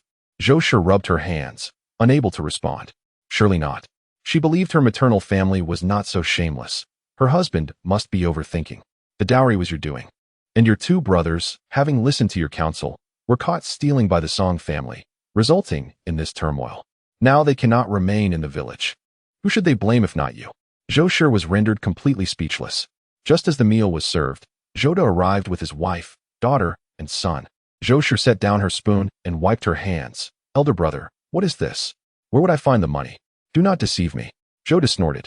Could the bride price offered by Song Sanlang have been insignificant? Your family is now in such a state that every little bit counts. Quickly bring forth the money. If you refuse, we shall not depart, and our entire family will stay here, consuming your provisions. Consider your options wisely. Brother, have you lost your mind? When did I ever owe you money?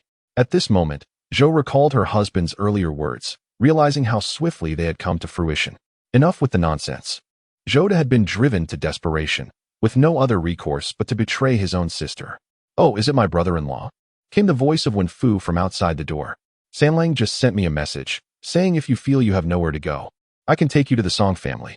They have several vacant rooms. It wouldn't be a problem for your family to stay there. Zhou Da's wife felt a surge of joy. Did Sanlang really say that? Zhou De shot her a fierce glare, his face pale as a ghost. He knew well that his wife's vet was boundless. Song Wei was clearly intent on driving them to the brink of despair, ready to cast them into prison. With no money to claim, Zhou De grasped his wife's hand, leading their two children away from the one household in a desperate flight for survival. Chapter 98. Who told you I am your beloved daughter? Zhou's family had been cast out, and at last, peace settled over the Song residence. Granny Song was asleep in her room, while Wen busied herself in the kitchen. Old Man Song playfully poked her forehead, saying, You know, if your mother finds out, she will scold you again. Song Fong responded with a nonchalant demeanor. Let her say what she wants. Yet, as if genuinely fearing her mother's ire, she sheepishly covered her mouth with her hand, leaning closer to Old Man Song and whispering, I would rather endure a few scoldings from mother than share a courtyard with a cesspool. The fact that she thought of such a tactic is truly remarkable. Old Father Song ventured out yesterday at noon to seek Uncle Xie for some business.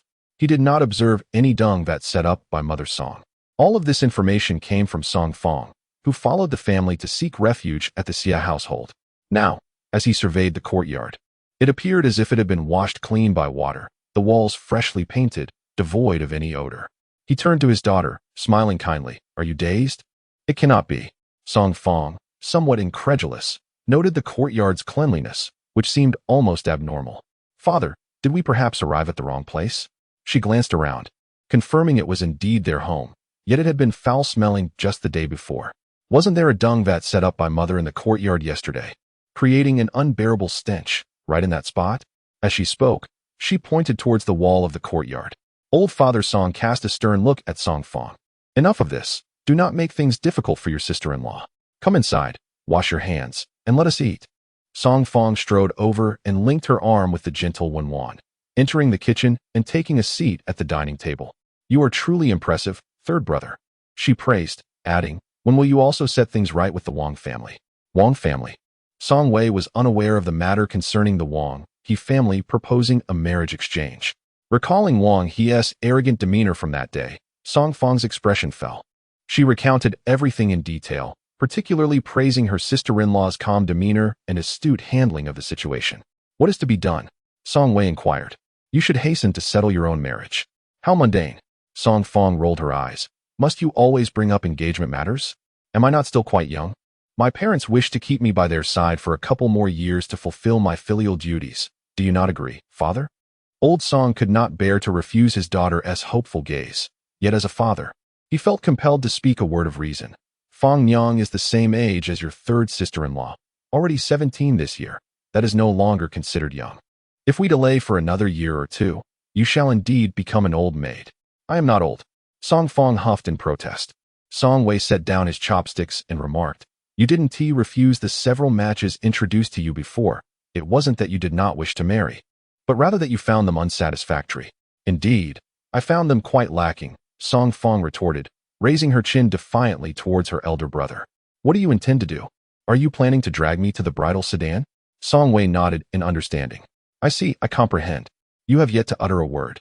Yet you claim to understand. What exactly do you comprehend? After living under the same roof for so many years, how could Song Wei fail to understand his own sister? Just the other day, I visited the county town and met with Magistrate Liu. He informed me that if I excel in the upcoming courtyard examination, he would recommend me to the capital to study at the Guozijian. If I indeed succeed, your sister-in-law will surely accompany me, and at that time, I shall provide you with the opportunity to join the excitement. Really? Song Fong was overjoyed, her excitement causing her to pound the table. Third brother, you must keep your word. Father and sister-in-law are listening. If you dare to go back on your promise, I shall have father deal with you. Song Wei smiled gently. I will allow you to go, but I have one condition. Oh dear, as long as I can go to the capital and see the world, I will agree to 10 conditions, so do tell. At that time, you must stay close to your sister-in-law and refrain from wandering off and causing us trouble. Such is the way of things. Old Master Song interjected, stating that if your third brother fails the examination, you should consider today's words as nothing more than a dream. Oh father, could you not wish for something better? Song Fong, in exasperation, lamented. She had dreamt of going to the capital, and now that she finally had a glimmer of hope, her father doused it with cold water. Old Master Song patted her on the head, saying, my dear girl, though you are young, you have quite a multitude of thoughts. Of course, Song Fong replied instinctively, for I am your beloved daughter. Chapter 99. A reunion. The esteemed officials responsible for the examinations only departed from the capital in August, heading towards various provincial capitals to conduct their inspections. Song Wei calculated that the officials would arrive in Ningzhou around late September. It was only early May now, leaving several months until the examinations. With the hopes placed upon him by Magistrate Liu and Governor Chun, coupled with the promises made to Song Fong, Song Wei felt an even greater sense of urgency, doubling his study hours each day. While Song Wei immersed himself in his studies, Wenwan sat nearby, practicing her calligraphy. She always maintained a quiet demeanor, cautious not to disturb him, striving to minimize her presence. To bolster her own confidence, she consciously ignored the man beside her, deliberately refraining from critiquing his writing, and instead compared her work to that of the previous day. Upon reflection, Wenwan felt a surge of talent within herself.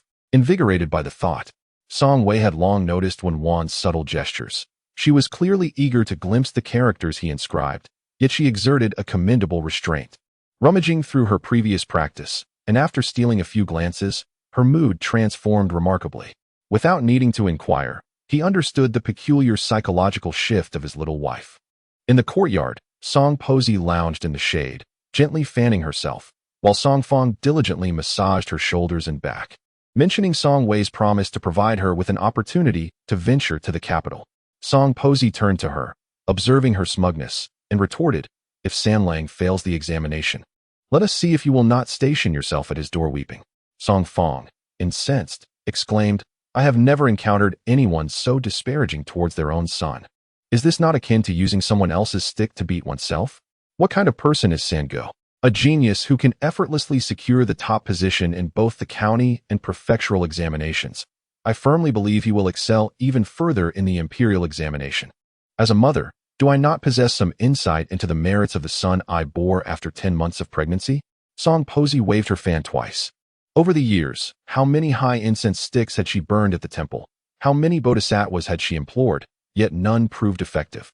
The misfortunes afflicting Sanlang seemed relentless and utterly unpredictable.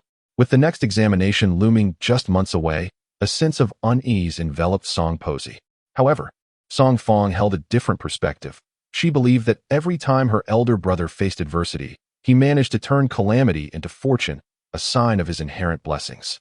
Perhaps he would one day attain the highest honors and ascend to great heights. With Wenwan by his side, attentively caring for him. The wound on Song Wei's forehead healed swiftly, scabbing over and falling away within days, leaving no significant mark. Before the young couple had even left the village, they encountered Xie Zheng approaching them, accompanied by the candidate they had met in the capital, Hao Yun. Xie Zheng, straightforward by nature, exchanged brief pleasantries with Song Wei before revealing his purpose.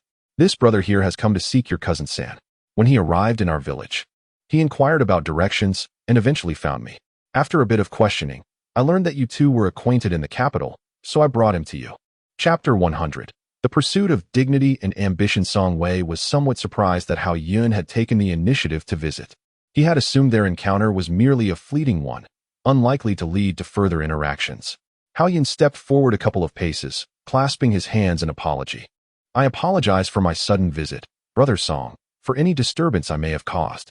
With him standing at the threshold, it would be impolite to send him away. Song Wei responded graciously. Please, come inside and have a cup of tea. Wenwan led the way, with Hao Yun following closely behind. Seizing the opportunity, Xie Zheng pulled Song Wei aside to inquire. How do you know him? In succinct terms, Song Wei replied. We stayed at the same inn during the provincial examination and happened to cross paths. Xie Zheng pointed to the basket of books Hao Yun was carrying. Do you know what he seeks from you? Song Wei narrowed his eyes, remaining silent. He claims to be earnestly pursuing knowledge, Xie Zheng remarked. A hint of bitterness in his voice. We've grown up together, and despite our years as classmates, you've never taught me a single character. Yet this person, whom you've only known for a few days, is already being taken under your wing. Song Wei shot him a glance. Which character do you not recognize? Xie Zheng, still tinged with jealousy, retorted, That's not my concern. If you choose to take him on as a student, then you must also take me along. All right, Song Wei remarked, tidying up your private academy. I shall impart knowledge to both of you, teaching word by word. With guests present at home, Song Wei made no delay outside. Even as he spoke, his feet were not idle. He was, after all, a scholar who had emerged from the courtyard. Yet his manner of speaking resembled that of a child. Xie Zheng appeared intent on relying on him, nodding in agreement, affirming that whatever the teacher said was correct. However, he stubbornly refused to listen. Everything was acceptable, except for this matter. He insisted that there was no need for further persuasion. Xie Zheng declared, You are unaware of the multitude outside eager to seek your wisdom, especially since you have successfully topped the county and provincial examinations twice. It is indeed my folly for not having thought to consult with such a prodigious talent, spending my days in futile contemplation. Now that I have been enlightened, you may teach freely, and I shall eagerly learn from you. Noting Song Wei's hesitation to refuse, Xie Zheng raised an eyebrow in playful threat. Hao Yun is preparing to reside in your home. Do not say I did not warn you. My sister-in-law is quite striking. And should you allow such an outsider into your household, who knows what may transpire over time? Understanding the implications, Song Wei realized that Xie Zheng had already devised a plan during their journey, waiting to compel him into compliance. Xie Zheng bowed. Your wisdom is unparalleled. Song Wei fell silent. Splendid. Xie Zheng beamed. In the pursuit of knowledge, a certain seriousness is warranted, yet in situations like these, especially when dealing with someone of Song Wei's temperament, one must not be overly concerned with appearances. Such concern leads to no fruitful outcomes. Chapter 101. Striving for higher ground. Song Wei and Xie Zheng entered the house in succession, where Wenwan had already prepared tea to welcome them. Not long after taking a seat, Hao Yun stood up once more, performing a respectful bow towards Song Wei. Accepting the tea bowl handed to him by Wenwan, Song Wei settled into the circular chair and, after a sip of tea, remarked, Brother Hao, there is no need for such formality. Please take a seat. Hao Yun, however, did not rush to sit down. He directly expressed his intention, saying, Brother Song, I have come seeking your guidance on several academic matters that perplex me, and I hope you will generously share your wisdom with me. Unlike the seasoned schemers in the bureaucratic realm, scholars are often devoid of such intrigues. Many friendships blossom purely from the pursuit of knowledge, fostering a more sincere bond amongst them. In this regard, Song Wei found no fault in his companion. He nodded, glancing at Hao Yun's basket of books, and feigned ignorance, inquiring, Pray tell, what brings you here? Hao Yun indeed wished to reside closer to Song Wei, enabling him to observe Song Wei's daily routines and study habits, allowing for timely inquiries whenever confusion arose. Yet, He understood that one must adopt a humble demeanor when seeking assistance. He turned his gaze towards Xiezheng, bowing once more. I have traveled quite a distance. And I appreciate your kindness, Brother Xie. Xiezheng waved his hand dismissively. Though we are not classmates, fate has brought us together. We are all students striving towards the same goal. It is only natural for us to support one another. Hao Yun expressed his gratitude once again and produced some items from his basket, revealing that they were cured meats and sausages made by his mother, brought to share a novel taste with everyone. He also gifted several pounds of potent liquor to Old Man Song and purchased 2 tea bricks for Song Wei, sharing one with Xiezheng. The Song family had frequently indulged in tea, and Song Wei could immediately discern that Hao Yun's purchase was rather costly. Half-jokingly, he remarked, Brother Xie, are you selling your possessions to come to our home? Xiezheng paused momentarily before comprehending the jest. It wasn't quite so dire. A landlord in town had taken a fancy to several plots of land belonging to their family and offered a handsome price for them. His mother had urged him to invest that sum in business, but he hesitated, wishing to persist in his studies for a few more years. Thus, he daringly sought advice from Brother Song. Xiezheng, being a man of experience, immediately sensed the underlying meaning in his words. It seemed that his mother had indeed entrusted him with a considerable enterprise, enough to send him sprinting to the Song household. Hao Yun felt a twinge of embarrassment. He had truly believed his plans were well concealed. Fearing that Song Wei might overthink the situation, he confessed, to be candid with both of you. My mother does not wish for me to continue pursuing the imperial examinations. She insists that I should use that money to remarry and live a stable life. But I am unwilling to concede. Even achieving the rank of a scholar would suffice. With a title, my prospects for a suitable wife would broaden immensely. Unlike now, when I am utterly unaccomplished and come from a modest background, any dreams I entertain are but illusions, as I could only hope to marry a village girl. Fortunately, he had always been self-aware, accurately assessing his own position. He understood that to aspire for something greater, he must first bear the title of a worthy match. The tales of wealthy young ladies and impoverished scholars exist solely in theatrical scripts. Reality is far more unforgiving. Song Wei smiled gently, acknowledging that it is natural for individuals to strive for higher ground while water seeks its own level. Chapter 102. The pen mirrors the person. Cured meats and sausages were brought to the kitchen by Wenwan. Upon noticing the presence of guests, Old Lady Song had already enlisted Song Fong to assist her in the preparations. As soon as Wenwan arrived, Song Fong eagerly inquired, Sister-in-law, who is that person? Is he a classmate or a friend of third brother?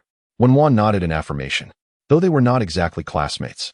The fact that her husband had invited him indicated a tacit acknowledgement of friendship. To be precise, aside from the 2 brothers, Xiezheng and Xie Tao, third brother had no true friends. His notorious streak of misfortune had made those aware of it reluctant to approach him. In Song Fong's memory, third brother had always been solitary, which contributed to his taciturn nature. As Wenwan listened, an inexplicable sense of sorrow washed over her.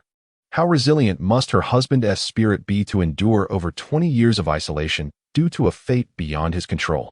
While Song Fong believed that her brother's ability to forge friendships was a positive development, their mother's concern remained for her son's safety. Old Lady Song was fiercely protective, particularly when it came to matters concerning Song Wei. Regardless of right or wrong, her primary focus was always on whether her son was hurt, unwell, or in need of a physician. It was not that she was inherently sensitive. Rather, the trials Song Wei had faced throughout his life compelled her to remain vigilant. Once the meal was prepared, they set aside a small portion for the 3 of them in the kitchen, while the remainder was personally delivered by Old Lady Song to the main hall. Song Wei was pouring wine for Xiezheng and Hao Yun, while Old Man Song had been summoned elsewhere to tend to furniture repairs and was not at home today. As Song Posey arranged the dishes, she overheard Xiezheng mention his intention to grant his students a holiday, and subsequently invited Song Wei to impart examination experience to him and Hao Yun. Unable to contain her thoughts, she interjected, albeit without elaborating, simply cautioning Song Wei to exercise utmost caution in all matters. Both Xiezheng and Hao Yun were familiar with Song Wei, understanding that misfortunes often befell him whenever he ventured outside. Thus, they appreciated the sincere intentions of a mother. Once the arrangements were made, Xiezheng swiftly declared a break for the students at the private academy, thereby freeing up space. Each day, after a morning meal, Song Wei would visit the Xie household to lecture the 2. He refrained from discussing the 4 books and 5 classics. instead delving into a profound analysis of the topics related to the county and provincial examinations. His writing mirrored his character, and thus it was. Xiezheng and Hao Yun approached problems with a somewhat narrower perspective compared to Song Wei. After attending his class, they both gained immense insights. Hao Yun, brimming with excitement, gazed at Song Wei and exclaimed, "I have always believed that Brother Song is indeed a benefactor in my life. Just one of your lectures surpasses years of arduous study." Xiezheng also felt a deep resonance. Had he not heard Song Wei's discourse that day, he would have remained unaware of the considerable gap between himself and his third cousin. However, unlike Hao Yun, Xiezheng's gratitude towards Song Wei was not expressed verbally. Years of camaraderie had forged a bond where a mere glance sufficed. After tidying his belongings, Song Wei informed the two, "I have matters to attend to in the county this afternoon, so please feel free to continue as you wish." He was not a conventional teacher, unable to adhere to a strict schedule for his students. Moreover, the content covered in the morning session was ample, sufficient for the two to digest for several days. As Song Wei exited the gates of the CF Family Academy, he noticed Wenwan waiting outside, a bamboo basket in hand, shielded from the sun by a piece of cloth. In the basket lay the lunch she had meticulously prepared for him. Chapter 103, A Breach of Contract for Missing Even a Single Day. Song Wei approached Wenwan, his gaze softened with a hint of gentle amusement, his voice lower and richer than when he instructed his students earlier. "Didn't I ask you to wait for me at home? What brings you here?" Meeting the man's eyes, Wenwan's lips blossomed into a smile as she gestured to the bamboo basket nestled in her arm. She had been waiting for quite some time. If she delayed any longer, the food would surely grow cold. Song Wei inquired, "Aren't you coming in to sit for a while?" Wenwan shook her head. She found it impossible to communicate with Aunt Xie and her family.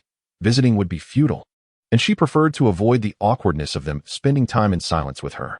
Understanding her plight, Song Wei took the bamboo basket from her hands and suggested, "The wind by the river is strong, yet it is not too hot, and there are trees for shade.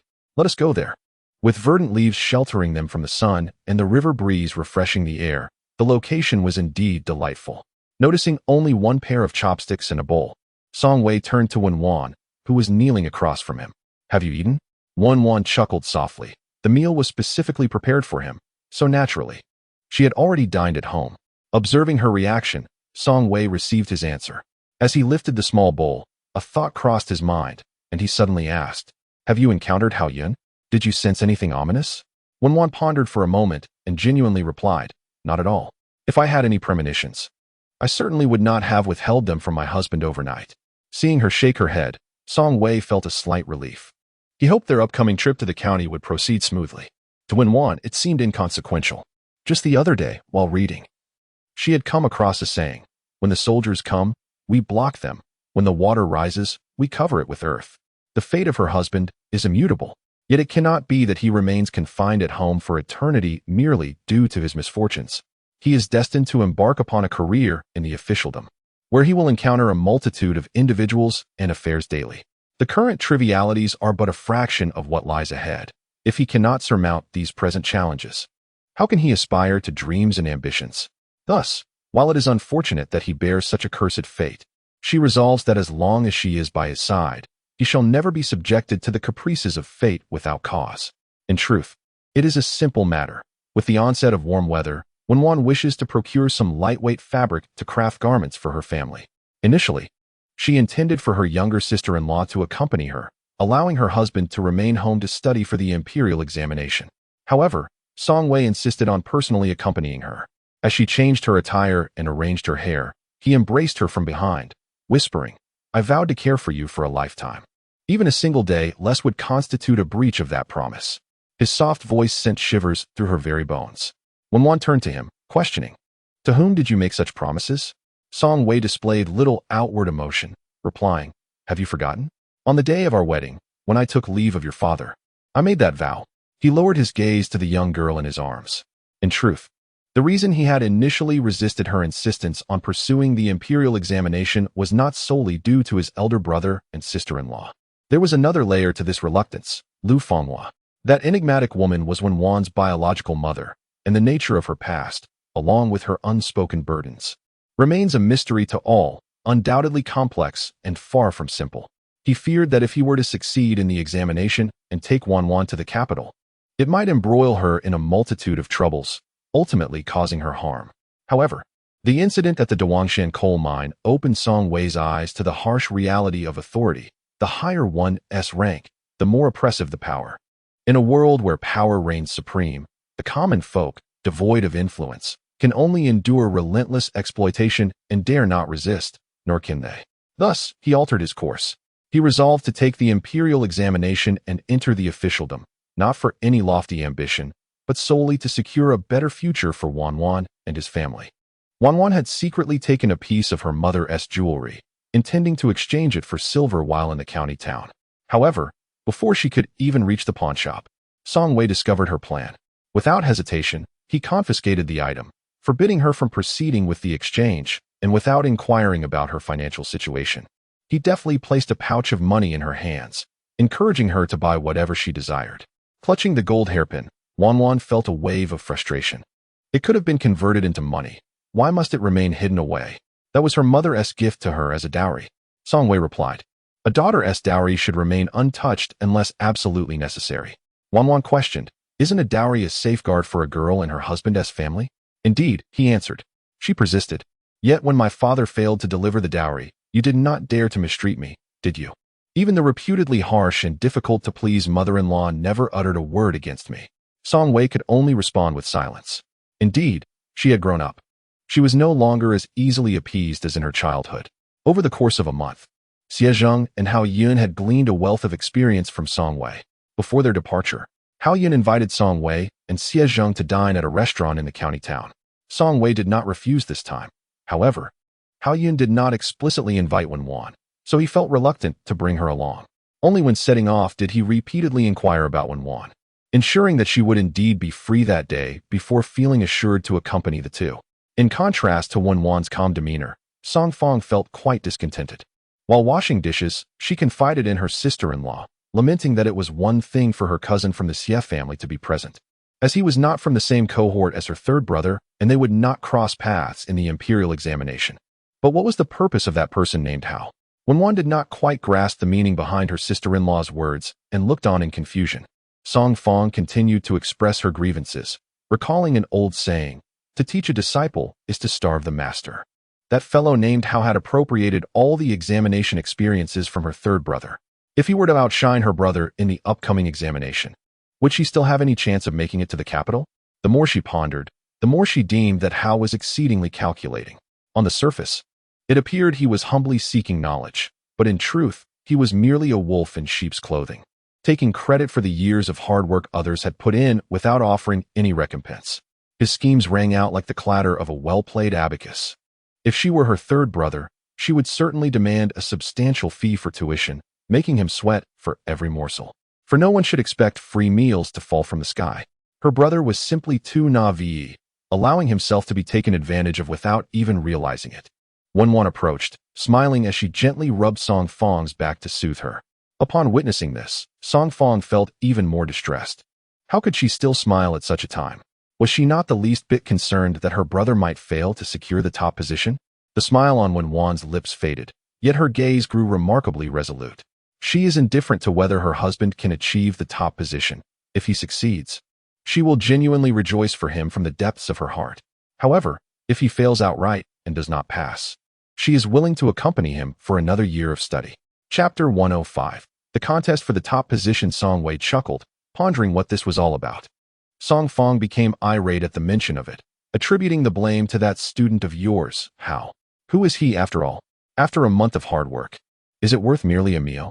Knowledge is priceless, Song Wei remarked. If we were to calculate it as you suggest, then he would have to sell everything he owns to afford my tuition for this month. Song Fong scoffed. But you have imparted all your knowledge to him. What will you do for yourself? The examination is just a few months away. Are you trying to imply that teaching a disciple leads to the master's starvation? Song Fong fell silent, clearly conceding to the notion. Song Wei smiled gently, asserting that knowledge resides within the mind. How could anyone possibly steal it? Noticing her genuine concern, he felt compelled to reassure her. Do not worry, I know my limits. After their gathering at the tavern, Hao Yun did not encounter Song Wei or Xie Zheng again. In the blink of an eye, September arrived, and the examination loomed ahead. As when one helped Song Wei pack his belongings, a sense of foreboding washed over her. Noticing her sudden pause in organizing the books, Song Wei looked up with a tone full of concern, asking if she felt unwell. When Wan set aside the long gown she had just folded and sat on the edge of the bed, her brow slightly furrowed. Sensing something amiss, Song Wei approached hastily and softly inquired, "What is it?" When Wan gestured, indicating a bad premonition, Song Wei noticed her troubled expression, sensing that it was more severe than before. However, he had grown accustomed to her sudden premonitions and found it not particularly difficult to accept. Maintaining a calm demeanor, he sat beside her, gently taking her hand into his palm, noting that her skin felt somewhat cool due to perspiration. After when Wan had composed herself, she retreated to the study to grind ink and began to write. Her work consisted of a blend of text and sign language. Half of the examiners supported Song Wei, while the other half favored Hao Yun. The top position on the list remained undecided for an extended period. The examination was being reviewed by officials from the capital. Governor Chen, as a local authority figure, could not participate in order to avoid suspicion. Nevertheless, driven by an urgent desire to achieve political success, he had already devised a plan to ensure that Song Wei would secure the top spot in the examination, thereby facilitating the promotion of this capable individual to the Imperial Academy, which would greatly benefit his own career advancement. However, no one anticipated the sudden emergence of a formidable obstacle. Governor Chen, having endured numerous trials over the years in hopes of promotion, could ill afford to jeopardize his ambitions over a mere trifling issue. In a moment of desperation, he resorted to underhanded tactics, secretly hiring a group of thugs to eliminate Hao Yun. With a murder occurring during the examination, Song Wei found himself entangled once more, reminiscent of the previous provincial examination. The premonition from that occasion had also involved a death, albeit then, Hao Yun had taken his own life out of fear of failing the retake. It was the same individual, the same tragic circumstance, yet this time the situation proved to be far more complicated. The capabilities of her husband were well understood by Wen Wan. Given the premonition of a competition for the top position, it was evident that securing the first place in the upcoming examination was highly probable. However, the complication arose with the involvement of Hao Yun. It was unacceptable for her husband to deliberately perform poorly to allow Hao Yun a chance, thus avoiding a tragic outcome. The notion of Hao Yun yielding to her husband was even more implausible. The examination was a crucial determinant of one's destiny. Any slight misstep could result in missing the opportunity to be listed. The possibility of future examinations was uncertain and beyond anyone's control. Regardless of one's magnanimity, it was inconceivable to exhibit humility in the examination hall. The more Wen Wan contemplated, the more helpless she felt. Had she anticipated such a situation, she would have advised her husband against imparting so much knowledge to Hao Yun. Now, it appeared that the disciple was competing with the master using the fruits of the latter's labor. It felt akin to nurturing an ungrateful wolf. Wen Wan nodded. It was precisely due to the uncanny resemblance and the parity in performance that the examiners found themselves in a predicament. Song Wei understood, realizing that it was likely written in his usual style. Sensing a dissonance, Wen Wan set aside her brush and gently tugged at Song Wei's sleeve. She hoped her husband would not concede to Hao Yun. Upon further reflection, perhaps there were alternative ways to circumvent this conflict. Wen Wan gritted her teeth. Imitation was tantamount to plagiarism. The individual who secured the top rank in the examination would be favorably reported by local officials for a recommendation to study at the Guozijian, the highest institution of learning in the realm that every scholar aspired to enter. For someone like Song Wei, having topped both the county and provincial examinations, achieving first place in the academy examination would entail a straightforward approval process, requiring minimal scrutiny for the recommendation. In the realm of minor achievements, it has been decades since any province has produced a figure of note. The reputation one gains from such accomplishments is indeed resounding. Can a charlatan like Hao Yun, who ascends by appropriating the hard work of others, be compared to that? Weighing both sides, if Governor Chen were not utterly irrational, he would undoubtedly choose to support Song Wei. When one felt a sense of injustice, it was undeniable that Hao Yun had risen through the treachery of trampling over her husband's hard work. Why then should her husband yield to him? Song Wei sought to comfort her, noting that upon their arrival in the capital, there would still be 2 or 3 days until the imperial examination. He intended to attempt a change in his approach, hoping it would be timely. Wen Wan bit her lip, her small fists clenched tightly. It was no wonder the old adage states that true villains are easy to evade. while hypocrites are challenging to guard against. This misstep had imparted a profound lesson upon Wenwan. The feeling of knowing the other's malevolence yet being utterly powerless to counter it was more unbearable than swallowing a fly. Chapter 107. A small mind is not noble in urgent circumstances. Wenwan did not linger over the details of their journey to the capital. Following their previous experience, she spent 2 taels of silver to hire a comfortable carriage, and the couple arrived early in the city. The inn they had previously stayed at was fully booked, so they sought another, albeit slightly more expensive, establishment. Exhausted and famished from the journey, Wenwan longed to collapse onto the bed for a restful slumber. However, considering the trials her husband would endure in the coming days, she refrained from succumbing to sleep. With heavy eyelids, she first arranged their luggage and inquired about Song Wei's culinary preferences. Noticing the dark circles beneath her eyes, Song Wei could not bear to let her run errands and gestured toward the bed, urging her to rest. You should take a short nap. I will go out and fetch you your favorite wontons. Wenwan initially intended to venture out alone. However, upon meeting Song Wei's profound yet reassuring gaze, she inexplicably felt a warmth envelop her. Beneath her modest demeanor lay a subtle shyness typical of a gentlewoman, which she chose to conceal from him. Striving to maintain her composure as she nodded softly, Song Wei adjusted the corners of her blanket with care before quietly exiting the room. He first made his way to a pastry shop, selecting a variety of delectable treats, and then proceeded to a wonton stall to order 2 servings. Suddenly, a voice called out, "Song brother." It was Hao Yun, who appeared to have just arrived in the capital city, his backpack slung over his shoulder. His eyes sparkled with mirth as he approached, greeting Song Wei with enthusiasm. "I didn't realize you had arrived so early."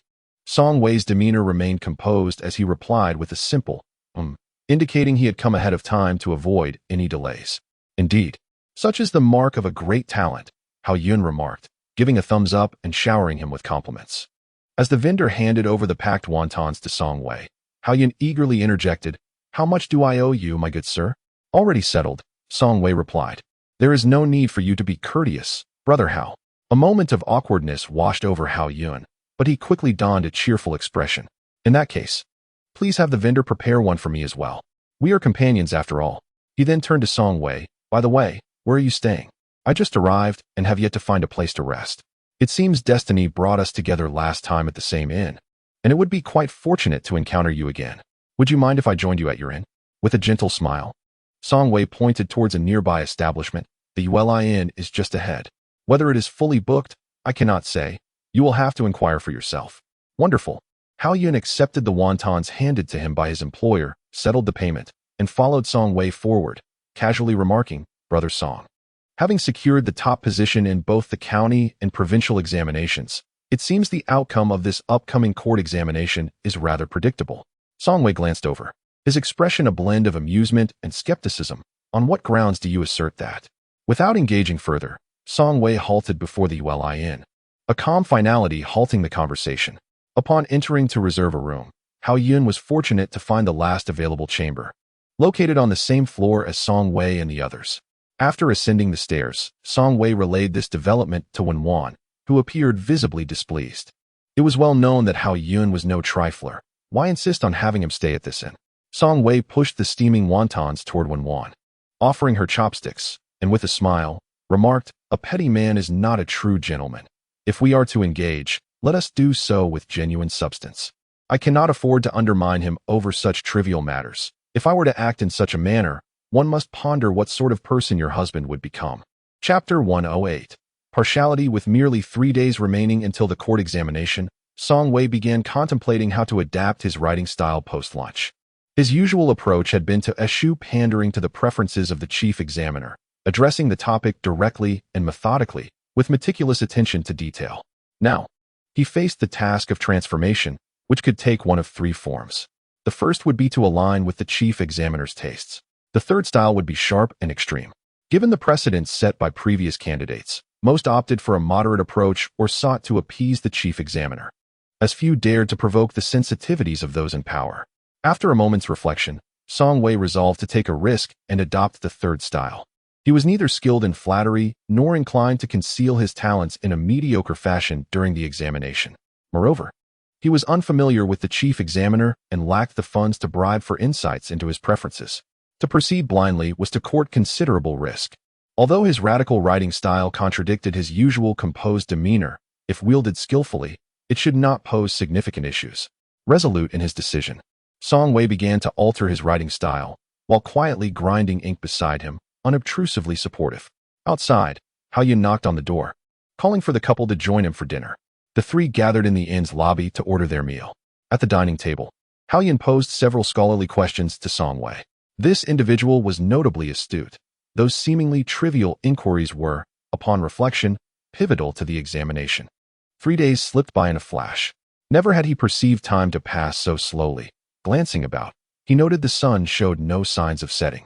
The examination topics included a 5-character poem, a 6-rhyme poem, a historical essay, and a treatise on the 4 books and 5 classics. Song Wei excelled in the 5-character poem, earning praise from the 6 examiners. The extreme and sensitive content of his work was nothing short of alarming. While it could be described as bold and unrestrained, it could equally be deemed as profoundly subversive. The other examiners, upon hearing this, paused their tasks, passing Song Wei's paper among themselves, each recipient breaking into a cold sweat. Given the current circumstances, Song Wei would have been fortunate merely to survive the ordeal, let alone secure the top position. Yet, fortune smiled upon him as he encountered the chief examiner, Lord Liu. This esteemed official was a protégé of the emperor, serving under the watchful eye of Emperor Guangxi. The emperor had dispatched him southward for the examination, harboring an implicit intent to oversee Song Wei's performance. Interestingly, Emperor Guangxi remarked to Lord Liu that Song Wei was akin to a young rabbit covered in hard quills, whose every utterance was capable of inciting ire, yet paradoxically, as the sovereign of a nation, he found himself quite fond of such a character. In Chapter 109, good cabbage must not be grazed by the Su family. He accepted the examination paper handed to him by the deputy examiner, casting a cursory glance before placing it upon the table. With deliberate slowness, he declared, "This candidate is not to be trifled with." The deputy examiner, somewhat bewildered, pondered the meaning of this statement. Lord Liu continued, "I am the academic official appointed by His Majesty, the chief examiner of the Ningzhou examination. Prior to departing from the capital, I was summoned to the imperial presence, and as to the content of our discussion, it is not for you to inquire. In essence," he concluded, "I vouch for Song Wei." With the emperor's authority invoked, no one dared to question further. The examiners fell silent. Hao Yun, "Ah yes, that essay was commendable. Let it be considered for the top tier. The rest shall be weighed and ranked with due consideration."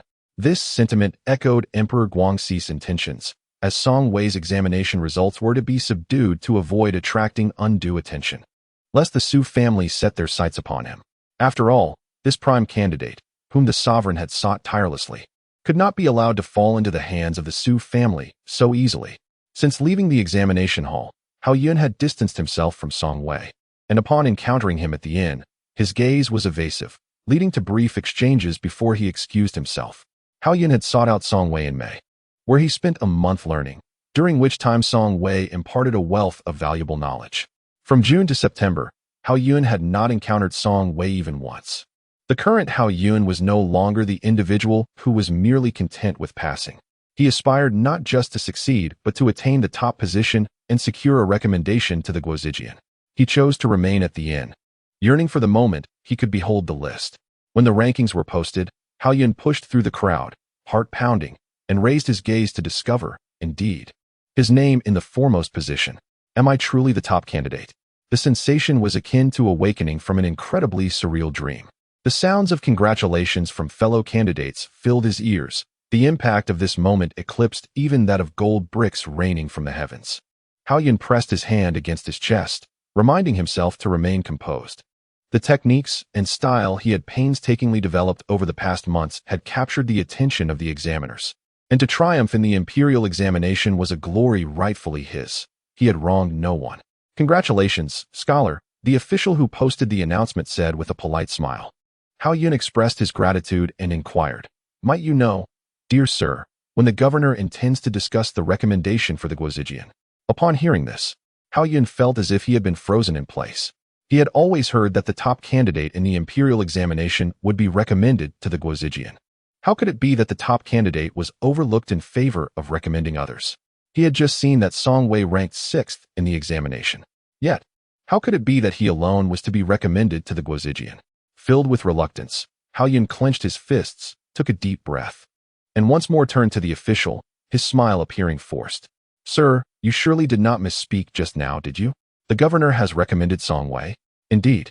The constable nodded affirmatively, for I, as an officer, dare not speak recklessly on such matters. Yet, he only ranked 6th in the provincial examination. Oh. But the governor has remarked that he has long been attentive to Scholar Song's potential, even though he did not secure the top position in the provincial exam.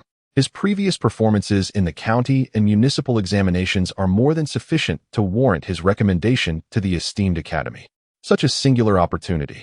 Veins throbbed on Hao Yun's forehead, and sparks of jealousy ignited in his eyes. Had he not achieved the top rank, he might have accepted Song Wei's recommendation without grievance. However, the one who had secured the top position was undeniably himself. Yet the one being recommended was still Song Wei.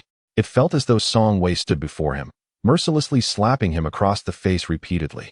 Thus, despite having appropriated Song Wei's work to compete with him, and having attained the coveted top rank that many envy, there still lay an insurmountable chasm between him and Song Wei. Hao Yun clenched his fists.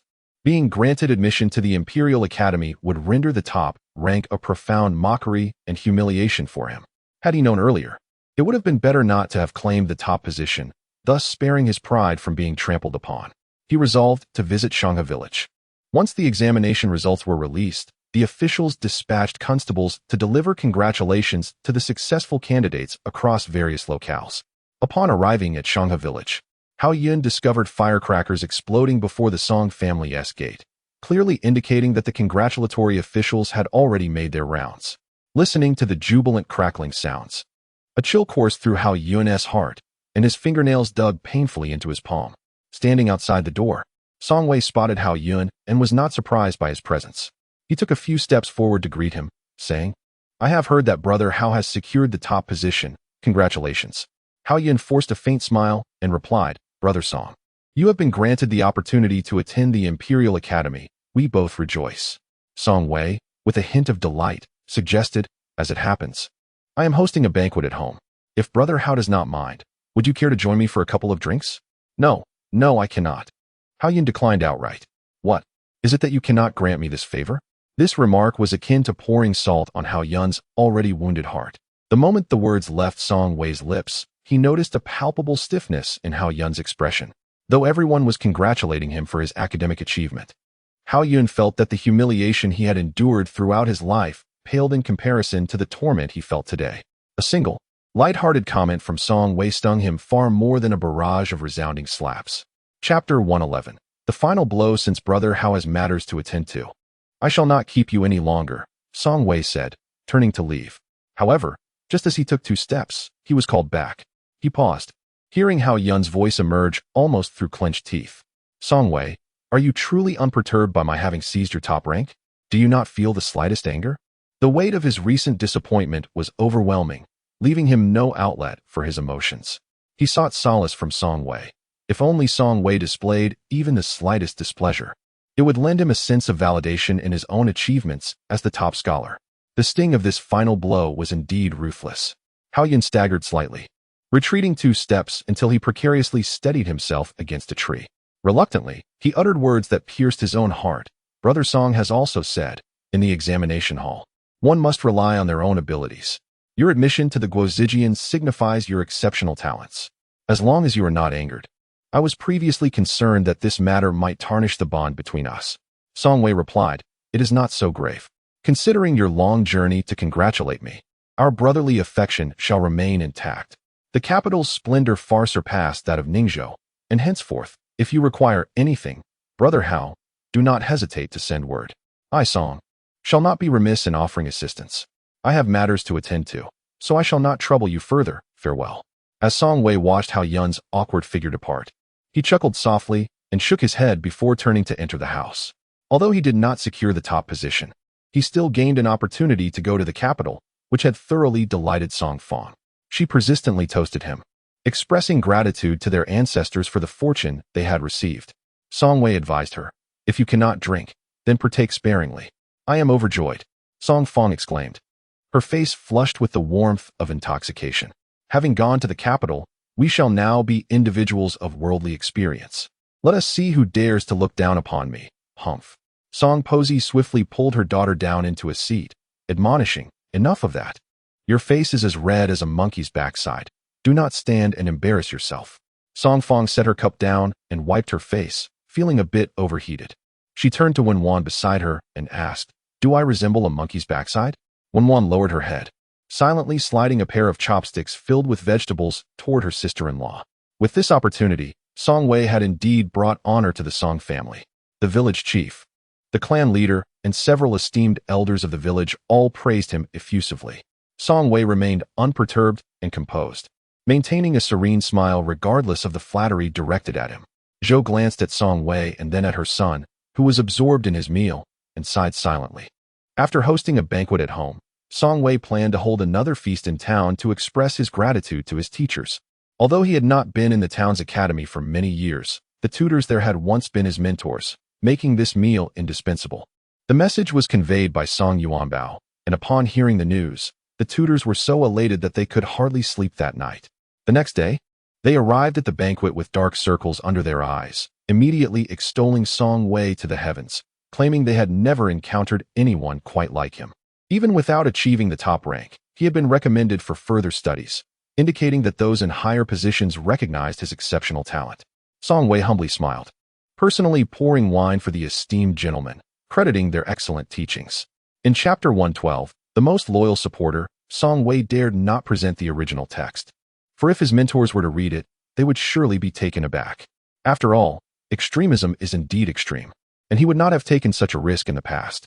His decision was made only after consulting Wanwan. Her assurance that all was well gave him confidence. The elderly gentleman trusted Song Wei's character and did not inquire further, letting the matter slide. Where has cousin San gone? Xiezheng asked, noting the rarity of his absence without his fortunate sister-in-law, finding it rather novel. To the teacher appreciation banquet. Upon hearing Song Wei's words, Xiezheng immediately understood. He too had once dined with the esteemed mentors of the local academy during his own scholarly pursuits. Song Wei inquired, Are you referring to the top candidate? To which Xiezheng retorted, Could it be anyone else? Noticing Song Wei's unperturbed expression, Xiezheng grew anxious. As someone who had once taught Hao Yun, surely he was aware of the latter's capabilities. If Hao Yun were to achieve the top position, it would likely indicate a grave oversight on the part of the examiners. Song Wei shot him a glance, recognizing that Xiezheng, despite his scholarly background, lacked the grace to refrain from disparaging others in their absence. You are overthinking. Song Wei replied. Hao Yun lacks connections. How could he possibly resort to underhanded tactics? His success is solely based on merit. I refuse to believe that. Xiezheng asserted firmly. In my opinion, the top position should rightfully belong to you, and I suspect foul play is afoot. By your logic, if I do not secure the first place, it must mean someone has tampered with the results? Song Wei challenged. Isn't that so? Xiezheng insisted, unwavering in his faith. In his eyes, Song Wei deserved to triumph in every examination, effortlessly eclipsing the competition.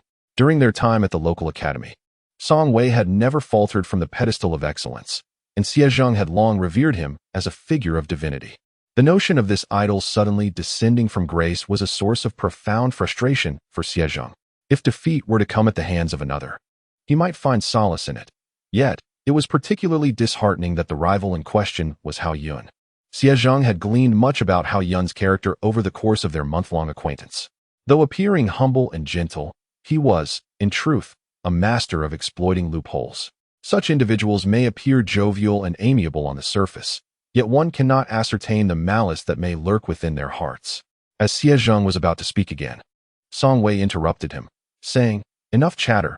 It will not kill you to hold your tongue for a moment. My schedule for heading to the capital is quite pressing, and I must depart in a few days. Since we have crossed paths, why not come to our home for a visit?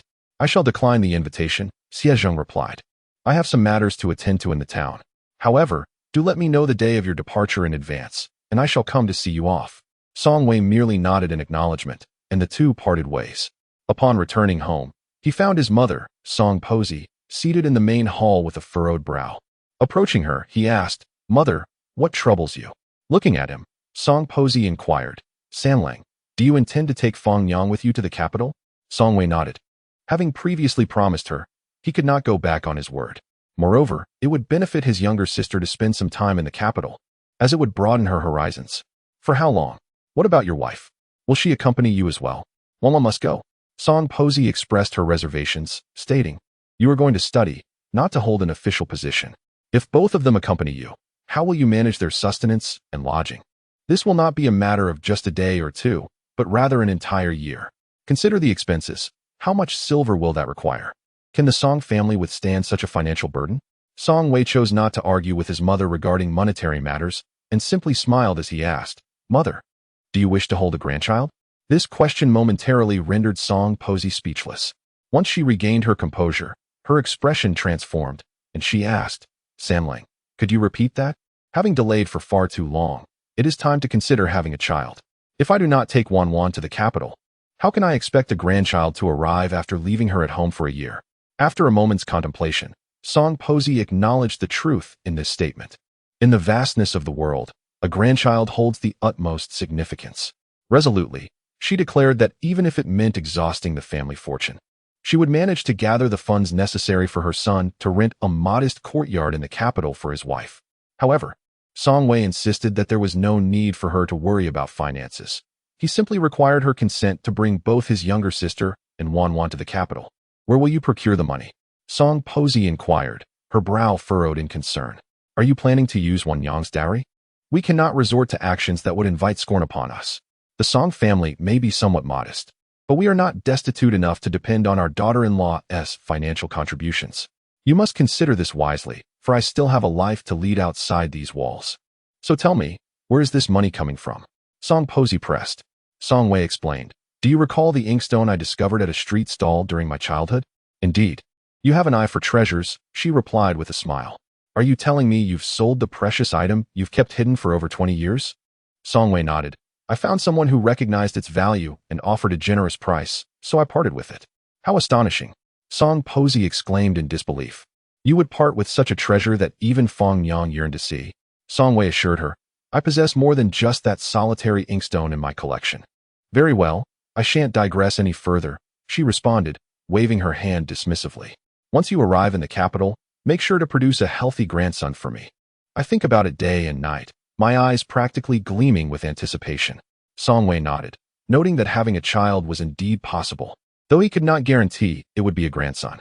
In Chapter 114, Ready to Become a Mother, when Wan felt a flush rise to her cheeks as he mentioned a child as leverage, soon her face was entirely crimson, and she lowered her gaze, intertwining her hands tightly in her lap. Her stepmother had once told her that a woman marrying into her husband's family would struggle throughout her life if she bore no son, subject to the whims of others. Among the Song family's 3 brothers, the eldest had perished, the second had no son, and the youngest had yet to start a family. With their parents both over 50, they had only Yuan Bao as a grandson, and when Wan was acutely aware of her mother-in-law's fervent hope for the third branch to bear children. However, such matters ultimately depended on fate. With this thought weighing heavily on her, when Wan cast a worried glance at Song Wei, understanding the unspoken concern in her eyes, Song Wei offered a reassuring smile. "We shall have several children. Surely one will be a son." What began as a serious conversation transformed into a moment of lightheartedness, causing Wan to chuckle despite her earlier anxiety. Once she finally relaxed her brow, Song Wei composed himself, his voice steady and comforting, conveying a sense of security. "Even if we have only daughters, we still have Yuan Bao." When Wan did not respond, deep down, she yearned for a biological son, both to fulfill her mother-in-law's desire for the Song lineage and for the unique significance that a child born of her and her husband would hold. Although Yuan Bao was dear to her, she remained merely a stepmother in title, and no matter how close they were, he could never replace the bond of her own flesh and blood. After the lights were extinguished that night, sleep eluded Wan, leaving her wide awake. Even though she had only just begun her journey of preparing for motherhood, she felt as if a small life was already blossoming within her. Though it was merely a figment of her imagination, the psychological readiness to embrace the role of a mother was profoundly delicate. In a single night, it seemed she had transformed from a child needing parental guidance into a soon-to-be mother who would bear the weight of all responsibilities for her child. When Wan found herself pondering far ahead, considering names for the baby, clothing, and nourishment, all these thoughts swirled in her mind until she could no longer discern whether her insomnia stemmed from excitement or anxiety. gazing up at the tent above her. When Wan turned her head, Song Wei was sound asleep, his arm once again serving as a pillow beneath her head. She gently shifted closer to him, utilizing the moonlight seeping through the window to admire the tranquility of his features, which were strikingly handsome, like a painted portrait. Approaching the age of 30, he had shed the youthful impulsiveness and brashness of his earlier years. The passage of time had imbued him with a remarkable past, ultimately granting him not the frailty of aging but a steadfast and composed demeanor akin to a mountain. At that moment, Wan felt an overwhelming sense of gratitude that her child could have such a father, akin to the fortune she felt in marrying Song Wei under seemingly serendipitous circumstances. Perhaps it was her proximity that caused her breath to brush against his chin, stirring him from his slumber. Song Wei inquired, "Why are you still awake at this late hour? Are you troubled?"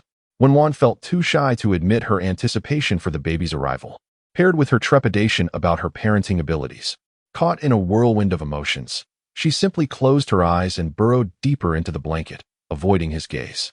Chapter 115. The calculation is astute. Having just concluded state affairs, Emperor Guangxi seated himself before the dragon desk, one hand propping his forehead, ready to concentrate on the audacious writings of that impudent youth, which had nearly terrified several examiners into submission. Chu Feng unfolded the creased letter and began to read aloud. After only a couple of lines, the color drained from his face. The content posed a direct threat to the interests of the majority of officials, and there was even a subtle implication of criticism directed at Emperor Guangxi himself. Why did he stop? Emperor Guangxi was engrossed, yet Chu Feng's voice abruptly ceased, causing the emperor to frown slightly, lifting his gaze to examine the situation. Chu Feng's hand trembled slightly as he clutched the letter. "Your Majesty, I dare not continue." "What audacity!" Emperor Guangxi scoffed lightly, taking the letter from Chu Feng's grasp to read it himself. Stealing a glance at the emperor's expression, Chu Feng anticipated an eruption of fury, but to his surprise, upon finishing the letter, Emperor Guangxi tossed it onto the dragon desk and rubbed his throbbing temple, muttering only one phrase, "That little rascal truly dares to write." Though it sounded like anger, the glimmer in his eyes betrayed no intention of punishment. Instead, it reflected a complex sense of unspoken gratification, as if a long-lost father had finally found his estranged son. Chu Feng mused to himself, "Your Majesty, you truly dare to indulge him." Nodding, he added, "I received it early yesterday, and it has already been reviewed." Emperor Guangxi nodded in return, remarking that it would not be long before that little rascal would present himself at their doorstep. After the autumn harvest, the fields lay fallow.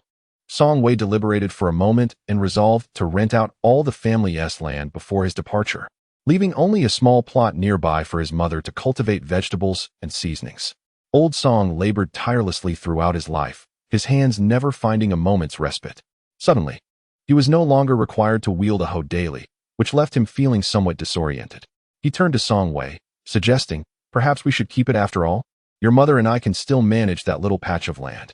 Song Wei disagreed, asserting that their parents had toiled for a lifetime, and it was high time for them to enjoy a well-deserved rest. With his elder brother and sister-in-law taking on such a substantial amount of farmland, there was ample work for them. If his parents felt bored, they could spend time caring for the grandchildren to pass the time. However, he felt it necessary to clearly state, "You two are absolutely forbidden from helping with the farming. Otherwise, it would be as if I had rented out my land for nothing." "But your elder brother has so much land," Old Song retorted.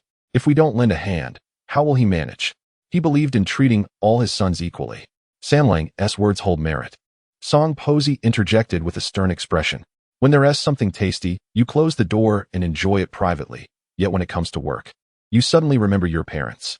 That's not how a son and daughter-in-law should act.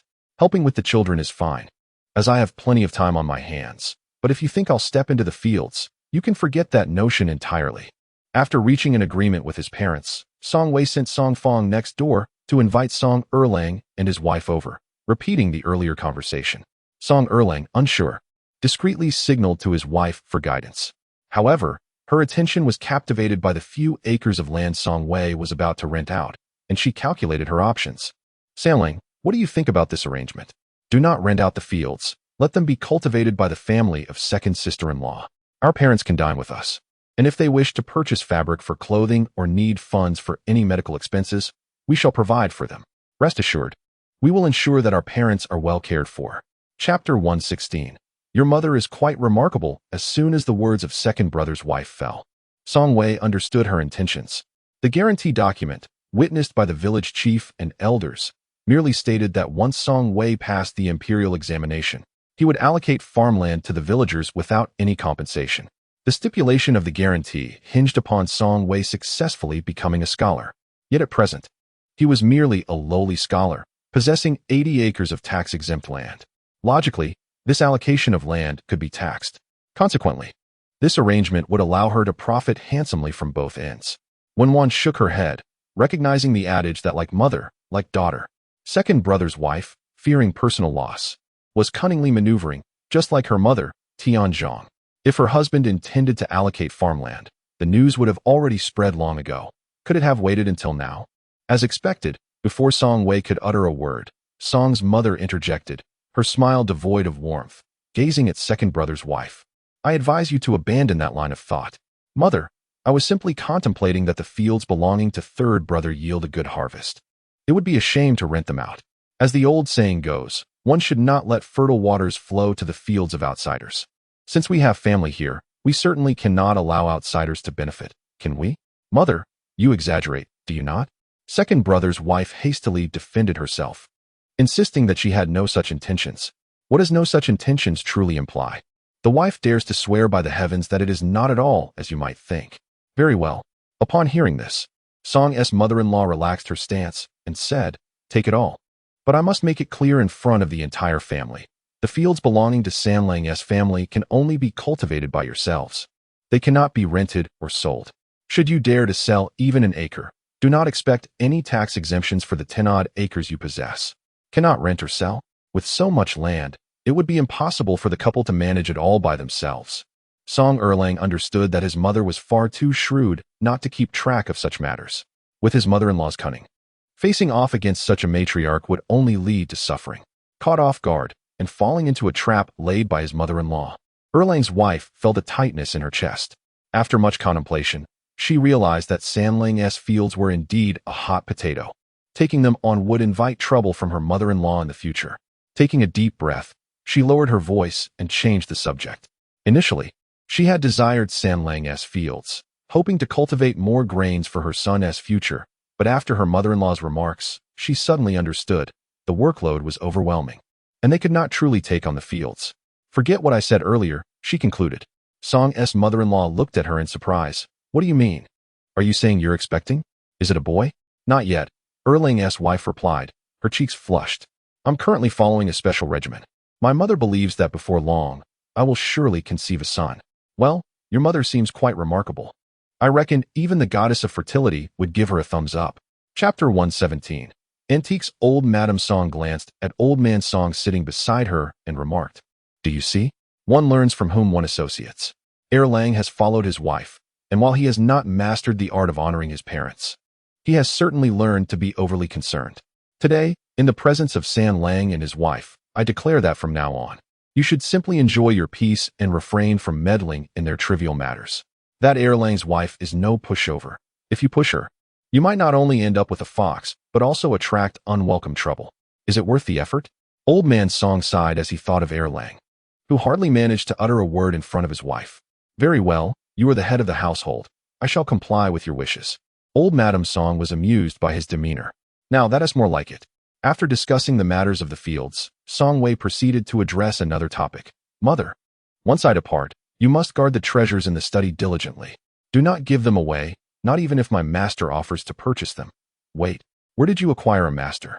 Old Madame Song was somewhat bewildered. I never heard of this before, Song Wei replied. I frequently visit the county town, where I made his acquaintance. Old Madame Song seemed to grasp the situation. So, he is the one teaching you to discern valuable items. Indeed, but if he is your master, why would he be interested in your possessions? Song Wei chuckled and shook his head. You do not understand my master. If he were not interested, he likely would not have taken me as his disciple. In any case, once we leave, ensure that the study is securely locked. My master understands the rules.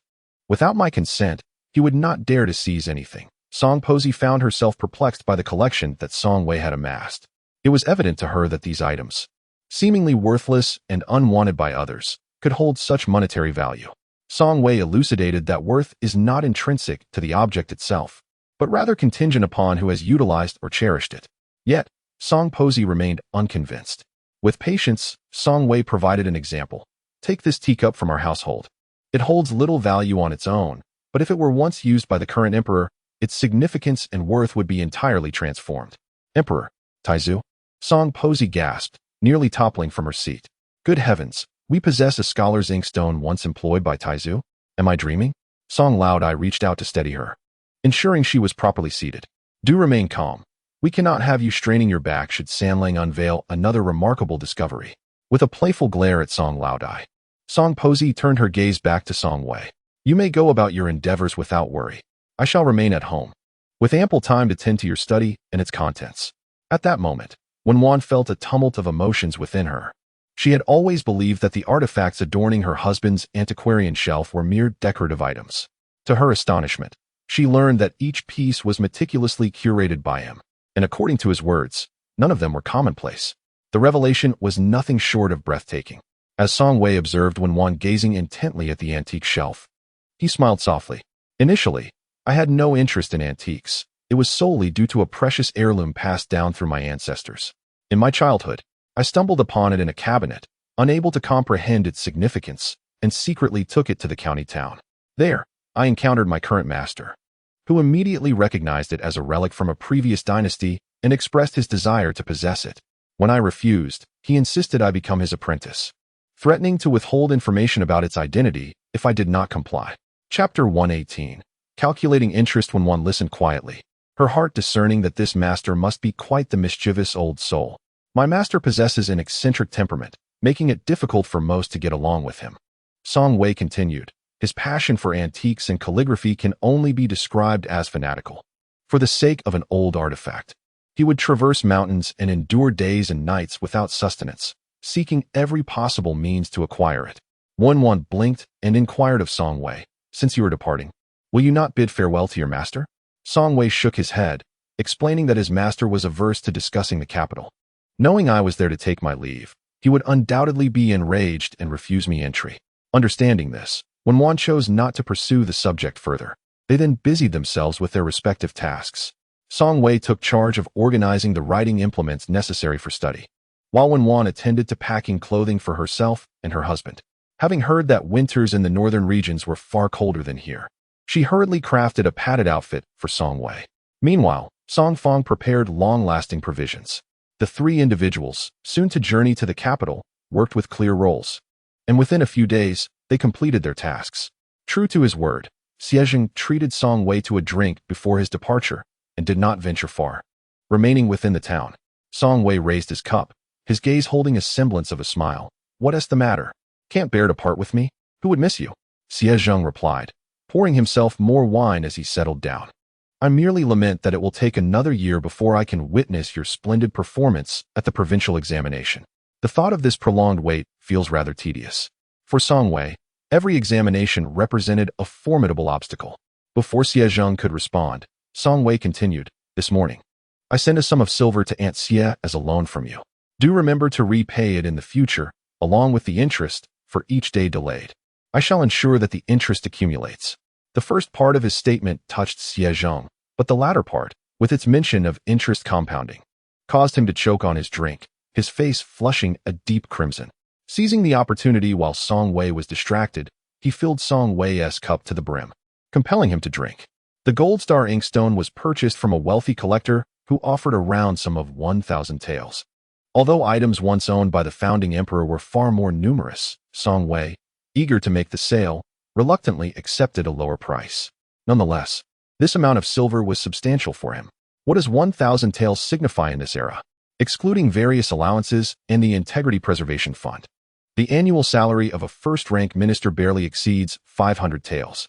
In rural areas, 20 taels could erect a spacious and grand residence, while in the capital, a modest courtyard could be acquired for over 200 taels.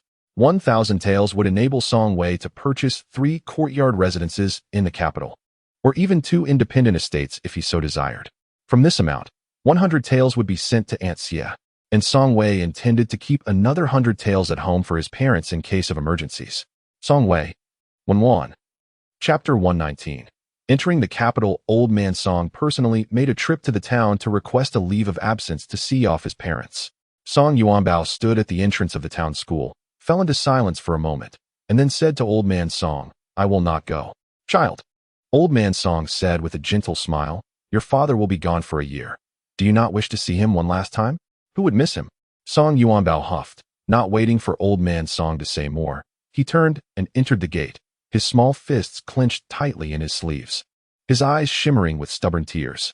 Sighing, Old Man Song left in the ox cart. Before Song Fong could ask why, the voice of Old Lady Song burst forth like the wind. "Aren't you going to hurry and leave? What? Do you intend to stay here and mooch a meal off me?" Song Fong. Well, those two pools of tears were not shed for nothing. Glancing at her sister-in-law's dark expression, Wenwan could not help but laugh. No wonder her husband had left without even saying goodbye to his mother, instructing her to take her things and leave directly, avoiding any emotional farewells. Old Man Song watched the three of them depart, then turned to his old companion. "The children are leaving. Can't you say something kind? Can kind words be eaten?" The two brothers, Xie Zheng and Xie Tao, had mentioned early in the day that they would see them off, and the ox cart was parked at the village entrance. When Song Wei and the others arrived, they found that Father Wen was also present. Upon seeing her father, Wenwan was not as composed as she was at the Song household. Her eyes instantly turned red. Wan Yang. It seemed as if he had not slept well for a night. Father Wen's complexion appeared somewhat haggard, and his voice was hoarse. Wenwan raised her eyes to look at him, her lips gently pressed together, feeling more distressed than on the day she married. She sniffed, nodded, and managed to hold back her tears. After boarding the ox cart belonging to the Xie family, she waved goodbye to her father. On the day Xie Zheng accompanied Song Wei, all necessary words had already been spoken. Today's visit was merely to catch a final glimpse of him. Perhaps due to the sorrow of parting weighing on their hearts, the cart traveled for quite a while in silence. Xie Tao, feeling the awkwardness, was the first to break the silence, engaging in a few casual conversations to lighten the mood. Upon reaching the county town, the Xie brothers returned home. Song Wei and his companions followed a merchant convoy into the capital, enduring a bumpy journey that lasted over 20 days before arriving in the rumored prosperous and affluent city. As it was their first time in the capital, the three felt lost and relied solely on their words to gather information. They first found an inn to stay at and enjoyed a warm meal before venturing out to search for housing. When one had heard from her husband beforehand that the cost of living in the capital was exorbitant, so she was somewhat prepared. Song Fong, however, was entirely oblivious to such matters. She was astonished to learn that a courtyard in a nearby alley, which was less than half the size of the Song family's, was priced at 300 taels of silver, with no room for negotiation, not even for a rental, which would still cost several taels per month. Song Wei chuckled and inquired, "Don't you want to stay and experience the world?" "Forget it," Song Fong retorted, pouting. "The experiences in the capital come at a cost, and they are not suited for someone like me, a mere village girl." Song Wei chose not to argue with her, taking another glance at the courtyard located near the Guozijian, and decisively declared to the landlord, "We shall not rent. We will purchase it outright." Chapter 120. Not renting. Buying directly. Upon hearing this, Song Fong gasped in astonishment and discreetly pulled Song Wei aside, whispering, "Third brother, have you lost your mind? This courtyard is exceedingly expensive. We should ponder carefully even over 30 taels, let alone 300. Why not speak with the landlord later and request a reduction in rent? We could lease it for a year. What do you think?" "What? The value?" Song Fong scratched the back of her head, appearing somewhat bewildered. Meanwhile, Wenwan had already grasped the situation. In surprise, Song Fong covered her mouth and after a moment murmured, "So, third brother's intention in purchasing outright rather than renting is to wait for the property to appreciate and then sell it?" Song Wei smiled faintly, tacitly acknowledging her inference. In essence, it was a matter of two words, no loss.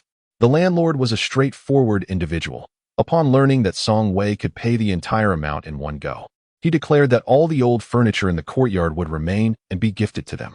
When one took a glance inside, the furniture was indeed quite antiquated and not particularly valuable. However, considering their fresh arrival, every table and chair would require expenditure. When calculated, it amounted to a significant sum. Having ready furnishings would also serve as a temporary relief for them. Indeed, possessing wealth simplifies matters considerably.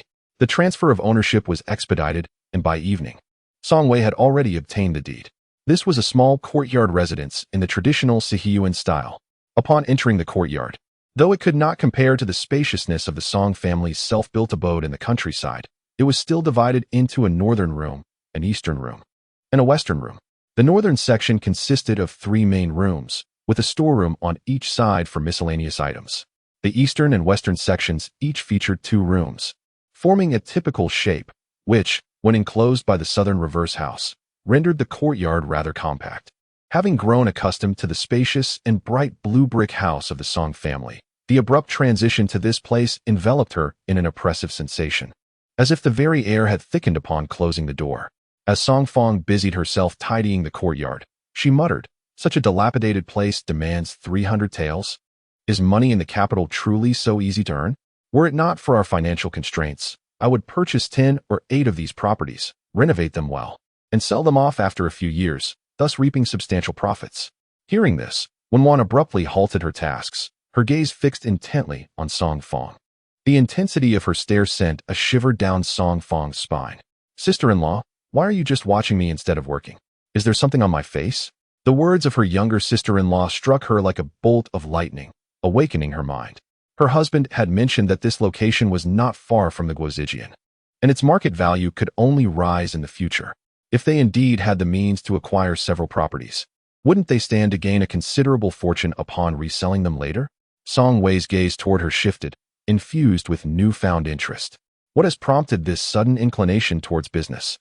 Wenwan lowered her eyelashes, contemplating the exorbitant prices in the capital. She realized that if they remained idle for a year, no matter how much wealth they possessed, it would eventually dwindle away. Chapter 121. Settling in Song Wei's demeanor was strikingly composed, causing Wenwan to question whether he had anticipated this very step when he proposed the purchase of a house. Raising her eyes to meet his, she sought answers. Wenwan understood his hesitation. Firstly, their arrival in the capital was primarily centered around her husband's academic pursuits, leaving all other matters secondary. He had just arrived in the capital, and it was essential for him to first report to the Guozijian and settle in before considering any other ventures.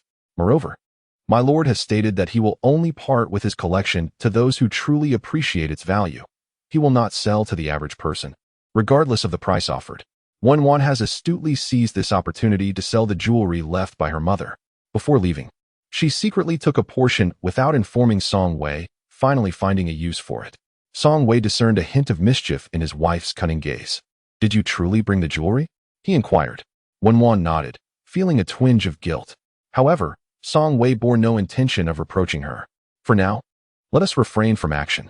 Once I am familiar with the capital, I shall assist you in selling it myself. Otherwise, they will perceive your lack of expertise and offer a paltry price." Did this imply his consent to her selling the jewelry? Wenwan felt a wave of relief wash over her. Yet, Song Wei's thoughts were elsewhere. Being in the capital, it was imperative that the items in Wan's possession remain undisclosed, lest they invite trouble. As for acquiring property, that could wait until he was truly in a position of authority. During the day, while Song Wei accompanied the master to handle the transfer paperwork, Wenwan and her sister-in-law, Song Fong, busied themselves with preparing bedding and entirely overlooked gathering the essentials for the kitchen. Consequently, they were unable to dine at home that evening. Allowing Song Wei to select a room as his study, Wenwan took her sister-in-law out for a stroll. Concerned that her husband might go hungry at home, Wenwan did not dare to linger. She instructed her sister-in-law to fetch a dozen steaming buns while she purchased several eggs and tomatoes, along with some seasoning and pickled vegetables. Contemplating a simple dinner of buns with pickles and a pot of dumpling soup, planning to arrange a proper meal the following morning, Song Fong stood outside the vegetable market, clutching a bun. Upon seeing Wenwan emerge, she lowered her head and murmured, "Sister-in-law, do you think there are no poor people in this capital? Even a bite of cabbage requires payment. If we were back in our hometown, there would be an abundance from the garden. I raise over 10 hens a year. I can't even fathom how many eggs they would lay." Upon arriving in the capital, good heavens, all the money seems to have vanished into the pockets of others. As I ponder this, I realize that the cost of living here is exorbitant. If it weren't for accompanying third brother, I truly couldn't afford to witness this. Wenwan chuckled softly. Is it any wonder they say this is the emperor's domain? The countryside and the capital are indeed incomparable. Don't laugh, Song Fong continued, growing increasingly despondent. Fortunately, our family has some resources. Otherwise, third brother's trip to the capital would surely have been a dismal affair.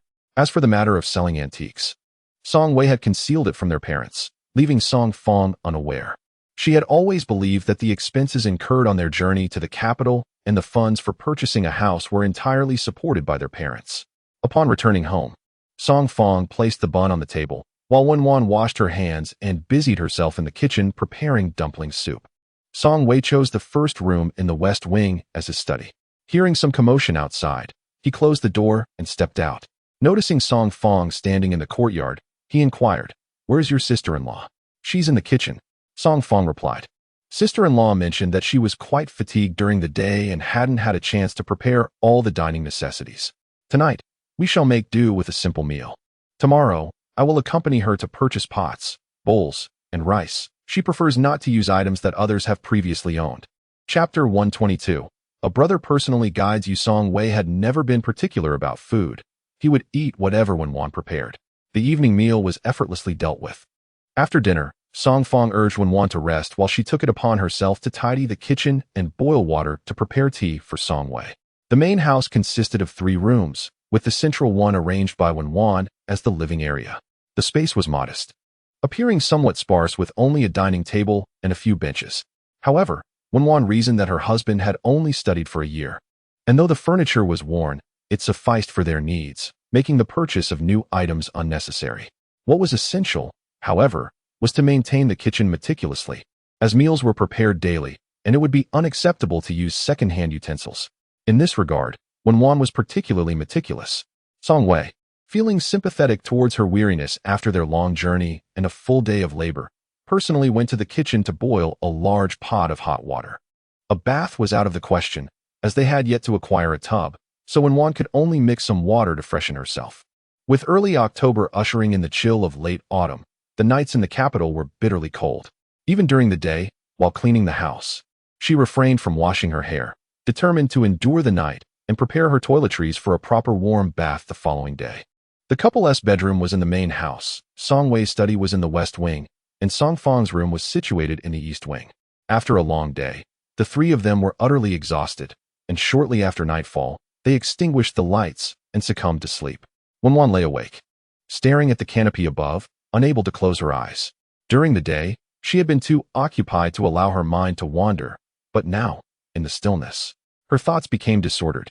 Prior to arriving in the capital, her heart had been filled with anticipation. However, upon her arrival, it seemed to diverge somewhat from her expectations. Noticing her wakefulness, Song Wei softly inquired, "Can't you sleep?" Wenwan nodded gently. Her disposition was introverted, and the more people she faced, the greater the likelihood that her inability to articulate would be laid bare. This prospect made her somewhat anxious. However, the thought of Song Wei's presence gradually soothed her fluttering heart. Song Wei inquired whether she was accustomed to the bed in the dead of night.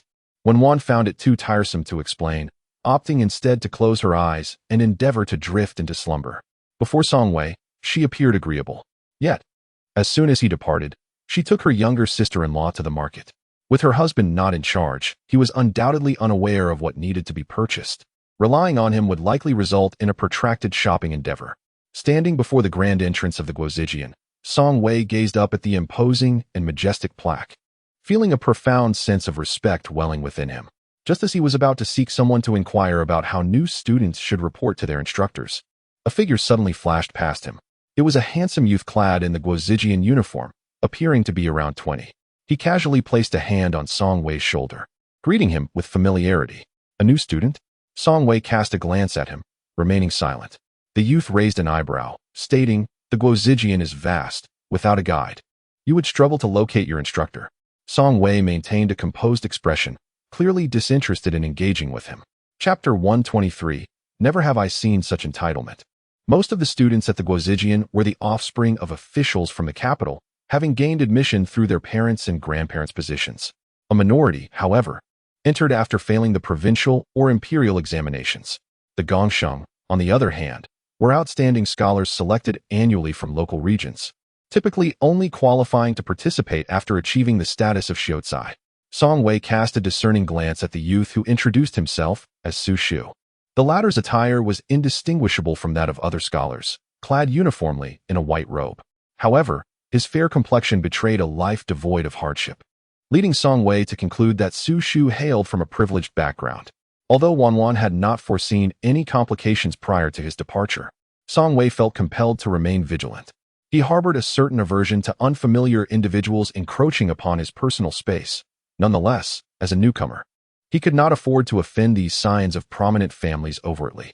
Adjusting the book basket slung over his shoulder, he tactfully evaded Su Shu's advance. Outside the entrance, students occasionally strolled by, and upon spotting Su Shu, laughter erupted. "Su Shu, are you at it again with your tricks? This is the third time. Are you ever going to learn?" In response, Su Shu shot a piercing glance, retorting, "It's priceless when I find joy in my pursuits. Who are you to judge?" With a dismissive pout, he chose not to engage further. Observing this, Song Wei nodded, breaking his silence. "You seem quite earnest in making things difficult for the newcomers." Su Shu, taken aback, remained silent. To evade the clingy presence, Song Wei resolutely proceeded deeper into the premises. Not willing to concede defeat, Su Shu hastened to catch up, explaining, "My dear classmate, you may have misjudged me. I merely wish to propose a transaction." Without breaking stride or diverting his gaze, Song Wei replied, "I apologize, but I am here to pursue my studies, not engage in commerce." Su Shu, reflecting on his previous failures, thought it improbable that he would face rejection here as well. With such amiable connections, how could he be spurned? He rushed ahead to block Song Wei's path, lifting his chin and asking, "Name your price. How much would it take for you to assist a friend?" Prior to his arrival, Song Wei had prepared himself for an encounter with a spoiled rich kid. Yet he had not anticipated being confronted by such a rogue even before fully stepping through the door. Did his demeanor exude an impression of vulnerability? Casting a fleeting glance at the young man, Song Wei replied calmly, "Money can indeed move mountains. It depends on who you seek." "Hey, you're quite stubborn, aren't you?" Su Shu frowned. "Believe it or not, I could very well lead you to nowhere and let you wander aimlessly in this vicinity." Nodding, Song Wei smirked slightly. "I appreciate your willingness to let me go." Su Shu retorted, "I've encountered boastful tongues before, but never one quite like yours." With a huff of exasperation, he decided to let it slide. "All right, let us head this way. I will take you to meet the scholar." As they exited the office, Su Shu lingered outside, perched lazily on a flower bed while chewing on a blade of grass, his eyelids drooping and expression somewhat sullen. Upon seeing Song Wei emerge, Su Shu sluggishly stood up and inquired, "All settled?" Song Wei affirmed with a light nod. "Since you're new here and unfamiliar with the surroundings, allow me to show you around a bit. It's the least I can do as a decent person." "There's no need," Song Wei replied. "I can manage on my own. Why all the unnecessary chatter?" Su Shu spat out the grass from his mouth and turned to walk ahead. Chapter 124. Seeking a doctor for my throat. Is that acceptable? Song Wei shook his head. "I have already discussed my accommodation with the scholar. I will be staying outside." The selected tribute students from the local area enjoy free food and accommodation. Whether Song Wei resides in the Imperial Academy or not makes little difference. After hearing this, Su Shu squinted and scrutinized Song Wei closely, inquiring if there were any relatives of his in the capital. Song Wei, disinterested in the conversation, merely nodded in response. Su Shu, now intrigued, wondered if he might recognize the esteemed individual from Song Wei's household and contemplated seizing the opportunity to pay a visit during his leisure time. "Why so much chatter?" Su Shu remarked. The Imperial Academy comprises 6 lecture halls, namely, justice, aspiration, broad achievement, cultivation, sincerity, and natural disposition. The students are not grouped by age, but rather by merit. Thus, a few days after the arrival of the new students, an entrance examination will take place. And only after the results are released will the official class divisions commence. The halls of justice, aspiration, and broad achievement accommodate first-year students, while cultivation and sincerity cater to second-year students, and natural disposition is designated for third-year students. Each hall is limited to 50 students, totaling 300 across the 3 grades, which are further divided into inner and outer classes, distinguishing between advanced and standard curricula. As Song Wei listened attentively to Su Shu's introduction, he memorized the locations of each hall. Their cohort of new students had yet to be completed, and the formal enrollment ceremony, along with the examination, would only commence once all had arrived. Consequently, Song Wei would enjoy a few leisurely days. The Imperial Academy far surpassed the local institutions in size. After a thorough exploration, his legs felt weak from the exertion. Su Shu plopped down on the nearby stone bench, bringing his numbed hands to his mouth to exhale and rub them together. Reluctant to leave, his gaze was fixed intently on Song Wei. Hey, my friend, having rendered you such a significant favor, aren't you going to introduce yourself? What? Are you afraid I might devour your name? Songwei. The two words, cold and indifferent, left Su Shu momentarily speechless. As dusk fell, Songwei exited the Guozijian and noticed an archway across the street, inscribed with the three characters Hongwen Academy. He had been too hurried to notice it on his way here. Finding it peculiar, he inquired of Su Shu, "What is Hongwen Academy?" Raising an eyebrow, Su Shu feigned mystery. "Tell me where you reside, and I shall divulge the purpose of Hongwen Academy." "Hey, do you truly not wish to know?" Su Shu, vexed, thought it strange to encounter someone so obstinate. Did engaging in a few more words feel like a burden? Noticing that Song Wei showed no intention of stopping, Su Shu called out to his retreating figure, "Hongwen Academy is a women's official school." Upon hearing this, Song Wei paused momentarily, his eyes reflecting a hint of contemplation. Returning home, Wenwan had already procured all the necessary items for the kitchen and was in the main hall, making dumplings with Song Fong. Hearing her husband's footsteps, Wenwan rose, wiped her hands on her apron, and hurried to the kitchen to boil water for his tea. Song Fong turned to her elder brother, smiling as she asked, "How was your first day at the Guozijian?" "It exceeded my expectations," Song Wei casually replied. Noticing Wenwan was absent, he made his way directly to the kitchen. Water was boiling on the stove, and Wenwan was busy cleaning the cutting board soiled with meat filling. "Wenwan." Song Wei called her name. Wenwan turned her head and inquired if he was hungry. Song Wei shook his head, indicating otherwise, and mentioned that he had something to discuss with her. Wenwan fetched a small stool for him to sit on, gesturing for him to take his time. Song Wei said, "I would like to invite a highly skilled physician to treat your throat, if that is agreeable to you." Chapter 125. You must help me with something. Upon hearing Song Wei's suggestion, Wenwan was momentarily taken aback. Years ago, after suffering from a high fever, her voice was severely damaged, causing her father great distress as he endeavored to gather funds to hire a doctor. However, all the physicians he consulted declared that given her tender age and the severity of her fever, the chances of recovery were virtually non-existent. Not wishing for her to endure such suffering, her father sought out several more doctors, but the responses remained unchanged, ultimately leading him to despair and relinquish hope. Over the years, Wenwan had grown accustomed to her silence, never anticipating that someone would once again broach the subject of her throat's treatment. Yet, witnessing the earnest expression on her husband's face filled her heart with a sweet warmth. Noticing Wenwan's reaction, Song Wei understood that his little wife likely believed he was merely trying to cheer her up. With a smile, he added, "If you cannot speak, I shall take that as an affirmation." Realizing his intent, Wenwan shook her head vigorously, insisting that hiring another physician would be a futile expenditure, given the numerous doctors they had already consulted without success. Song Wei gently took her cool hand into his warm palm and lowered his voice slightly. "This will not be an ordinary doctor. I will seek out a miraculous healer." Wenwan gazed at him, puzzled by the mention of a miraculous healer. How could her husband, unfamiliar with the city, possibly find such a person? "Sister-in-law, the dumplings are all wrapped. When shall we boil them?" Outside, Song Fong's voice interrupted Song Wei's forthcoming words. He released Wenwan and rose to step outside. Knowing her elder brother was likely in the kitchen, Song Fong had refrained from entering earlier, fearing she might witness something inappropriate. Upon seeing Song Wei emerge, she huffed, "Why can't you discuss things with me in the evening behind closed doors?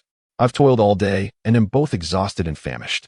Don't you ever feel a shred of compassion for your little sister?" Wenwan, carrying a kettle, overheard this remark, her cheeks flushing with embarrassment. Ignoring Song Fong, Song Wei took the kettle from Wenwan's hands, speaking gently, "Give it to me. I will brew the tea myself." The following day, Song Wei arose particularly early. Standing outside the Guozijian without entering, Su Shu unexpectedly appeared from an unknown direction, slapping him firmly on the shoulder and raising his brows high. "Song Wei, are you waiting for me?" Indeed, Song Wei had specifically come to await Su Shu. However, he did not admit it verbally, instead asking, "What was it you wanted me to assist you with yesterday?" Su Shu's eyes widened, his expression resembling someone who had seen a ghost as he stared at Song Wei. "No way. Have you had an epiphany after just one night apart, or has your true nature finally revealed itself?" He scratched his head, his brow furrowed in disbelief at the apparent collapse of Song Wei's previously pristine persona. Song Wei refrained from elaborating further, merely observing him with a tranquil gaze, so serene that it unsettled Su Shu. Regardless, this is not for the prying eyes of those old fellows at Guozijian. It's merely to deal with my father, the returning general. You manage it as you see fit. Oh, and by the way, I am a first-year student, so please don't make it too profound. My father's educational background is rather limited, and I find myself even less knowledgeable than he. If you compose something that he cannot comprehend, he will undoubtedly suspect that I have sought assistance. Just one piece? Song Wei inquired again. Su Shu, upon observing the expression on his face, discerned that there was room for negotiation. With a sheepish smile, he remarked, if you could assist me in writing 2 or 3 pieces every month, that would be splendid. After a moment of contemplation, Song Wei replied, I can help you with the first piece, but not the subsequent ones. However, I am willing to tutor you, provided you assist me with a certain task. Chapter 126. You are indeed my esteemed uncle. What task? Su Shu's heart sank. If Song Wei, with his prideful demeanor, was making a request, it could not bode well. Help me find a physician of unparalleled skill. With that statement, Su Shu turned, feigning to leave. The indifference displayed by Song Wei infuriated Su Shu, causing a headache, and even as he distanced himself, a huff escaped his nostrils. Song Wei silently curved his lips into a smile and proceeded forward. Yesterday, under Su Shu's guidance, he had explored the Guozijian and had become somewhat familiar with the surroundings. Today, as new students arrived and having nothing pressing to attend to, he assisted the academic officials in welcoming them. After lunch, he attended 2 lectures in the first-year classroom, still adhering to the evening study schedule. Winter in the capital arrives earlier than in the south. Even the slightest snowfall can chill one to the bone if dressed inadequately. Upon entering the courtyard, the enticing aroma of lamb filled the air. A smile danced in Song Wei's eyes. What delectable dish was being prepared?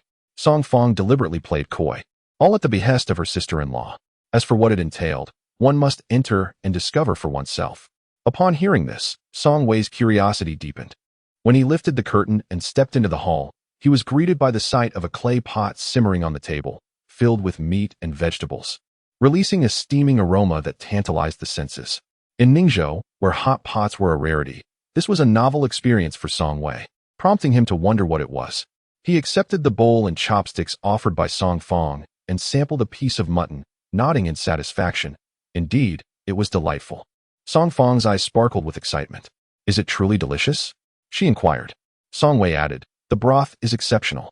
That is all thanks to my sister-in-law, Song Fong replied, casting a proud glance at Wen Wan. She has been simmering mutton bone broth for half the afternoon. Outside, the snow continued to fall heavily.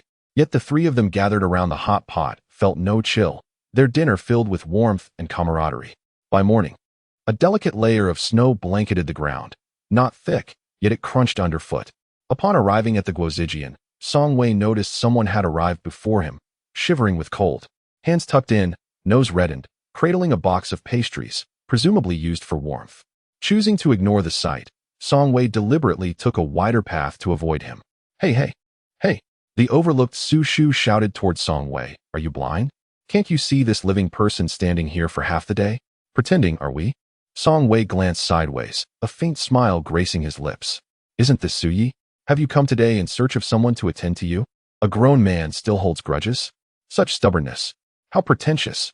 After Su Shu finished his insincere musings, he eagerly approached Song Wei, his face adorned with a disingenuous smile, resembling a blossoming steamed bun. Do not be modest.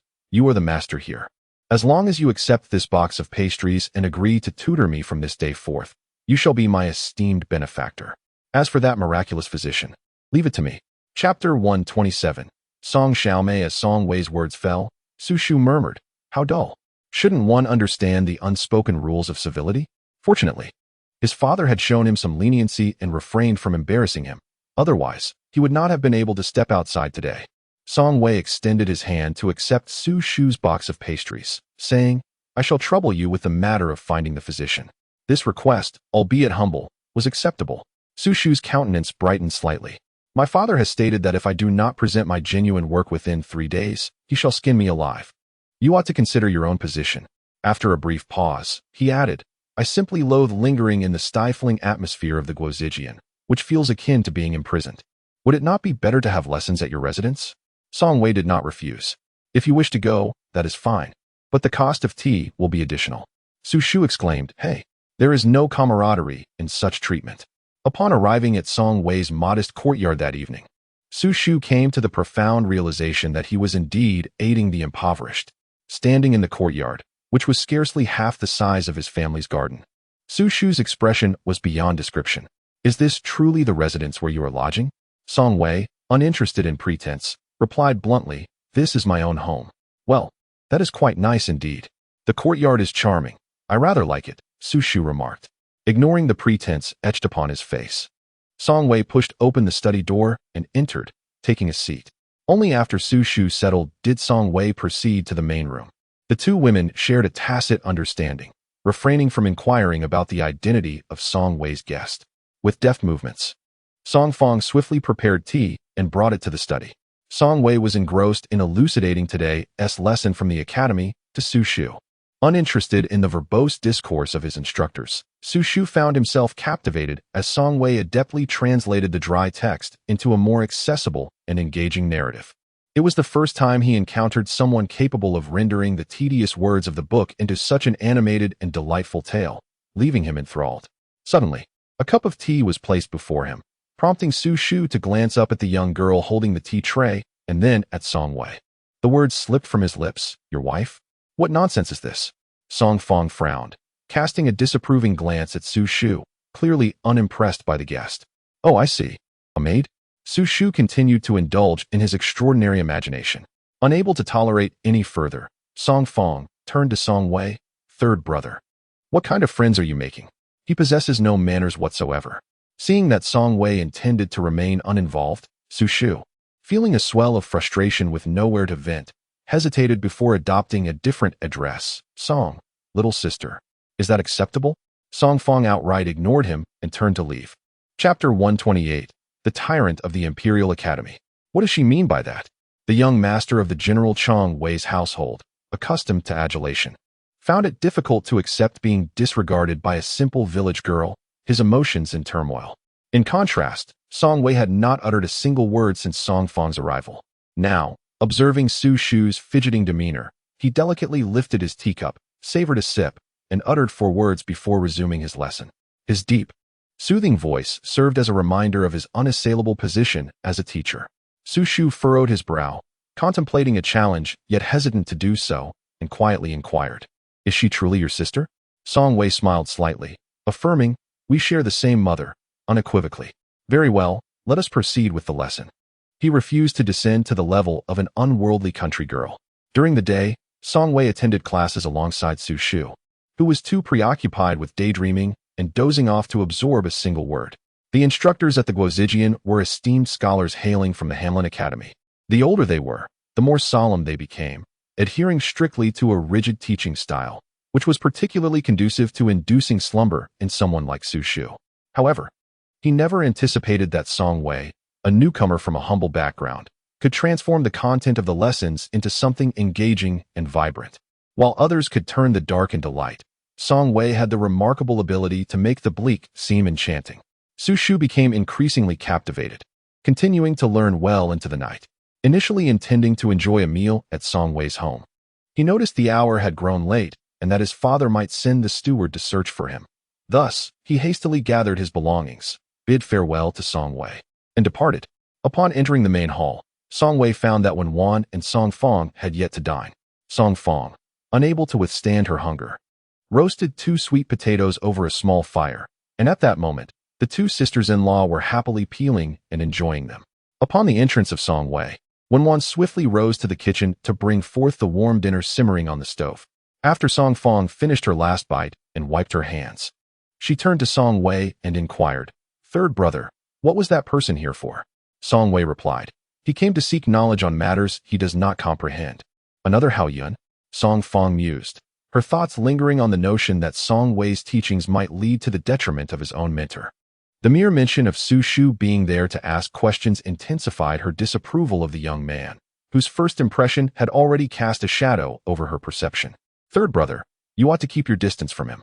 Before heading to the capital, Mother warned us, people in the city are cunning.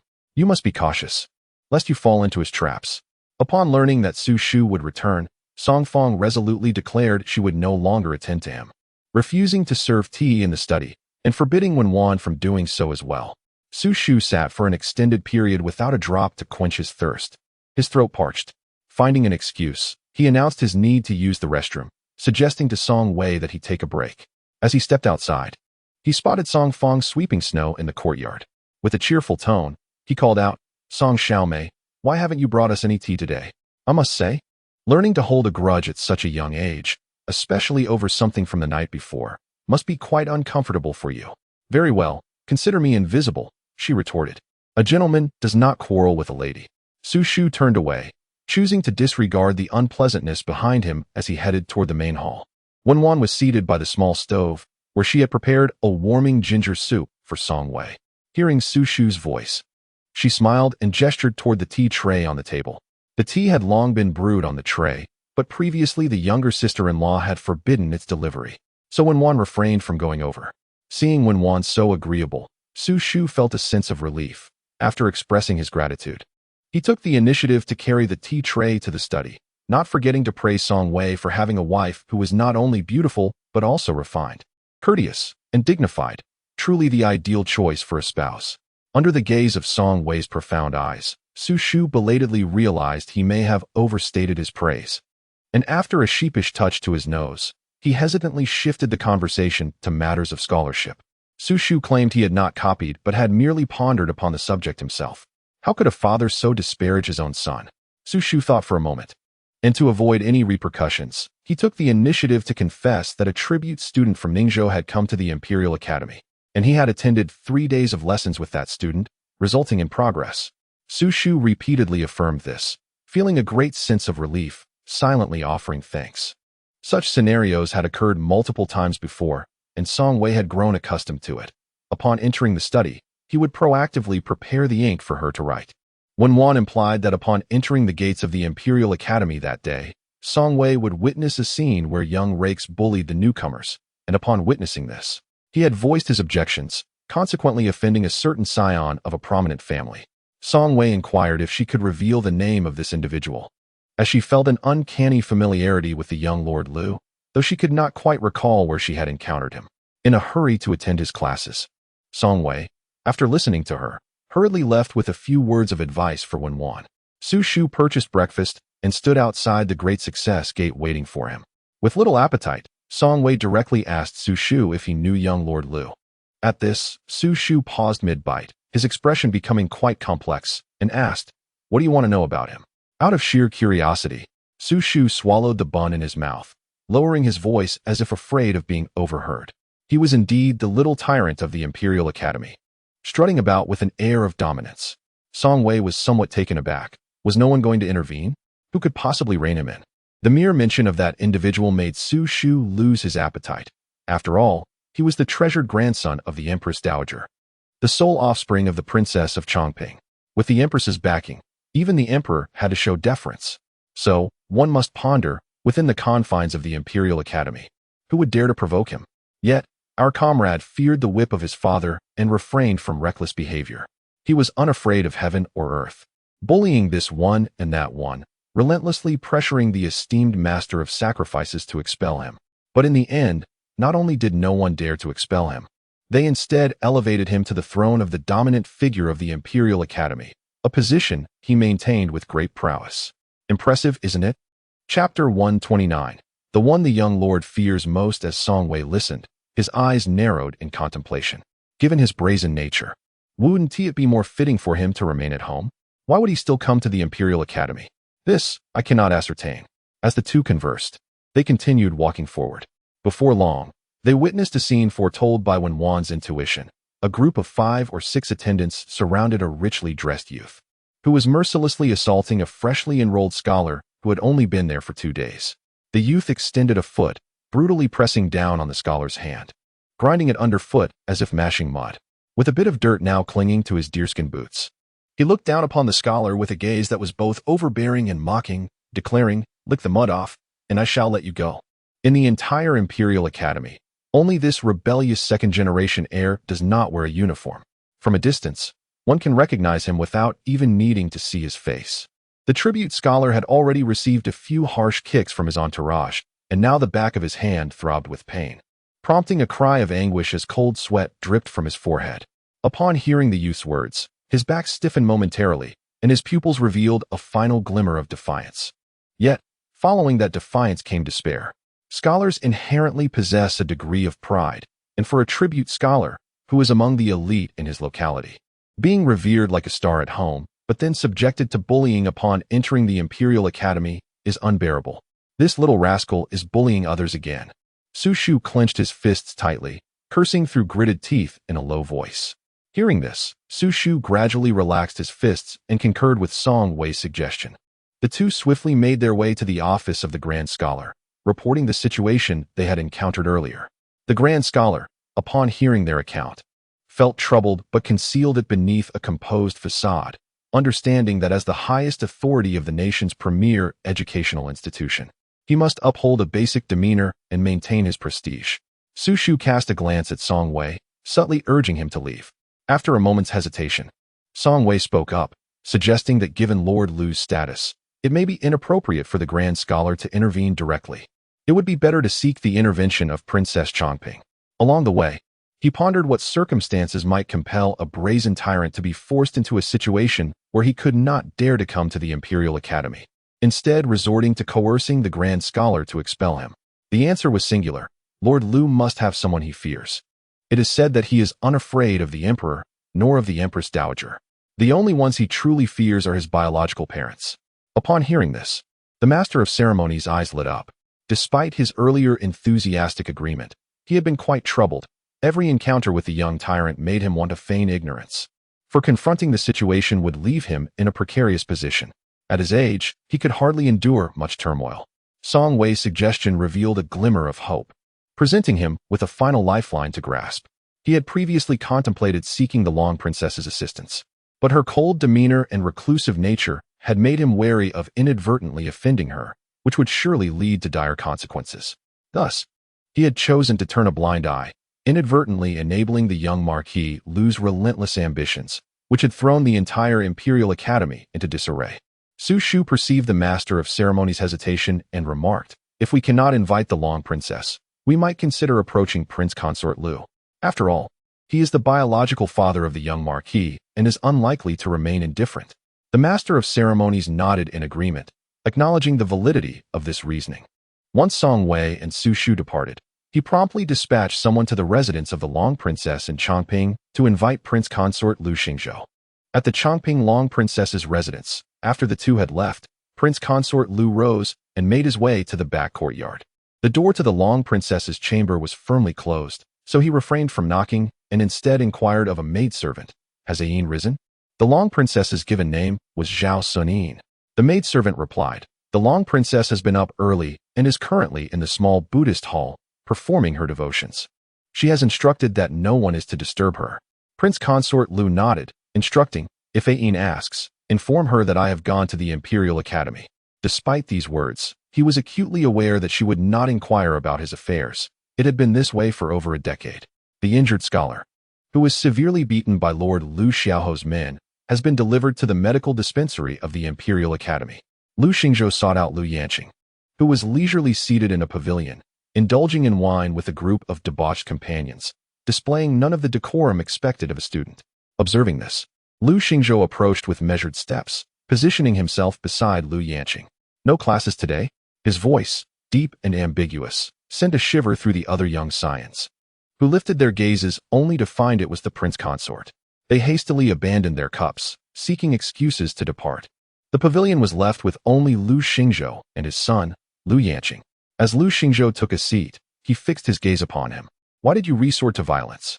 Lu Yanqing smirked, seemingly unashamed. "When someone disobeys, a little lesson is in order. Come with me to the dispensary to check on that student, and then we shall apologize to the esteemed instructor." Though Lu Xingzhou's face betrayed no anger, his tone carried an unmistakable discontent. "Apologize? On what grounds?" Provoked by his father's words, Lu Yanqing quickly regained his arrogance. "He soiled my shoes.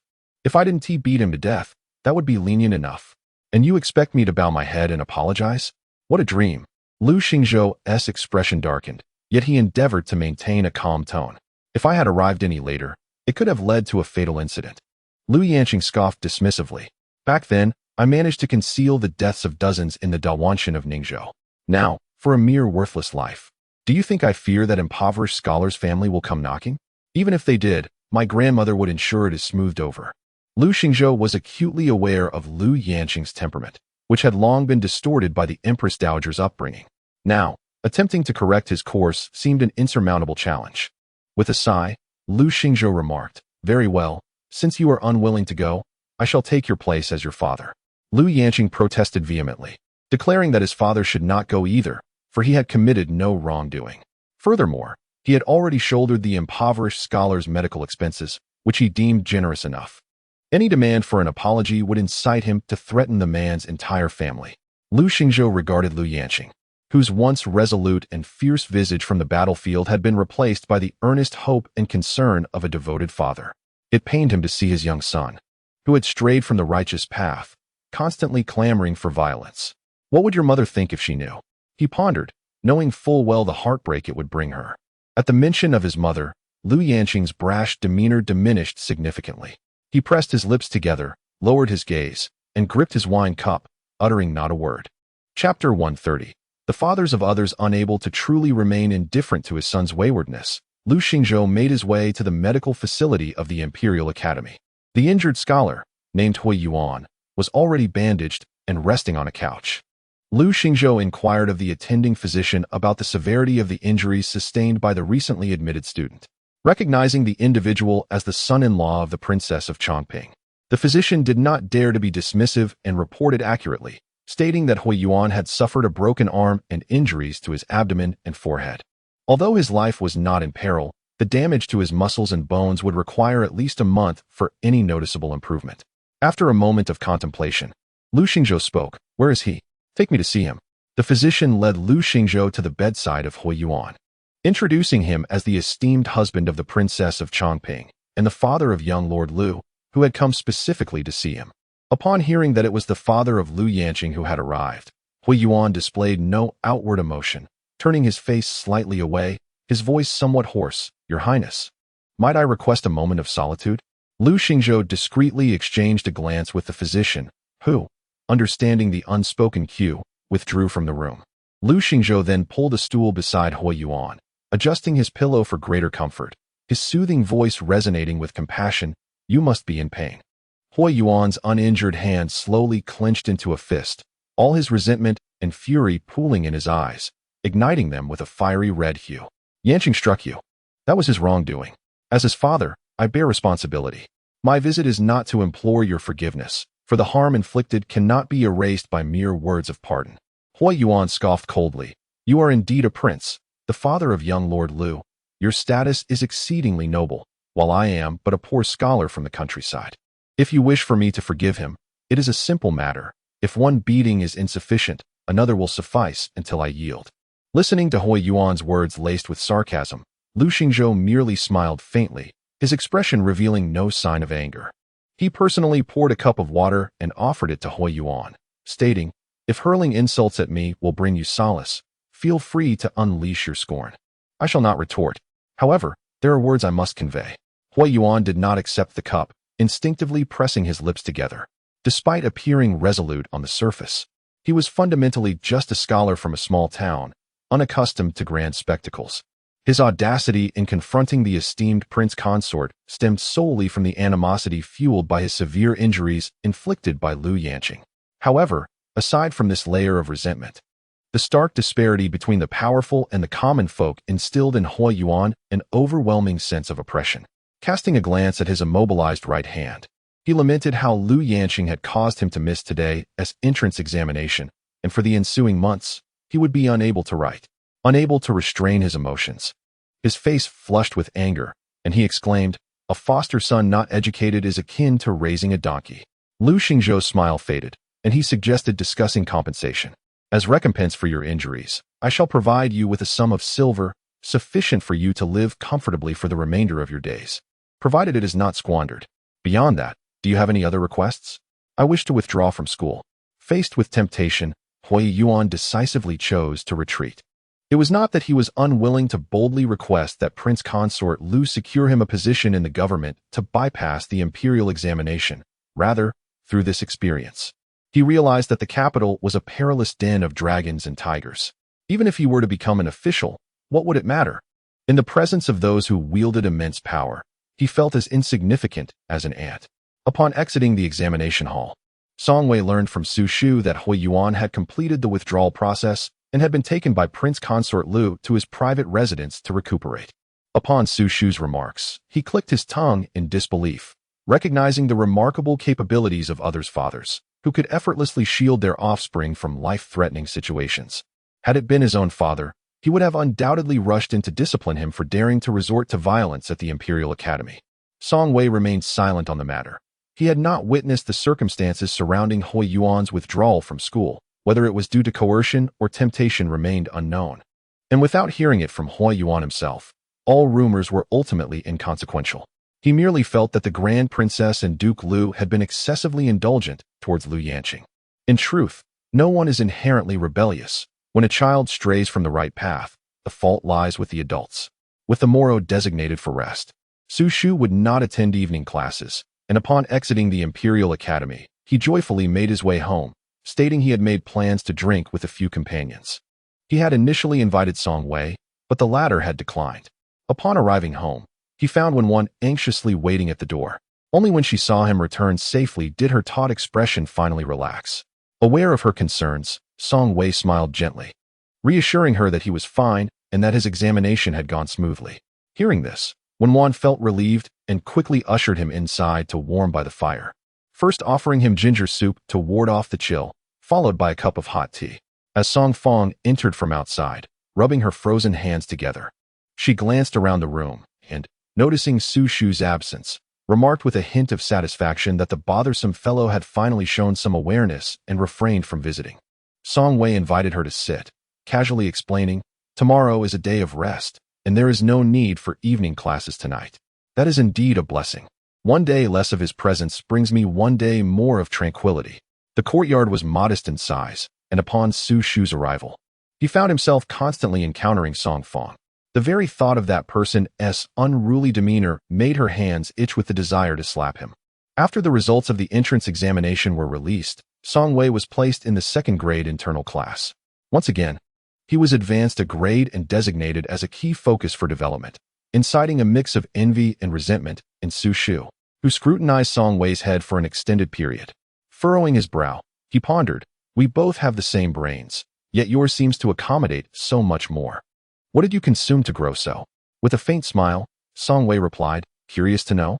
Hurry and invite the divine physician. I shall reveal it to you." After all, it was for his sister-in-law's health.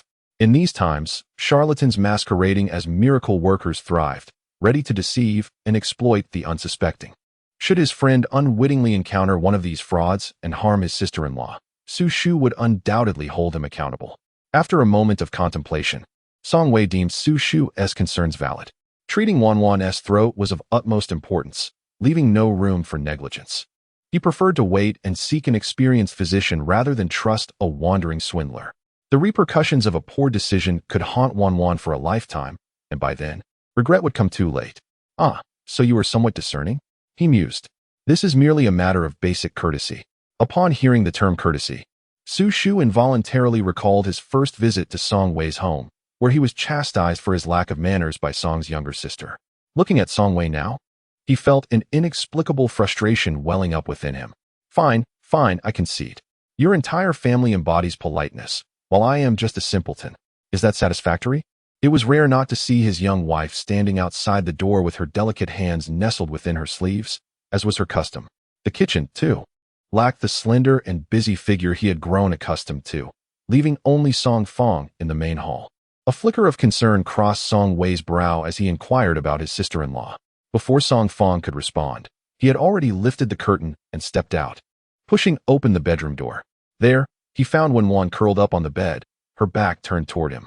A small portion of her shoulder peeked out from beneath the quilt, and despite her attire, her frailness was unmistakable. This sight indeed tugged at one's heartstrings. Song Wei treaded softly to the bedside, his gaze falling upon Wan's delicate and pale profile. Noticing her closed eyes and the slight tremble of her thin eyelids, it was evident she was feigning sleep. He chose not to unveil her ruse, instead gently tucking the quilt around her shoulders, ensuring she was warm and covered. Subsequently, he settled quietly beside her, seemingly disinclined to awaken her with conversation. Wan, having heard no sound of departure, realized that Song Wei had not left. She had been pretending to sleep, yet now, under the scrutiny of his gaze, she felt a wave of discomfort wash over her. After a moment of internal conflict, she finally lifted the quilt and sat up, feeling somewhat flustered under her husband's watchful eyes. She instinctively rubbed the corners of her eyes in an effort to mask her unease. Awake now? Song Wei's voice broke the silence, devoid of any teasing, as if he were entirely unaware of her pretense and had merely awaited her awakening. Wan nodded, making a slight movement, and the familiar monthly visitor made her feel uneasy as waves of warmth washed over her, prompting a desire to burrow back beneath the covers to hide from her husband's gaze. Have you not been feeling well these past few days? Having been married for quite some time, Song Wei had memorized those particular days of the month that were significant to her. Observing her lying there, he could not help but entertain certain thoughts. However, due to the comfortable life she led at the Song household, Wan had not exhibited any signs of emotional distress during her cycles over the past year. Perhaps her menstrual period influenced her mood, yet it was by no means the primary source of her discomfort. With this in mind, Wan's hand, concealed beneath the covers, instinctively caressed her lower abdomen, her eyes reflecting both disappointment and fear. Since arriving in the capital with her mother-in-law's exhortations, she had been eagerly anticipating the arrival of a child. Yet, the joy she harbored had culminated in nothingness. Even though her husband had not neglected her due to his studies and their intimate encounters were frequent, her monthly visitors still arrived as expected, and she remained childless. While at her parental home, she had been reticent and friendless, shunning social visits. And with a stepmother who offered no guidance and a father incapable of teaching, she was devoid of even the most basic knowledge. She understood menstruation, yet no one had imparted to her the experience of childbirth. She had always believed that once a couple engaged in intimacy, a child would surely follow. If a wife did not conceive, it was indicative of some ailment. For over a year, her failure to conceive stemmed from her husband's timely withdrawal during critical moments. He had explained that this practice was called contraception, asserting that she was still young and early pregnancy could jeopardize her health, posing risks during childbirth and potentially leading to future ailments in old age. Yet, prior to their move to the capital, her husband had clearly expressed his desire for a child, and now, after all this time, her inability to conceive left her wondering if she was afflicted with some unspeakable malady. In recent days, her emotions have been in tumult, and when Wan found herself spiraling into a whirlpool of thoughts that only deepened her anguish. Overwhelmed, she disregarded the presence of her husband beside her, sniffled softly, and succumbed to tears, droplets cascading down her cheeks.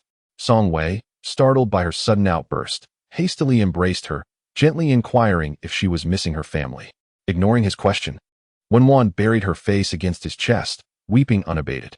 Once her tears had subsided, she lacked the strength to explain, simply wiping her eyes with the back of her hands and settling into a comfortable position, drifting into slumber. Song Wei, with great care, moved her to the bed, brushing away the remnants of her tears with his fingertips. After tucking her in, he quietly stepped out. There was nothing of great concern. In a few days, things would surely improve. Even though her tears had stirred his emotions, Song Wei maintained his usual composure, his demeanor as tranquil as ever, concealing any signs of distress. Song Fong, having overheard, quickly grasped the situation. Once dinner was finished, she planned to prepare a bowl of brown sugar water for her sister-in-law, suggesting that San go personally deliver it. As night fell, Song Wei brought food to Wan, aware that she had recently entered a new phase of life. Song Fong had thoughtfully prepared a light meal, accompanied by a bowl of sweetened water. Wan attempted to rise and serve herself, but Song Wei insisted otherwise. Concerned that her tears signified feelings of neglect, he resolved to personally feed her, regardless of her protests. Under his attentive care, Wan consumed a modest portion of rice and drank the brown sugar water. After her bout of crying, her spirits lifted somewhat, and she finally found the words to articulate the reasons behind her sorrow. Song Wei observed her gaze, which was a blend of pitiful innocence and fear, as if she dreaded the possibility of him issuing a divorce decree that would cast her aside. Initially taken aback, he soon found himself in a state of bemused incredulity. This foolish girl, they had only been trying to conceive for a little over a month. It was hardly surprising that there was no child yet. In the main hall of the princess's residence, the atmosphere was fraught with tension. Princess Zhao Xuanin and Prince Consort Lu Xingzhou sat side by side at the head of the table. Lu Yanqing, with his hands bound behind him, knelt on the floor under the watchful eyes of the guards. He dared not glance at his mother, his gaze fixed firmly on the tiled floor. His head bowed in shame. Who has wronged you? The princess's expression turned frosty. Is the dirt on your shoes justification for violence? Lu Yanqing scoffed. I simply cannot tolerate those scholars. They may be impoverished yet insist on feigning superiority before me. They deserve to be beaten. Lu Yanqing. The princess's fury erupted, her palm crashing onto the table, sending the teacup tumbling to the ground in a shower of shards. Lu Yanqing was left speechless, his mouth opening and closing without a sound. Lu Xingzhou, casting a sidelong glance at his wife, whose beauty was unparalleled, felt a wave of disbelief wash over him. She had always been strict with their son. However, while her reprimands were stern, she typically reserved her ire for moments of true provocation. This was an unprecedented display of anger. After a moment's thought, Lu Xingzhou spoke gently. I have already disciplined Yanqing, and he has acknowledged his mistakes. Please do not let your temper flare so fiercely. Consider your health. Princess Zhao turned her gaze towards Lu Xingzhou. When the Confucian Academy had been critical of her adopted son, implying that he was as unteachable as a donkey, the prince consort must have felt a sting of discomfort as well. Lu Xingzhou recalled the words spoken by Hui Yuan in the pharmacy at that time. Though they were profoundly disrespectful, each word pierced like a needle, striking at the very backbone of parenthood. He refrained from retorting, casting a glance at Lu Yanqing, his deep-set eyes reflecting a complex array of emotions. If you truly seek Yanqing's well-being, you should not indulge him in every whim. From this day forth, should he err in any manner, there is no need for consultation with me. The family discipline shall be enforced directly. Upon hearing this, Lu Yanqing was taken aback, raising his voice in protest. Mother, such behavior is unfathomable. Father has already acknowledged my mistake, so why must I still face punishment? The ancestral hall of the Lu family lies at the old residence, and should Lu Yanqing venture there, he would undoubtedly become the subject of ridicule among the various branches of the family, losing all face in the process. Anger reddened Lu Yanqing's eyes as he shouted impulsively at the princess. It's outrageous to impose punishment like this. I cannot possibly be your biological child. The princess closed her eyes briefly, gesturing for the guards to take action. Lu Yanqing's hands were bound, rendering him unable to move as he struggled incessantly, crying out, "Release me! Let me go! I will seek my maternal grandmother to intercede on my behalf." Once Lu Yanqing's cries faded into silence within the princess's estate, Lu Xingzhou rose and moved behind the princess, applying an even pressure to her shoulders while he sighed softly. This punishment, he mused, was excessively harsh for a mere child of 10. The princess opened her eyes, gazing out at the winter-sweet blossoms unfurling in the cold wind. She pressed her lips together, stating, I merely wish for him to understand that he bears the surname Lu, not Zhao. The kingdom belongs to the Zhao family, and the realm is the domain of the Zhao clan. Within their territory, an outsider has no right to act with impunity. He was inherently handsome and striking, exuding a mature and masculine aura. Such a warm scene was easily capable of stirring one's emotions. With his eyes gently closed, concealing the subtle struggle within, the eldest princess said nothing, appearing as though she had succumbed to slumber, yet the trace of aloofness in her brow lingered persistently. Su Shu was of an impulsive nature. Without uttering a word, he dragged the old physician towards Song Wei's residence. In matters of life and death, should I not act with urgency? Su Shu clasped his hands in supplication, pleading, if you truly manage to heal him, it matters not if you call me a scoundrel. Even addressing me as a wretched grandson would suffice. Old physician Li, with a piercing glare, retorted, I am of the same generation as your grandmother. You are indeed my grandson. He huffed, squinting his eyes, remarking that though it had been some time since they last met, Su Shu had certainly honed his skills in flattery, though regrettably, this time it fell short. Hearing this, Su Shu felt a sense of foreboding. Do not jest. In your youth, you were a prominent figure in the Imperial Medical Institute. What ailment could you not cure? With that, he gave old physician Li a thumbs up. Old physician Li continued to squint, leaving merely a narrow slit for sight. Your flattery is of no use today. You neglected to seek treatment in your youth. How many years have passed before you remember? At this point, you might as well burn incense at the temple and pray to the deities for divine intervention. Upon finishing, he commanded the driver to halt and attempted to slip away. Su Shu, quick on his feet, rushed forward to grasp the old physician's leg. Oh dear grandfather. My beloved grandfather. You cannot abandon me at this crucial moment. Otherwise, I shall have no way to account for this. Impudent boy, release me. I shall not. How can you assert a failure to cure without even examining him? Is this not an attempt to deceive me? What is the point of even watching? Physician Lee, with his white beard, has been practicing for over a decade without a remedy. I refuse to believe it. If you don't believe, then so be it. Chapter 133. It matters not if recovery is impossible. Physician Lee, an aged man, ultimately could not withstand the persistence of the youthful Su Shu, who dragged him to Song Wei's residence despite his struggles. He had initially hoped for an opportunity to slip away, but unexpectedly found himself face to face with Song Wei as the carriage halted. Physician Lee glared at Su Shu, realizing that he had truly been ensnared by this impudent lad. Su Shu approached him with feigned eagerness, offering his support. As long as you can heal the patient, I shall procure any fine wine you desire. Physician Lee scoffed. At my age, how much can I possibly drink? You, young rascal, are likely wishing for my premature departure. Listen, it is a misunderstanding. I merely wish to curry favor with you, to please you without any ulterior motives. You little scamp. Go ahead and prattle on with your grandiose claims. If I fail to heal the patient, we shall both become the laughingstock, akin to a bare-bottomed donkey grinding grain in circles. My reputation would be tarnished, and I would have no choice but to expose your dear father, Su Guangfu, to the consequences of your folly. Su Guangfu is none other than the illustrious general and Su Shu's father. Accustomed to his brazen demeanor, Su Shu remained unfazed by the threat, retorting, "What you say is amusing. How can one ascertain the outcome without first examining the patient? Surely, one cannot make a diagnosis based solely on your words. Such is not the custom in our profession. That is indeed my custom. Indeed, once we meet, you may present your rules, and we shall follow them, shall we not?" Song Wei stood by, listening to the prolonged quarrel between the two. Once silence finally descended, he promptly stepped forward, clasped his hands in respect, and bowed deeply, addressing the elder with utmost reverence. "I am Song Wei, a humble junior, and it is an honor to meet you, esteemed sir."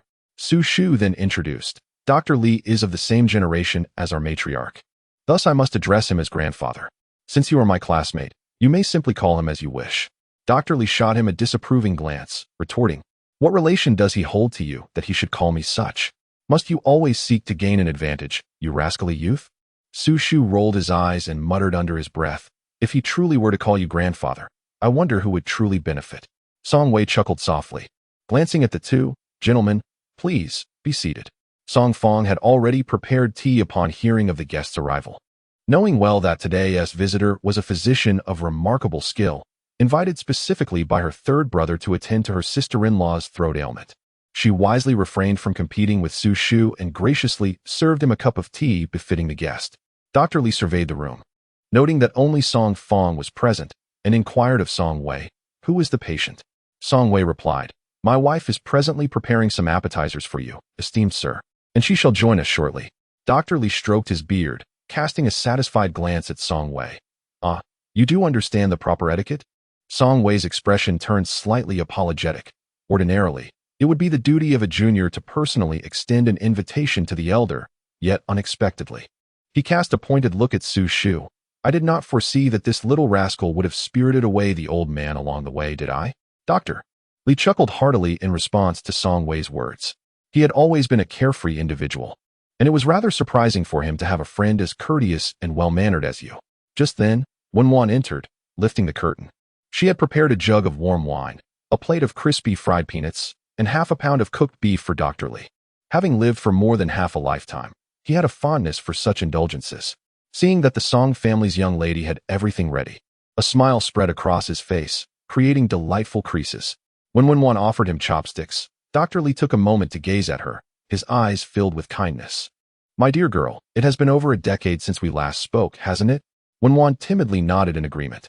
This remark, however, displeased Su Shu, who interjected, "If you refer to her as my dear girl, where does that leave me as your grandson?" Dr. Lee shot him a look, stating, "Each has their own discourse. Elders should be allowed their say while the young ones refrain from interrupting. Do you wish for me to deliver a slap across your face?" Su Shu pretended to slap himself, saying, "I'll take the hit for you. Please continue. I shall step outside for a bit of exercise." With Su Shu's departure, the living room fell into a tranquil silence.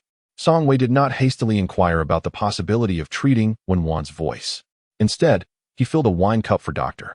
Li, pouring one for himself as well. He raised his cup, declaring, "As a junior, I shall toast in respect." Dr. Li raised a hand to stop him. "There is no rush with the toasting. I must first ascertain whether I possess the capability to deserve such a gesture." He then turned his gaze back to Wenwan. "My dear girl, please open your mouth and utter a sound for me to hear." Wenwan hesitated, glancing towards Song Wei, who smiled encouragingly and nodded at her. In the presence of outsiders, Wenwan felt a sense of shyness, hesitating for a moment before slowly parting her lips, struggling to utter a faint sound. After years of silence, her voice emerged like a constricted throat, altered in tone. Dr. Li listened intently, his expression gradually shifting to one of gravity. Song Wei took a deep breath and urged the elder to speak candidly, assuring him that he could bear whatever news awaited him. Treating Wenwan's voice was an endeavor to restore her to a complete existence, allowing her to live more freely in the future. If all efforts proved futile, he would not be overly disheartened, for he had never harbored disdain for her silence. Dr. Li shook his head, indicating that had treatment been administered promptly in the year of the incident, there might have been a chance for recovery, but after so many years, hope had all but faded. Wenwan pressed her lips together, casting furtive glances at Song Wei's expression. More than the blow of losing her voice forever, she was concerned about her husband's feelings, fearing he might gradually distance himself from her due to her lifelong silence, or even abandon her. Sensing her apprehension, Song Wei, wishing to alleviate her misunderstandings, spoke openly before everyone present. He mentioned that across from the Imperial Academy, there existed a women's official school known as Hongwen Academy, where he had originally intended to send Wenwan to study once she regained her voice. Now, with the elder's diagnosis, he reassured her that if recovery was unattainable, it mattered little. They could forego Hongwen Academy without impacting other aspects of their lives. His words served as a subtle comfort, soothing Wenwan's anxious heart, allowing it to gradually settle. Dr. Li felt a sense of regret. Such a charming young girl was unable to speak. After careful consideration, he decided, "I will prepare a prescription. You shall gather the necessary herbs and administer them regularly. In half a month, I will return to listen for any signs of improvement. If there is even the slightest change, I will commence her treatment." Song Wei's demeanor grew increasingly respectful. "Thank you, esteemed elder." Song Fong bent down to tidy the table and, taking advantage of Wenwan's absence, whispered to Song Wei, "Third brother, can my sister-in-law truly recover?" "Let us hope so," Song Wei replied. "It would be splendid if she could regain her health. However, even if she does not, she will still remain your sister-in-law." "I understand that," Song Fong responded. "Rest assured, I would never mistreat my own sister-in-law." Chapter 134, A Confrontation, Part 1. At the age of 3, Wenwan had endured a severe fever and consumed numerous bitter medicinal concoctions, rendering her unafraid of bitterness. Yet, as the medicine touched her lips, she immediately frowned, unable to swallow it down, desperately wanting to vomit. The bitterness was overwhelming, surpassing all the medicines she had ever taken combined. Seeing her discomfort, Song Wei felt a pang of compassion. However, he knew he could not yield to her at that moment, for it would undo all their efforts. "Wenwan, do not be afraid. Close your eyes and swallow it all in one breath." Upon hearing Song Wei's voice, Wenwan's furrowed brow gradually relaxed. Clearing her mind of all thoughts, she treated the bitter medicine as if it were plain water, gulping it down until the bowl was empty. Afterwards, she could not help but stick out her tongue, her little face expressing distaste. Song Wei took the bowl from her, added a splash of plain water, and handed it back to her. Wenwan glanced at the meager amount of water, barely enough to alleviate her thirst, and beseechingly blinked at him. Song Wei understood her unspoken plea and firmly replied, "You have just taken your medicine. You cannot drink too much water immediately.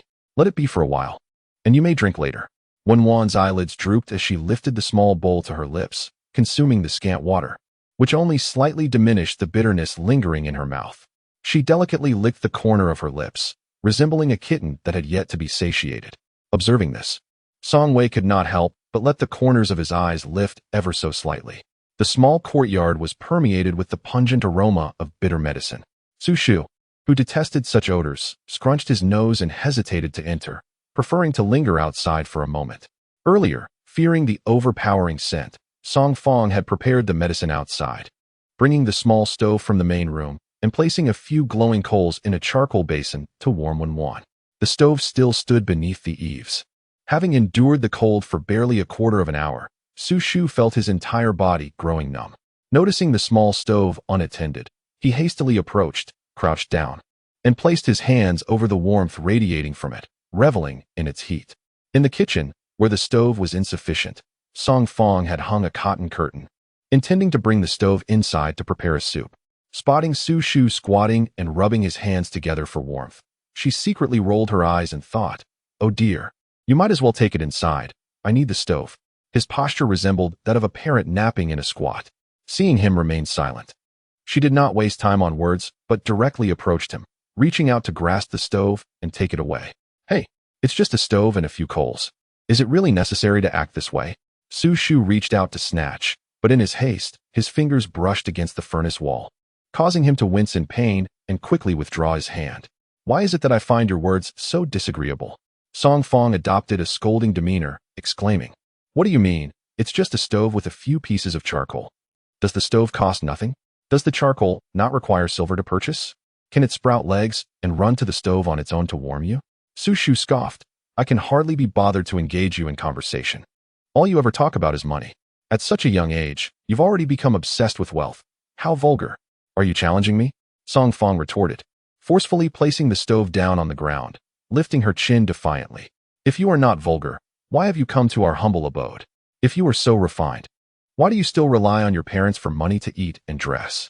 Su Shu, "Fine. You are a woman and therefore possess the moral high ground. I shall not stoop to your level. I will retreat inside to warm myself. Out of sight, out of mind."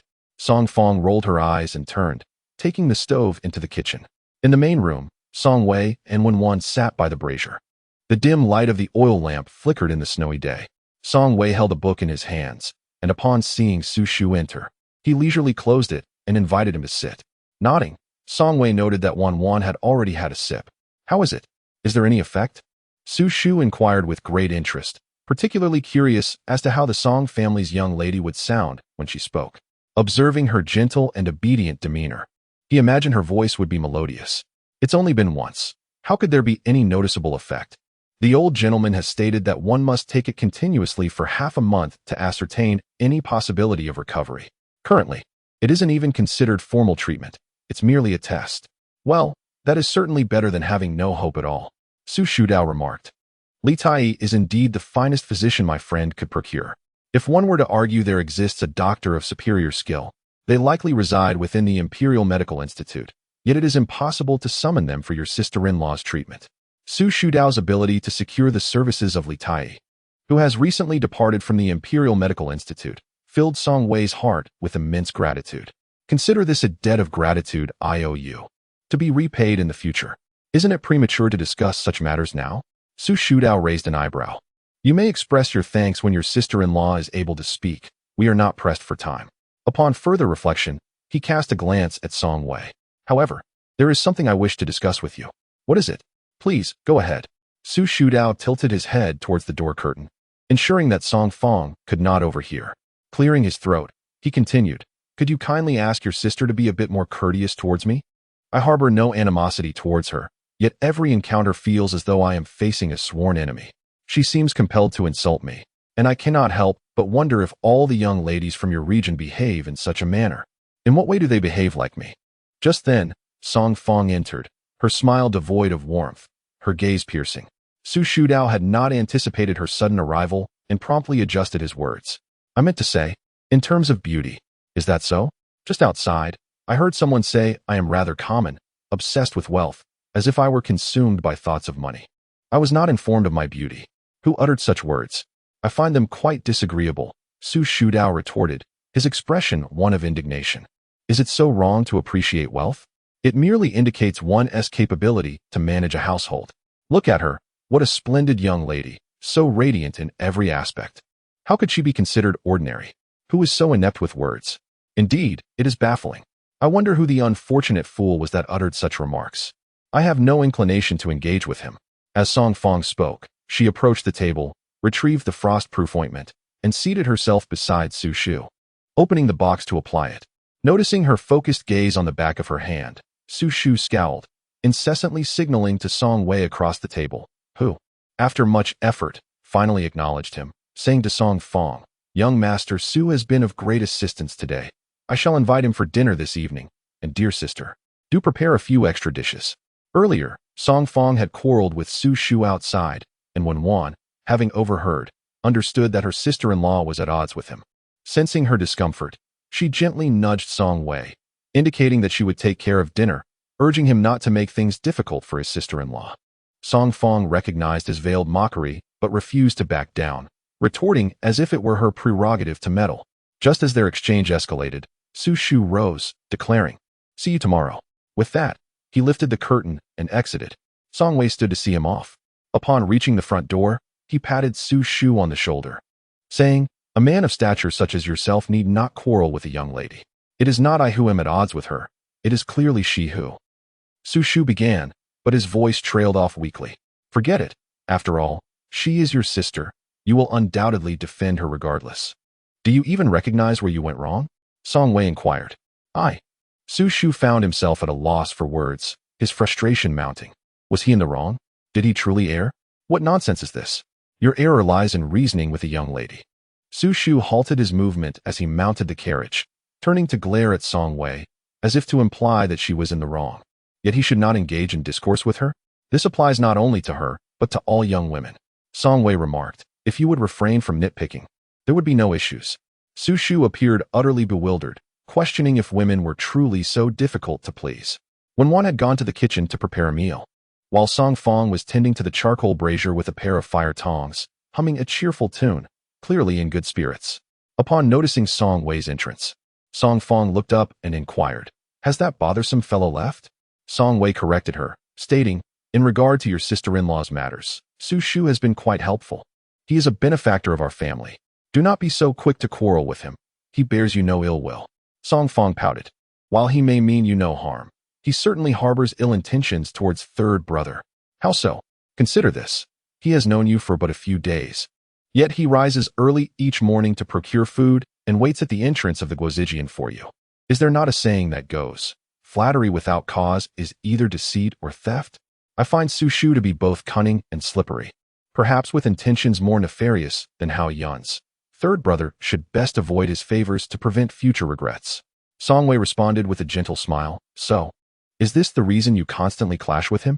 "Who clashes with him? I simply do not care to engage with him." Before Song Wei could retort, Song Fong had already shifted the topic, declaring, "Now that he is gone, let us not dwell on that vexing matter. Third brother, tell me about the Hongwen Academy. Is it truly a school for women in governance? Can young ladies in the capital still attend school?" Song Wei seated himself and patiently explained. "The capital differs greatly from our countryside. The daughters of officials are required to be literate. Some families directly hire tutors, while others send their daughters to the Hongwen Academy. I have heard that the Hongwen Academy is not vastly inferior to the National Academy. It merely offers a different curriculum tailored for young ladies." "What do they study at the Hongwen Academy?" Song Fong inquired, her face brimming with curiosity. "Aside from reading, they seem to learn needlework, tea ceremonies, incense burning, and floral arrangements." What Song Wei described was a world entirely foreign to Song Fong, starkly contrasting with her experiences over the past decade. The notion that daughters from noble families need not worry about clothing or sustenance, instead being surrounded by servants as they attended such elegant institutions, was beyond her imagination. Seeing her lost in thought, Song Wei surmised she might be yearning for the Hongwen Academy. Song Fong chuckled softly, "I was merely asking. I've never heard of tea ceremonies, incense burning, or floral arrangements. They seem so distant from me. Besides, I don't believe I possess the aptitude for such pursuits." The more resolutely she rejected the idea, the more it revealed her subtle yearning. Song Wei discerned that his younger sister was not devoid of ambition. Rather, her aspirations were constrained by circumstance, causing her to entertain certain luxuries only in her mind. "If your sister-in-law truly recovers her voice, when I send her to the Hongwen Academy, you should accompany her." A sudden remark left Song Fong, who had been quietly lamenting with her head bowed, momentarily stunned. "Third brother," she stammered, disbelief creeping into her voice, "are you serious?" Song Wei's gaze was gentle as he spoke. "It is only natural for one to aspire to ascend. Unless one has lost their ambition, there is no reason to descend. You are still young, with countless opportunities ahead. Acquiring diverse skills will only serve you well." Though his words were subtly phrased, Song Fong was not foolish. She recognized that her brother was subtly suggesting that only by enhancing her own capabilities could she broaden the scope of potential suitors. It was undeniable that she had consistently rebuffed the matchmaker's advances at home, secretly hoping for the day when she might ascend to greater heights. She did not dream of becoming a phoenix, but at the very least, she wished to escape the confines of her humble origins. Marrying into such a place would mean that no matter how kind the man might be, her descendants would be destined to live in the countryside. And if fortune favored them, perhaps they might attain some scholarly distinction. If not, they would remain mere peasants, toiling in the soil. This notion had been nestled in her heart for many years, kept secret from everyone for fear of being ridiculed for her fanciful dreams. After all, she was merely a village girl, and even with a modicum of beauty, the utmost she could hope for would be to become a concubine in a wealthy household. To soar to greater heights? Wasn't that just a pipe dream? Now, however, a fortuitous opportunity had seemingly fallen from the heavens, leaving her utterly bewildered. Elated, Song Fong sprang to her feet and dashed to the kitchen, where she enveloped Wan, who was busy chopping vegetables, in an enthusiastic embrace. Startled, Wan feared that her knife might cause harm. Once steady, she turned to face her, her eyes filled with confusion. "Sister-in-law, do you know what third brother just said?" Wan shook her head, her curiosity piqued about what could have brought such joy to her younger sister-in-law. Song Fong's face could hardly contain her excitement as she exclaimed, "Third brother said that as soon as you recover, he will agree to let me accompany you to Hongwon Academy." Wan understood at once. It all made sense now. She should have anticipated this. Since her husband was eager to take her sister-in-law to the capital, he could not possibly allow her to remain confined to their small courtyard, washing clothes and cooking every day. However, Wan was taken aback by how thrilled her sister-in-law was at the prospect of going to Hongwon Academy. In contrast to her own earlier calmness, Song Fong's reaction was indeed quite intense.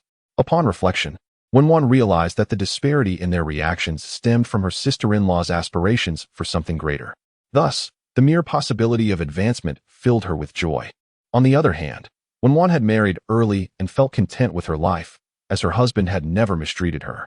She found comfort in her current situation, regarding a visit to Hongwon Academy as merely an embellishment.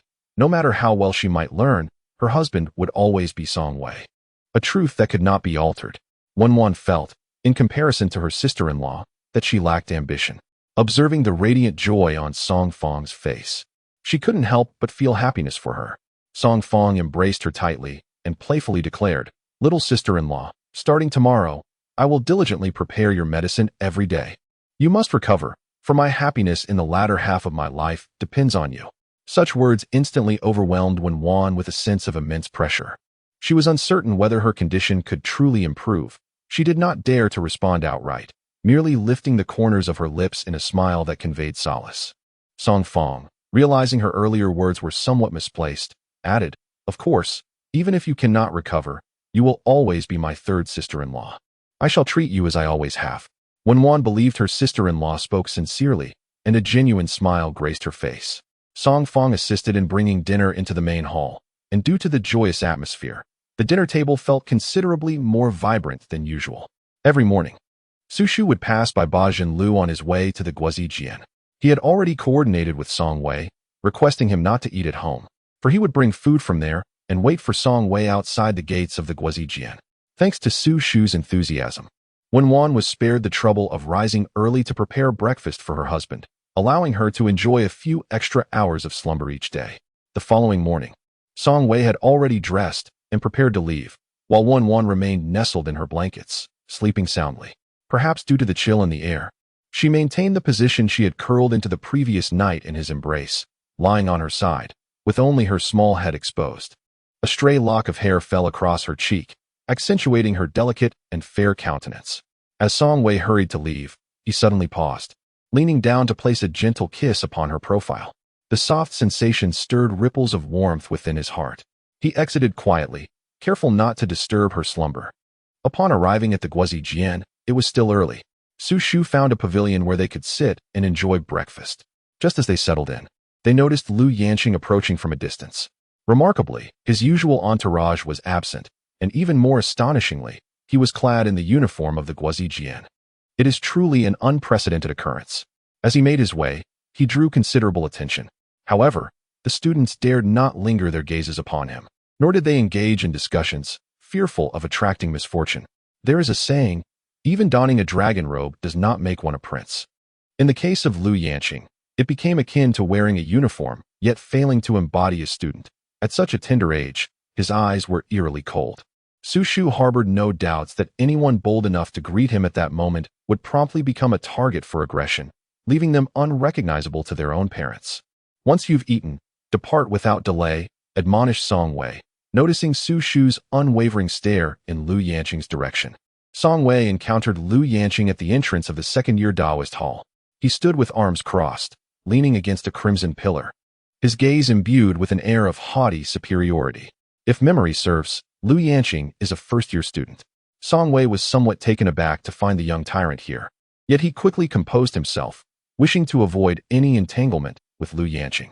Keeping his focus straight ahead, Song Wei was about to step into the Taoist hall when a voice called from behind, "You are Song Wei?" It was Lu Yanqing, his tone resembling that of a final interrogation for a condemned prisoner. Song Wei hesitated briefly before turning, his demeanor polite. "I am. May I ask who you are?" Lu Yanqing shot him a cold glare, as if to say, "Playing the fool, are we?" Song Wei straightened himself. "I do not understand what you are implying. If it weren't for you seeking out the Master of Rites to report me, would my father have come?" Lu Yanqing's eyes were filled with resentment. Had the incident not reached his mother, he would not have been bound to kneel in the ancestral hall of the Lu family, subjected to the mockery of so many onlookers. It was later revealed that a scholar from Ningzhou had reported him to the Master of Rites, which left Lu Yanqing feeling as if his heart had been ripped from his chest. However, his mother confiscated his followers, compelled him to don his uniform, and issued a stern ultimatum. Should he dare to cause further trouble at the Imperial Academy, he would be cast into the military camp to fend for himself. Thus, Lu Yanqing endured, refraining from immediately plunging a knife into Song Wei upon their encounter. Song Wei, unrepentant, openly acknowledged his actions, confirming his visit to the Master of Rites and admitting it was his idea to solicit the prince consort's intervention. "Very well, this grudge shall be remembered." Lu Yanqing's voice dripped with venomous hatred for Song Wei. Yet, inexplicably, he refrained from taking action. Song Wei pondered that perhaps the princess had done something to intimidate him. As it stood, the only one capable of restraining the little tyrant was Princess Chongping. Regaining his composure, Song Wei stated, "If you have no other matters at hand, I shall proceed to my lessons. Follow me." Lu Yanqing commanded, his gaze fixed unwaveringly upon Song Wei. Denying him the opportunity to speak, he continued, "I have already informed them of your absence." Still, Song Wei remained steadfast, recalling that when he left home that morning, Wanwan had yet to awaken. Even if he had foreboding feelings, there was no way to convey them to her. Therefore, at that moment, Song Wei resolved to exercise utmost caution. According to Su Shu, Lu Yanqing is not only overtly violent, but also enjoys playing underhanded games. Who can tell if his claim that the prince wishes to see me is true or false? I offer you another chance. Lu Yanqing's patience has worn thin, and his tone and expression have turned hostile. Song Wei chuckled lightly, asserting that the prince is a reasonable man and would surely understand that I am merely a humble scholar from a local background. Every lecture at the Guozijian pertains to my future and destiny. I cannot afford to lose, nor do I dare to take leave for trivial matters so soon after starting my studies. Song Wei, do you realize who you are speaking to? Lu Yanqing's eyes blazed with ire. A seasoned individual, Song Wei faced Lu Yanqing's bullying demeanor without an ounce of fear, maintaining a balanced tone and measured pace. Regardless of one's noble lineage, once donned in the Guozijian uniform, one is, like me, a student here, by seniority. You ought to address me as senior brother. Chapter 136. His wife is not conversational. Part 3. Lu Yanqing's fervent invitation ultimately concluded in Song Wei's steadfast refusal. As Song Wei entered the lecture hall to commence his class, Lu Yanqing lingered for a brief moment before departing. After class, Song Wei crossed paths with Su Shu while heading to the dining hall, and midway encountered Prince Lu Xingzhou, accompanied by Lu Yanqing. Lu Yanqing's gaze towards Song Wei remained as venomous as ever, leaving no doubt that he would seize any opportunity to eliminate Song Wei without hesitation. Out of respect, Su Shu and Song Wei both bowed to Lu Xingzhou. Lu Xingzhou observed the two individuals before him and inquired, "Are you preparing to dine?" Song Wei nodded affirmatively and asked, "Is there something you wish to discuss, Your Highness?" Lu Xingzhou replied, I have reserved a table at a nearby tavern. I wonder if you might do me the honor of joining me." His words were imbued with politeness, and his demeanor betrayed no malice. Leaving others momentarily perplexed regarding his true intentions, Su Shu interjected, "We have classes this afternoon, so we might have to decline your gracious invitation, Your Highness." Lu Xingzhou showed no signs of annoyance, instead offering a faint smile, asserting that the tavern was not far away, situated directly across from the Guozijian. Given his humble approach, it was clear that he was resolute in his desire to invite them to dine that day.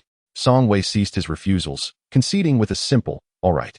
Su Shu shot him a disapproving glance, exclaiming, "What do you mean, all right? Are you courting danger? At such a time, why are you so eager to join this affair?"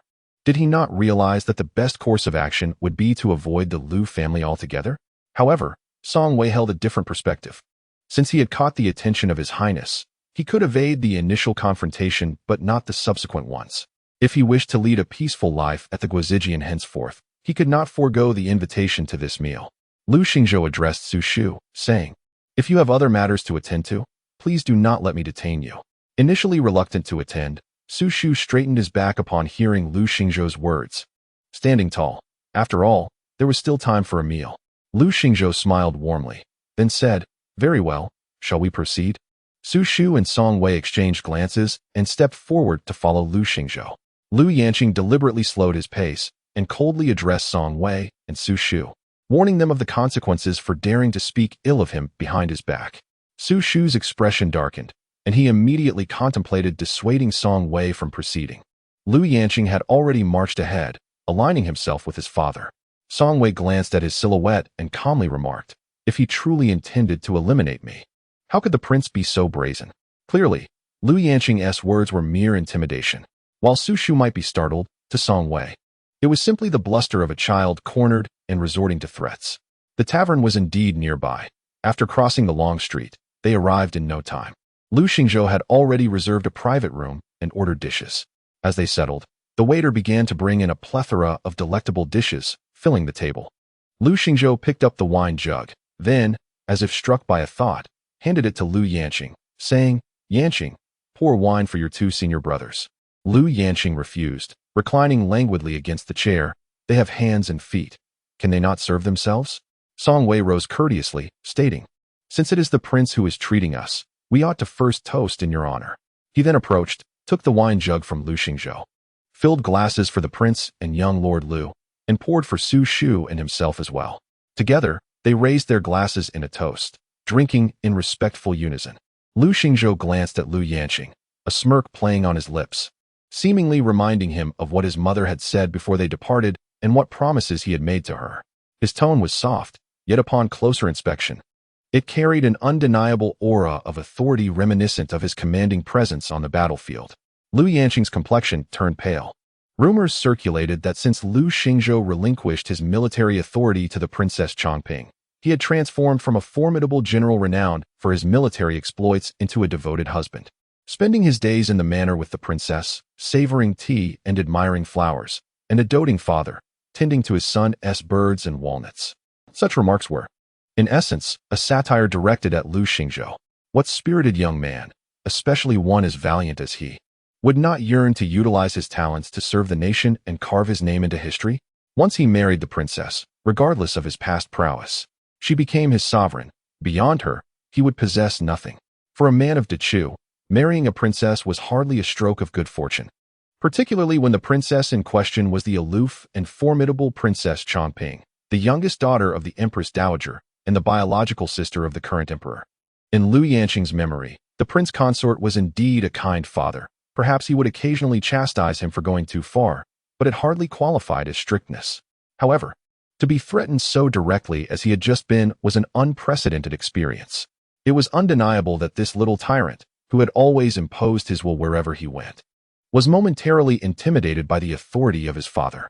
Pressing his lips together, Lu Yanqing dared not challenge Lu Xingzhou further, slowly lowering his arms and sitting up straight. Yet, when his gaze fell upon Song Wei and Su Shu opposite him, a disdainful and irreverent expression resurfaced. Dining with these two felt beneath his dignity, and no matter how he contemplated it, it struck him as profoundly uncomfortable. Su Shu was already famished, indifferent to the scrutinizing gaze of Lu Yanqing. and picked up his chopsticks to begin his meal. Song Wei absently moved his chopsticks, lacking appetite, as he pondered the true purpose of the princess' summons. It surely could not be as simple as merely sharing a meal. Lu Xingzhou took a sip of wine, observing Song Wei with a smile. He remarked on the outstanding performance of Song Gongzi in the entrance examination, noting his elevation to the second-year class, a testament to his youthful brilliance and formidable potential. Song Wei replied slowly, attributing his success to mere fortune, insisting that the prince's praise was unwarranted. Luck is a form of strength, Lu Xingzhou retorted. Song Wei remained silent, neither affirming nor denying the statement. Lu Xingzhou's gaze then turned to Su Shu, who was momentarily taken aback by his father's loose tongue. He considered that his father had once been a prominent general under Prince Lu, and it was not surprising for him to share such matters with the prince. Su Shu understood that Song Wei was a rather cautious individual, wary of attracting trouble due to this conversation. He thus took the initiative to clarify. Song Wei and I are friends. After school, I often visit his home to play.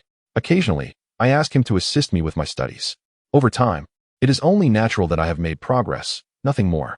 Lu Xingzhou smiled gently, recognizing the timeless truth that one is influenced by their companions. As the conversation progressed, Lu Xingzhou directly addressed the matter at hand. Young Master Song, being a tribute student from the local area and achieving such remarkable results, I believe you must possess a unique method of study. I have summoned you today to request a favor. Song Wei quickly grasped the implication. The prince was suggesting that he teach the young marquis as well. Lu Xingzhou nodded, stating, you may propose any remuneration and conditions, and I shall do my utmost to accommodate you. Upon hearing this, Su Shu lost his appetite, setting down his chopsticks, his brow furrowed in distress. This is disastrous. I should have ensured this fellow did not come. Now, I've truly landed myself in a predicament. Everyone in the capital is well aware of the young marquis's character. If I become entangled with him, what good could possibly come of it? Lu Xingzhou remained silent, patiently waiting for Song Wei to articulate his terms.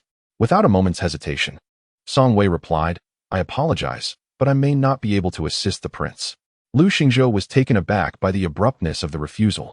Was there an unavoidable reason behind it? Indeed, Song Wei candidly admitted. Young Master Su can attest that I have a mute young lady at home who requires my care. After school, I have only a limited amount of time. Besides attending to my wife, I must also find time to study myself. Teaching young Master Su is merely an occasional endeavor. Should I embark on teaching someone else, I would truly be unable to manage. Su Shu quickly caught on and eagerly nodded in agreement. Yes, I can confirm that his young lady cannot speak. Did we not recently invite a doctor for her treatment? If he has no time to teach me, how could he possibly instruct anyone else? Lu Xingzhou's face displayed a hint of regret. It was indeed a pity. At that moment, Lu Yanqing suddenly scoffed. You've been chasing after a lost cause. What did I say? The scholar is too proud. Even if his father were to bestow mountains of gold and silver upon him, he would still not acknowledge your worth. Silence. Lu Xingzhou's gaze bore a warning. Lu Yanqing disdainfully curled her lip and lowered her head. If the princess's residence were to send someone to aid his young lady in her recovery, perhaps Song Wei, out of gratitude, might reconsider his stance regarding her request. Song Wei had nothing to conceal. In his youth, a severe fever had marred his voice, rendering him unable to speak. Lu Xingzhou, puzzled, inquired why a doctor had not been summoned at that time. Song Wei shook his head. Our hometown is in the countryside. Even if we sought help, we could only manage to engage a rather ordinary physician who would not be able to remedy such an ailment. Chapter 137. Unreasonable. For updates. Upon hearing this, Lu Xingzhou suddenly remarked, the princess's residence has medical officers from the Imperial Medical Bureau, skilled in their craft. If you do not mind, I could arrange for one to examine your young lady. What say you? Song Wei shook his head. One should not receive a reward without merit. I appreciate the prince consort's kind intentions. Having been rebuffed to such an extent, Lu Xingzhou opted not to further his own embarrassment. After a brief pause, Song Wei expressed his desire to take his leave. Su Shu rose and followed him downstairs, and the two made their way directly to the Guozijian. Upon entering the gate, Su Shu, still shaken, patted his chest. You startled me. Had it not been for my cleverness in playing along with your act, I fear that wretched scoundrel would have truly ensnared me. As he spoke, Su Shu's expression shifted, and he said, Song Wei, considering our earlier conversation, do you think the prince might discreetly send someone to investigate afterward? Song Wei calmly replied, What I said was merely the truth. If he wishes to investigate, let him. It matters not to me. After speaking, he regarded Su Shu earnestly and added, however, I must thank you for accompanying me today. Song Wei nodded in agreement. Very well. After the two departed, Lu Yanqing turned to the previously silent Lu Xingzhou. Father, should I arrange for someone to investigate? If Song Wei dares to utter a single falsehood, I shall have him kneel before you. Bowing his head in contrition, Lu Yanqing responded, it is not too grave. I can still manage to attend class. Song Wei was preparing to attend the Imperial Academy, leaving only Song Fong and her sister-in-law Wan at home. Though there was no one to converse with, Song Fong remained unbothered, cheerfully humming tunes as she prepared medicine for her sister-in-law. In the initial days, Wan instinctively resisted taking the medicine, but as time passed, it became as routine as drinking water.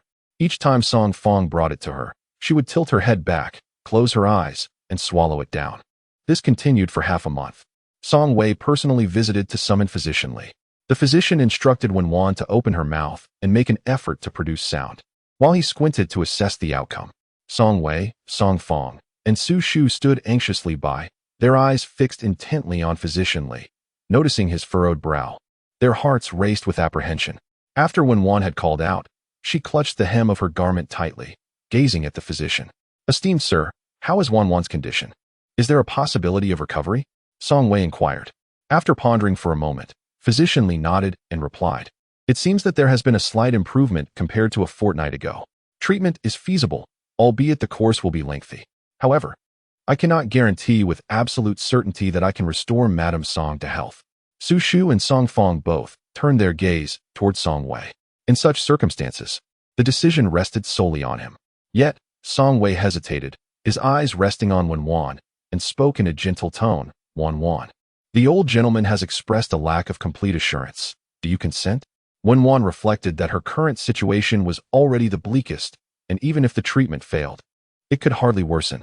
Moreover, there remained a glimmer of hope for recovery. She nodded, indicating her willingness to undergo the treatment. Song Wei smiled warmly and addressed Physician Li. Then I shall trouble you, esteemed sir. With those words, a sense of reassurance enveloped them all. Song Wei invited Physician Li to share a meal before personally seeing him off. He remarked, regardless of the outcome, I owe you a debt of gratitude. Time swiftly passed, and as the year drew to a close, the Imperial Academy commenced its holiday.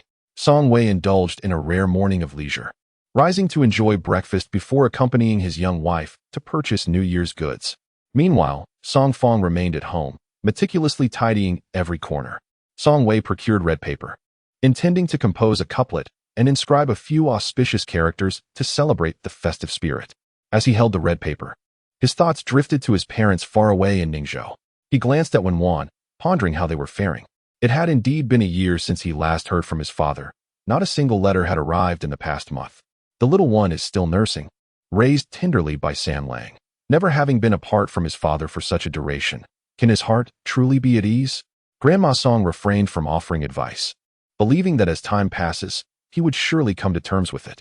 All the fields under Sam Lang's name have been leased out, and both Grandma Song and Grandpa Song initially found themselves unaccustomed to idleness, constantly seeking ways to occupy themselves.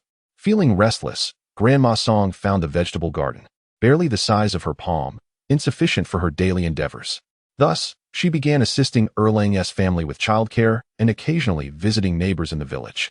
The eldest girl, already over 8, was on the brink of 9, tasked by her parents to help in the fields, while the younger sisters, Ernyang and Sanyang, trailed behind Grandma Song. Full of energy, despite being just 2 little girls, they had quite the appetite, often seizing the opportunity to sneak treats from their grandfather when Grandma was not looking. Upon discovering this, Grandma Song chastised Grandpa Song severely, asserting that he lacked the ability to raise children, allowing Erlang's daughters to run amok, which would ultimately deplete even the wealthiest of resources. As winter approached and the weather turned chilly, Grandma Song set up a stove outside the study, cradling Sanyang as they warmed themselves by the fire. In the afternoon, a wiry old man, bundled in a thick cotton coat and wearing a flat-brimmed hat, peeked into the courtyard of the Song family, locking eyes with Grandma Song sitting just outside the study. The old man, unperturbed by any awkwardness, strode directly into the yard and cleared his throat, inquiring, "Is this the residence of Song Wei and Song Samling? I am the master of Song Samling." He raised his chin, exuding an air of pride. Master? The expression on Granny Song's face shifted dramatically as Sanlang approached her, repeatedly urging her to keep a vigilant watch over the study. Otherwise, his master would come seeking his treasure. Remarkably, within just a few days, the old man had indeed sought them out. Refusing to be outdone, the elder raised his chin defiantly. Granny Song, towering over him, mused that he must have come to the wrong place. Yet, it was unmistakable. The old man, with hands tucked into his sleeves, scanned the surroundings and asserted confidently, "This is undoubtedly Sanlang's lair." Granny Song contemplated kicking him out, but then reconsidered. After all, he was Sanlang's master. If she were to act rashly, it could lead to undesirable repercussions. With a forced patience, she inquired, "What exactly do you intend to do?" The old man, with a jovial demeanor, replied plainly, "He owes me a precious item, and I have come to collect it today." Granny Song positioned herself against the tightly locked door of the study, stating firmly, "Sanlang is not here. He has gone to the capital.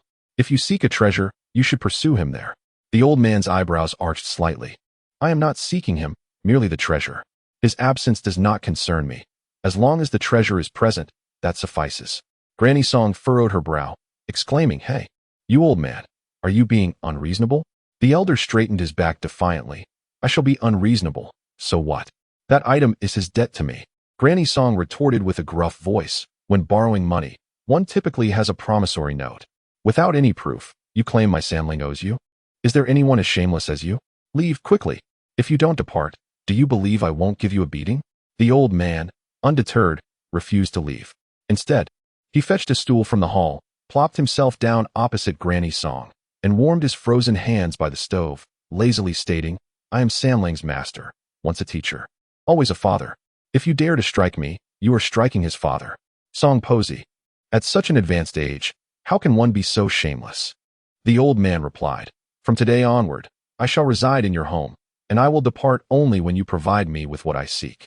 Song Posey gritted her teeth, feeling helpless, and entrusted this matter to Song Laodai, hoping he could persuade the man to leave. However, after a brief period in the main room, she emerged to find the two elderly men seated by the stove, each holding half a bowl of wine, with remnants of fried peanuts from breakfast on the nearby stool. Chapter 138, Jealousy, 5 updates. Song Posey was so furious her eyes nearly rolled back, and she stormed into the house. Song Laodai cleared his throat and said, "Brother Liu has traveled quite a distance. Let us allow him to stay for a couple of days, shall we?" Seeing Song Laodai take the key to open the door to the west room, Song Posey hurriedly called out to him, "What are you doing? Is there not an empty room next to Sanlang's? I will tidy it up and let Brother Liu stay there temporarily." Noticing Song Posey's continued displeasure, Song Laodai urged her, "Do not scowl so. After all, he is Sanlang's master. If we treat him poorly, Sanlang will surely resent us as his parents when he finds out." Song Posey replied, "It's not that I do not wish for him to stay.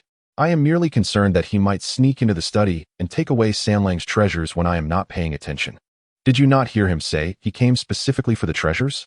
Sanlang made it abundantly clear before he left, and I consented wholeheartedly. If I cannot even safeguard the study, he would undoubtedly despise me as his mother. That will not happen." Old Song resolutely stated, "I have inquired, and they do not take the initiative. They merely await your offering." "But can I truly present it to him?" replied Old Song's wife with a disdainful glance. Sanlang remained silent. He should not even entertain such thoughts. Without further comment, Old Song departed the hall to tidy up for Old Liu. Indeed, Old Liu was quite unpretentious, moving in without hesitation and peacefully indulging in an afternoon nap, rising punctually for dinner.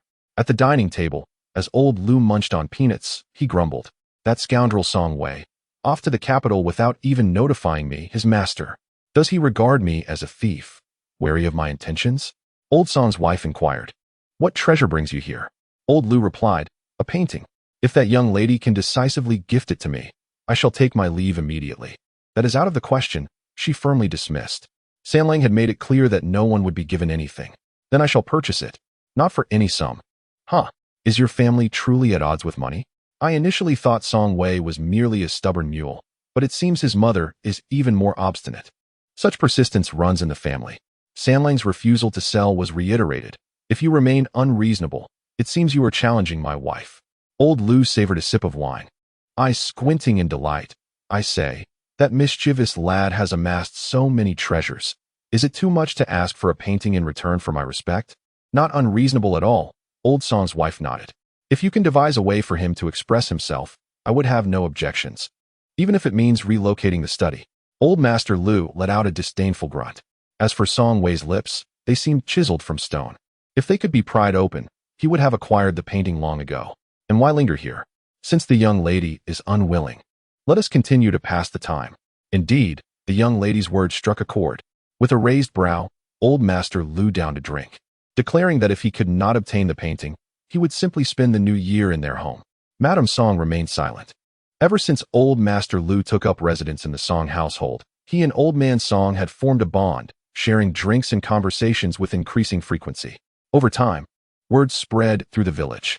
Whenever Madame Song ventured out, curious villagers would inquire about the elderly gentleman's purpose at their home. She refrained from mentioning that he was Sanlang's master, merely stating he was a relative. Madame Song was well aware of the villagers' nature. Should she reveal his true identity, they would undoubtedly pry further, risking the exposure of the treasures hidden in Sanlang's study, which would attract unwelcome attention.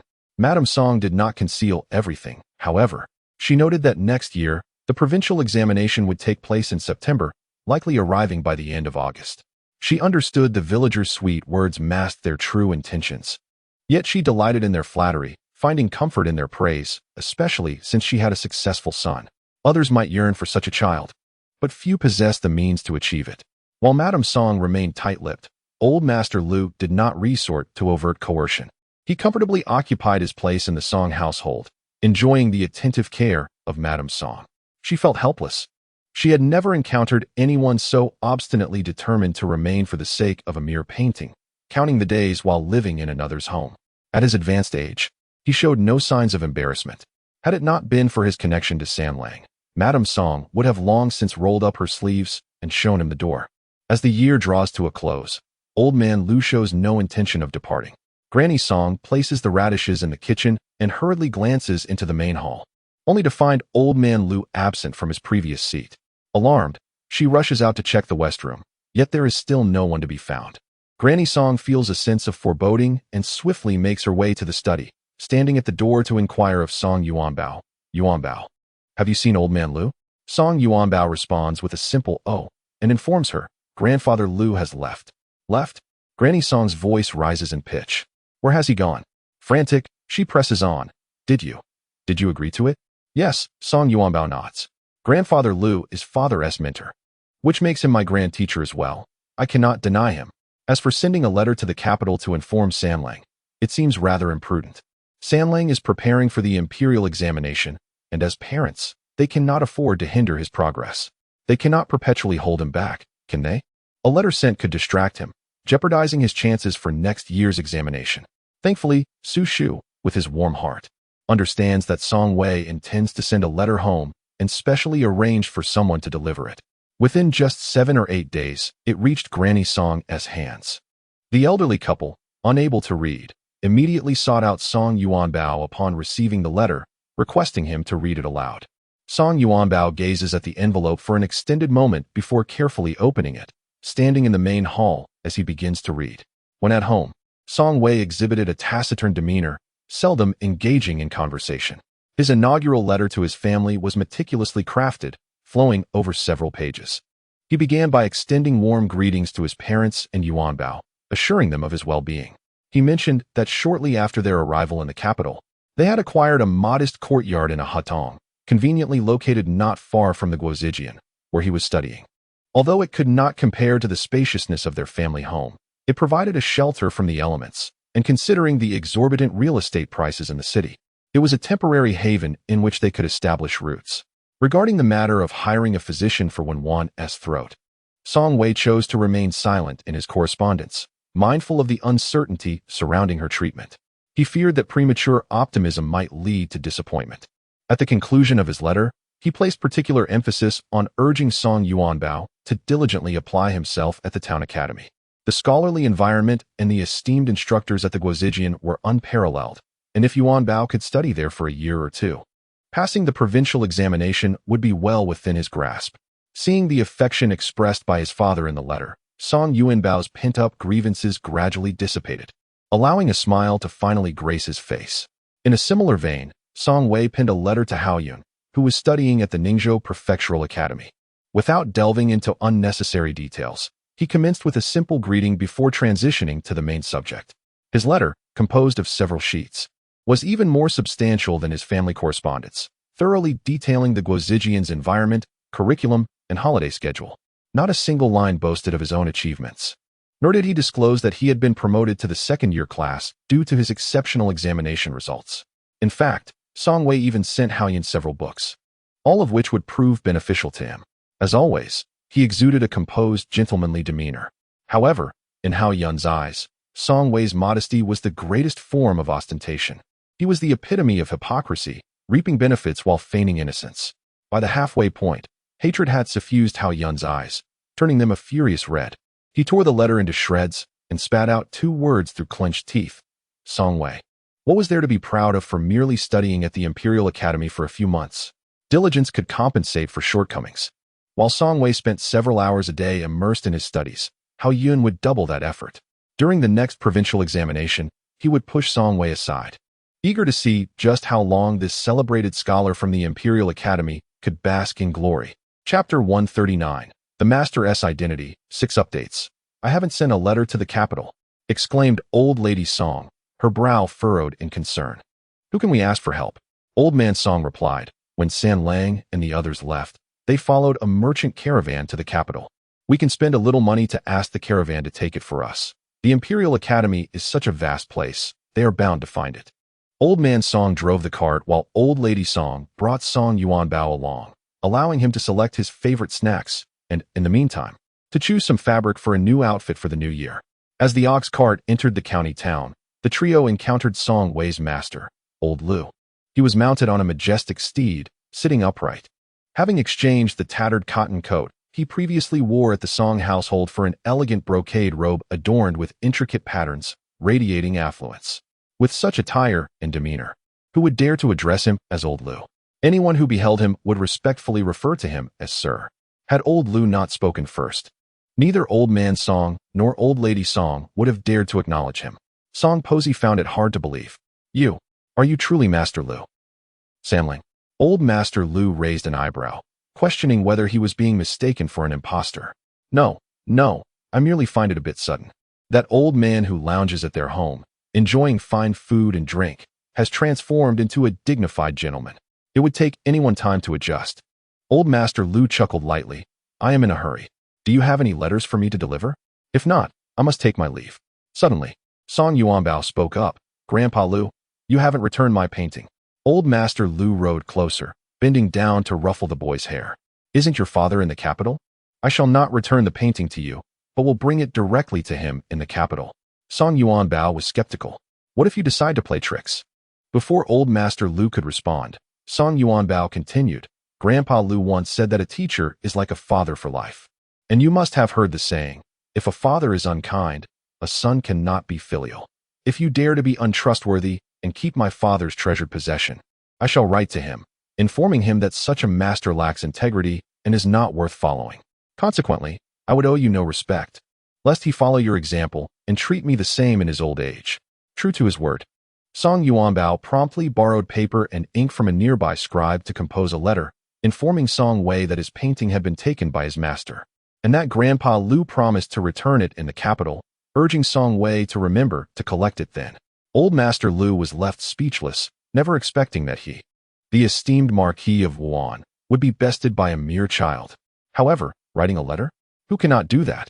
On the morning of the last day of the lunar year, Song Wei received 3 letters. The first was from his family, penned in the familiar tone of his parents, with Yuanbao as the scribe, assuring him that all was well at home and urging him not to worry. They encouraged him to diligently pursue his studies at the Imperial Academy, aspiring to excel in the upcoming provincial examination and fulfill the promise of cultivating the land for the villagers. Additionally, they mentioned the matter of starting a family, urging the young couple to take it to heart. Song Wei suspected that his mother had conveyed much more than what was written. Yuanbao had merely condensed the message to focus on the essentials. Yuanbao also mentioned that he had confronted Old Master Lu, emphasizing that with a neglectful father and an unfilial son, if Old Master Lu dared to act dishonorably, Song Wei should sever ties with him completely and not recognize such an unprincipled old man as his master. The phrase unprincipled old man made Song Wei chuckle despite himself. The third letter was penned by Old Master Lu himself, more succinct than the previous ones, containing only the words, "Grandson, I have accepted your New Year gift." What could this imply? Yuan Bao remarked that with a neglectful father and an unfilial son, Old Master Lu had chosen to forego their father-son relationship altogether, directly designating Song Wei as his grandson. In essence, it seemed that Song Wei had come out ahead, gaining both a new title and a grandchild. Song Wei had long since grown accustomed to Old Master Lu's occasional playful antics and found nothing particularly shocking. However, he was somewhat surprised that his master had taken the initiative to come to the capital, as he had previously been quite reluctant to even mention it. What piqued Song Wei's curiosity even more was the identity of his master. Although none of the three letters explicitly stated it, he had a vague sense that the matter was not as simple as it appeared. Had it not been for Yuan Bao's mention in the letter, Song Wei would have remained unaware that his master's surname was Lu. Could it be that Lu is related to the Lu family of the prince consort? Meanwhile, within the ancestral home of the Lu family, the residence of the Marquis of Wuan, the servants had already assembled in an orderly fashion, prepared to welcome the old Marquis. The princess's residence had also received word.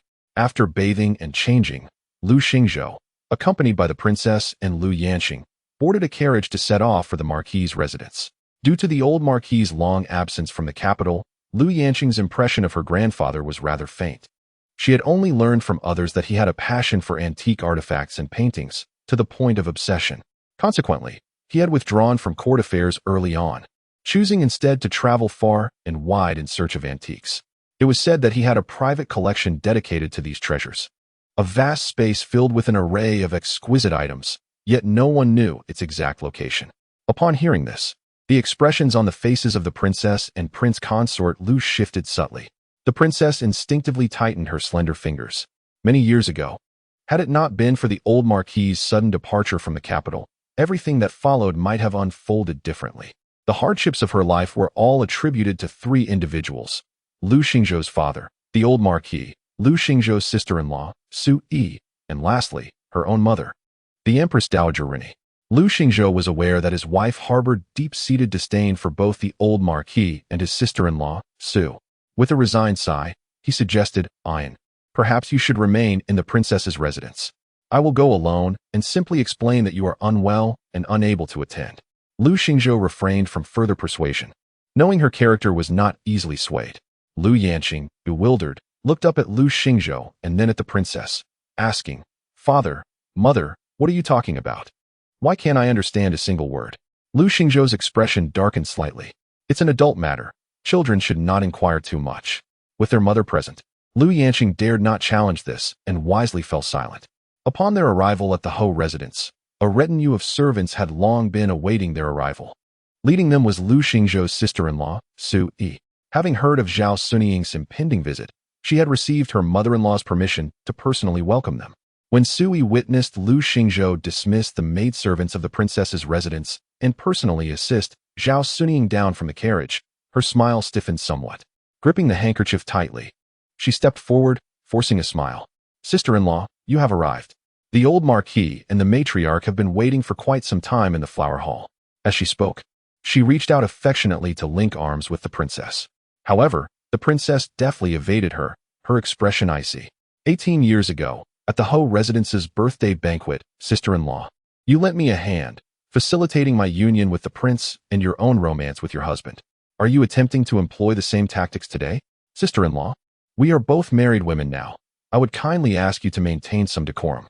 Having been publicly humiliated, Su Yi's outstretched hand froze in midair, caught in a dilemma of whether to withdraw or not. She understood the implications better than anyone else. Do not feign weakness or pity.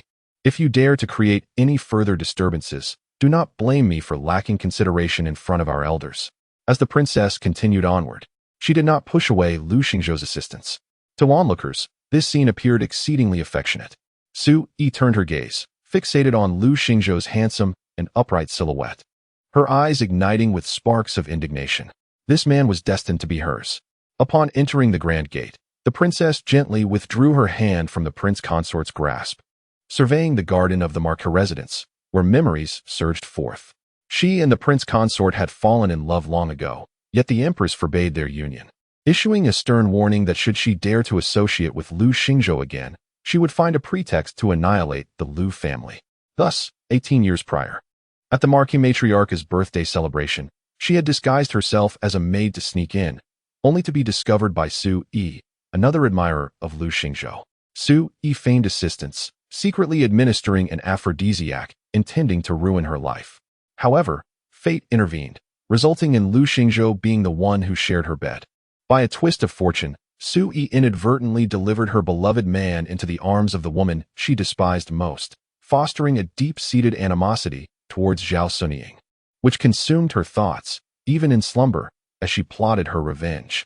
Aware that the empress opposed the pairing of Lu Xingzhou and Zhao Sunying, Su Yi, leveraging her identity as a member of the imperial family, entered the palace to beseech the empress to sanction her union with Lu Xingzhou. With the empress's consent, the tragic fate of all was sealed. As they approached the floral hall, Lu Xingzhou, noticing his wife's distraction, spoke at an opportune moment. Mind your step. The family of three soon arrived at the floral hall, where the old marquis and matriarch were indeed seated. The princess's gaze lingered momentarily on the old marquis's spirited visage before she lowered her eyes and, alongside Lu Xingzhou, knelt in respectful greeting. The son and daughter-in-law paid their respects to their parents, their tone one of solicitude. With a princess as a daughter-in-law, even the most discontented would hesitate to show disdain. Moreover, the elderly lady genuinely harbored affection for her second daughter-in-law. Although her temperament was somewhat reserved, she conducted herself with reason and rarely assumed an air of superiority. This alone rendered her incomparable to other princesses or daughters of noble families. However, as the eldest princess seldom visited the marquisate, the elderly lady's inquiry was merely a formality, devoid of true expectation. To her surprise, the princess readily acquiesced. The matriarch remarked that indeed, the daughter-in-law had not dined at the marquisate for some time. Even Su Yi, who had followed in, was momentarily taken aback. What? The sister-in-law intends to stay for dinner? The eldest princess raised an eyebrow and inquired. Isn't the eldest sister-in-law preparing a meal for our little family of three? Su Yi's gaze flickered past Lu Xingzhou, and she replied with a smile, not at all. I merely recalled that in previous years, the sister-in-law celebrated New Year's Eve at the palace, and I presumed it would be the same this year. Meeting the eldest princess's gaze, the old marquis slightly averted his head, feeling somewhat uncomfortable. The elderly lady chuckled. Did you not just mention your grandson, my dear? Now that he is right here, why the sudden silence? The eldest princess smiled lightly at Lu Yanqing, saying, Yanqing, why not come and pay your respects to your grandparents? Lu Yanqing replied with an "oh," then knelt down with a thud, exclaiming, Grandson wishes to pay New Year's greetings to Grandpa and Grandma in advance. The ground is cold. Get up quickly. The old marquis gestured for the nurse to help Lu Yanqing to his feet. He then chuckled. You come to greet me on New Year's Eve morning, yet Grandpa's red envelope is not ready. The old marquis paused for a moment before bursting into hearty laughter. The atmosphere in the flower hall became truly vibrant. Having met her in-laws, the Princess Royal had no intention of lingering to engage in idle chatter.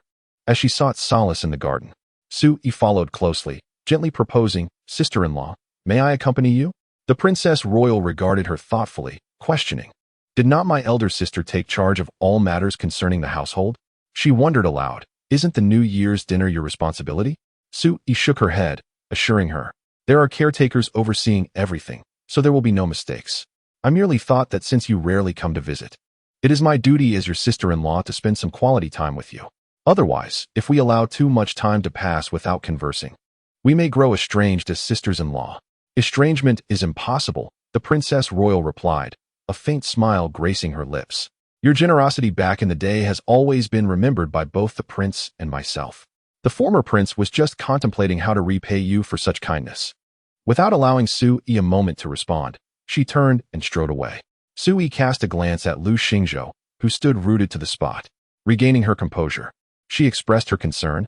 Is something troubling you today, sister-in-law? Lu Xingzhou did not deny it, admitting, seeing someone I wish to avoid has dampened my spirits. Su Yi then inquired, Do you also believe that I was responsible for that incident all those years ago? He replied, Who was responsible is of little consequence. What truly matters is that neither 18 years ago nor now can anyone sever the bond between me and Ayin. As Lu Xingzhou prepared to leave, Su Yi suddenly interjected, "Brother, do you truly believe that her disappearance for those 3 years was merely due to an illness? Sister-in-law, may I kindly ask you to choose your words with caution?"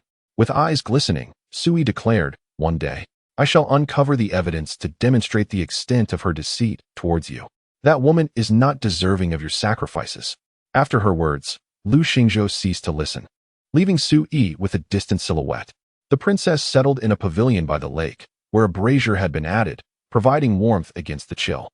Upon noticing her husband approaching leisurely, a smile graced her lips as she mused, "After all this time, I expected her to linger a bit longer in your company." Lu Xingzhou remained silent for a moment before responding. "This is the first time since our wedding that Ayin has taken the initiative to show concern for me." The princess's smile faded, her gaze fixating on the glowing embers. "Suddenly, I have a desire for wine," she remarked. Lu Xingzhou summoned a maid to fetch the finest wine from their estate. In his recollection, it seemed to be the first instance of the couple sharing a drink together. Thus, he indulged a bit more than usual. As the effects of the wine began to take hold, he found himself unable to suppress certain sentiments. Gazing into the delicate features of the princess, "Ayin, after so many years, it is time to release your burdens." The princess regarded him with a half-smile. "Is the prince inebriated?" Realizing the implications of his words, Lu Xingzhou rubbed his forehead, acknowledging that he had not partaken in drink for a considerable time and was indeed somewhat unaccustomed to its effects.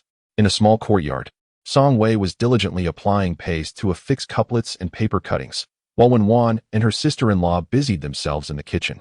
In the spirit of the festive season, they had procured an abundance of fine ingredients, all to be prepared before dusk's firecrackers erupted. When Su Shu arrived, he encountered Song Wei at the gate and, glancing at the couplets and horizontal scroll, exclaimed, "Did you write these yourself?" "Certainly. Such talent, I am truly impressed." Song Wei countered with a question. "Why have you ventured out on this festive occasion instead of staying at home?" Su Shu recalled the matter at hand and hurriedly responded, "My father sent me to invite you and your family to a reunion dinner at the general's residence. How could you refuse?" Su Shu argued, "You are celebrating the new year here. Is it not the same if we gather at our home? There is no rationale for visiting others on New Year's Eve." Su Shu discerned the implication, realizing that Song Wei considered them not akin to family, hence the refusal to attend. "It's merely a meal. Must you be so particular about it?" Song Wei, disinterested in further discussion, picked up a small bowl and headed towards the courtyard. Su Shu did not pursue him, but called after Song Wei's retreating figure, "Are you truly not coming? I've prepared a grand feast to honor the occasion, yet in truth, Wenwan and Song Fong have modest appetites, and together they barely consume much." They were to vigil through the night. According to Song Wei, fireworks would illuminate the city at midnight, and Song Fong was somewhat impatient. During their time in Ningzhou, they had never witnessed such spectacles, although the county occasionally hosted fireworks. They were always in the evening, and who would venture to the county at such hours? "Third brother, it sounds quite lively outside. Shall we take a stroll? Having been here for so long, I have yet to properly accompany my sister-in-law on an outing. You must not hinder me tonight, or I shall be quite upset." Song Wei replied, "Most people stay home to vigil on New Year's Eve. It won't be very lively on the streets. That is of no concern to me." Song Fong insisted, "Please give me a clear answer. May I take my sister-in-law out?" Unable to refuse her, Song Wei relented, "Very well, I shall accompany you both." Thus, two delicate ladies, seemingly incapable of defending themselves, ventured out, and he could not help but feel concerned for their safety. After Song Fong finished speaking, she extended her hand towards Song Wei. "It's the new year. Where is my red envelope?" "At your age, do you still require a red envelope?" He retorted, "Well, I have yet to be married, so why should I not ask for it? Besides, as my elder brother, you are like a father to me. It is hardly unreasonable for you to grant me a red envelope, is it?" Song Wei inquired, "How old are you this year?" 17, Song Fong replied candidly. "Once the midnight hour strikes, I shall be 18, and the amount for the red envelope will increase. You may consider that for yourself." Song Wei nodded in acknowledgement. "1 tael of silver for each year. Wenwan, give her the red envelope promptly, lest it rise to an additional tael after midnight. 1 tael for each year. Thus 17 taels for her age." The red envelope had already been prepared, containing small denomination silver notes that were readily exchangeable. When Song Fong opened it and beheld the contents, She was taken aback. "Is this truly for me?" she exclaimed. Throughout her life, she had never possessed even 5 taels of silver, and now 17 taels represented a substantial fortune to her. Even amidst the high prices of the capital, it would still afford her a considerable array of delightful purchases. To put it into perspective, after excluding allowances and the hefty remuneration for upright officials, a third-rank minister's annual salary was merely 210 taels. With this single gift, she had received an amount equivalent to a month's wages of a government official. Such wealth was indeed considerable. When one blinked her eyes, gazing at her husband, "If my younger sister receives a red envelope, then what about me?" Song Wei instructed her to extend her hand, placing a large red envelope into her palm.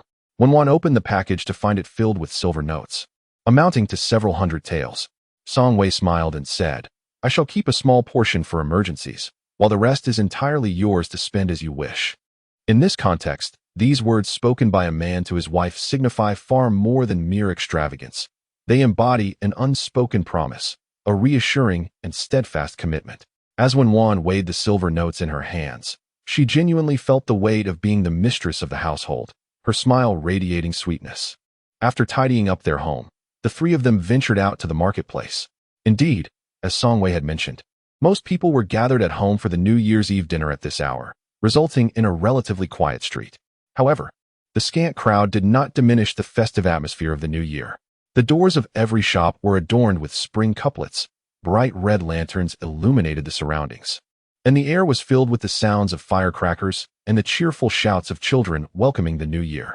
This was Song Fang's first genuine experience of strolling through the streets beneath the emperor's gaze, everything appearing novel to her, and she felt compelled to join the lively scenes around her. Previously, her outings had been limited to the nearby market in the alleys, where she would purchase vegetables and various small items. Today, as they wandered further into such a bustling area, her mood should have mirrored that of Song Fang. Yet, it did not. When one contemplated this and realized that perhaps her prolonged companionship with her husband had imbued her with certain qualities of his. Consequently, when confronted with novelty and temptation, she felt a sense of calm that set her apart from her peers. Instead, walking side by side with her husband on the vibrant streets filled with the spirit of the new year, she found an extraordinary sense of solidity and contentment. There is nothing inherently wrong with a life of simplicity. She finds great contentment in her current state of existence. The eldest princess and her family partook in the New Year's Eve dinner at the Marquis's residence, but after a brief while, they took their leave. The spacious carriage glided through the softly illuminated streets. Liu Yanqing felt a sense of suffocation and lifted the curtain for some fresh air. A fleeting glance revealed a man and a woman walking not far ahead. The man was tall and upright, his stride slow yet steady, while the woman wore a delicate peach-red jacket, her slender silhouette exuding a delicate charm. Though her face remained obscured, her presence beside the man evoked a tender sense of fragility, akin to a small bird seeking refuge. Liu Yanqing squinted, puzzled by the familiarity of that figure. The more he gazed, the more it converged with a memory from a rainy day. It dawned on him that he had seen her in Ningzhou. On the fateful day of the incident at the Dahuan Mountain coal mine, rain had poured outside while he stood in the elegant tea house, gazing out the window and catching sight of someone. Noticing her son lost in thought, the eldest princess could not help but wonder what had captured his attention. Liu Yanqing lowered the curtain, the dim light within the carriage skillfully concealing the flicker in his eyes. "Nothing," he replied. He could not divulge too much. Excessive words might lead to exposure. His parents remained unaware of the incident at the Dahuan Mountain coal mine. If his mother were to discover that he bore responsibility for the loss of dozens of lives, she would not only punish him, but would likely send him to prison herself. Liu Yanqing had no doubt that his mother could and would do so. At that moment, his frustration had merely stemmed from her refusal to provide him with funds, never anticipating that it would lead to such a tragic calamity, resulting in the deaths of many miners. The princess did not inquire further, but turned her gaze towards Liu Xingzhou. Last time, the prince consort mentioned he would find an academically proficient classmate for Yanqing to assist him with supplementary lessons. How did that endeavor progress? Liu Xingzhou had not previously uttered Song Wei's name in the presence of the princess and chose not to mention that Song Wei had declined. He merely replied with a hint of indifference, stating that there had been no developments as of yet. Ever since that day when his mother proclaimed that his father should no longer indulge his whims, his father seemed to have received a royal decree, treating him with less leniency than before. Yanqing harbored considerable discontent. How could his own parents conspire against him? Yet, when faced with his mother, he quickly succumbed. After all, his mother was the princess, the emperor's own sister, while his father was merely a powerless prince consort. In their household, his mother held the ultimate authority. The winter in the capital was exceedingly frigid, breath turning to mist in the air. Standing outside for too long rendered one's limbs unresponsive.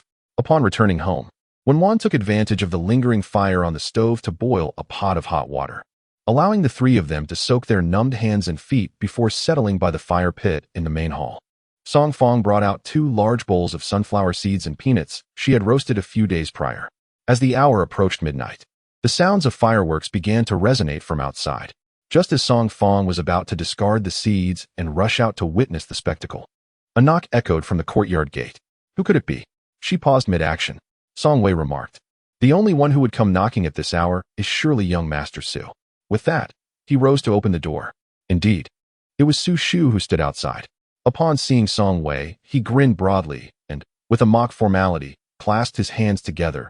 "Greeting, Happy New Year, esteemed scholar Song." Song Wei observed the young servants behind him, each carrying various items, and felt a sense of confusion. "Why have you come here so late? It would be rather dull to celebrate the new year without fireworks." Su Shu replied, gesturing with his chin towards the back. "Did you see? I specifically purchased these for you. Just give me a clear response. Where shall we place them?" After contemplating for a moment, Song Wei concluded that the street outside was spacious enough to avoid any mishaps. "Very well." Su Shu commanded the servants to carry the fireworks outside and arrange them properly. He then turned to Song Wei. "Call your young lady and sister Song as well. The more, the merrier." "That is quite unreasonable." Song Wei had yet to respond when Su Shu's loud voice boomed from outside. Leaning against the door frame with crossed arms, he continued, "In this frigid weather, I scoured half of the capital to find a shop that was still open to purchase these fireworks. What do you think I am after? I merely wish to bring a bit of cheer to your family's rather desolate New Year celebration. Are you suggesting that I have delivered my gifts to the wrong address?" "I did not say that," Song Fong retorted, lifting her chin to glare at him. "You said it yourself. All right, on this festive occasion, I shall not bicker with you. Just give me a straightforward answer. Will you come or not?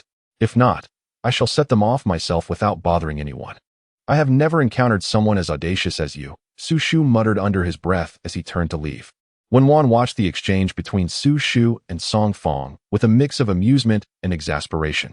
It was evident that the two must have been adversaries in a past life. Otherwise, how could such enmity arise in this one? They squabbled over everything. And even in jest, they seemed to cultivate a rivalry where none existed. A few individuals arrived at the bustling street outside the alley, where Su Jia's servants had already made preparations. Su Shu approached and suggested, "Let us retreat a bit further to avoid the impending loud noise that may be unbearable." Song Wei gently took Wenwan's small hand and shifted a few steps aside. Song Fong had long selected a prime spot to witness the fireworks. At Su Shu's command, the young servants began igniting the fuses one by one. Boom, boom, boom. The resounding explosions echoed in succession, revealing a splendid display of vibrant colors in the sky. It was truly a breathtaking sight. Song Fong tilted her face upwards, her heart brimming with joy. She had always wished to witness fireworks, never expecting that her first experience would be in the capital city. "Isn't this thoughtful of my brothers?" Su Shu leaned closer. Song Fong playfully pushed his head away, exclaiming, "How rude. We agreed earlier not to squabble this evening. Who is quarreling with you? Just stay over there." Su Shu thought to himself that he should never have reached out to make amends. What kind of person was he dealing with? It was said that young ladies were supposed to be serene, gentle, considerate, and compliant. In all his years, Su Shu had never encountered such a fierce woman. To marry a virtuous wife was the ideal, but with a fierce spirit like Song Fong, any man who wed her would surely invite a lifetime of misfortune. Contemplating this, he couldn't help but glance at Wenwan. In comparison, Su Shu sighed deeply. Chapter 142, The Blossoming of Youth, Part 1, Song Fong, still yearning for more, glanced up at the sky. The nearby fireworks displays had mostly ceased, while distant sounds lingered. However, they were too far away and not elevated enough to witness. After a yawn, Song Fong remarked, "After enjoying a display of fireworks, I feel quite sleepy." Song Wei gestured to her, suggesting that if she was tired, she should retire to bed. "We still have to keep watch for the new year."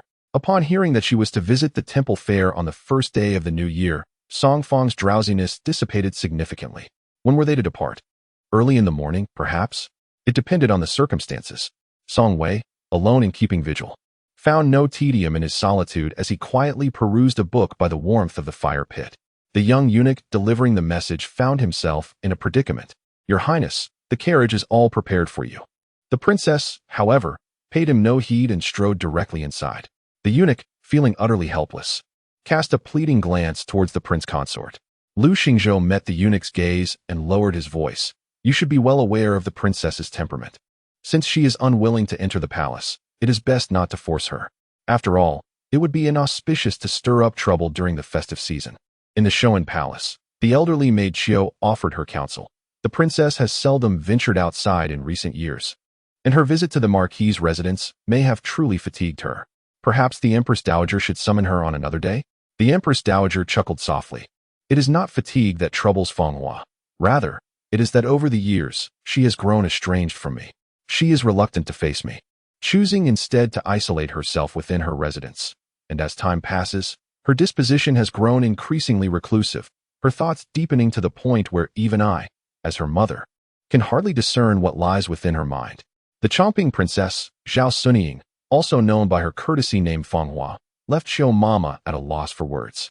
The Empress Dowager turned her gaze towards her, a hint of weariness reflected in her eyes. Qiu Rong, do you believe I have erred in any way? Qiu Mama responded. The Empress Dowager has always acted in the best interest of the princess. After a moment of silence, she inquired, might the princess's inner turmoil be related to that child? The location of Zhao Xuanin has already been discovered, and for the Empress Dowager to ascertain the whereabouts of that child is, in truth, not a daunting task. Contemplating this, her gaze darkened, and she dismissed Mama Qiu, summoning her trusted confidant instead, instructing them to investigate Wen Wan's whereabouts in Ningzhou. Once located, she intended to capture the child, believing that with this leverage, Feng Hua would dare not oppose her. Within the palace, there were spies of the Grand Princess, and as the Empress Dowager contemplated her covert investigation into Wen Wan's situation, her intentions swiftly reached the ears of the Grand Princess. In the pitch-black night, the Grand Princess sat beneath a dim light, the feeble candlelight casting shadows across her face, rendering her expression inscrutable. A knock on the door broke the silence. It was Lu Xingzhou. Ian, drink a bowl of hangover soup before you sleep.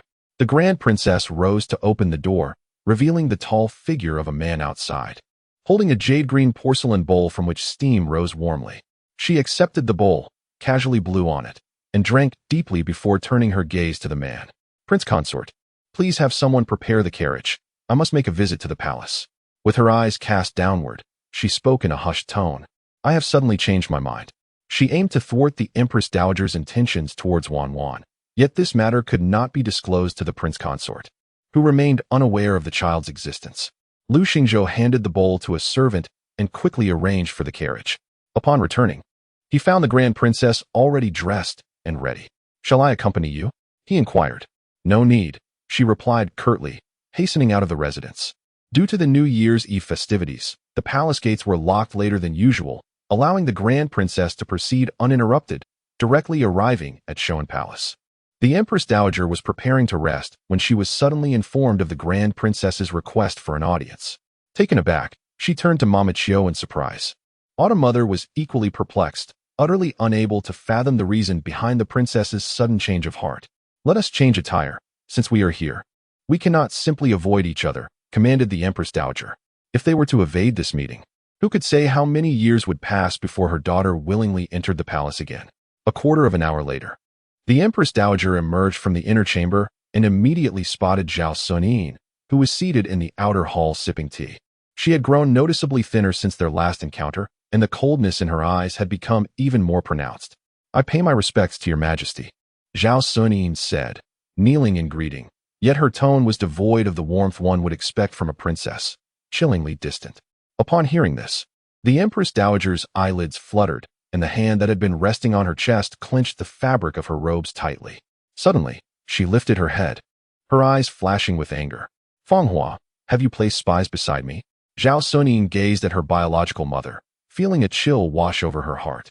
18 years ago, why did you prevent my union with Lu Xingzhou?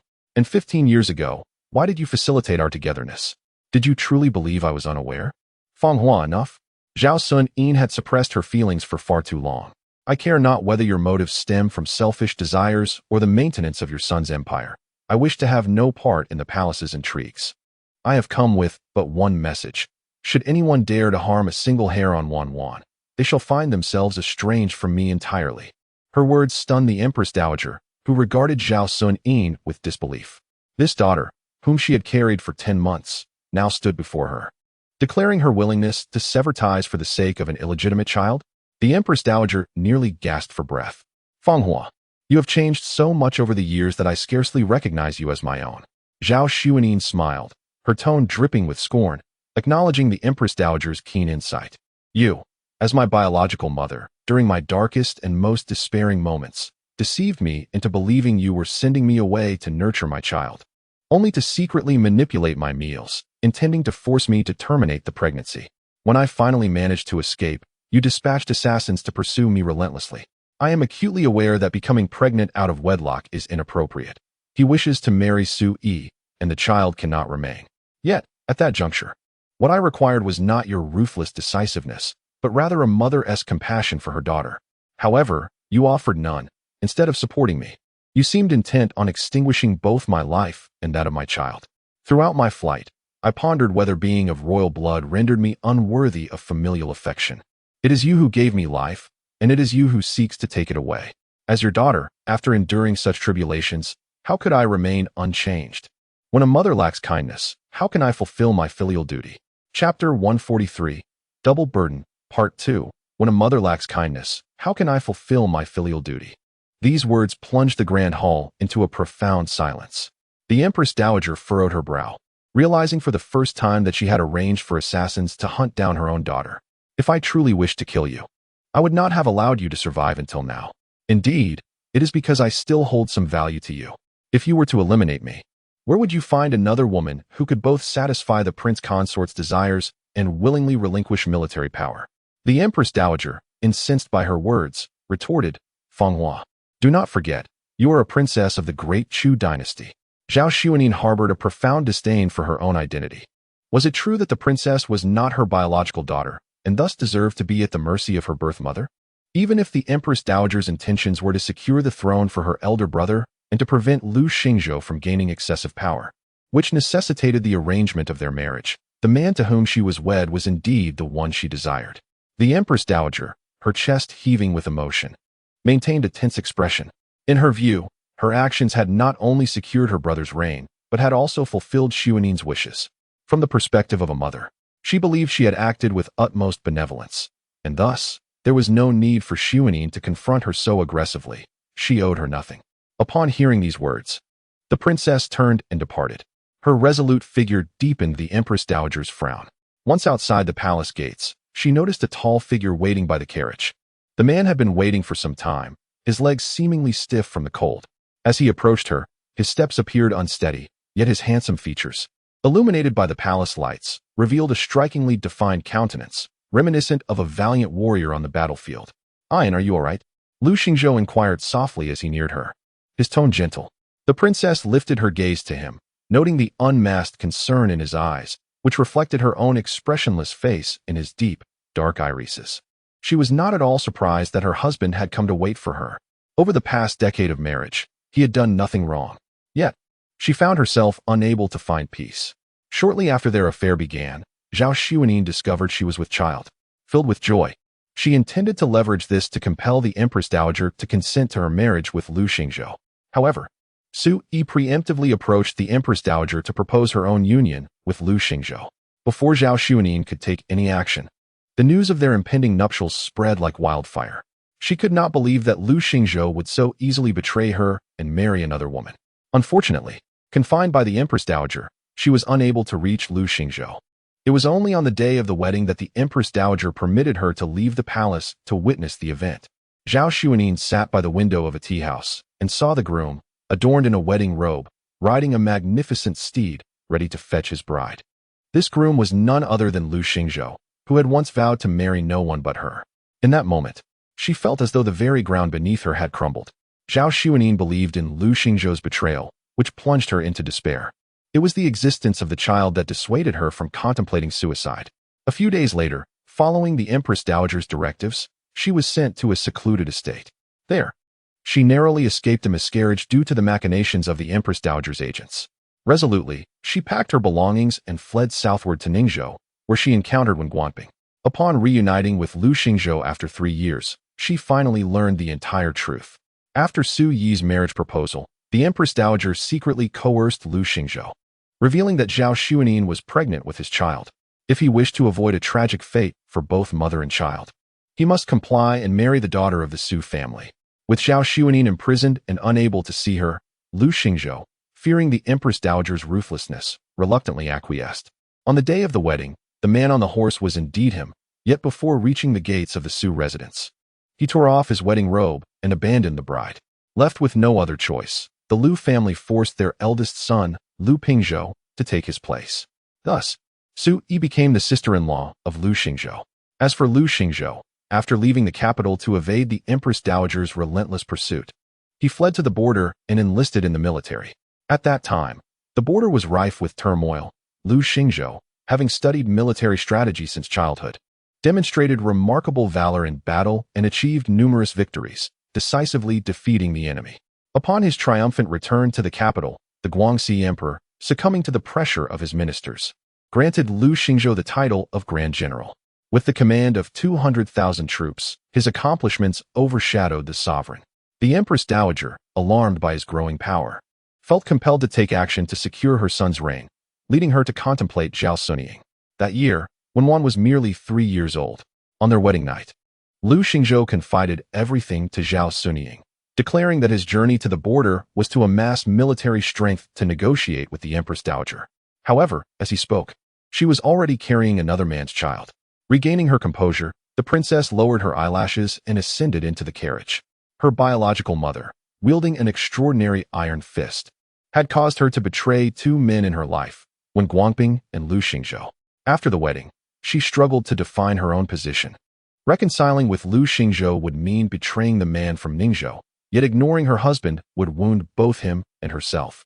Once inside the carriage, Lu Xingzhou took her icy hand into his warm grasp. His broad, comforting palm pressed against the back of her hand, stirring a tempest of emotions within her. Had Ayin quarreled with the Empress Dowager again? Lu Xingzhou inquired. Over the years, she had seldom entered the palace, and each visit had escalated tensions with the Empress Dowager due to past grievances. Lu Xingzhou nodded. Before I came, I personally checked on him. He was already fast asleep. She responded softly, "Thank you for your efforts." Once, 2 individuals who feared nothing for the sake of being together became husband and wife. Yet now they have grown so estranged that it evokes a sense of dread. The depths of pain are reflected in Lu Xingzhou's eyes. She finds herself in a difficult position, and he is no less so. Lu Yanqing is not his biological child. Should he indulge her, he fears she might perceive it as a deliberate act of pampering that could lead to her downfall. Conversely, if he is too strict, she may feel unfairly targeted. Being a stepfather is no easy task, especially given the complex and convoluted circumstances surrounding them. Does Ayin wish to hear the truth or a fabrication? The Princess Royal remains silent. Lu Xingzhou sighs softly. More than a decade has passed. No matter how much he feels he owes her, he has ultimately fathered a son, laboriously raising him. What needed to be atoned for has been addressed. Over the years, it was impossible for him to remain unmarried, waiting in place for you, Ayin. Please, release yourself from this burden. Seeing you like this pains me deeply. You are not at fault, and I hold no grievance against him. Let us treat this matter as if it never occurred. I acknowledge our son and assure you that I will regard him as my own. Try to let go of the past, relinquish your entanglements, and let us reconcile as we once did. Is that agreeable? The Princess Royal's eyes redden. How could she possibly let go? Lu Xingzhou envelopes her in his embrace, his hand gently soothing her back. It's all right. I believe you are merely struggling to find peace in this moment. I have waited all these years. A little longer will make no difference.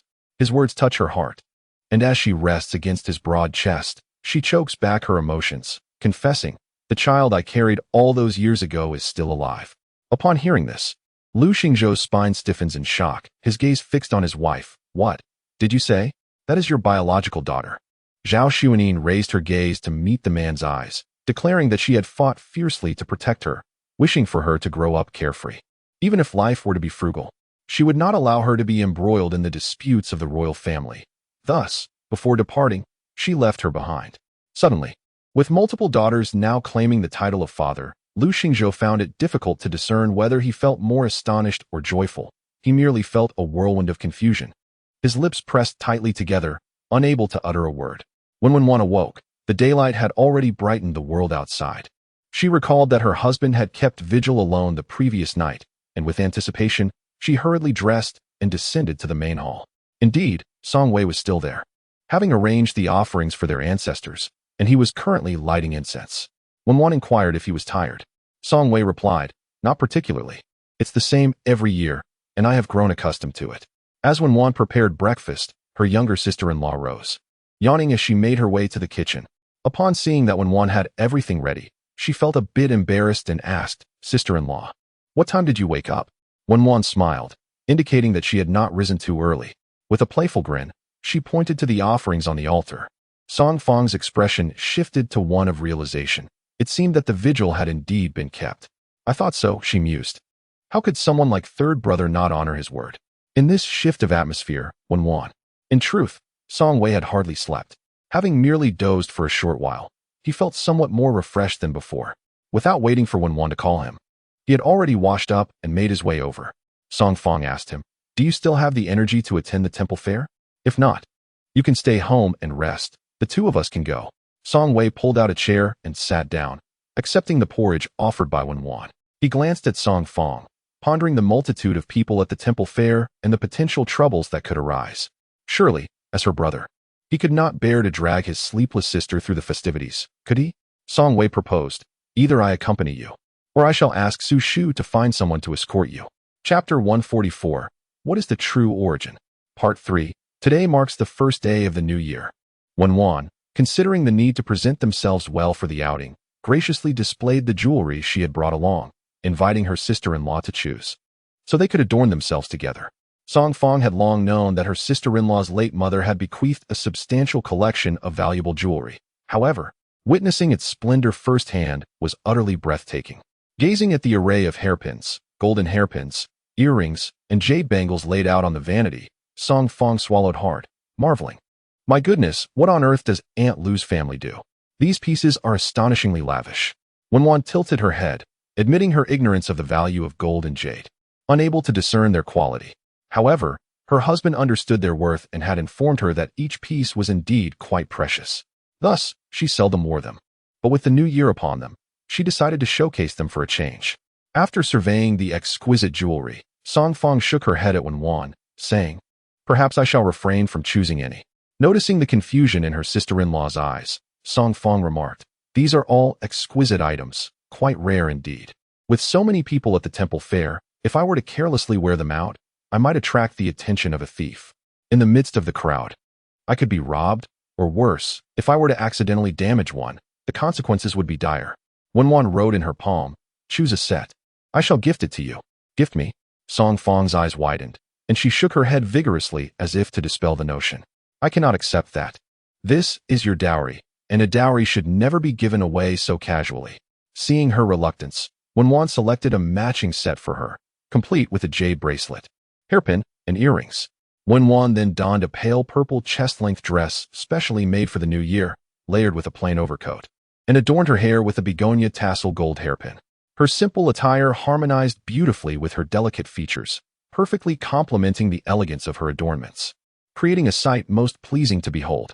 As Song Wei arrived, having arranged for the carriage, he found himself momentarily taken aback by the sight of his petite wife under the eaves, dressed as she was. When Wan lifted her skirt, carefully avoiding the puddles, and made her way towards him. Upon reaching him, she tilted her head upwards, her cheeks flushed with a rosy hue, as if anticipating a compliment. Song Wei pinched her cheek gently, suggesting, "Perhaps you should change your jewelry? Otherwise, I might hesitate to take you out." When Wan, already striking in her beauty, had become even more conspicuous with her current attire. With the temple fair drawing a large crowd, Song Wei worried that someone might harbor ill intentions. Furthermore, the hairpin she wore had belonged to Aunt Lu. Should it be recognized, it could lead to complications. Song Wei was unwilling to take that risk. When Wan gazed at him with a perplexed expression, "It's merely a hairpin. What issue could possibly arise?" After a moment of contemplation, Song Wei inquired, "As we venture into a bustling place today, Do you harbor any foreboding, Wanwan? Wanwan shook her head. No. Everything has been rather smooth since I rose early this morning. To avoid raising her suspicions, Song Wei refrained from mentioning the matter of the jewelry, especially upon seeing Song Fong emerge, adorned in a similar set. He could not bring himself to speak on the topic, merely whispering to Wanwan, "Stay close to me. If anything feels amiss, speak up in advance so we can evade it." Wanwan nodded, sensing an unusual tension emanating from her husband. In truth, it should be she who felt anxious.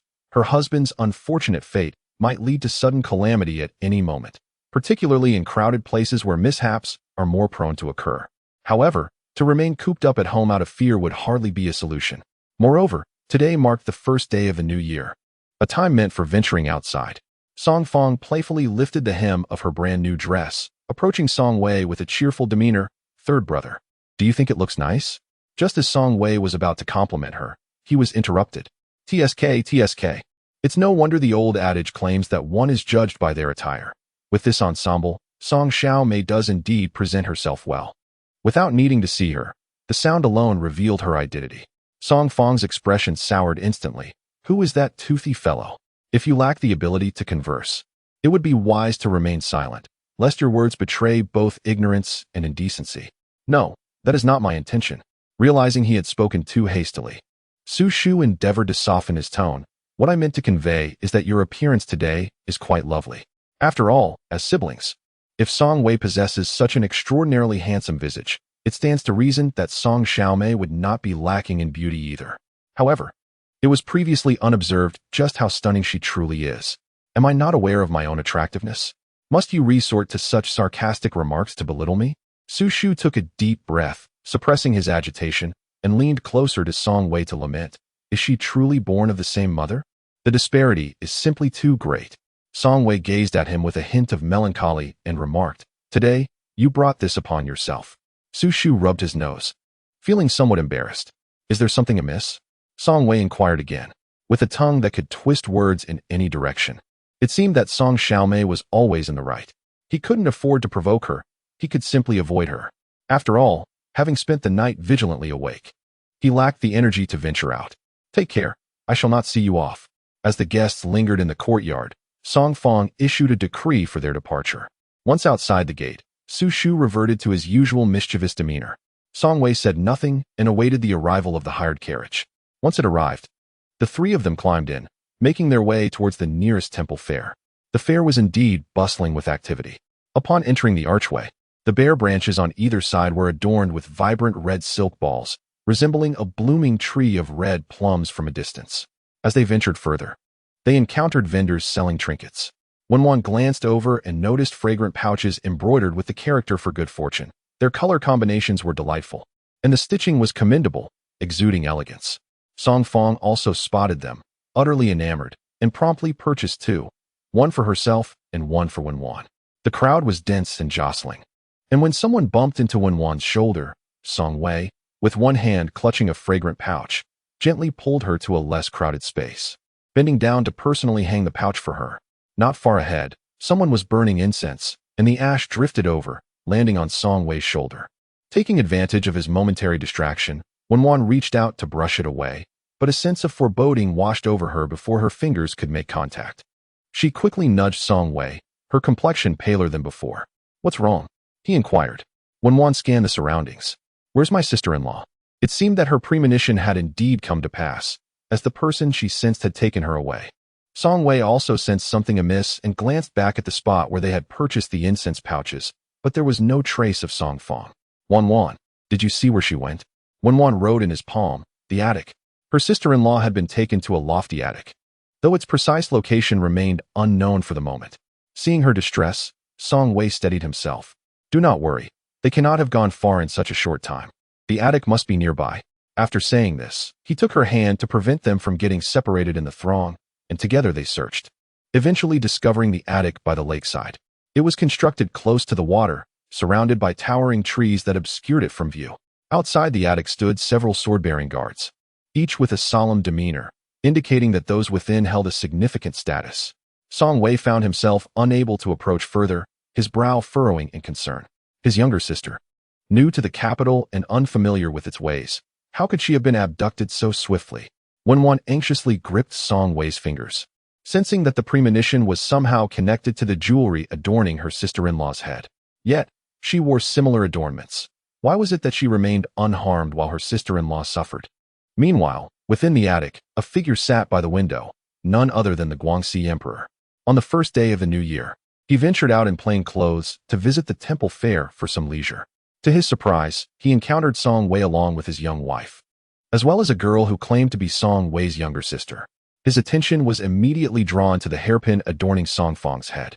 Initially intending to greet her, he reconsidered due to the presence of numerous guards, fearing suspicion might arise. Seizing an opportunity while Song Wei was preoccupied, he discreetly summoned someone to bring Song Fang over for a conversation. The Guangxi Emperor spoke kindly, reassuring the young girl not to be afraid, for he harbored no ill intentions. He simply wished to inquire about the origin of the jade hairpin she wore. "Young lady?" he repeated when she seemed momentarily lost in thought. Coming to her senses, Song Fang swallowed hard and replied, "It is a family heirloom." The emperor chuckled, remarking that it was unwise for someone so young to fabricate tales. "Speak truthfully. I assure you I mean no trouble. I merely find it beautiful and wish to purchase it." Song Fang clasped her hands tightly, hesitating before admitting it. "It is my sister-in-law's dowry. She lent it to me." "Your sister-in-law? That would be Song Wei's wife, then?" Song Fang looked puzzled, asking, "Do you know my third brother?" The emperor's demeanor softened. "Indeed. We are acquainted." Upon hearing this, Song Fang's trepidation eased considerably. Still confused, she asked, "Why then? If you are familiar with my third brother, why the fear of revealing your identity in his presence?" Song Fang seemed to grasp the situation partially, nodding, "Very well, I shall remain silent." Once Song Fang descended from the loft, the Guangxi Emperor furrowed his brow. The jewelry bore the markings of the Ministry of Internal Affairs, clearly indicating it had originated from the palace. If it were indeed a dowry, what could be the true background of Song Wei's wife? Chapter 145, Encouragement for Learning, Part 1. As Chu Feng observed Emperor Guangxi deep in thought, he approached and inquired, "Your Majesty, would you like me to send someone to investigate the origins of Lady Song?" The emperor responded with a brief acknowledgement. To harness Song Wei's capabilities, it was imperative to ascertain the details of the individual in question beforehand. Descending from the loft, Song Fang was pleasantly surprised to find her elder brother and sister-in-law waiting beneath the sprawling willow tree nearby.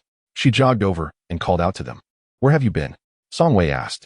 To dispel any suspicion from her elder brother, Song Fang feigned nonchalance. "A gentleman who lost his daughter many years ago noticed my resemblance to her and requested to speak with me."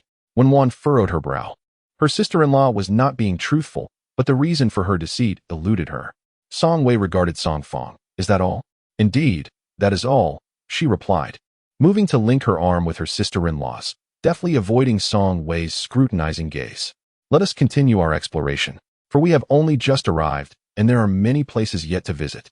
Noticing her sister-in-law's reluctance to divulge the truth, Wenwan discreetly cast a glance at the jewelry adorning Song Fang's head and wrist, confirming that all was in place, indicating that she was likely unharmed.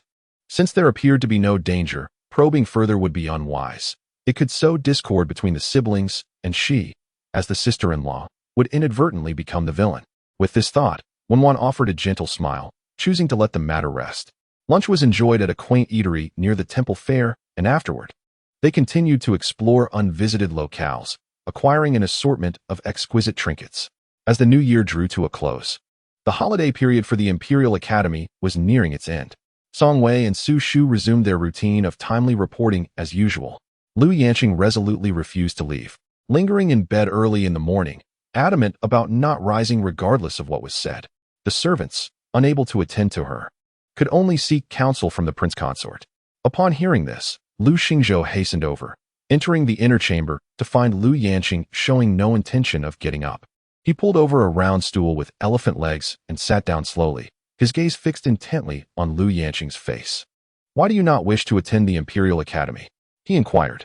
"I simply detest that place, filled with all manner of people. It is quite bothersome," Lu Yanqing huffed. "Father, please speak to my mother. Can I not learn elsewhere instead of the Imperial Academy? Grandmother has promised that if I accompany her to the palace, she will secure the finest tutor for me." "That is out of the question," Lu Xingzhou replied with unwavering firmness. "Why not?" Lu Yanqing pressed. With a grave tone, Lu Xingzhou explained. Your mother's intention in sending you to the Imperial Academy extends beyond mere education.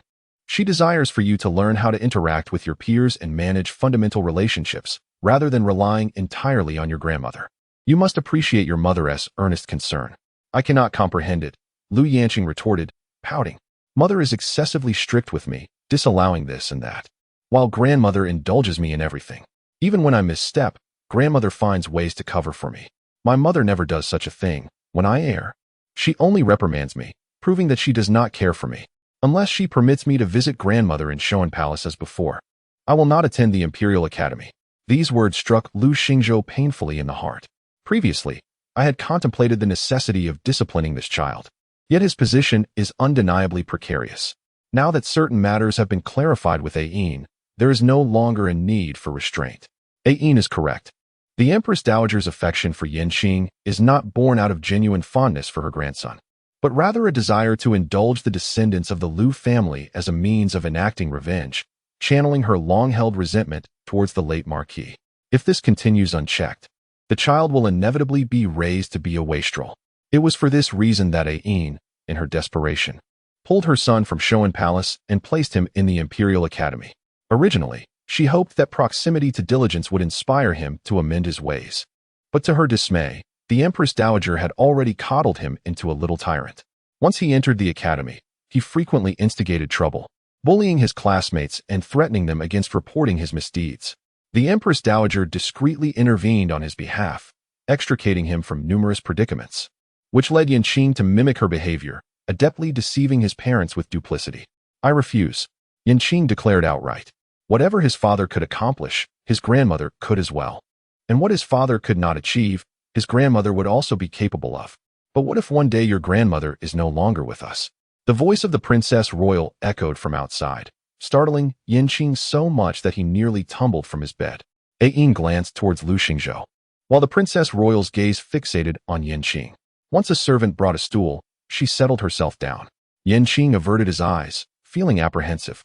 Yet his stubbornness prevailed as he retorted, Mother, you are mistaken. My grandmother will never be gone. Tell me, who can protect you for a lifetime? Your grandmother or your mother? Lu Yanqing closed his eyes, feigning sleep, clearly unwilling to engage with his mother. Observing his demeanor, the Princess Dowager softened her tone. I concede that your grandmother possesses significant power and influence, offering you privileges that I, as your mother, cannot provide. However, have you considered that your enjoyment of her affection hinges on her continued existence? One day, when she is no longer with us, all that you have done will be scrutinized by the officials. You are undoubtedly aware of the formidable nature of their tongues. When that time comes, who will come to your defense? In a court of law, can you summon your grandmother from the grave to advocate for you? Can you assure me that your imperial uncle will remain unyielding against the pressures of the ministers? Lu Yanqing, disinterested in her words, pulled the blanket over his head. The Princess Dowager, unperturbed, continued, When you were younger, you were a well-behaved child. You listened attentively to everything I said. Yet, as time passed, you gradually learned to deceive. You lied to me, claiming a desire to enter the palace to study alongside the crown prince, Zhao Shi. In truth, you ventured to Shanghe Palace, to your grandmother's side. At that moment, I refrained from intervening, believing that the grievances of adults should not ensnare a child like you. Though your grandmother may have her flaws, I believed she would not harm a child. Little did I realize. Lu Yanqing, irritated, yanked the blanket away, glaring at the Princess Dowager. Do not mention my grandmother. Very well, I shall refrain from speaking of your grandmother. Let us focus on you. Then I do not wish to listen. What I express is of no concern to you. It is rare for Lu Xingzhou to hear her speak so much in a single day, concerned she might be thirsty. He rose to pour her a cup of water and handed it over. The princess accepted it, took a sip, then set it down, turning her gaze back to Lu Yanqing. When you bully others, have you ever considered that perhaps one day, someone may treat you in the same manner? Never. Lu Yanqing retorted. My grandmother says I am the eldest. No one dares to provoke me. Indeed, you may be the eldest, but what of Zhao Shi? He is soon to be conferred as the crown prince, destined to be the ruler of this realm. Do you truly believe that the kingdom of Dechu could adopt the surname Lu? Or do you simply underestimate the significance of the crown prince and the emperor? This statement was already quite audacious. Lu Xingzhou waved away all the attendants, closed the door, and cautioned the princess, be mindful. There may be ears on the other side of the wall. The princess remained composed, unperturbed. The emperor commands the world and governs the populace, while you, a little tyrant crowned as the eldest by your grandmother, can only derive a sense of superiority from bullying others. Without your grandmother, aside from those in the princess's residence, whom could you command in the outside world to assist you? The next time you encounter your grandmother, tell her that you no longer wish to be the eldest. If you must, ask her to grant you authority. Lu Yanqing was bewildered. What authority? The princess smiled faintly. To casually bully others is not authority, it is mere foolishness. The ability to compel the masses to kneel in submission with a mere phrase, or to send 1,000,000 soldiers to battle with a single command, that, my dear, is true power. So, do you still dare to claim that your grandmother treats you the best? Wherein lies your merit? Should you be able to articulate a coherent thought in the presence of both myself and your father today, I shall not impede your aspirations in the future.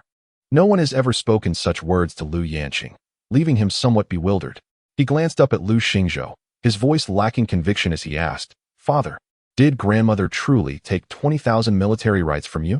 Lu Xingzhou nodded with a smile, affirming, Indeed, for the sake of marrying your mother. Lu Yanqing's gaze turned complex as he looked toward the Grand Princess. She continued, The very reason you were born into this world safely is due to your father exchanging 20,000 military rights for your existence. Reflect upon this. Consider whether your father's sacrifices outweigh the trifling favors bestowed upon you by your grandmother.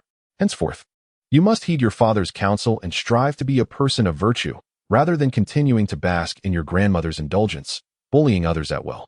Lu Yanqing pressed his lips together, momentarily at a loss for words. The Grand Princess spoke with grave seriousness, regardless of where you may venture. Always remember your surname is Lu and not Zhao. The Zhao family can extinguish the Lu family with the ease of crushing an ant. Yet the Lu family cannot retaliate against the Zhao family. This delineates the distinction between sovereign and subject. No matter how favored you may be, you remain a subject, subordinate to your uncle and your cousin Zhaoxi. Your father has made immense sacrifices for your sake. Do you truly believe he would wish you harm? No, he would not, Lu Yanqing responded, feeling a twinge of guilt.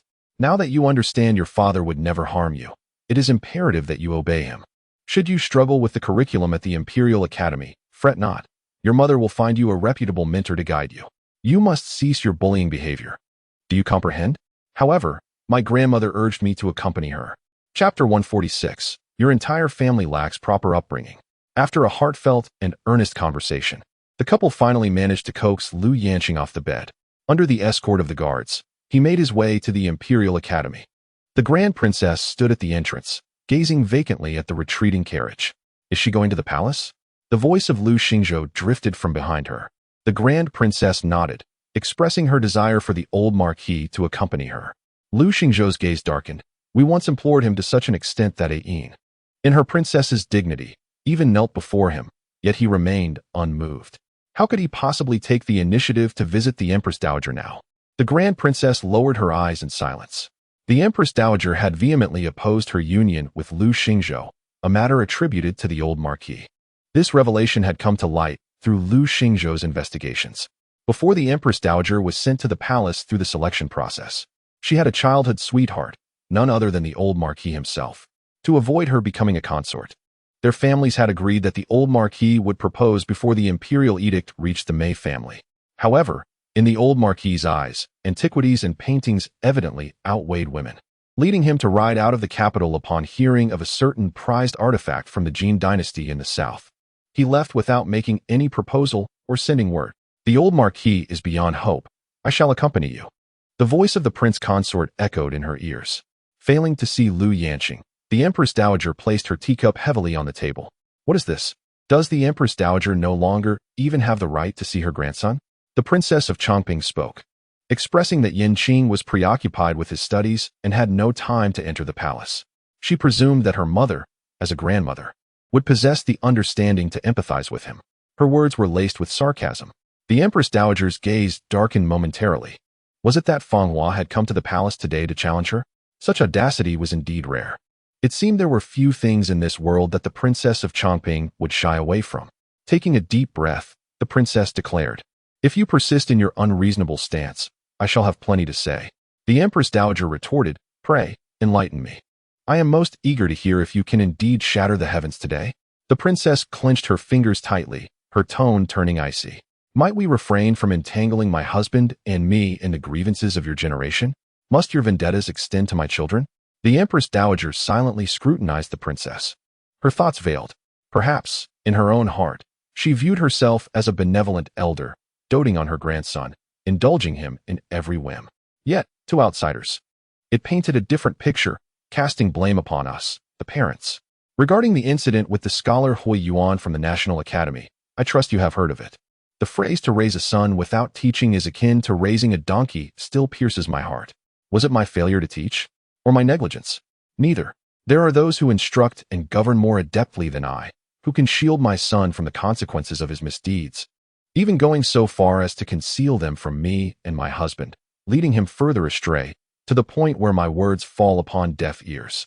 To indulge a child is akin to bringing harm upon them. A mother who has successfully educated her son should undoubtedly comprehend this truth. Yet, you have employed such treacherous tactics against my son, demonstrating an insidious intent. The Empress Dowager gazed at the princess for a moment, then suddenly laughed. Am I truly so wicked?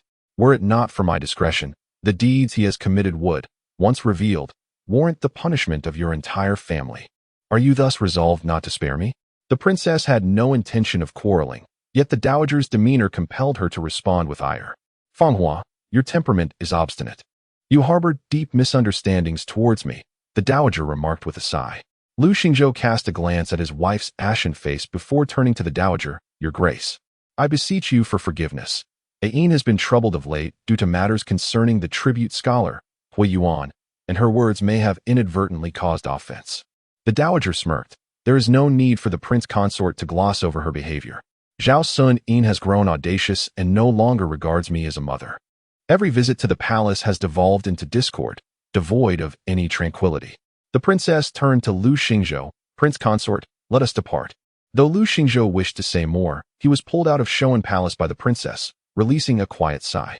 Upon reaching the city gates and settling into their carriage, the princess broached the subject of the tribute scholar, remarking on the lack of progress after such a long time. Is it that this year's tribute scholars are few, or does the prince consort find them lacking? Lu Xingzhou replied, there is indeed one whom I admire. Yet the individual seems rather reluctant. What is their character like? The princess inquired. I have made inquiries. The person possesses commendable virtues and an impeccable background, though their disposition is rather stubborn, resistant to both coaxing and coercion. The princess closed her eyes and leaned back, exhaling a soft sigh. It would not be unfeasible to invite a tutor for him. However, in the vast melting pot of the capital, it is a rarity to find someone with an unblemished background. A moment's carelessness could allow someone to exploit the situation and place a spy among them. The empress had already indulged him to the point of recklessness. Introducing another would surely lead her son down a perilous path. After much deliberation, it seemed prudent to select a relatively untainted scholar, particularly since they were classmates, sharing similar coursework that at times was more detailed and comprehensible than that of their instructors. This matter would require some effort on the part of the prince consort. I understand. The little tyrant has recently ceased his unruly behavior. This information was conveyed to Song Wei by Su Shu. Both Su Shu and Lu Yanqing are students of the nation's first class, making them more attuned to the little tyrant's movements. Song Wei was not surprised, with the princess as his mother and the prince consort as his father. Their family had but one son. If they could not guide him to thrive, how woefully inadequate would they be as parents? In the dining hall, Su Shu, spoon in hand, absent-mindedly stirred his soup, feeling somewhat disenchanted without the usual antics of the little tyrant to entertain him. Song Wei remarked, if you wish to hear something, it's simple enough. Just send him your way for a good thrashing. Su Shu was taken aback. Who do you think I am? That I could allow a mere child to beat me? Make way. No sooner had he spoken than a voice emerged from behind. Realizing something was amiss, Su Shu turned quickly, only to see Lu Yanqing approaching, carrying lunch from the dining hall. His expression shifted noticeably. Make way, Lu Yanqing reiterated, his tone now laced with an unmistakable edge of restrained irritation. Su Shu glanced at the vacant seats nearby, while the unruly little tyrant remained obstinate. His displeasure was palpable. Does he not comprehend the rules? I arrived first, and my meal remains unfinished. The Guozijian is not your private domain. How can you demand a seat simply because you wish it? Lu Yanqing's gaze fell upon Song Wei across from him, his tone icy. I have matters to discuss with him. The intent was clear, seeking personal revenge. Su Shu, resolute in his refusal to yield, remained seated, confident that Lu Yanqing would not dare to publicly assault him, a scholar. Scholars are not the same as tribute students. Behind most scholars lies a substantial familial legacy with intricate connections. Provoking one may very well summon numerous relatives from among the 300 students of the Guozijian to champion his cause. Lu Yanqing, observing Su Shu's defiant stance, felt his anger surge but then recalled something, shifting a few steps aside to sit down. He turned to Song Wei, inquiring, "Regarding what my father mentioned to you last time, have you given it any thought?" Song Wei smiled faintly, recalling that he had already explained the reasons to the prince that day at the tavern. "I truly cannot spare much time to tutor the young lord." Lu Yanqing, his expression unyielding, replied, "The physicians of the princess's residence are far more adept than the casual doctors you might summon. Should you agree, I can arrange for my father to send your wife to the princess's residence for treatment. In this way, you can care for her and also tutor me." Song Wei paused in his eating, perplexed. "I fail to understand why it must be me among the 300 students of the Guozijian. I find myself equally baffled." Lu Yanqing forcefully slammed his chopsticks onto the table, gritting his teeth in anger. "Among so many students at the Guozijian, why is it that only you possess the audacity to report me?" Su Shu, sensing the tension in the air, hurriedly intervened. Hey. While we may jest and banter, resorting to violence is simply uncouth." As if pricked by a thorn, Lu Yanqing shot Su Shu a venomous glare. "You lack manners, and your entire family is devoid of decorum." Su Shu, taken aback, conceded, "Very well, you are the esteemed one. Your word is law." He refused to stoop to the level of a disrespectful child. After Lu Yanqing departed, Su Shu turned to Song Wei. "Aren't you afraid of offending him?" Song Wei replied nonchalantly, "From the moment he set his sights on me, even if I wish to avoid conflict, the offense has already been incurred." Su Shu then inquired, "What do you plan to do about it?" "I have no plans," came the indifferent response. Lu Xingzhou sought out Song Wei the day following the first examination after the new year, during the Guozijian's holiday. Song Fong had gone out to buy groceries, leaving Song Wei outside, preparing medicine for when Wan. Suddenly, there was a knock at the courtyard door. Assuming it was Su Shu, Song Wei rose to open it, only to be taken aback by the sight of the royal son-in-law standing there, a satin-wrapped gift box in hand. Song Wei paused for a moment, quickly masking his surprise, and inquired, "What brings you here, Your Highness?" As for how he discovered Song Wei's residence, such inquiries were unnecessary, given his status. He could unearth the information in the span of a meal. Before Song Wei could speak, he continued, "If this is regarding your wife, I assure you, I can procure the most skilled physician, one who will undoubtedly restore her to her former self." The proposition was indeed enticing. Song Wei understood that, given his status as the prince consort, it would be no challenge to invite the head of the Imperial Medical Institute to examine his beloved Wan Wan. However, temptation often accompanies peril. The Lu family represented an unpredictable threat to Song Wei. His unique fate, particularly in the presence of someone like Lu Yanqing, foreshadowed an array of troubles in the future. Hence, despite the allure, he had to remain resolute. Shaking his head, Song Wei remarked, "The prince consort may be unaware that I have only studied at the National Academy for a year. Thus, I am currently in my second year and must complete the third-year curriculum before the autumn examination in September. My academic workload is indeed heavy, and I lack the extra energy to attend to other matters. I hope the prince consort can understand." Lu Xingzhou smiled warmly, appreciating the young man's aspirations and ambitions. However, he added, "It is essential to rest when the time calls for it. Do not overexert yourself. If your health suffers, all effort will be in vain." As he spoke, he glanced at Song Wei and raised the gift box in his hand. "I have procured some tonics based on your wife's symptoms. Now that I am here, would you be so kind as to introduce me to her?" Chapter 147. My master, the Lu family. Flourishing Song Wei pondered that Lu Xingzhou's demeanor was quite amiable. Since he had come with genuine intent, it seemed unreasonable to obstruct him. He opened the courtyard door wide and invited him in. Lu Xingzhou stepped forward, casting a glance around. The courtyard resembled a typical Sihiyuan of the capital, with its blue bricks and gray tiles, adorned with camphor wood doors. It was not large, yet the interior was organized meticulously, making the space feel neither cramped nor lacking in charm. Lu Xingzhou observed for a moment before inquiring of Song Wei, "Your relationship with your wife must be quite harmonious, am I correct?" Song Wei merely smiled in silence, tacitly affirming the sentiment. A flicker of envy crossed Lu Xingzhou's mind. free from the burdens of status and entanglements of grievances. Even amidst a life of modest means, they managed to share a bond that would endure until old age. Sometimes, a life of simplicity might indeed be a blessing. In the main hall, Wenwan heard their conversation and lifted the curtain to step outside, immediately spotting the unfamiliar man standing beside Song Wei. He was slightly taller than Song Wei, with striking features, sharp eyebrows, bright eyes, a prominent nose, and a well-defined face that exuded an air of vigor. As Wenwan assessed Lu Xingzhou, he, too, caught sight of her. The young woman possessed a pair of bright, expressive eyes, undeniably beautiful, yet even more captivating was her delicate, fair face, with gentle contours that appeared soft and inviting. At first glance, no one could doubt the affection Song Wei held for her, were it not for the tenderness of a devoted husband. A humble woman from an ordinary household could scarcely embody such grace. Strangely, Lu Xingzhou felt an instinctive sense of familiarity towards her, a warmth that stemmed from a sense of recognition. Her features bore a resemblance to a younger version of Yin, though Yin's demeanor was icy, lacking the comforting warmth that this young lady from the Song family radiated effortlessly. Wenwan, this is the prince consort of the princess's residence, the father of Lord Lu. Song Wei introduced. Wenwan shyly smiled, acknowledging the introduction.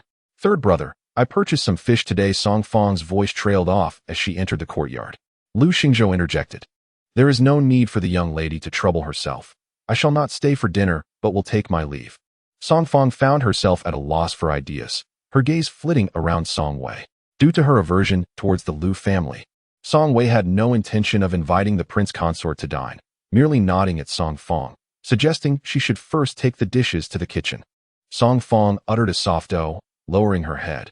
It was evident that this guest possessed an extraordinary air, her posture noticeably more refined than usual, as she wished to avoid any disdain directed towards her third brother because of her. With the words already spoken, Lu Xingzhou felt compelled to take his leave, stating, You all carry on, I shall take my leave now. Wenwan shook her head, sensing that the prince consort's gaze upon her was somewhat unusual. Perhaps it was simply that the nobility, having never encountered a mute who could not speak, found her intriguing and thus gazed at her more intently. Ultimately, she convinced herself with this rationale. Dismissing further thoughts, she wrapped a cloth around the small medicine pot on the stove, took it down herself, consumed the medicine, and then went to the kitchen to assist her sister-in-law with the fish preparation. In the carriage returning to the estate, Lu Xingzhou remained lost in thought, unable to shake from his mind the visage of the Song family's young lady, which bore a striking resemblance to his daughter Yin. He could not comprehend why he was inclined to speculate in a certain direction. Perhaps it was simply due to an overwhelming longing for the daughter he had yet to meet. Upon returning home, the Princess of Chang noticed his low spirits and inquired about his mood. After much hesitation, Lu Xingzhou finally confessed, Yin, I wish to see that child. It was clear to whom he referred. The Princess of Chang felt a lump in her throat. That was his own flesh and blood, and it was unreasonable to deny him. However, she had not anticipated that he would bring it up so suddenly, appearing as if burdened with heavy thoughts. Had he encountered some troubling matter? The Grand Princess inquired aloud. It's nothing. I simply miss her and wonder how she has fared over the years. The fact that Lady Song remained taciturn was a matter of personal privacy. Even though Yin was his betrothed, he had not breathed a word to anyone. Lu Xingzhou remarked, Ningzhou is quite distant from the capital. Your mother and I are not bringing many attendants. Are you not afraid of enduring hardship? Upon hearing the mention of Ningzhou, Lu Yanqing's complexion paled, and his gaze flickered momentarily. I shall not go. Lu Xingzhou detected the unease and queried, What is the matter? Lu Yanqing pressed his lips together and replied, Without attendance, there would be no one to attend to me. I refuse to go. I do not want to. He wished to steer clear of anything related to Ningzhou, even the slightest morsel of food. He was afraid, genuinely afraid. Child, why this sudden outburst of emotion? Lu Xingzhou furrowed his brow, fearing that his father might discern something amiss. Lu Yanqing feigned discomfort and swiftly retreated to his chamber. Once inside, he flung himself onto the bed and cocooned himself tightly beneath the covers. That night, he was once again plagued by nightmares. Awakening with a start in the dead of night, the watchful servants, hearing the commotion, sent one to inquire after the young lord while another went to inform the Grand Princess and the Prince Consort. The couple hastily donned their garments and rushed over, only to find their son huddled in the corner of the bed, drenched in sweat, his thick nightclothes soaked through. The Grand Princess gasped, Yanqing, what has happened? Did you have a nightmare? Upon seeing the Grand Princess, Lu Yanqing disregarded all else and threw himself into his mother's embrace. The eldest princess embraced him with one arm while gently patting his back with the other, soothing him with words of comfort. "Do not be afraid, my dear. Your mother is here, and all shall be well."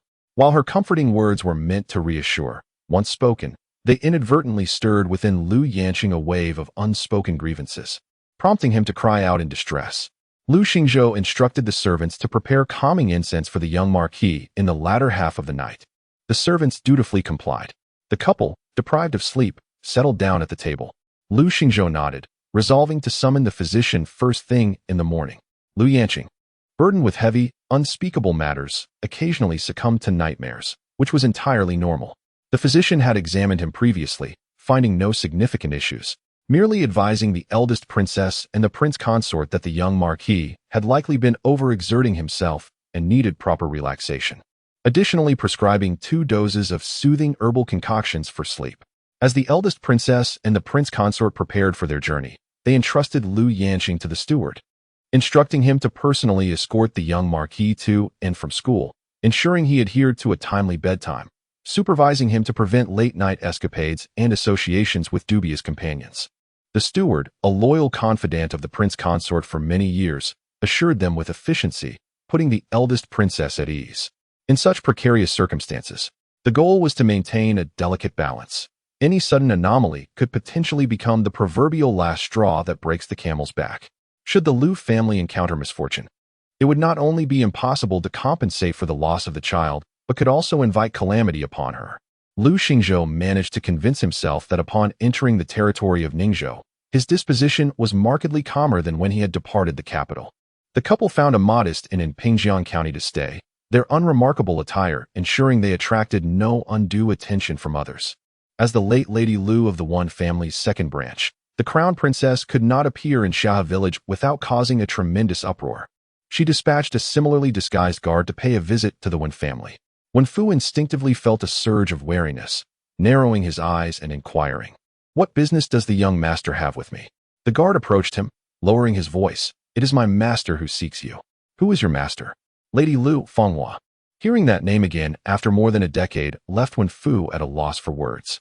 After a brief pause, he instinctively glanced outside his courtyard, noticing that Zhou Shi was peering in their direction. "Where is she?" The 4 words tumbled out with great difficulty, laced with a guilt he could hardly confront. "My master is in the county town," the guard replied.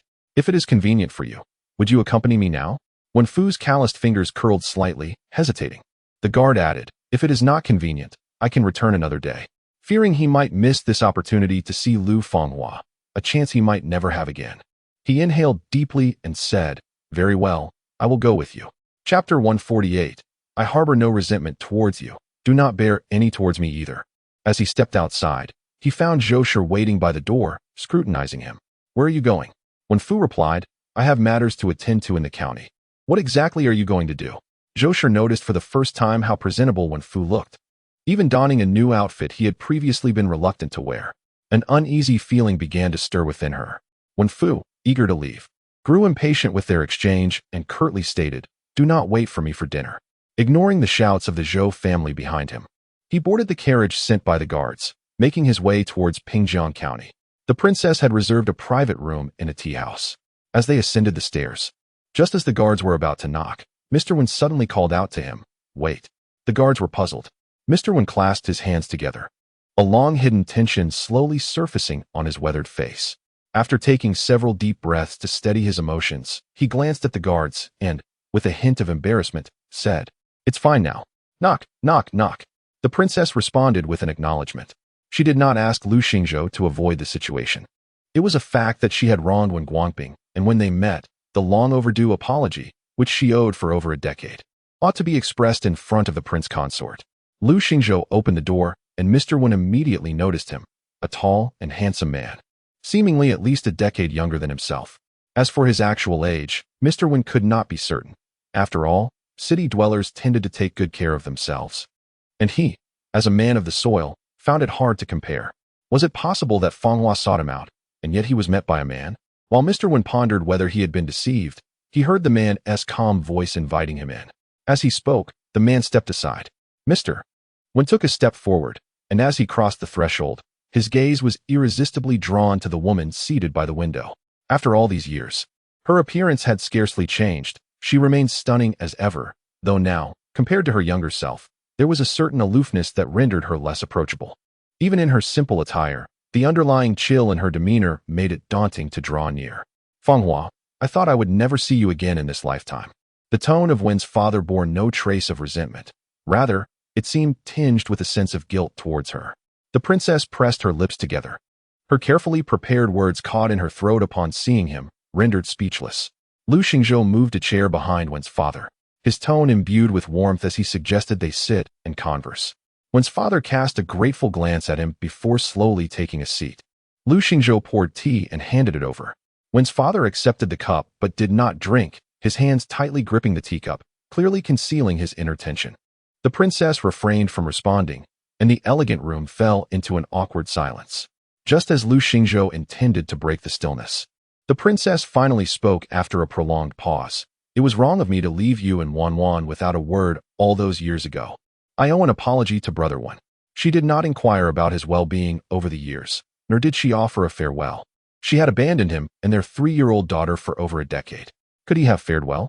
A person with even a modicum of conscience would refrain from voicing such questions. "No, you have not wronged me," Wen's father interjected hastily. "From the very beginning, I understood that your circumstances forced you to find yourself in this remote place. Moreover, it was my choice to care for you. With your standing, it was only a matter of time before you left Pingjiang County. I should have anticipated it. I was merely too young, selfish, and immature at the time, desiring to keep you close without considering your needs, which ultimately delayed your path. It is I who should bear the weight of those words. I owe you an apology." This heartfelt confession drew Lu Xingzhou's attention. He is a regular man who has patiently waited for the woman he loves for many years. Now, he finds himself face to face with her ex-husband, and it is impossible for him not to harbor some thoughts about the situation. Lu Xingzhou even contemplated how he would handle things if Wen Guangping were to stubbornly insist on keeping Yin by his side. However, he was taken aback when the first words spoken by the other party were in stark contrast to his expectations. From a Yin's perspective, even in her fallen state, she would never settle for just any man. The ones who could catch her eye, even if they were mere country folk, would undoubtedly possess commendable character. After Mr. When finished speaking, he glanced up at Lu Xingzhou, recognizing him as the father of Wan Yang, no doubt. His honest demeanor did not imply a lack of intelligence. Could Fanghua truly allow a man, unrelated to their affairs, to remain in the room while they discussed secrets from over a decade ago? The princess was somewhat surprised. She had not yet introduced him, yet he had already guessed correctly. Nonetheless, this revelation spared them from considerable awkwardness. Lu Xingzhou nodded slightly, his gaze warm. It was long overdue for him to visit and see the daughter that Wen Gu had raised with such dedication. Regardless of the reasons that had kept him away, his absence was indeed a fault of his own. Having ordered several small dishes, he proposed that they enjoy a few drinks together, as a gesture of apology for his previous shortcomings. Throughout his speech, he refrained from using the term biological father and did not explicitly express gratitude to Mr. Wen for raising his daughter. Such words, regardless of their tone, would inevitably wound. Instead, offering an apology felt like a more acceptable approach for the other party to embrace. Although he had raised the son for over a decade, the two situations were not comparable, nor could one offset the other. A favor is a favor, and he was not a person who would forget gratitude or distinguish right from wrong. How could Mr. Wen fail to discern the deliberately omitted words in Lu Xingzhou's speech? It was evident that this principal character was no simple individual. In just a few exchanges, the disparity between himself and this principal character became glaringly apparent. While he felt a tinge of disappointment, predominantly, he felt joy. A woman as exquisite as Fanghua deserved far better. To keep her by his side would be akin to clipping her wings. This harmonious conversation greatly exceeded the expectations of the princess, who, in her relief, found herself somewhat impatient. By the way, what of Wanwan? She is already 18 this year. Has she been promised to someone? Although she had initially entrusted Wanwan to Song Sanlang, who could predict what twists and turns the years might bring. As the conversation grew warmer, Mr. Wen appeared much more relaxed and candidly stated, Wanyang married in the spring of her 16th year. The princess exchanged a glance with Lu Xingzhou and inquired to whom. Mr. Wen replied, to none other than Song Sanlang of the Song family, Song Wei, whom you entrusted to me before your departure. Upon hearing this, the princess breathed a sigh of relief. If it was indeed him, she could rest assured. Lu Xingzhou's expression shifted slightly. Songwei, Ningzhou?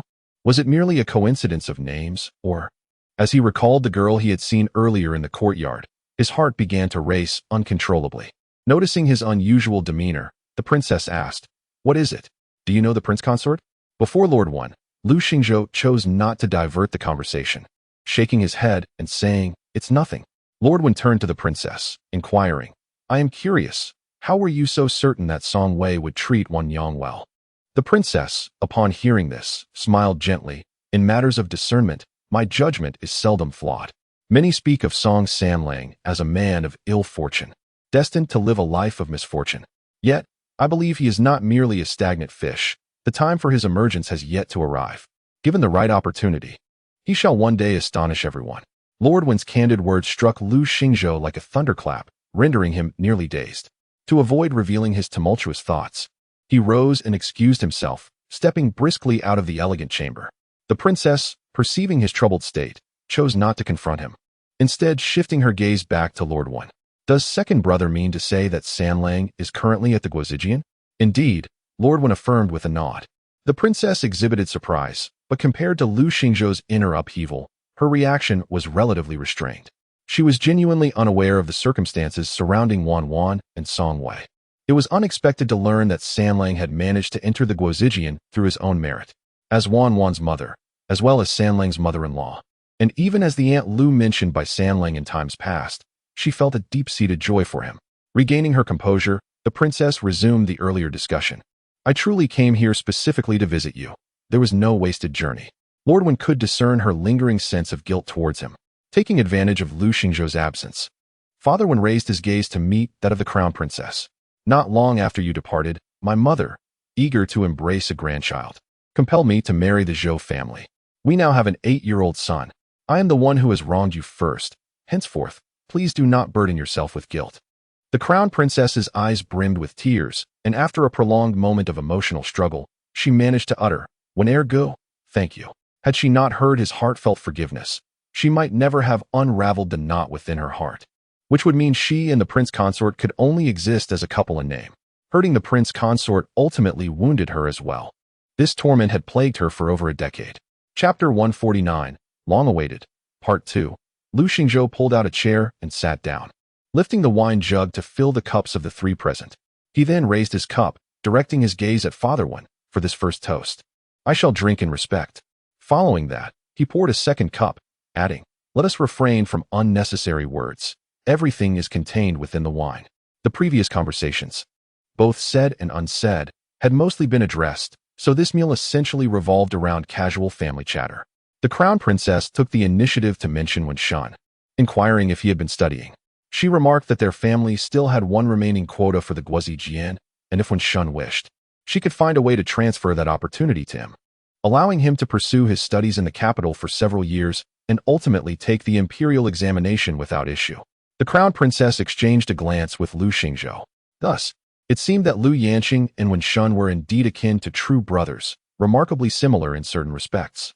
As for the treasures of the Sanling family, Wen's father remarked, "That child excels in his studies, resembling his father in his youth.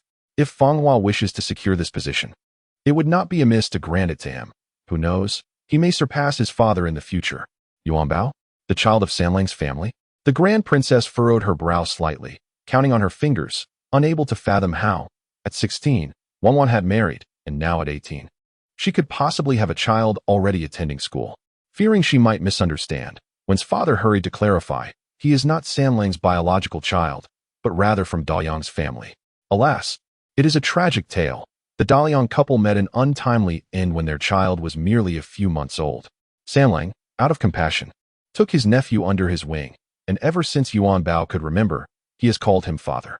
This revelation nearly took the grand princess's breath away.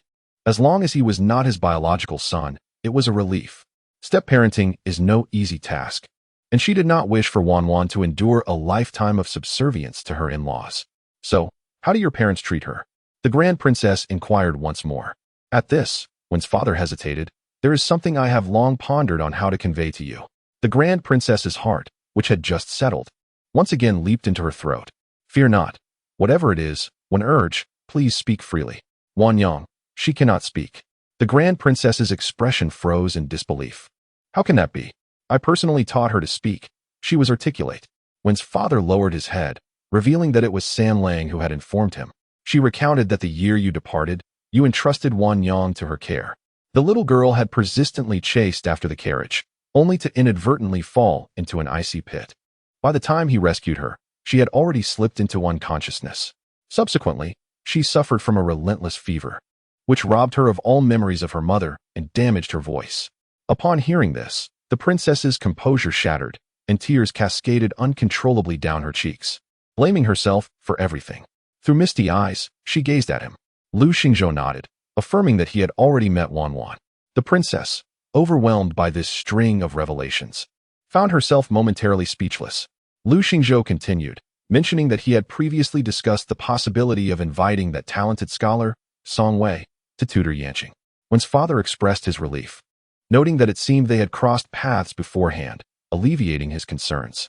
The princess wiped away her tears. The prince consort had unknowingly encountered her, leaving her, as a mother, unable to remain composed. She pressed her handkerchief against her eyes. For over a decade, she had managed to restrain herself from seeing Wanwan or inquiring about her well-being. Yet now, learning that Wanwan had lost her chance to speak because of her, her already heavy guilt felt like being seared over an open flame, leaving her restless and tormented. There are always certain matters that men discuss, which are not suitable for women to overhear, and the princess understood this.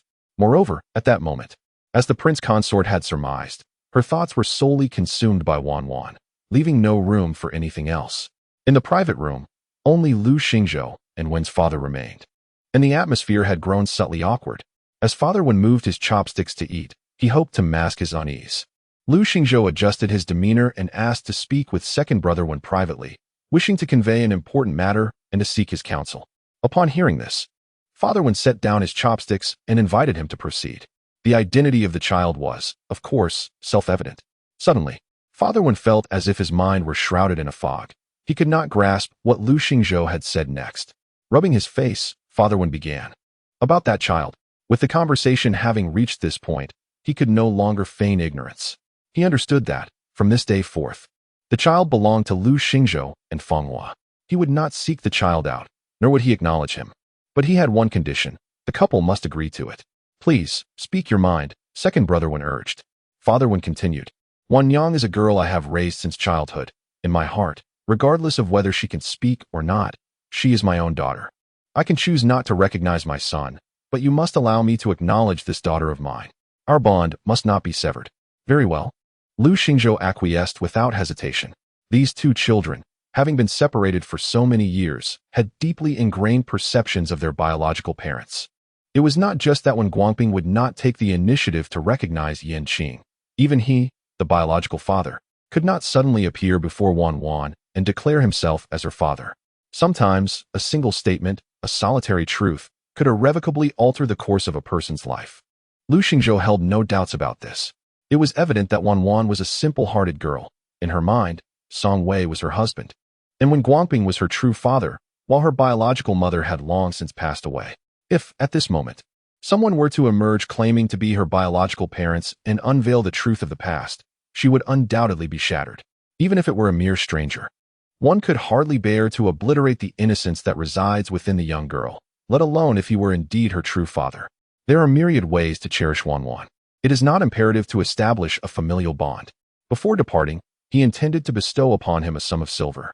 However, Father Wen declined, stating that matters concerning children should not involve money, for once that line is crossed, the essence is lost. Lu Xingzhou had long been informed by the princess about the Wen family's modest means. After contemplating, he proposed that if Wen Urge would not accept money, he would arrange for a shop in the county, allowing him to pursue any business endeavor he desired, as a token of his small goodwill. Should he refuse even this, it would seem he is deliberately placing a burden on my conscience. In truth, Father Wen had already contemplated establishing a small business, but was hindered by insufficient capital. The few pieces of jewelry left by Wanyang had been carefully tucked away, none of which he could bear to part with. Upon hearing Lu Xingzhou's words, he could only smile in acquiescence. The princess was busy gathering her belongings when she noticed his entrance and inquired, "How did the discussion go, my prince?" Lu Xingzhou suppressed the tumult of emotions within him, striding forward to envelop her in his embrace. The princess sensed his unease, allowing him to hold her, resting her cheek against him. The room remained silent for a considerable time until Lu Xingzhou suddenly spoke. "I may soon lay her burdens to rest. I apologize, Erling, for keeping you waiting." For nearly 15 years, Lu Xingzhou has waited since their wedding, and finally, upon hearing her speak those words, his heart swells with emotion. Yet, he has long surpassed the age where joy is easily worn on one's face. Instead, he gently caresses her back with his broad palm. Some feelings need not be articulated. A mere glance or a subtle gesture can convey warmth that is uniquely intimate. Perhaps the prolonged separation has rendered them somewhat unaccustomed to this sudden openness, akin to newlyweds grappling with a shyness that is difficult to articulate. Lu Xingzhou efficiently managed the affairs of the shop, and after completing the handover with one's father, he did not linger in Ningzhou. Eagerly, he took his wife and hurried towards the capital. On their return journey, the princess remained silent. Although she had often kept to herself in recent years, Lu Xingzhou sensed that her current silence bore an unusual weight. Logically, the past with Wen Guangping should have faded, and her emotional ties should have unraveled. Thus, her reaction was unexpected. Yet, it appeared that her psychological burden had intensified. Lu Xingzhou recalled the time shortly after their wedding when the revelation of the truth had caused her such distress that she nearly miscarried. After managing to preserve the child, she fell into a deep depression. During that period, he was by her side incessantly, day in and day out. The birth of Lu Yanqing must have been a significant trigger for her. Her despair led her to self-harm, leaving her arms marred with scars. While the physicians were at a loss, stating that the princess's mental state had completely shattered, urging the prince to prepare himself psychologically. Lu Xingzhou cast a sidelong glance at his wife, his voice trembling slightly. "Do not let your thoughts wander. That child is well, and I have seen her. Song Wei treats her kindly." The carriage remained enveloped in silence. After a considerable pause, the princess seemed to regain her senses, slowly turning her head to look at him. "Erlang, take me to meet Wan." The princess's visage bore an uncanny resemblance to Wan's, making it unsuitable for her to appear directly. She donned a disguise and traversed the market street, where Wan often shopped for groceries. It was there that she fortuitously encountered Wan and her sister-in-law, Song Fong. In the fleeting moment they brushed past each other, the princess deliberately let slip her exquisite snow silk handkerchief. Wan, carrying a basket of vegetables, was leisurely walking forward with her sister-in-law when she noticed the noblewoman's handkerchief fall from her sleeve, its material suggesting it was no ordinary item. She halted in her tracks and exchanged a glance with Song Fong. The noblewoman seemed oblivious to their presence. Reluctantly, Song Fong